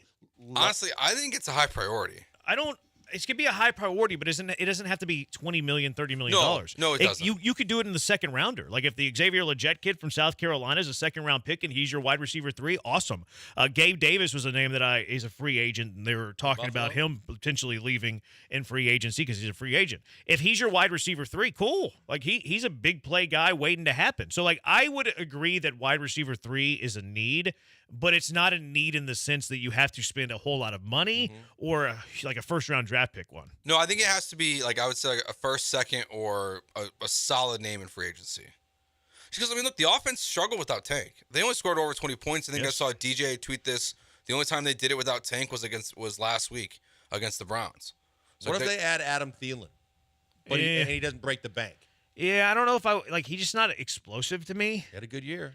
Yeah, but it was more just hands possession than explosiveness. Like to me, you need explosive. You need speed. You need quick. Gabe Davis. It's a good idea there. I like adding him to your receiver room with the other two guys you already got. Makes you better. 2894. What's your top outside free agent target? I haven't spent a whole lot of time thinking about this. Patrick Queen would look really good. His uniform.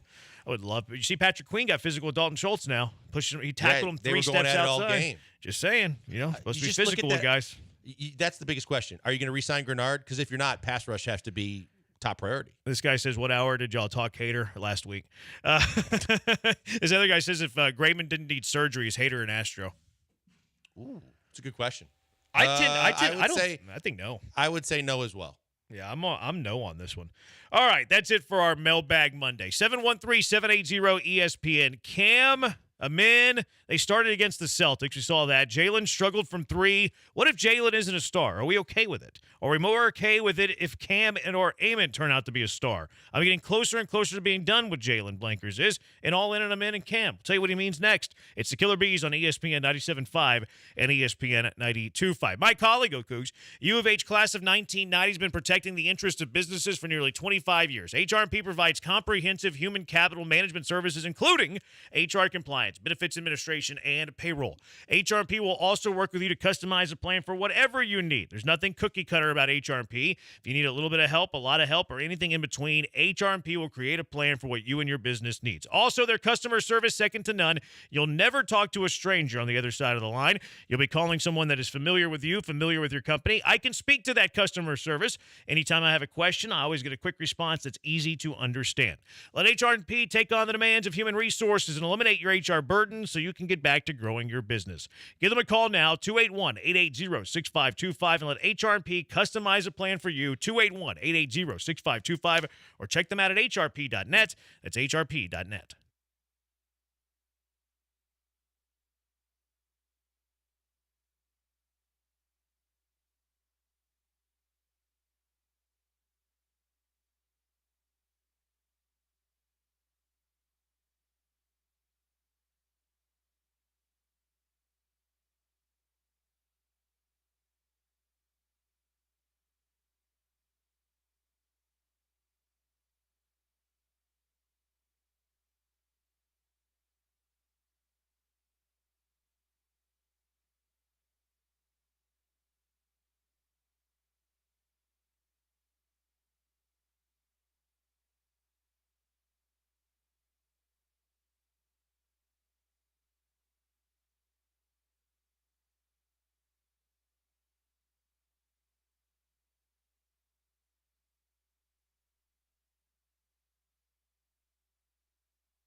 Hey, Houston, you're live in the Hive with the Killer Bees, Joel Blank and Jeremy Branham on ESPN 97.5 and 92.5.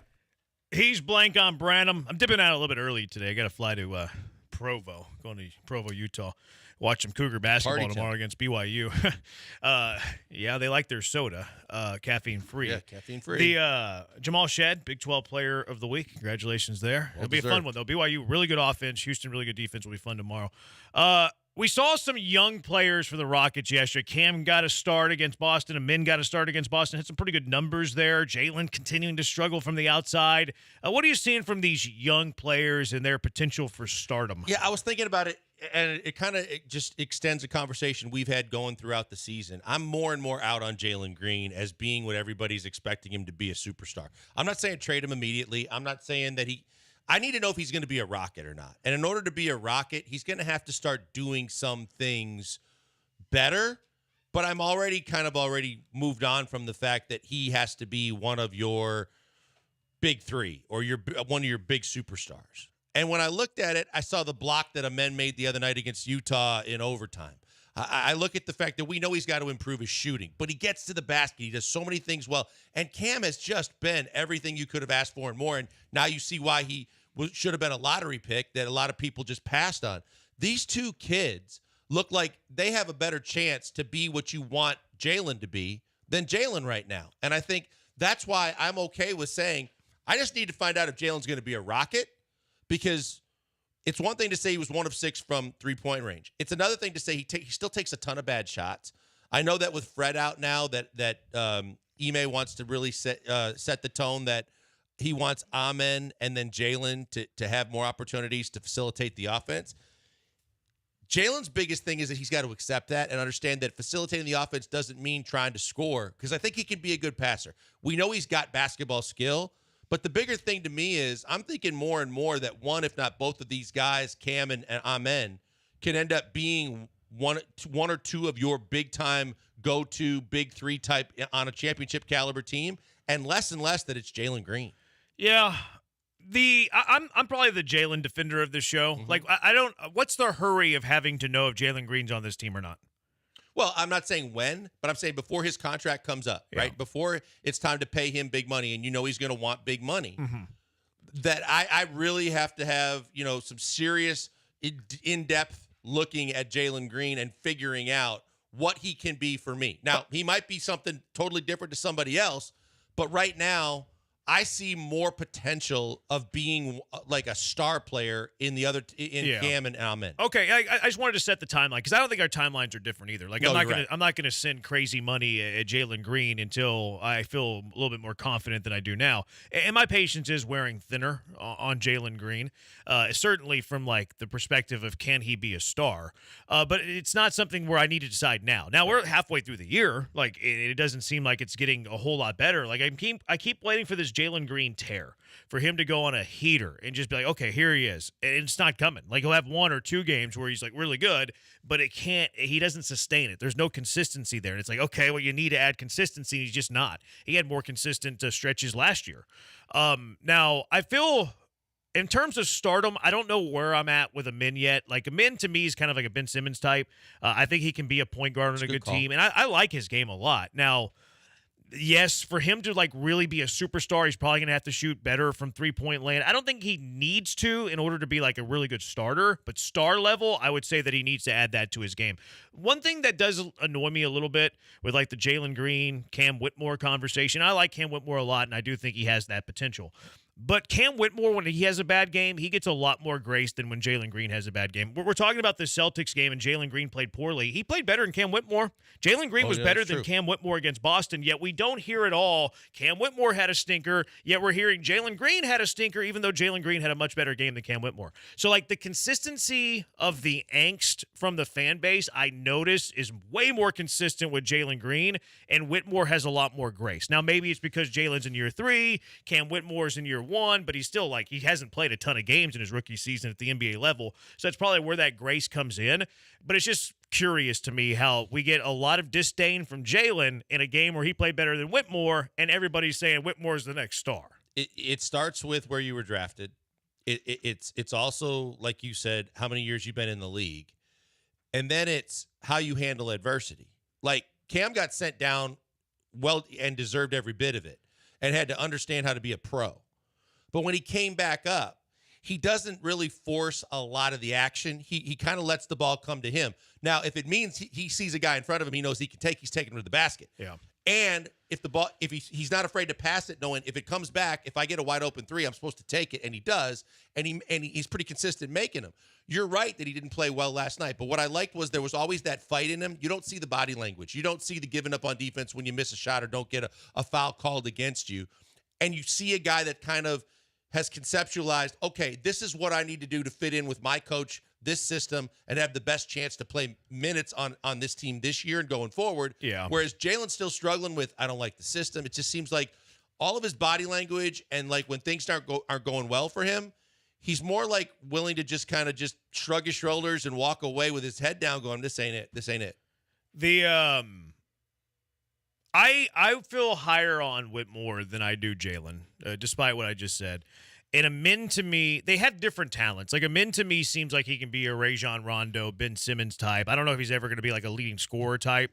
Whereas Cam Whitmore could be somebody I see potentially someday beating your better perimeter guard. Like, I would, if I had to say one of these guys turns into a star between Whitmore and Jalen Green, it's weird to say this for me because I've been a defender of Jalen Green. I would say Cam Whitmore. Yeah, I would agree with you. And I think I could see a Desmond Bain type out of Cam Whitmore because he's got that kind of big, sturdy, physical body to him, too. He shoots the three really well.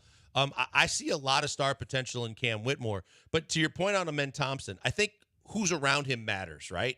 He's got to be serviceable. You can't have a Ben Simmons where you just lay off of him and dare you to shoot a jump shot from anything outside of 10 feet, knowing that there's not a chance of it going in. Mechanically, unlike Ben Simmons, it really looks like Thompson, his form is not bad. No, it's not. I think he's got a chance to improve it greatly. And so I think that he does so many other things well that if he just focuses in an offseason on just really working on knocking down the mid-range, but more importantly, if it's a clean, wide-open three, knocking down, those wide open threes you're going to get because they have to respect your penetration, then as long as you got personnel around you, you will be respected and you will be successful. But if you're a team that's a lesser than, and now you got to do more and you're expected to shoot and score, that's going to be a problem for a guy like Amin Thompson. What's interesting too about Amin is he has to deal with Fred VanVleet. Like he's behind him on the depth chart, and his coach likes him a lot, and he was paid a lot of money on a 3-year deal.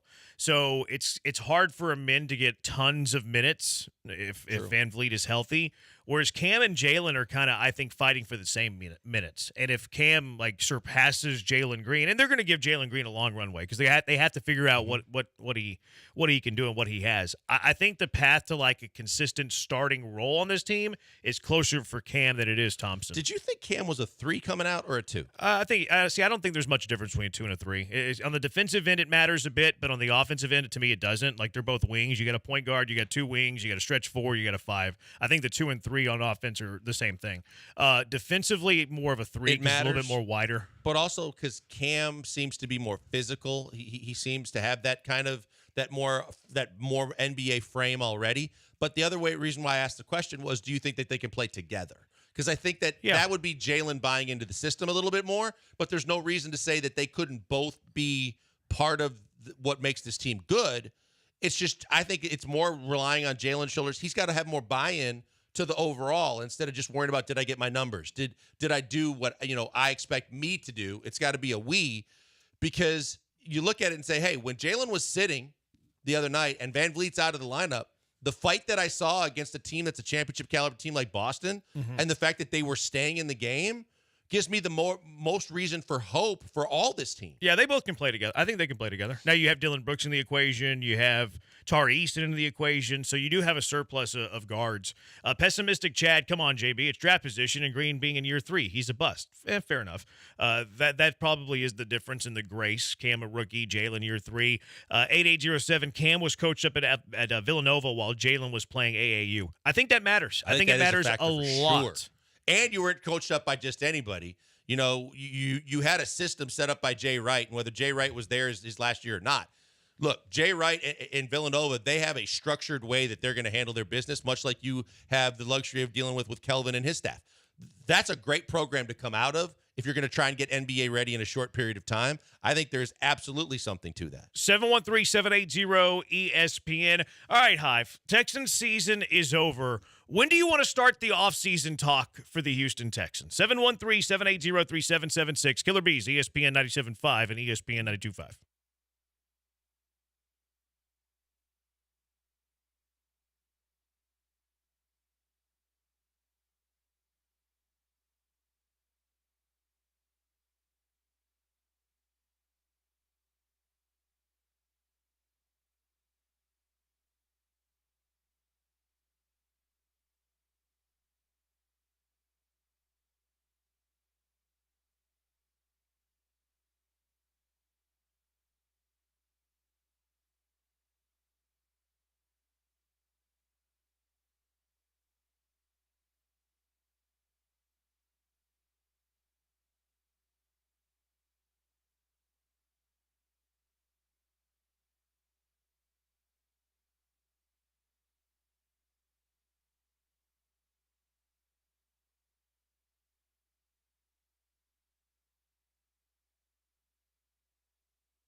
Broadcasting live from the Veritex Community Bank Studios, deep inside the secret bee cave, it's Joel Blank and Jeremy Branham. 713-780-ESPN. He's Blank. I'm Branham. Texan season, it just ended. The Texan season ended on Saturday. It's over. Sadly, it is done. Now, further than I think anybody expected, division round, you lose at Baltimore, first-year head coach, first-year quarterback. Fantastic season. Didn't play their best on Saturday, but a good season overall. Are we ready for off-season talk? Because I'll dig into some off-season talk. I love some off-season talk. I like talking about salaries and potential free agents and potential cuts. The draft picks is a little hard to look at because it comes after free agency, and the Texans are picking 23rd this year as opposed to second, where there's tons of prospects. You don't know how the draft's going to go, as opposed to when you're picking second, you can kind of, you can really look at just a handful of guys and pick your favorites. So when do you want to start off-season talk? It's just a little exercise that we're trying to understand you, the listener, to make it a little bit better quality show for you, entertaining show for you. 713-780-3776. Where do you stand on this, Blankers? Look, I'm curious what other people think, because to me, it's like now's the time when you analyze the best of the best. You got 2 1s versus 2 3s. You've got some of the best football being played at the most important time of the year, and it's a great time to talk about a great season. We're not talking about another head coach in another lost year of disappointment with all the things that they did wrong and all the losses that they had. It's all positivity at this point. Yeah, you're upset about the way it ended this weekend, but you're looking at it going, okay, now how do we take the next step to get to the next level to be like those 4 teams that are playing in the conference championship game? And so you can talk about it. I get it. The draft talk goes on way too long. But again, we're not talking about searching for a franchise quarterback and a way to get it in the draft and all the other holes to fill. Now you're talking strategically about you got pretty darn good pretty quick. Where are the holes you need to fill? How do you get to where you need to go by making improvements on both sides and handling your finances and still get who you need out of the draft? I think it's a fun time to talk about your team because of the fact that it's still fresh in your mind where you think the improvements need to be made, who played really well, who do you want to bring back, and then looking at those 4 teams going, what do we need to do to get to that level? 6036 offseason talk would be best after you know who will be the OC, so you know the scheme and what is important, but you could start the defensive talk now. See where you're coming from? I just have a very difficult time thinking that the Texans go away from this scheme. What are they going to change?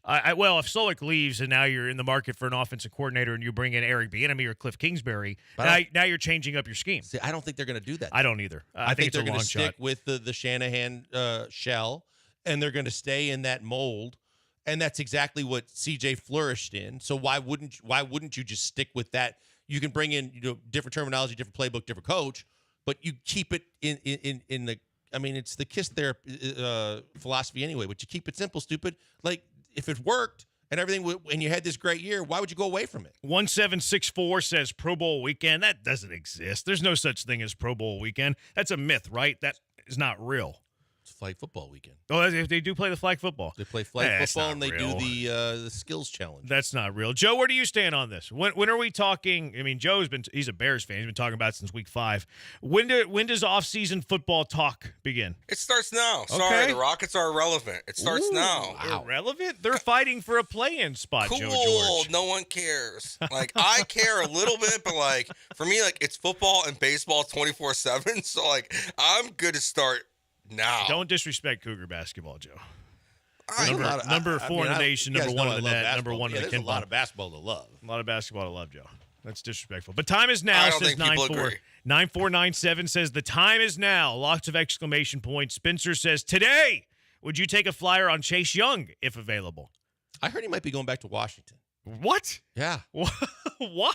I heard they They might don't even want have him a head back. coach yet. But I heard that he liked it there and that they may want him back. You know what's funny is they did hire Peters, who kind of traded for him in San Francisco. So? Like, I mean, I know he wasn't calling the shots in San No, I'm Francisco. saying, so there you go. But Maybe he was there's a in San chance. Francisco and 'Cause I going to heard Washington. Some of the insiders talking about the fact that he could end up landing right back in Washington, and they go from there. Look, Chase Young's the guy. Grenard is a big piece to this puzzle, and it's either way. If he leaves, you got to replace him. If he stays, at what price, and how is that going to limit what you want to do in other areas of the team? But you got to figure it out one way or another. And if he leaves, you got to find another pass rusher for the other side of Will Anderson. 0891, we need a Brian Dawkins type player on defense. I love that. You know, I love physical football. I think it's today. I think off-season talk starts now. I agree with the last couple of texters. Like, you have a fun football team, and you have a chance to really add to this team. You have kind of a full allotment of draft picks. You have $60 million-ish to spend after these future deals eventually get done. I think that it's now. Now, Chase Young with the Texans, you're right. The Grenard has to be the first decision you make. I think I'm ready to make my declaration on John Grenard. I think I'm ready to decide what and what not to do with John Grenard. Keep in mind, a lot of the Houston sports fans wanted to give a blank check to Carlos Correa. Just keep that in mind. I'm scared off on John Grenard's past injury history. John Grenard's had one, like if he gets paid somewhere, let's just say $17 million, because I've seen the range between 15 to like 20. Let's just call it kind of down the middle and give a little bit of a conservative side to the lower side. So $17 million a year for John Grenard. How many years in John Grenard's career has he played as a $17 million year player? Half. Once. 1 year. I don't even think it's half. In 21, he had a solid year. I'll concede that he had a solid year in 21. He had 8 sacks, played 12 games. I'm sorry, but 8 sacks isn't enough for $17 million a year. Solid year. I'm not saying that it wasn't a solid year. It was a solid year. But 8 sacks and missing at least 4 games, that's not going to cut it for $17 million a year. Yeah, no, look, I think in context, who was he playing around and how he was able to get those sacks with probably a pretty poor team matters too, to where now you have more things to concentrate on if you're the OC and the way your blocking schemes go, to where you could expect that if he plays to that level, he could get to more. But you're absolutely right. I mean, look, when you're committing to a guy, that the health and the health history matters just as much as everything else, because as you always remind me and everybody else, you're not paying them for what they've done. It's what you expect them to do. And if the expectation is, hey, his whole career, he's had a good year and a bad year, he's been healthier and then not so healthy, then you have to factor that into the equation and go, I don't want to commit full-time dollars for a part-time player. Yeah, that's where I'm at. Like, he's never, even this year, he didn't have the full season. And that Aaron Wilson report sticks with me. I don't know if Aaron Wilson's right. Sprain? If it was a grade 1 ankle sprain and he's missing a must-win game in week 17 and week 18, that worries me, man. Like, that's I understand. Like, I hope that Aaron Wilson's report is wrong on that. I really do. And I don't know if it's 100% true or it's 100% false. I have no clue. But if it is true, and I'm saying right now, a huge reservation that it might not be true, but if you're missing 2 must-win games with a grade 1 ankle sprain, that's a cause for concern. I think if that's all those things do come to fruition, and you say, well, then it was a business decision by him. Not that you like it, but you understand he's trying to cash in as big as he can get. But then what I was going to ask you is, okay, say we move on from him. Say that the consensus down on Kirby is exactly what you're talking about. For a variety of different reasons, we love what he did. We're not in the ballpark to pay him what he wants. How do you replace him? Are you looking at a guy that is a pure pass rusher on the other side? Are you looking at a guy that could just wreak havoc in a different way? We mentioned Queen is one of those guys. I think Josh Allen's a free agent. Jacksonville, I expect that they're probably going to try and keep him. But you're looking at guys going, okay, so does it have to be a pure edge rusher on the other side of Anderson, or can it be a guy that gives you more help in the middle of your defense? You want to hear my idea? Yeah. J.J. Watt. Oh, stop it. J.J. Watt. Why not? Why not J.J. Watt? If it was prime J.J. Watt, it'd be one thing. Well, it's not only J.J. Watt. You're gonna bring in some rotational pieces too. Whether it's a Derek Barnett, whether you're drafting somebody, Watt's only playing third down, something like that. But that's my plan. Like J.J. Watt comes back on an affordable deal because he loves his captain D'Amico Ryans. He's kind of hinted that he's like, I don't like his hints are weird. Like I don't know if he's just looking for attention or if he's really like entertaining the idea of coming back. So instead of Grenard on $17 million, go give me somebody who can like rotate at the defensive end spot opposite of Will Anderson. Whether it's a draft pick, late first or second round pick, you bring in Watt to play 30% of the snaps, maybe only on third down, and then go find a bargain free agent where Nick Caserio has been really good at finding bargain free agents. Big Derek Barnett up on waiver wire and was a pretty stinking good football player down the stretch. So you get a combination opposite of Will Anderson where you have three guys. You have rookie, wherever you draft them. You have a bargain free agent that's coming in on cheap. If it's a Barnett type, like Barnett had like 3.5 sacks really in the last 6 weeks. Like that's incredible production. And then if Watt's really entertaining the idea of coming back, hey, JJ, come back. Sign me a veteran minimum deal. We'll play as a part-time edge rush type of player that in passing situations, that to me is the way to go. And that's incredibly affordable where you can spend most of your money at other places. So the questions then pop up right away about, first and foremost, is he going to take veterans minimum deal? Because it seems like he's still looking to get paid. And so at what point do you have to pay to get him, especially on a part-time deal? And then just the way you mentioned Grenard and health. As good as he was for many, many years here, and we saw his heyday, later in his career, he had a lot of injuries. You got to worry about, wasn't it an issue with his heart as well that came up late in his career that he emphasized was part of the reason why he was stepping away? Then we always knew he always had the shoulder and the arm issue. He had other issues that forced him to cut his season short. So you're looking at it saying, yeah, you're doing him a solid, and it's a win-win because he's in the building. He can teach the young guys. He's situationally still good playing football, 30% of the time. And then at what price? So there's so many question marks with it. Well, it had to be cheap. It had to be cheap. And this guy says that JJ's always hurt. Like, I'm not expecting JJ to play every snap. I'm expecting him to rush the quarterback on third downs. And then I'm going young player, and I'm going bargain free agent every other snap on the opposite side. Plus, this needs to be Will Anderson's team. Like, I understand the idea of pairing Grenard with Will Anderson, and it sounds great. But Grenard at $17 million, he's supposed to be your defensive end, too, because of, drafting Will Anderson where you drafted him. And I think Will Anderson is a really good football player. The idea of like pairing them together sounds great, but is John Grenard going to play up to a $17 million a year salary for the next 4 years? He's done it once in his previous 4 years. I don't think he would. It's a definite reason to be concerned. And then to me, it's just, can you upgrade and or replace him at a more reasonable opportunity, right? Whether it's maybe you pay the same amount to a guy that you feel like is going to be more reliable and still has the upside to get better. But one way or another, that's why I said you could be dominant and have it more come from the middle of the field, but then in the draft or some other way, I still expect that they have to get another edge rusher. Or, well, I mean, I think you're going to carry, like, that would be 4 right there. Like, you would have Will Anderson under contract, second year of a rookie deal. You're signing your veteran bargain in free agency, which the best one you can find that fits your scheme at $5, $6, $7 million a year. Would you consider Barnett that guy if you just bring him back? Maybe, depends on the salary, right? Yeah. But yeah, Barnett looked good. Like Barnett, I don't think Barnett's as good as John Grenard, but would you pay Barnett 5 or Grenard 17? Right.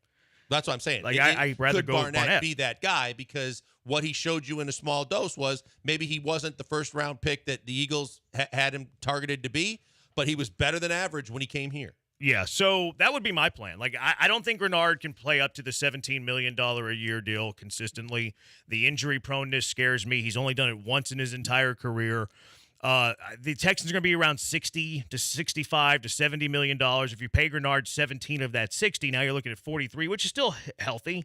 That's still comfortable. But you have a lot of other needs, tight end, running back. What are you doing at defensive tackle? So I'm making my declaration of not paying John Grenard. I'm letting John Grenard walk. I can go there. I can't go to the JJ because I mean, that's kind of out there. I get it. And I believe that JJ's probably making way more money doing football. I mean, doing commentary, and he's obviously not having to put all the extra work in. And I think he's at a point in his life where he's been breaking down a lot physically. But I'm in for getting that kind of more of a bargain, effective Barnett or veteran type, like Jerry Hughes with a little more left in the tank. Yeah. And kind of getting a little creative, because I would like to see them as good as the guys in the middle of the field were in the linebacking core and all that. And you do have to address your defensive line and the defensive tackles.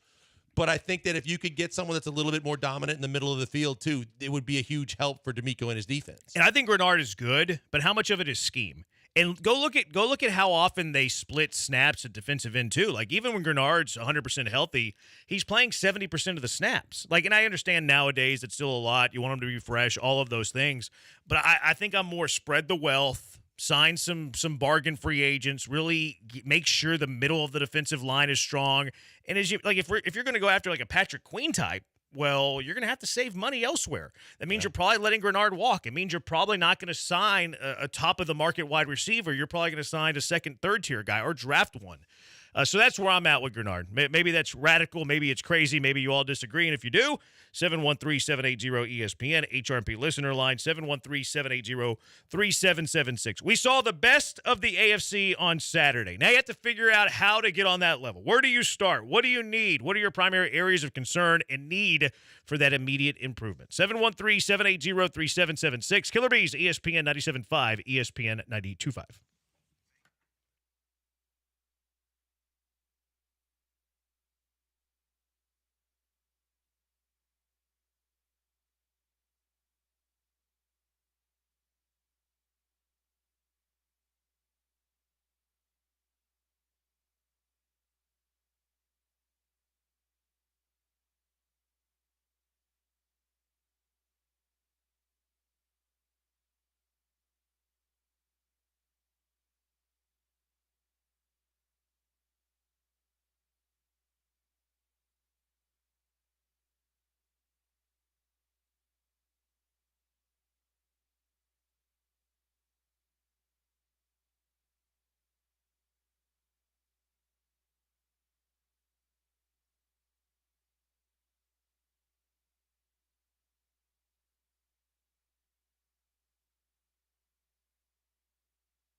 The killer bees. What about the murderous Jays? We've got Joel, Jeremy, and Joe. That's 3 J's. Coming to you live from the Veritex Community Bank Studios on ESPN 97.5. It's the Killer Bees and Murderous Jays. He's Blank. I'm Branham. We are the Bees on ESPN 97.5, ESPN at 92.5. You saw the best of the AFC Saturday with the Ravens. It's going to be fun with them and the Chiefs. Now you have to figure out how to get to that level. Where do you start? What do you need? What are your primary areas of concern and need for immediate improvement? Blankers? Look, there's a couple for me, and the first thing is that they've got to create balance. They've got to be, and Singletary's a free agent. I think the running game has to be one area of concern, because as good as CJ was, and CJ's primary way of succeeding was throwing the football, as we all know, you got to have a better running game. You got to have a more consistent running game. You went into the season thinking that you were going to capitalize on year 2 of Dameon Pierce, who was one of your 2 best players, everybody thought, along with Petrie. Both guys kind of fell off. Some fell further than others. But if you look at Petrie as a kick returner / third running back type guy, Pierce, then you got to get better at both running back positions. And you can do that, and everybody says you can do that with running backs not having the value they once did. You can do that in the middle of the draft. You can do it a variety of ways, but you got to do it. Whether you look at trying to dabble with some free agency, or you just strictly focus on how teams have done it recently with middle round draft picks, or from the second round at the high end, but basically third, fourth, and fifth round picks, get 2 guys that can be thunder and lightning or do what you need to do. The running game has to fit the talent you have in the passing game for this team to take the next step. Where I'm at with the running game improving, it has to get better. 2894 need to upgrade the running game. Already have a lot of money invested in the line, so top free agent running back would help this offense the most. As much as I like the idea of Saquon Barkley, like that sounds super fun, right? Because now you can just dump down passes to Saquon and let him run after the catch. That's incredibly dangerous. He's really good as a runner. Now he's had some injury concerns, things like that. He would be costly. How much money do you want to spend on a running back who would be close to his, imagine he's probably around 28, right? So he'd be close to 30. That's when running backs really start to fall off. Yeah. Like he's probably in his late 20s, close to 30. So what are we looking at? But I also feel like how are the Ravens so good running the football? Now, the Ravens have a dynamic quarterback in Lamar Jackson where you always have to have one extra person to commit to Lamar Jackson. But are the Ravens better as a running team than the rest of the league because of their running back talent or because of their offensive line talent? Because Gus Edwards and Justice Hill, and they just signed Dalvin Cook, Keaton Mitchell, who was a late round draft pick, maybe undrafted altogether. They do it with a committee of running backs. They don't do it because they have star running back play. They do it. Lamar Jackson is a huge help here because you can always pull it, and you have to commit to Lamar. So you're playing like with one less guy defensively. But the reason that the Ravens' offensive attack is better is because of their offensive line. Sure. It's not because of their running back room. So I'm cool with the idea of like, hey, we need to improve the offensive line this year. We need to be able to win some games by running the football, not just C.J. Stroud 100% of the time. I think the way to do that's with offensive line. I understand you've committed a lot there. Juice Scruggs was a second. Jarrett Patterson was a sixth, whatever. Kenyon Green was you drafted in the teens, which watching Kyle Hamilton play, that was a miss. But at the same time, I feel like that's a sunk cost. And if you're really going to try to make this offensive line better, if Tyler Linderbaum type is there at 23, I know I'm not talking about the exact Tyler Linderbaum, but if the best center in the draft is available at 23 and you know that he is a plug-and-play starting center for the next 7 years and he's going to elevate your running game, I'm here for it. I like the idea.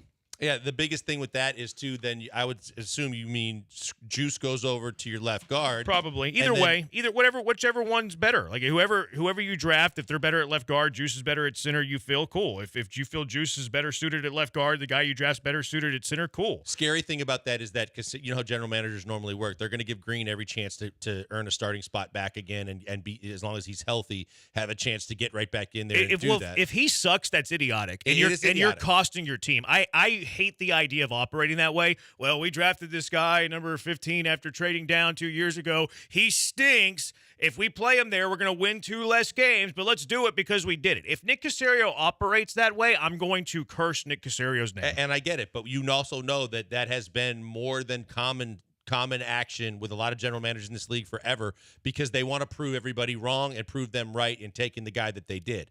Because I think that the one thing that we talked about from an offensive line perspective, too, is the fact that depth was so important to this team.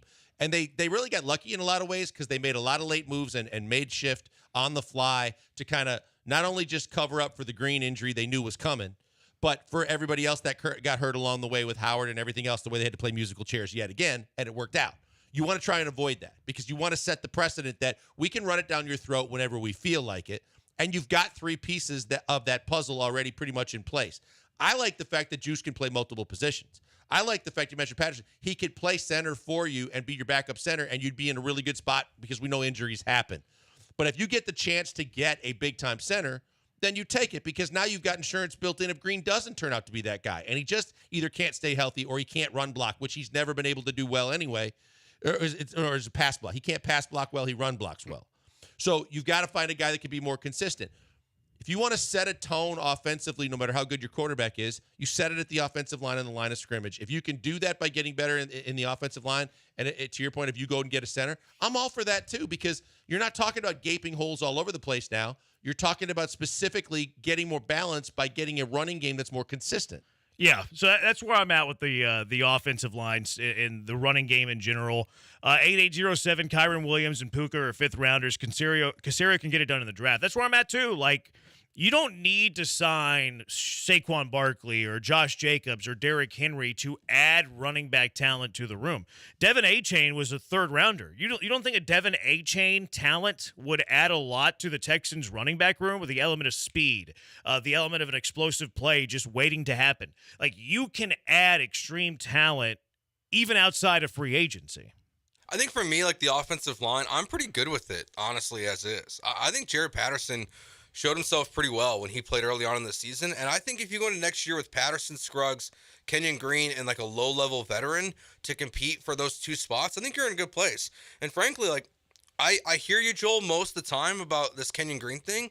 I think Nick Caserio's already debunked it. I know Damian Pierce is not a first-round pick, but they benched him as fast as they could this year. They made him completely irrelevant to the roster, and they invested a third-round pick into the guy. But so, different on a first-round pick, Joe. I don't know. You think about the quotes that came out. One, it was, even D'Amico. He did everything he could, man. He was a warrior. He toughed it out, and he did so much. But they're going to give him every opportunity to win that job again this offseason. And that's why I think for the most part, I would be surprised if they signed a guard or center to compete with those three. I think they could draft one if they fall in love with if they fall in love with one at 23. And I disagree a little bit with Kendrick. Like I know where you're coming from. I don't think that the tech one, D'Amico didn't draft Kendrick. So or Kenyon, I should say. So that comes into play. Like D'Amico has control of the starting lineup. Nick Caserio is not controlling who starts on his football team, and D'Amico didn't draft Kenyon Green. I don't think they're going to cut Kenyon Green. I don't think that they're going to move on from Kenyon Green off the roster. But could I see Kenyon Green being a backup for the Texans next year? Absolutely. Don't misconstrue what I'm saying. I could see him being a backup, sure. But I think that I've seen enough through general managers over the years, and Rick Smith was one of those guys that always wanted to prove that the guys he drafted were the right guys, and he gave them every chance to succeed. And now because you have the built-in, hey, he's coming off an injury, I think they're going to give him every chance to earn that starting job and go right back to where he was.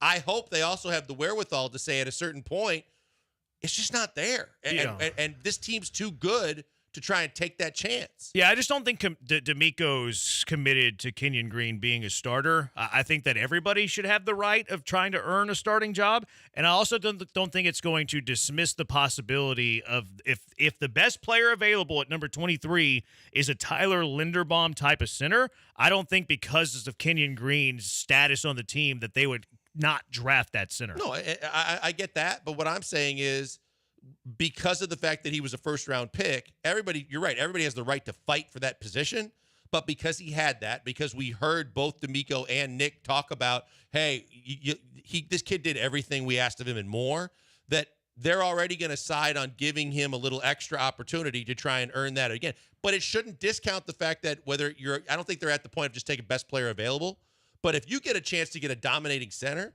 with the money you've spent with Shaq, with the money you've spent on the outside with Howard and with Tunsil, And you already know Juice has been very, very good. And Patterson was good when he played. To Joe's point, I'm happy to go get a solid center. 7132, hey, Branham of the Killer Bees, you are correct. You are clueless about the Houston Texans' future plans for their players. Your fellow co-host, Blank, is correct to say, please, Branham. J.J. Watt cannot spot play for Will Anderson. If the Texans brought J.J. Watt in next season, Watt would blow out his knee or break his arms or legs or even separate his shoulders or strain his neck. J.J. Watt is too old and past it, Branham. Gold football emoji.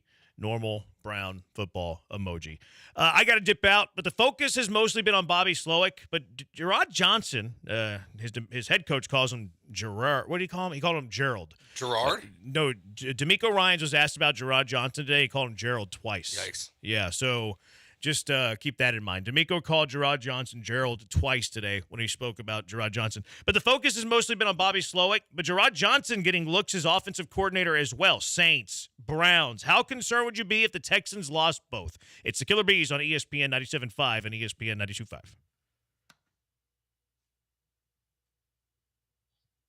Hey, before we go to the break, I want to tell you about the good people at Allstate Siding and Windows. Look, Allstate's great. How do I know? They just got done putting new windows in my house. And I'm telling you, it's one thing to say they look absolutely fantastic. Like they upgrade the overall look and appearance of the entire house, because they do. And it's a classy look. But the bigger thing is they're energy efficient. They can reduce your energy bills by up to 40%. They are fantastic. And the other thing that you need to keep in mind when you're in Houston is that they are absolutely sound protection in all the different elements. They're going to keep the cooling in the summer. They're going to keep the heat in the winter. And the biggest thing is we know how hurricane season works around here, and we know that you need protection for your house. They are going to be extra protective when the hurricanes hit and the bad weather is upon us, and you know you need that extra protection. And the best part of Allstate is it's a family-owned and operated business that's been in business for almost 50 years, and they're experts at what they do. Mary and Mike and the entire family know exactly how to handle your needs and tell you exactly what you need to do. From siding to windows, it's your most important investment. It's your biggest purchase. They're going to tell you how to protect it every step of the way. Just call them. They'll come out to your house and tell them how they can help, whether it's siding, windows, or both. 832-204-1936. Get you in contact with them. 832-204-1936, or go to their website, allstatesidingandwindows.com.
Back to the Killer Bees on ESPN 97.5. The show name is a reference to how many great Astros' last name begin with the letter B, who were playing back in the 90s when they were not winning World Series. Bagwell, Biggio, Berry, Bell, and eventually Bergman. You might not remember Berry and Bell, but trust me, you'll remember Blank and Brenham. Here they are now, live from the Veritex Community Bank Studios. Plenty of J's in the final half hour of the show because Jeremy is on his way to the airport. Therefore, my man Joe George and I will take you home for the final 30 minutes. We'll be talking about a whole lot more in terms of Texans and the offensive coordinator of Bobby Slowick, possibly leaving along as well as Gerard Johnson. But I think before we move on from the topic last segment, Joe, you and I were talking during the break, I just feel like, yeah, it's easy to say, or it's just one of the first weaknesses to focus on is fixing the running game. But I think another big element of this team being good no matter how you spend your money and who you draft in the draft is you got to upgrade the safety position because it's kind of like what we were talking about with Dameon Pierce in the fact that a year ago it was Pierce and Petrie. As bad as Pierce turned out to be in terms of a fit more than anything else systematically, Petrie took a step back. And then Jimmy Ward was your big offseason acquisition to help the safety position, and he was never on the field. And he's supposed to be back, but you don't know for how long. I think safety has to be addressed. No, I think safety and kind of corner with that, like as much as Desmond King was valuable to stopping the run game, like he's not great at the nickel spot. I really can't imagine a world in which they pay a ton of money for Steven Nelson. So if him and his agent are unreasonable, he's probably gone. Yeah. So like your secondary, I think is one of your biggest flaws in the offseason. Because like on the offensive side, I think the offensive line is good enough. Like we just talked about running back, you can find guys late in the draft. Like the first running back's probably not going to go off the board until at least the 33rd pick. Like there is not going to be a first round running back in the draft this year. But there's still a lot of talent. So you can find guys in the 3rd, 4th round that can contribute in a meaningful way. Plus, there's just cheap guys out there with the top-end market. And CJ should improve most wide receivers or tight ends. Sure. So, like, to me, it's all about defense. Like, I'm investing heavily in the defense this offseason. It starts with the secondary. It does, and I think that whether you're looking at, like you said, corner, because their first thing is going to be, can we find another veteran corner that can fit right in where Stevie Nelson left off and not be maybe as difficult of a negotiator as Stevie Nelson, still looking to get top dollar money on the free agent market. But I also think that as good as the middle of the linebacker, the inside linebackers played this year, I believe that you can do better. I believe that you can get someone that's a little bit more physical and still be athletic that can disrupt a little bit more in the middle of the field. Cashman had an all-world season for him, right? Perryman was really good. But I think you could find a guy that can kind of do the best of both of those guys' top-level strengths, and you could be better. Yeah, I know. I totally agree. Part of that equation is definitely like how D'Amico and Caserio view Christian Harris. Like, he obviously became a great player at the end of the season in the playoffs. You even saw it in this game versus Baltimore. It's like one of the bright spots in the game against Baltimore. Like, how high is his ceiling?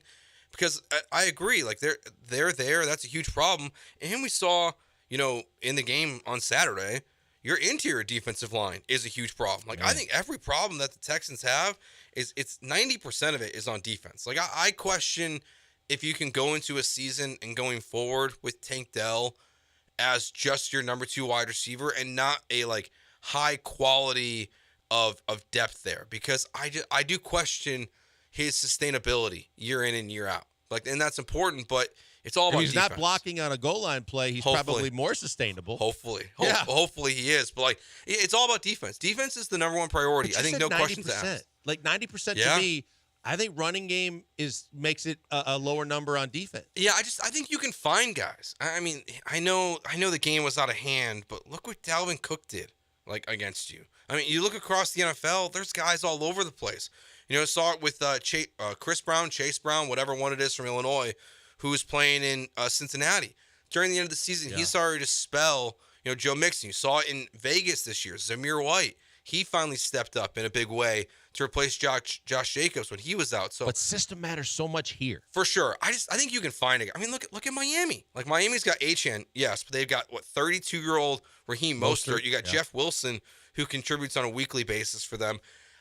To me, the benefit of, like, running back being a position you need to replace is that it's been devalued so much by the rest of the NFL that there are constantly guys who still have juice in the tank and, like, can contribute in a major way for you. So, like, now, I think you can find 2 Devin Singletaries this offseason. Let me ask you on Harris, though, right? Because I think that the question then becomes, can he put on more weight?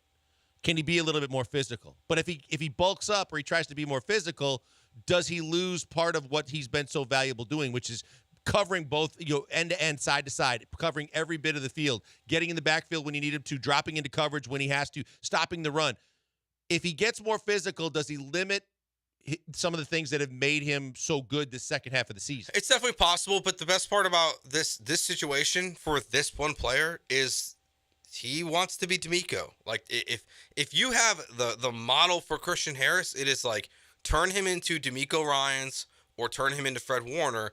And that's one of the benefits, I think, for that position group specifically, is that D'Amico, of all players, of all coaches in the NFL, should be able to more easily identify what he needs at the linebacker spot. Because, like, I hope Cashman comes back. I do too. I don't think he's gonna break the bank, honestly. Like, I know one of the projections we looked at a couple months ago was like $6 million. Yeah. That'd be awesome. Like, Right. I think Cashman and Harris, you go into next year with that, like, you're set up for success. I know you want to get paid, but system matters, especially for him. I hope he's smart enough to realize, look, if I can stay, he spoke so glowingly after the season about how much he loved it here.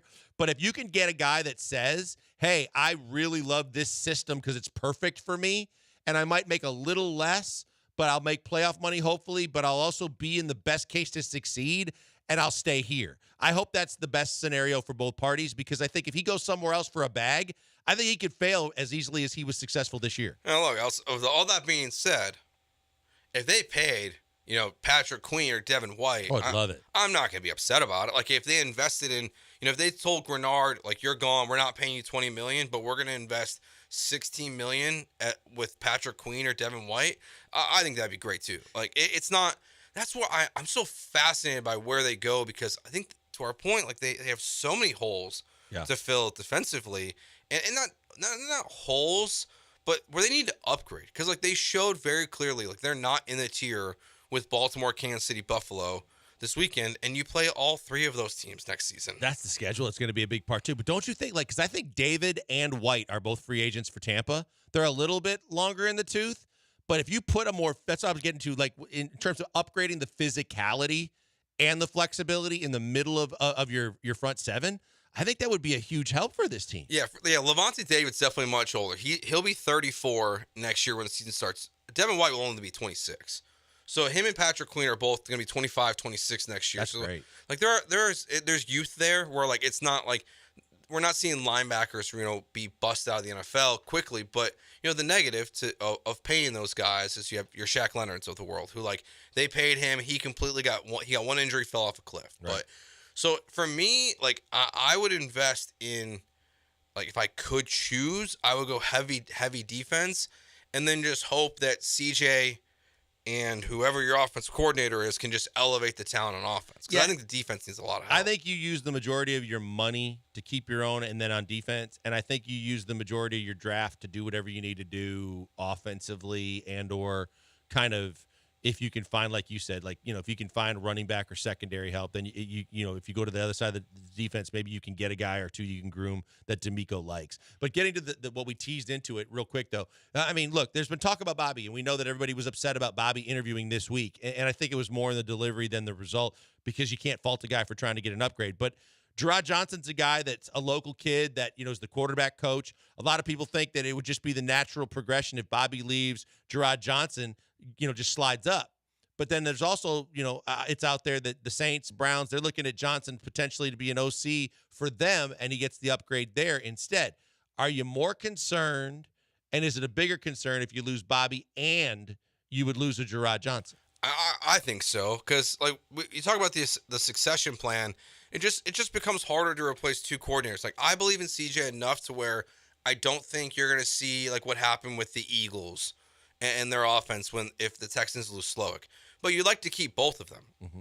What's hard about this, though, doesn't it feel like Gerard Johnson would probably get his job first before Bobby Slowick would get his? Like we saw today, the Bears hired Shane Waldron, the OC, who's with the Seahawks. Like, they filled that hole. Like, there's really two opportunities to lose Johnson. You could lose him before the head coaching cycle ends, and then after. Bobby Slowick could just take him with to wherever he goes. True. And make him the OC. He could make him the play caller. D'Amico did that. Like, D'Amico, at one point, we thought was not going to call plays here.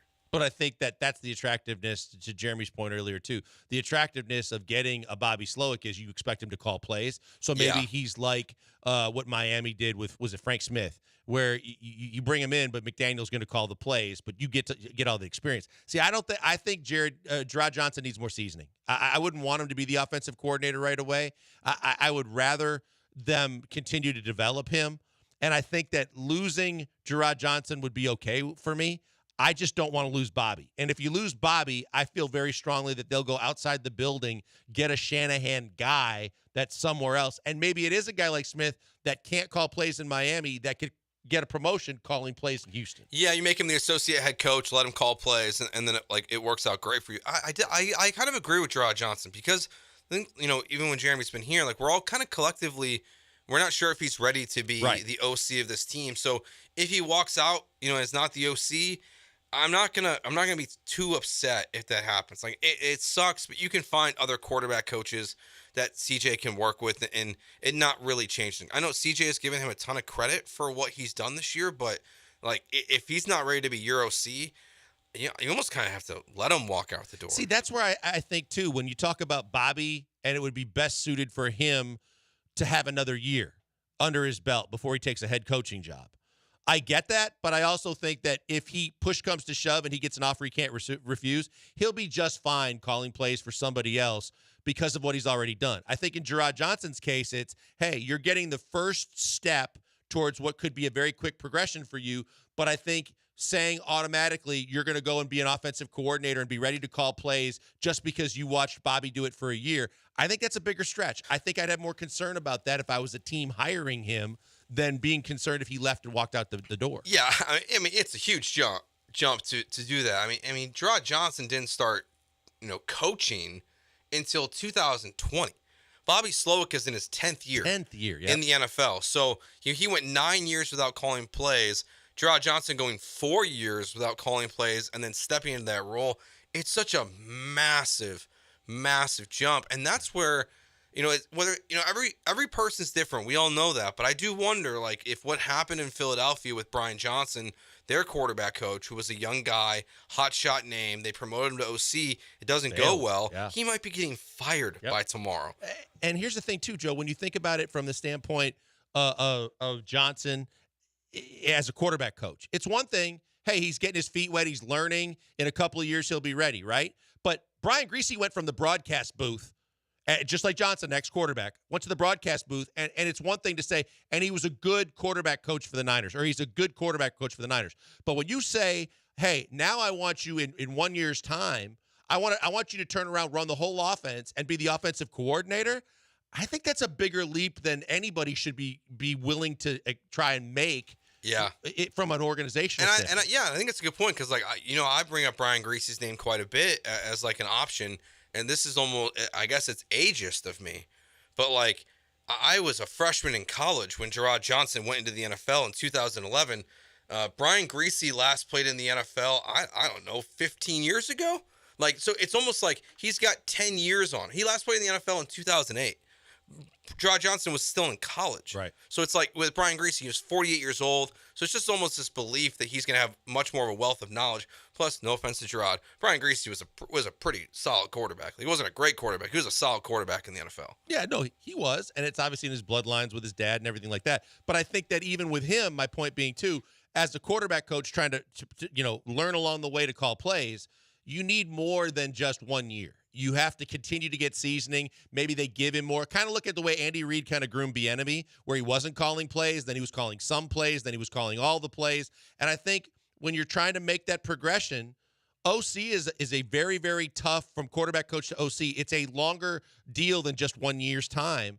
And that's why I think they would go outside even if Slowick leaves. So, all right, we'll leave it there. We can further those conversations tomorrow, but we've got the Car Wreck of the Day coming up. If you guys have nominations for Car Wreck of the Day, get them to us right now, 713-780-3776. You can call us. You can text us. You can hit us up. We'll finish that up to wrap up the show, so don't go anywhere. We'll be back with the Car Wreck of the Day on ESPN 97.5 and 92.5 FM. And before we go to the break, one more opportunity for me to tell you about Daisy Dips, because Daisy Dips are the best. They're great any time of the year when you're talking about making your chips better, making your veggie dip or your pizza or your wings better. Yeah, all those things are very, very true. But Daisy dips come from the heart of Daisy, and we always know by doing a dollop of Daisy, it's the best sour cream out there. But you don't have to sit there and try and work your way through the kitchen and matriculate through all the seasoning and everything else to make a good dip when you have friends over to the house for the big games. All you got to do is go to your grocery store, grab some Daisy dips. They got French onion, they got ranch. They make everything you serve better, and it gives you more time to focus on watching the games themselves and knowing that everybody's going to be happy. No matter how good or bad the game is on TV, if you go to Daisy Dips and people are using the dips for all the things that you're serving, you're going to be a hero at the end of the day, and you come out a winner no matter who wins the big game. Go to your grocery store right now, prepare for this weekend, get you some Daisy Dips.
Hey, back, final segment of the show. Jeremy had to catch a plane. Go Cougs. Thumbs up if you can see me on Twitch. That's what we normally do. But Joe is here with me, and we'll finish it up the way we always do with the car wreck of the day. If you guys have nominations, there's still some time to get them in, 713-780-3776. Joseph, I'll kick it off. I don't think there's any question. The first, I guess it's a twofold, but I would say Carlson, the kicker for the Packers, and the kicker for the Bills. What's his name? Bass. Both guys, they get a car wreck of the day because wide left, wide right, and both teams are going home. They played a major factor. Yeah, that's a good one. I'm going to go to the world of Facebook here, and we found a Cowboys fan. I found it interesting. Some comments here, Joel. Okay. Lita Ramirez says Dak isn't it with a bunch of exclamation points. Then this Charles guy says, tell the youngin to come to the home team. CJ would love him. Lita responded, bleep, I wish he would. CJ is great. That's CD Lamb's mom. Oh, no. Yeah. Going off on Facebook.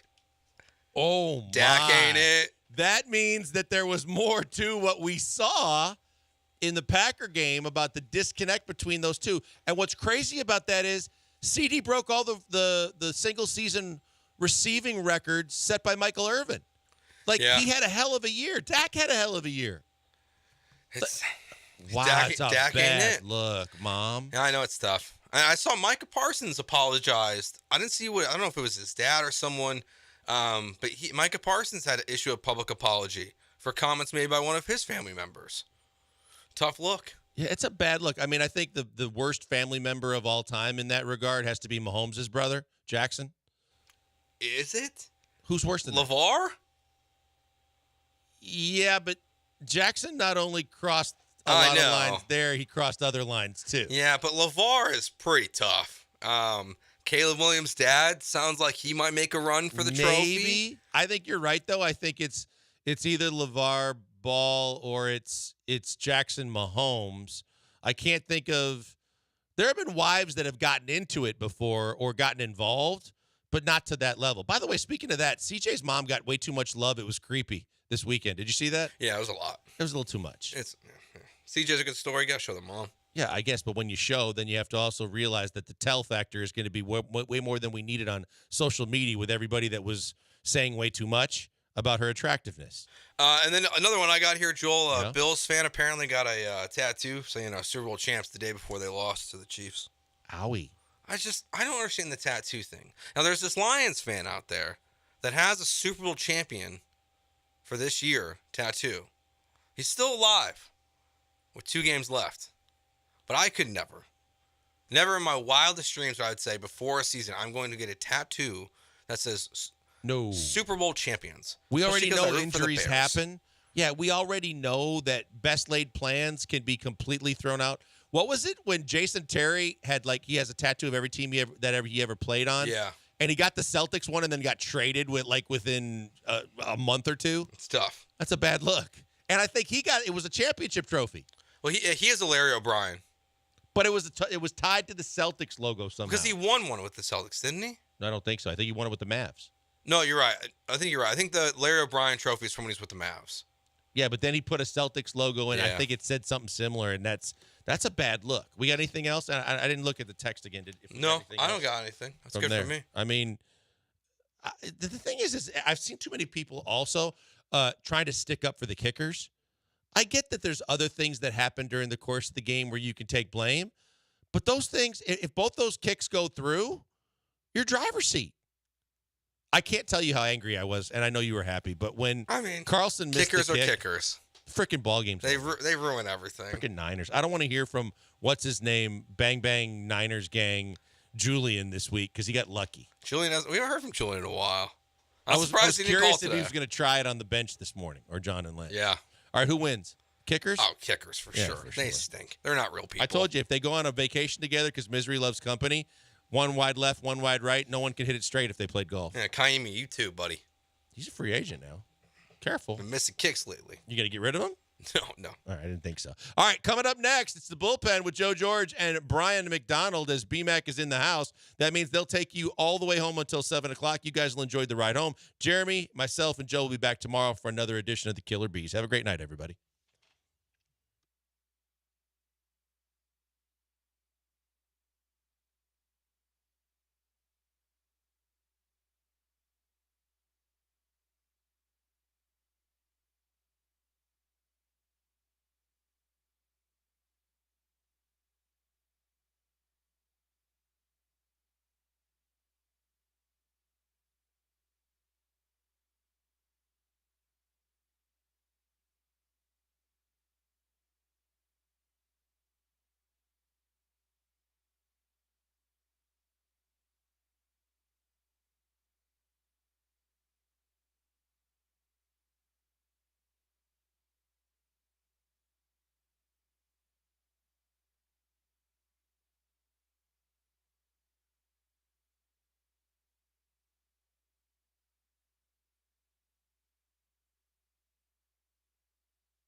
Welcome into the bullpen here on ESPN 97.5 and 92.5. I am Joe George. You can find me on Twitter at Joe George Radio, alongside Brian McDonald, as usual, on Twitter at Sacked by BMAC. Show note, our only show this week, because I'm going to be at home the next 4 days trying to teach a 3-year-old how to pee in a toilet.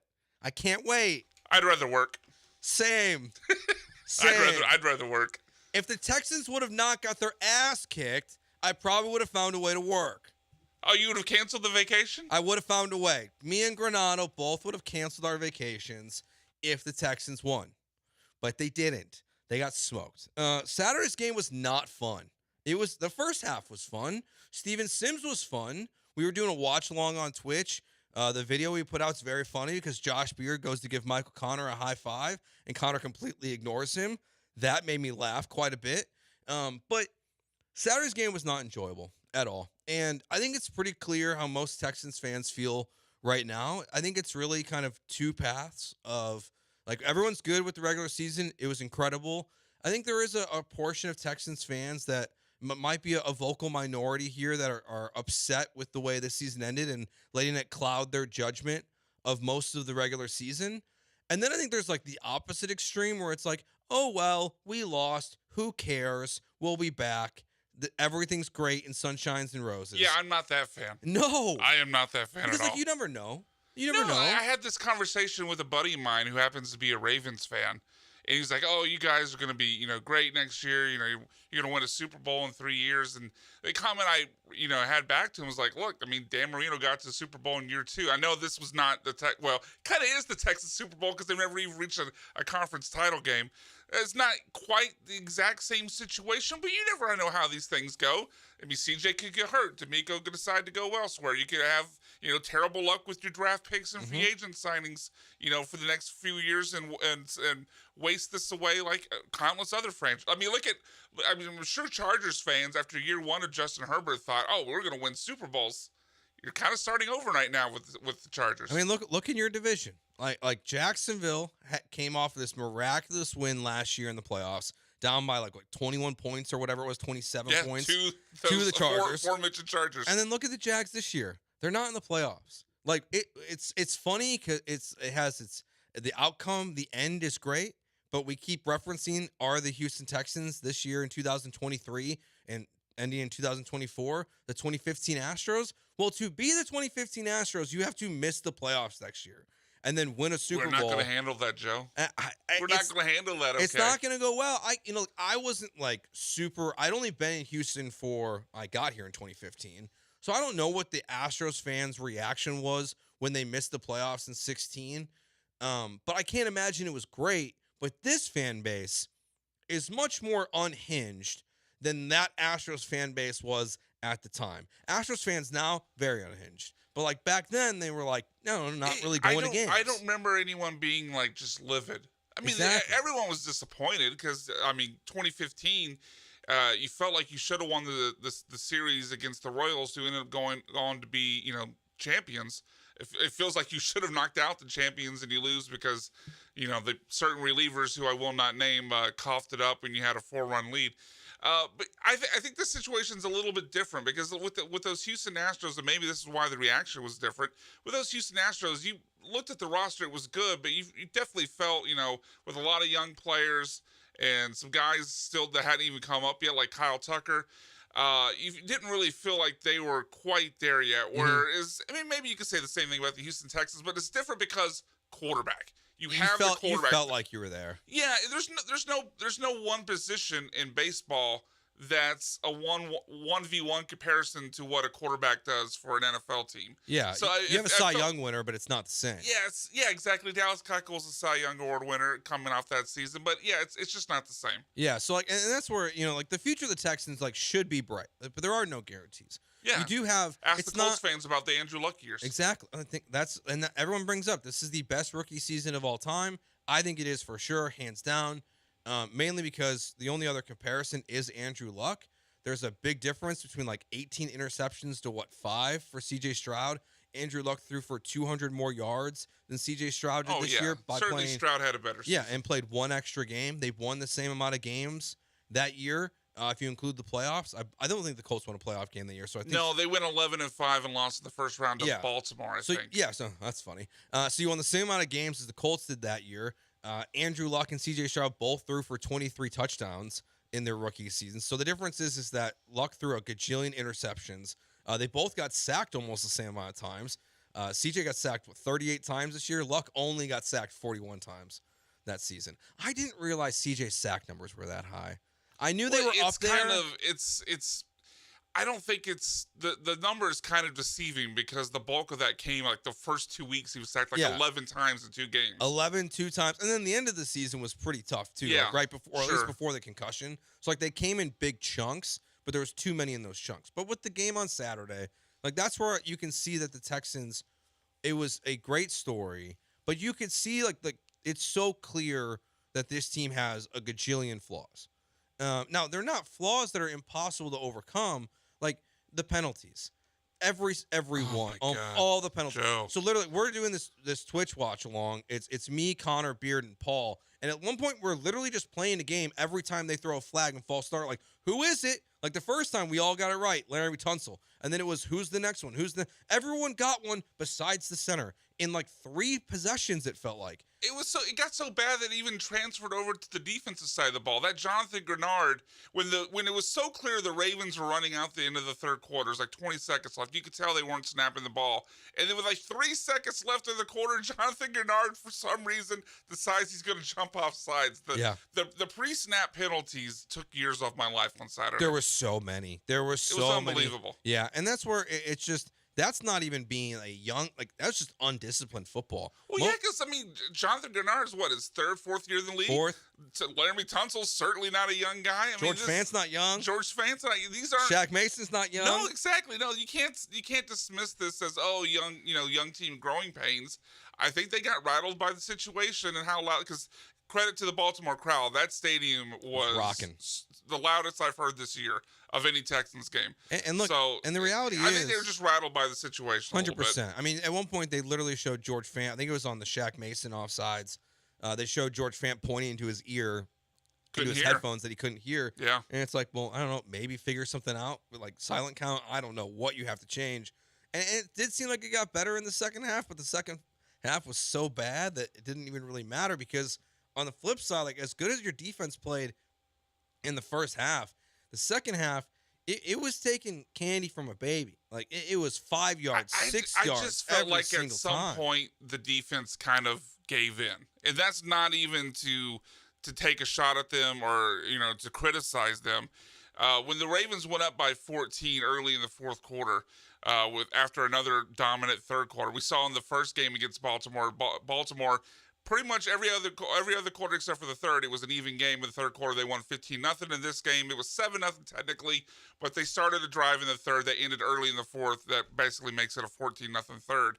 Anyway, when the Ravens got up by 14 and the Texans immediately, I believe, went 3 and out, I think the Texans defense just kind of it's like a tug of war, and they let go of the rope. Yeah, it was because I don't think they suddenly were less capable. I just think it was a long game. They knew the game was over, and they kind of gave in. Well, and frankly, their offense did them no help. I mean, you've got a team that's running the ball consistently, and all you're doing is going 3 and out. Like that's the other part of this game too. Like your offense completely failed to execute. You scored 0 touchdowns. Like your offense scored 0 touchdowns for the second time against the Ravens. Yeah, and now there's something interesting going on. Like with. We thought C.J. Stroud, maybe he's the exception, but if you look at the Baltimore Ravens and what they did this year against Brock Purdy, C.J. Stroud, and I can't remember who the other one, maybe it's Tua. These teams that are running this Kyle Shanahan offense, they're dominating it. Like I know. I have the stats. I could find it for you. But like, so there's something there with that, but the offense just wasn't good. Like whether it's early in the game, Dalton Schultz drops the pass, C.J. Stroud a couple times threw bad passes, threw some hospital passes. Even the Devin Singletary catch, that was a great catch, was not a good throw. Like, they couldn't run the ball. They couldn't throw the ball effectively. They couldn't really block for CJ. So when there were guys open, developing late in routes, CJ Stroud was getting way too much pressure on him and having to, get the ball away quickly. The game just went as bad as it could have gone. And the reality is that you probably have the best team in the NFL just beat you up on Saturday. Like that's what it was. Like I don't know how you feel, Brian, but watching the other games this weekend. Like I had a buddy who texted me after the game because we'd had this conversation leading up to the game, like who do you want to face before we knew it was going to be the Ravens, because at one point it could have been the Chiefs also. And I told him I wanted to face the Ravens. Obviously, I'm taking the L on that one, and there were some reasons for that. But he texted me after the game, kind of in a gloating way. He's like, "Yeah, I don't see how the Ravens are possibly going to lose the game." Look, I walked away from that fully believing that obviously, without a doubt, the Ravens were and are the better team. There's no arguing that point. I don't, however, believe that they're a runaway Super Bowl winner or leaps and bounds better than the Texans. The Texans, with the drop passes by Dalton Schultz, you mentioned. You had the Jalen Petrie dropped interception. Then immediately one play later, Lamar Jackson ran into the end zone. The pre-snap penalties, the missed field goal by Kaimi Fairbairn. There was a lot of self-inflicted mistakes that if the Texans corrected and played more up to their ability, that game was a game going into the fourth quarter. Despite all the faults around them, that game was a game in the fourth quarter, which obviously did not, because those things didn't happen. Yeah, and that's where I think like there is a clear difference between the two teams. It's a young team. It's a team, obviously like playing in the second round of the playoffs for the first time. A majority of this roster, I bet you like 95% of the players on this roster, that's the latest they've ever played a football game. I don't think Laramie Tunsil would be one that has for when they lost to the Chiefs in 2019. But like I don't even know where else to start. Kaimi Fairbairn, he's another one. But like on the defensive side, like Jerry Hughes, but he was missing in the game. So it's like Collins and Rankins and these old like there's guys. There's a few guys, but like there's not like you have a team that's largely young. Jack Mason, obviously. Yeah. Oh, duh. Super Bowl champion. Super Bowl champ. Steven Nelson. But like large majority of this team like is young. Your coaching staff is young, and they just did not execute in a way that showed that of what they're capable of being, and that's fine. Like you lost to the number one team in the AFC. They were clearly the better team. The question is, like, how do you answer back? Like, what does the offseason look like? Are you going to lose Bobby Slowick? Are you going to lose Gerard Johnson? Like, those are the questions that we have now. We're just going to do a full, as I nearly die, apparently choke on my own, like, air. We're gonna do just, like, a full Texans recap.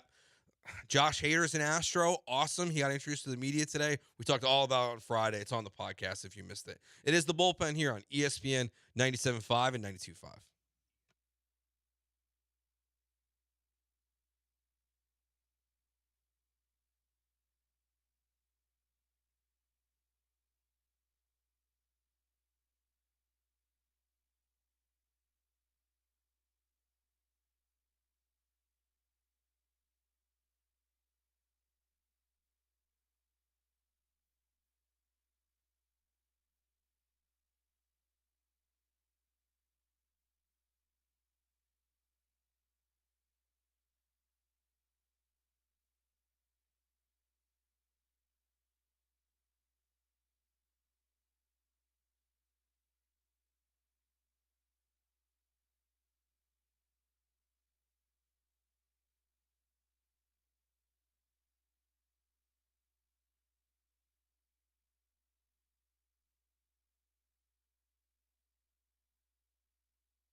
What do you do after a full day's work of producing and corralling all of the individual conflicting personalities at ESPN 97.5? Well, if you're Jumpin' Joe George, you do another hour of sports talk. Live from the Veritex Community Bank Studios, it's The Bullpen. Joe George, Brian McDonald here with you until 7 o'clock. We'll have the Buzz Williams show coming up after that. 7881 text in. Let's be realistic here, guys. We had a great season. We have a first-place schedule next year. We very easily could miss the playoffs next year. Thank you, Dennis. Yeah, there's no I'd never argued against that. Yeah, I think, look, the reality is... They certainly can miss the playoffs next year. Yeah, it's not just the first-place schedule because it only changes 3 games. Yeah, that part I think is overrated. I just think, there's a lot of roster turnover. It's more about the rest of your schedule plus adding the Ravens, Chiefs, and Cowboys to it that I think makes it challenging. Like the Buffalo Bills are obviously a very good football team. Aaron Rodgers and the Jets, we think, will be a good football team next year. You don't know. I mean, what if Jaden Daniels or Drake May is awesome for the Patriots? Like, you don't know. You play the Miami Dolphins next season. You play a ton of playoff Play the teams. Lions. You play the Lions. You play the Packers. Like, we just keep listing playoff teams. At least they'll have an easy win against the Bears. Fact. And my best guess is it will be on Monday Night Football. You think so? Yes. I bet you they put one of the Bears' primetime games, Caleb Williams or C.J. Stroud. On Monday If they draft Caleb Williams, yeah, I could see that. Or honestly, I don't think it'd be. Does it matter? Yeah, it'd be Justin Fields, like Ohio State versus Ohio State quarterback. Yeah, that screams Monday Night Football. I think you're right. Yeah, I think they're going to be on primetime quite a bit next year. And if the Lions happen to win the Super Bowl, I will call my shot and say the Texans will play in the very first game of the NFL season next year. They could have that, and they could have the Thanksgiving game against the Cowboys. I think that will happen, and I think they'll play overseas next year. I've heard that rumor. I'm not sure how to predict that. They have 2 teams that they play next year that have overseas games. I think it's Minnesota and I think Detroit actually. Both have home overseas games next year. It just wouldn't surprise me. Like the Texans are going to be more relevant next year. I know people are trying to give the Texans and the city, I hope it's true, all the credit in the world for giving ESPN the highest rated football broadcast they've ever done. 39.1 million people watched the Texans get just dragged on Saturday. But that's a lot. That's a record for ESPN, so congratulations. 2906 says, what's the biggest need, O-line or D-line? I think it's defensive line, and it's not close. You have Shaq Mason, Titus Howard, Laramie Tunsil. I wish Laramie Tunsil would stop jumping off sides. He's one of the best left tackles in the NFL. Shaq is very good, and I like Titus. I'm not as high on Titus as others, but I think he's a solid player. And then between Scruggs, Patterson, and the ghost of Kenyon Green, and maybe like a George Fant or some of these other guys we saw rotate in, I think they'll be fine offensive line. Defensive line, Grenard, Barnett, Collins, Rankins. Like, how many of those guys can you keep? I think it's Rankins or Collins is under contract. Rankins is on a 1-year deal. Collins has another season. So you have Collins. Yeah. But, like, you have all these other guys who are free agents that you have to address that position. So I think D-line is the biggest need. Especially interior defensive line. Yeah, for sure. And honestly, I don't think Grenard's coming back. Maybe they tag him. It'll just depend on what you could tag him. It just depends on what the market is. I would like Grenard back, but if he's asking for something like 3 years, because I've gone through some of the spot rack rankings of the different AAVs for edge rushers, and kind of comparing him to guys that I think where he's a similar talent level. It's some of the contracts like Bradley Chubb are out of control. Like, I wouldn't pay Jonathan Grenard over $100 million. But if he's in the range of some of the other guys I think that are around his area, which is around 3 to 4 years, 60, 80 million, I would consider it that number. I think we're looking at close to $20 million a year for Jonathan Grenard. The hard part is evaluating his rookie year and last year in his career. Because if you look at his stats, like the other 2 seasons, they're exceptional. Jonathan Grenard in his career has 23 sacks. So his rookie year, he has 1. Year 2, he has 8. Year 3, he has 1.5. This year, he has 12.5. Yeah, there were some injuries mixed in there. Yeah, so you've got a year which he played 13 games, 1 sack, 12 games, 8 sacks, 8 games, 1.5, 15 games, 12.5. So first thing I noticed, that's not a lot of games. Even in the year when he had 8 sacks his second year, he only played in 12 of the 16 games. So it's hard to figure out like who he is. Are you an every other year guy? Because frankly, I think when you look at the raw numbers to what Montez Sweat did in Washington, it's not that dissimilar. And like Montez Sweat got $20 million. I wouldn't be surprised if Grenard gets that. And 9198 says, we have a good head coach and a great quarterback. Agreed. New uniforms, doesn't matter. And $70 million under the salary cap. We're good. You don't have $70 million. You don't have 70. It's 59. The number's 59. And you have Grenard and Kaimi Fairbairn and your punter and Devin Singletary. Steven Nelson. And Steven Sheldon Nelson. Rakins. Like, you have a gajillion. Devin Singletary, Dalton Schultz. Like, you have a gajillion guys that are starters, contributors, and free agents. That money's going to go quick. If you made the decision to go after Jonathan Grenard or Patrick Queen or Jalen Johnson or Mike Evans or T. Higgins, like one of these big ticket items, you're effectively going to cut your salary cap almost in half. Yeah, I think the Texans fans really need to start looking at this as they have the money. When you factor in needing the money, the money you need to sign your rookies, needing the money to re-sign guys that are already there, plus, new one-year contract guys that they're probably going to bring in, you're probably looking at enough room to sign one big splashy guy. Mm-hmm.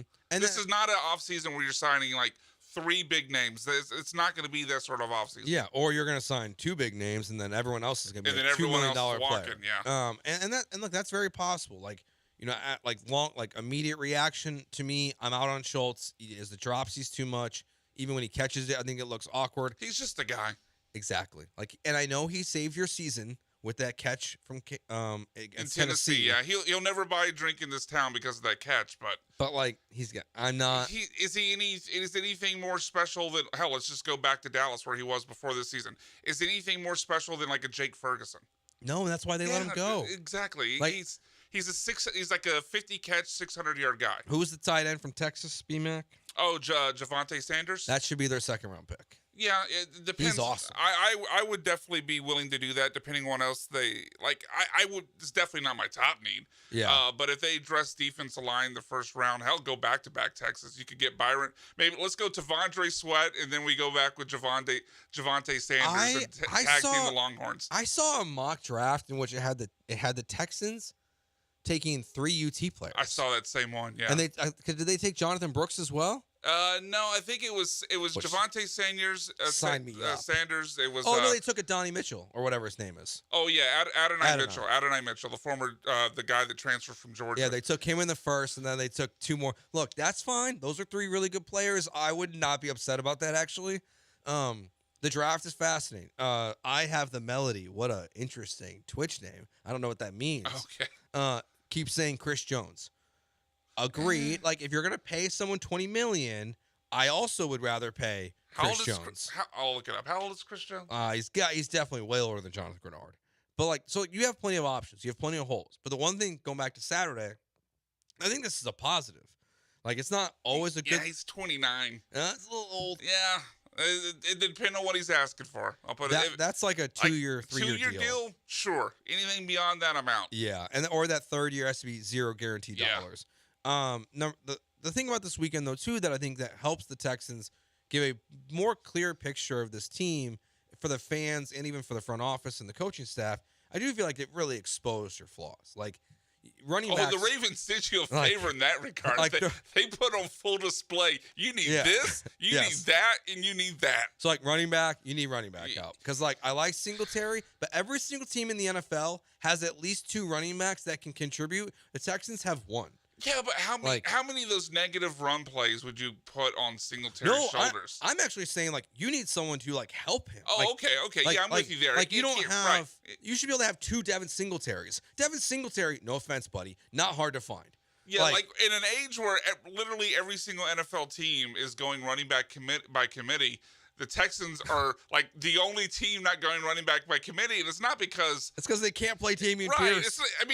It's the Shanahan tree. They're the team that basically started running back by committee. Yeah. They're not doing it by choice and by want. They're doing it because Dameon Pierce can't get more than 2 yards of carry. I saw DJ Bieniemy tweet this: the Texans only scored 20 more points on offense in 1 game since Tank Dell got hurt. That was the Browns I mean, game last getting week. him back, and that's the reason why.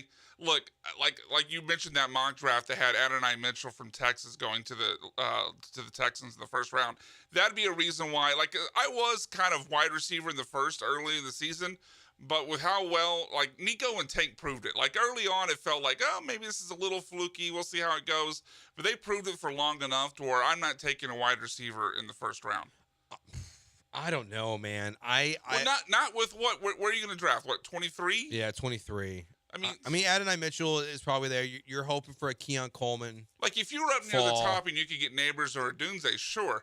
But I just don't think that I'd rather take something else in the first round and go like Xavier. I mean, Xavier Worthy that could be there in the second round if you're talking about second or Texas wide receivers. So I think there's going to be some wide receiver depth there in the second round that you can wait on that would allow you to address bigger needs.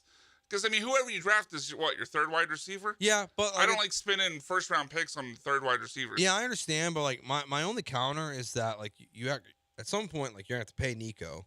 And... True. I know everyone's like, well, if he just didn't block.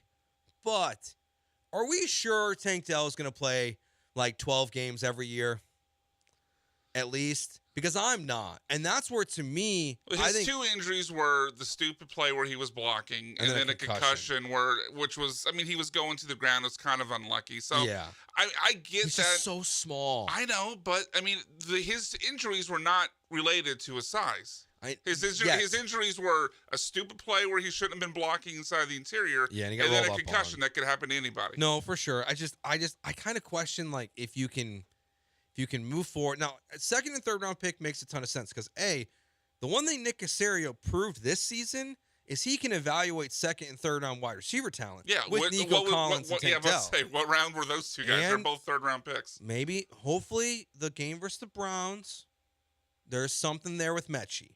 Like, hopefully there's I'm not counting on it. I'm not either, but, like, look, I'm not against drafting wide receivers. I just don't want one in the first. No, I understand.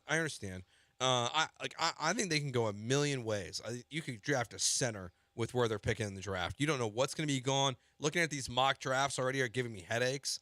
Just because, like, I looked at Daniel Jeremiah's. Welcome to the next 3 months of I our know. sports. But, like, I looked at Daniel Jeremiah's, and it went quarterback, wide receiver for the first 6 picks, and it, like, blew my mind. Those always happen, Joe. Like, I know. It always starts that way, but we're going to have the combine. We're going to have the personal workouts, but the pro days. I love the 3 wide receivers. So, like, if quarterbacks go 1, 2, 3, you could sell me on the idea that, like, Harrison, Neighbors, and a Dunze go 4, 5, 6.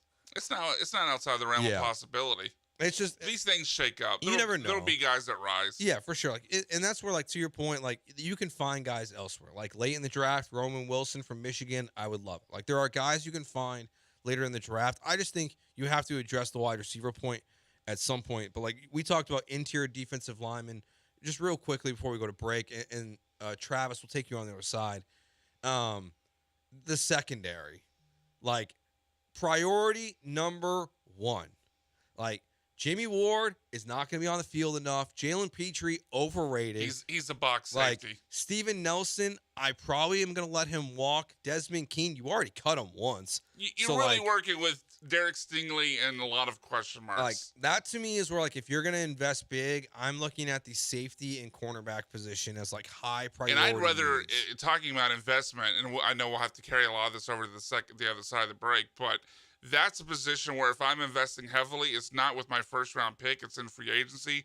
Because, I mean, there are some corners like Sauce and a few others that come in and dominate right away, but we saw that here with Kareem Jackson. I mean, his rookie year in 2010 was a disaster, and then he went on to be a pretty good corner. It takes them a little while to develop. So this team has ideas of winning now. I'd rather spend on a free agent there. Big time. If the Bears are dumb, pay Jalen Johnson. He is awesome. I'd be fine with that. He is so good. All right, it's the bullpen. We're talking more Texans with you here on ESPN 97.5 and 92.5.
Deep inside the Veritex Community Bank Studios, there is a bullpen, and in that bullpen is the brilliant mind of Joe George. Call him now and challenge him in a battle of wits. Bullpen here on ESPN 97.5 and 92.5. Joe George here with you until 7 o'clock. Brian McDonald alongside me as usual. Let's go right out to the phones. The HRMP listener line at 713-780-3776. Travis, what's going on? Hey, guys. Man, I heard y'all talking about the primetime games, man. If we don't get 4 primetime games next year, 2 Mondays, 2 Sunday nights. I mean, Chicago had 4 this year, and they were the worst team last year. Sure. That's the first thing I wanted to say. And, man, I would love to see the Texans' first and second pick go Braylon Trice, Washington edge to complement Will Anderson, and then go after Trey Harris, Ole Miss wide receiver. Dude, he's like a mini Justin Jefferson. I'll listen. I'll hang up and listen. Yeah, thank you, Travis. I appreciate it. Look, I think the one thing that benefits the Texans this year is that, like, with the draft, is that when you look at, like, the top players, the quarterbacks, while they're not all the top players, like, you're going to have Caleb Williams, Drake May, Jaden Daniels go in the top 5, most likely. Some people, Daniel Jeremiah had Bo Nix going 14 to the Saints. I think Penix goes in front of them too. Yeah, Penix. I think Penix is going to fall. I'm gonna be honest. Think so? His knee injuries and shoulder injuries and stuff. I think he's going to fall out of the first round. Could be. But there's a lot of people that think J.J. McCarthy could go in the first round. I don't see it. Throw away your first round pick if you want to. But oh my God. But look. Jim Harbaugh. I haven't been this convinced since Manziel came out that a quarterback prospect was going to fail. Jim Harbaugh with the 8th pick in the draft, coaching the Atlanta Falcons, takes J.J. McCarthy. No, Joe, stop it. He's not going to do it. No, it's going to be Belichick. But it just would not shock me if Jim Harbaugh got control of a team and then took his quarterback from college in the top 10. But you have the 3 wide receivers who we talked about, Neighbors, Odunze, Harrison. You have Keon Coleman. And then you have like 3 or 4 left tackles who are really good. The point is that the pass rushers are being way overlooked. Now that could change. But if you look at where people believe this is, there's 3 or 4 quality pass rushers in this draft. Some people don't think Jared Verse, who I probably would view as the top guy, he might go at the back end of the top 10. So to your point, Travis, I think there is going to be a very good pass rusher for the Texans at 23. There also could be a good wide receiver.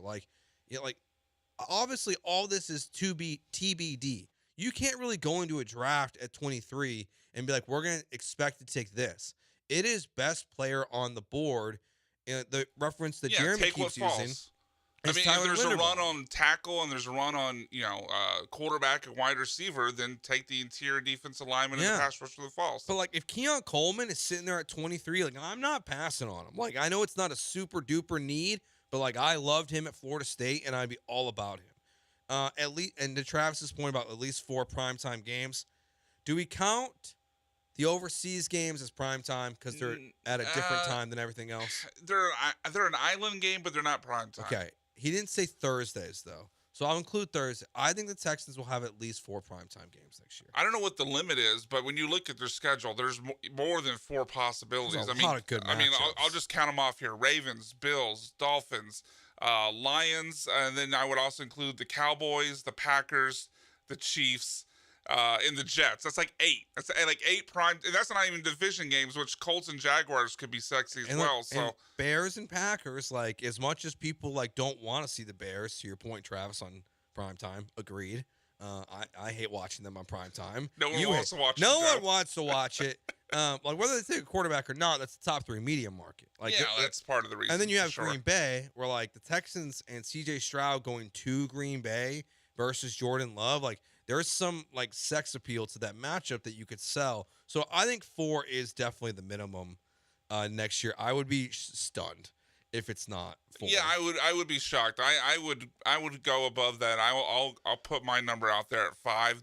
These matchups are too good. But if it's under 4, I would definitely be shocked. 9198. Do y'all think Bob Jr.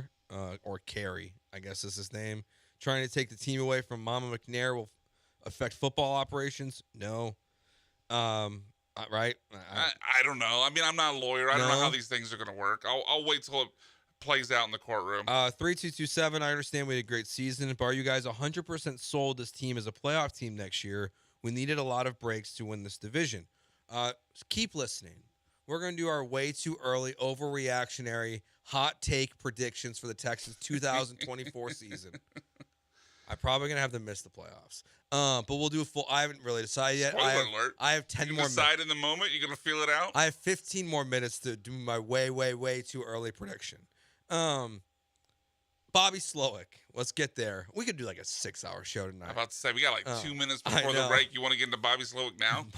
Bobby Slowick. I don't have an issue with his game plan. Let's talk about the elephant in the room. The elephant in the room was like the double reverse screen pass. Yeah, I have no issue with that play.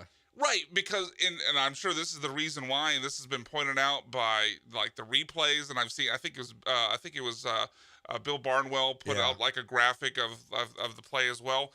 The Texans, that play would have gone for 20, 30, 40, maybe even a touchdown if not for one missed block. Okay, interesting. I don't agree with you. It's CJ's fault. Xavier Hutchinson is right there, planted. CJ airmails that thing. He has to move backwards and jump to catch it. Okay, both can be true. The block was missed, and the the throw wasn't as great as it could have been. For sure, but the play design is great. Would have worked. Yeah, it was. If CJ and the blocker had done their job, the play would have worked. And honestly, I think if Fant gives that effort, and CJ makes a competent throw on that play, it's a touchdown anyway. Yeah, I agree. Yeah. So that's the one that everyone's focused in on. It's funny. Like if the Texans would have lost this game, 35-28, CJ Stroud threw for 4 touchdowns and 350 yards. There would not be anyone talking about Bobby Slowick being distracted. They got their ass kicked on Sunday, and that's the question of was Bobby Slowick distracted? To me, my answer to that is no. The Texans. I don't think you come up with that double reverse screen pass if you're distracted. Now, my criticism for Bobby Slowick is that once again he tries so hard to be cute. Like he does all these things. There was a play earlier in the game too where Brevin Jordan, it nearly got picked because it got deflected. That was a great play design, though. It was. Sure. That was a great play by this. I'm forgetting the safety's name. Was Notre Dame. That was Hamilton. Hamilton. The week before, the underhand, the little flip pass in the red zone on first down. Too cute. Now, the reason why these plays are too cute is because the Texans players can't execute them. No, the reason every single one of them because they didn't work. No, I know, but they never work. That's what we do as sports fans. When they don't work, we call it too cute. When they do work, we call them an offensive genius. But the problem is they never work. But that specifically the Brevin Jordan play in this. Look, I'm with you on getting the fullback involved ever, whether it's a shovel pass, a screen, a dive, whatever. I'm with you on that one. But specifically the Brevin Jordan play this week where they faked it and then had him kind of delay his block and hit the seam. We've seen the Chiefs and the Bills and other teams run that. It basically works every single time. It took a really great play by the safety for that to not work. So credit to the Texan also. Yeah, definitely could have been. But I do feel like I think that's a great play design. It didn't work, but it's a great play design for sure. And it's I'm at the point where I hope Bobby Slowick stays. I think he will. I do think he. I know he's gotten a lot of interviews, but he's got 4 more to go. Yeah, I know. It's hard to figure out. There's a lot of. It's like this Dan Quinn thing. Like where does Dan Quinn go? Because I think he's for sure getting a coaching job this year. Well, that's the thing. When you look at all the different candidates, I mean, obviously the Patriots job got taken off the market. The Raiders job gets taken off the market. And you still have Bill Belichick. You have John Harbaugh. You have Vrabel. You have Dan Quinn. I mean, there's a Ben lot Johnson. Yeah, there's a lot of guys. There's good candidates. Right, exactly. So I think Bobby Slowick, being 36 years old, only 1 year as a play caller in the NFL, I think he's going to have to wait a season to get a job. I think he's getting the experience, and I think the teams are getting out of this by interviewing him, is just picking his brain because that's how successful the Texans were this year. That's another hidden part of this. This is not only you want to interview the guys, and he will not be the Tennessee Titans head coach. Oh. Breaking news per Adam Schefter, the Tennessee Titans are working to finalize a deal to hire Bengals offensive coordinator Brian Callahan. There you go. As their next head coach. So check that one off your list, Bobby. So you said that was to the Titans, right? Titans, yeah. And honestly, of all the places where he could have gone, that was the most likely. So if that's I think off it's the that table, in Washington. Yeah. that in Washington. To me, right now, Washington would be the only one to worry about. Very quickly here, 2256. I know this might sound crazy. Okay, I like where this is going. But what is y'all's take on scripted football? I don't want to believe it, but I'm hearing more of it lately. Mike from League City. Here's the deal, Mike. Do I believe in it? No. Next year, when the Super Bowl logo comes out, if the 49ers and the Ravens play in the Super Bowl this year, will I be wagering a large amount of money on whichever two teams' colors are representing the Super Bowl logo? Because it's happened the last 3 years? Yes. No, I don't believe in script. I mean, that goes back, to the Arian Foster thing that people, for some reason, took seriously. It's so funny. That podcast is literally called Macrodosing. It is PFT commentator Arian Foster, the dumbest Division IV quarterback on the planet, Billy Football, and I'm pretty confident they're just baked all the time. Yeah, I don't know. The name it's of the called podcast. microdosing. It's in the name of the podcast. I watch a trivia show with Arian Foster. Don't take anything he says seriously, but people bought it. But if the logos are correct again, I'll buy into it for next year. I gotta at least test the waters, BMAC. I'm hoping there's some. Put a $5 down. I'm hoping there's some H-Town blue in the Super Bowl logo next year, even though it's going to be in New Orleans, so that makes no sense. All right, one more segment left to go. It is the bullpen here on ESPN 97.5 and 92.5.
The Veritex Community Bank Studios is currently broadcasting The Bullpen. There are no real bulls inside the pen up there, but that would be awesome, wouldn't it? But the only occupant of the bullpen is this guy, Joe George. Final segment of the bullpen here on ESPN 97.5 and 92.5. We're talking Texans all hour long. We're going to talk a lot of Texans in the offseason. Look, I offended some people earlier. To those of you that I offended, I apologize for saying the Rockets are irrelevant, but win some games that matter, and then we'll talk. Also, your 0.0 radio ratings for the last 3 years also tells me I'm correct. How much time should we spend talking about the 11th seed? Yeah, man. What do you want?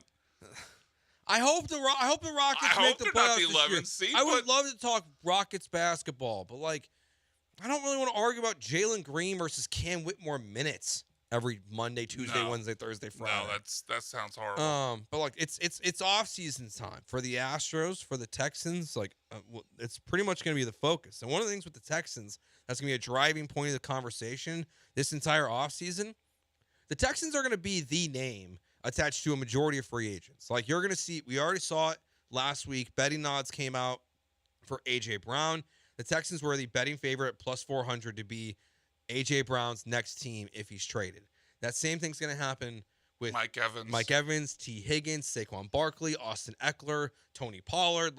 Every Count guy. me out on Austin Eckler, by the way. And Pollard. See ya. No. I'm Barkley or nothing. Josh Jacobs, you could probably sell me on. You could talk me into Josh Jacobs. And maybe that's the one position where, because the market is it's not gonna kill you. Exactly, it's so top heavy. You're going to a free agency market with Austin Eckler, Saquon Barkley, Derrick Henry, Josh Jacobs, Tony Pollard, and then you have guys like Devin Singletary, who are not that big name caliber guy, but have definitely earned more money than what they played on this year. I'm curious what the market looks like. If you thought the running back market was depressed already, it's gonna be way worse. The best situation for the running back market would have one or two names and have people bidding on it. But there's so many names out there, and that's kind of why the market's depressed to begin with. Yeah, it's because the running backs are fairly interchangeable. But there's so many names out there that it's not going to create any bidding wars, because if you don't get Barkley or Henry, you go to the next one. You just go to the next one. Yeah, right? I'm fascinated by the running back market, and honestly, I would love to see if you can get one of those guys here in Houston for less than $7 million. I don't know if that number is insane, but you're $7 million AAV. I mean, Barkley and Pollard were both, the franchise tag was around 10.5, 11, I think. Yeah.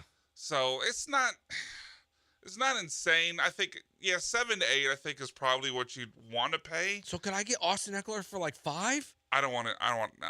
Eckler looks done, man. I don't want any part of that. Could you run Eckler and Singletary back for $9 million total, both those guys? Can you take I don't know. The running back market is you're right. It's so depressed, and it is there's so many guys. I think the Texans might swing at one of them. I don't want to go 10 plus for Saquon. If Saquon Barkley is less than $10 million. And it's only 2 years of guaranteed money, I'm in. It could be a 4-year contract for the last 2 years are not guaranteed. But I'm very in. The other thing, so I think just the Texans are going to be connected to every single big name. Patrick Queen, Devin White, Jalen Johnson, all these guys that are out there, obviously, and there's going to be other pass rushers. Josh Allen is going to be a big name that people are going to try to connect to the Texans. I would pay Josh Allen. Yeah. I would also pay Josh Allen. Would you pay the quarterback, Josh Allen? Well, yes, if given the opportunity. Well, he only threw for 186 yards. I don't care. I know. This is a whole nother conversation, but I think we've had this conversation which quarterbacks would you trade C.J. Stroud for? As a way to determine where C.J. Stroud ranks in the NFL. Josh Allen's on the list. Interesting. It's a short list. He's not on my list. It's 3 to 5 names, but I don't think Josh Allen's on my list.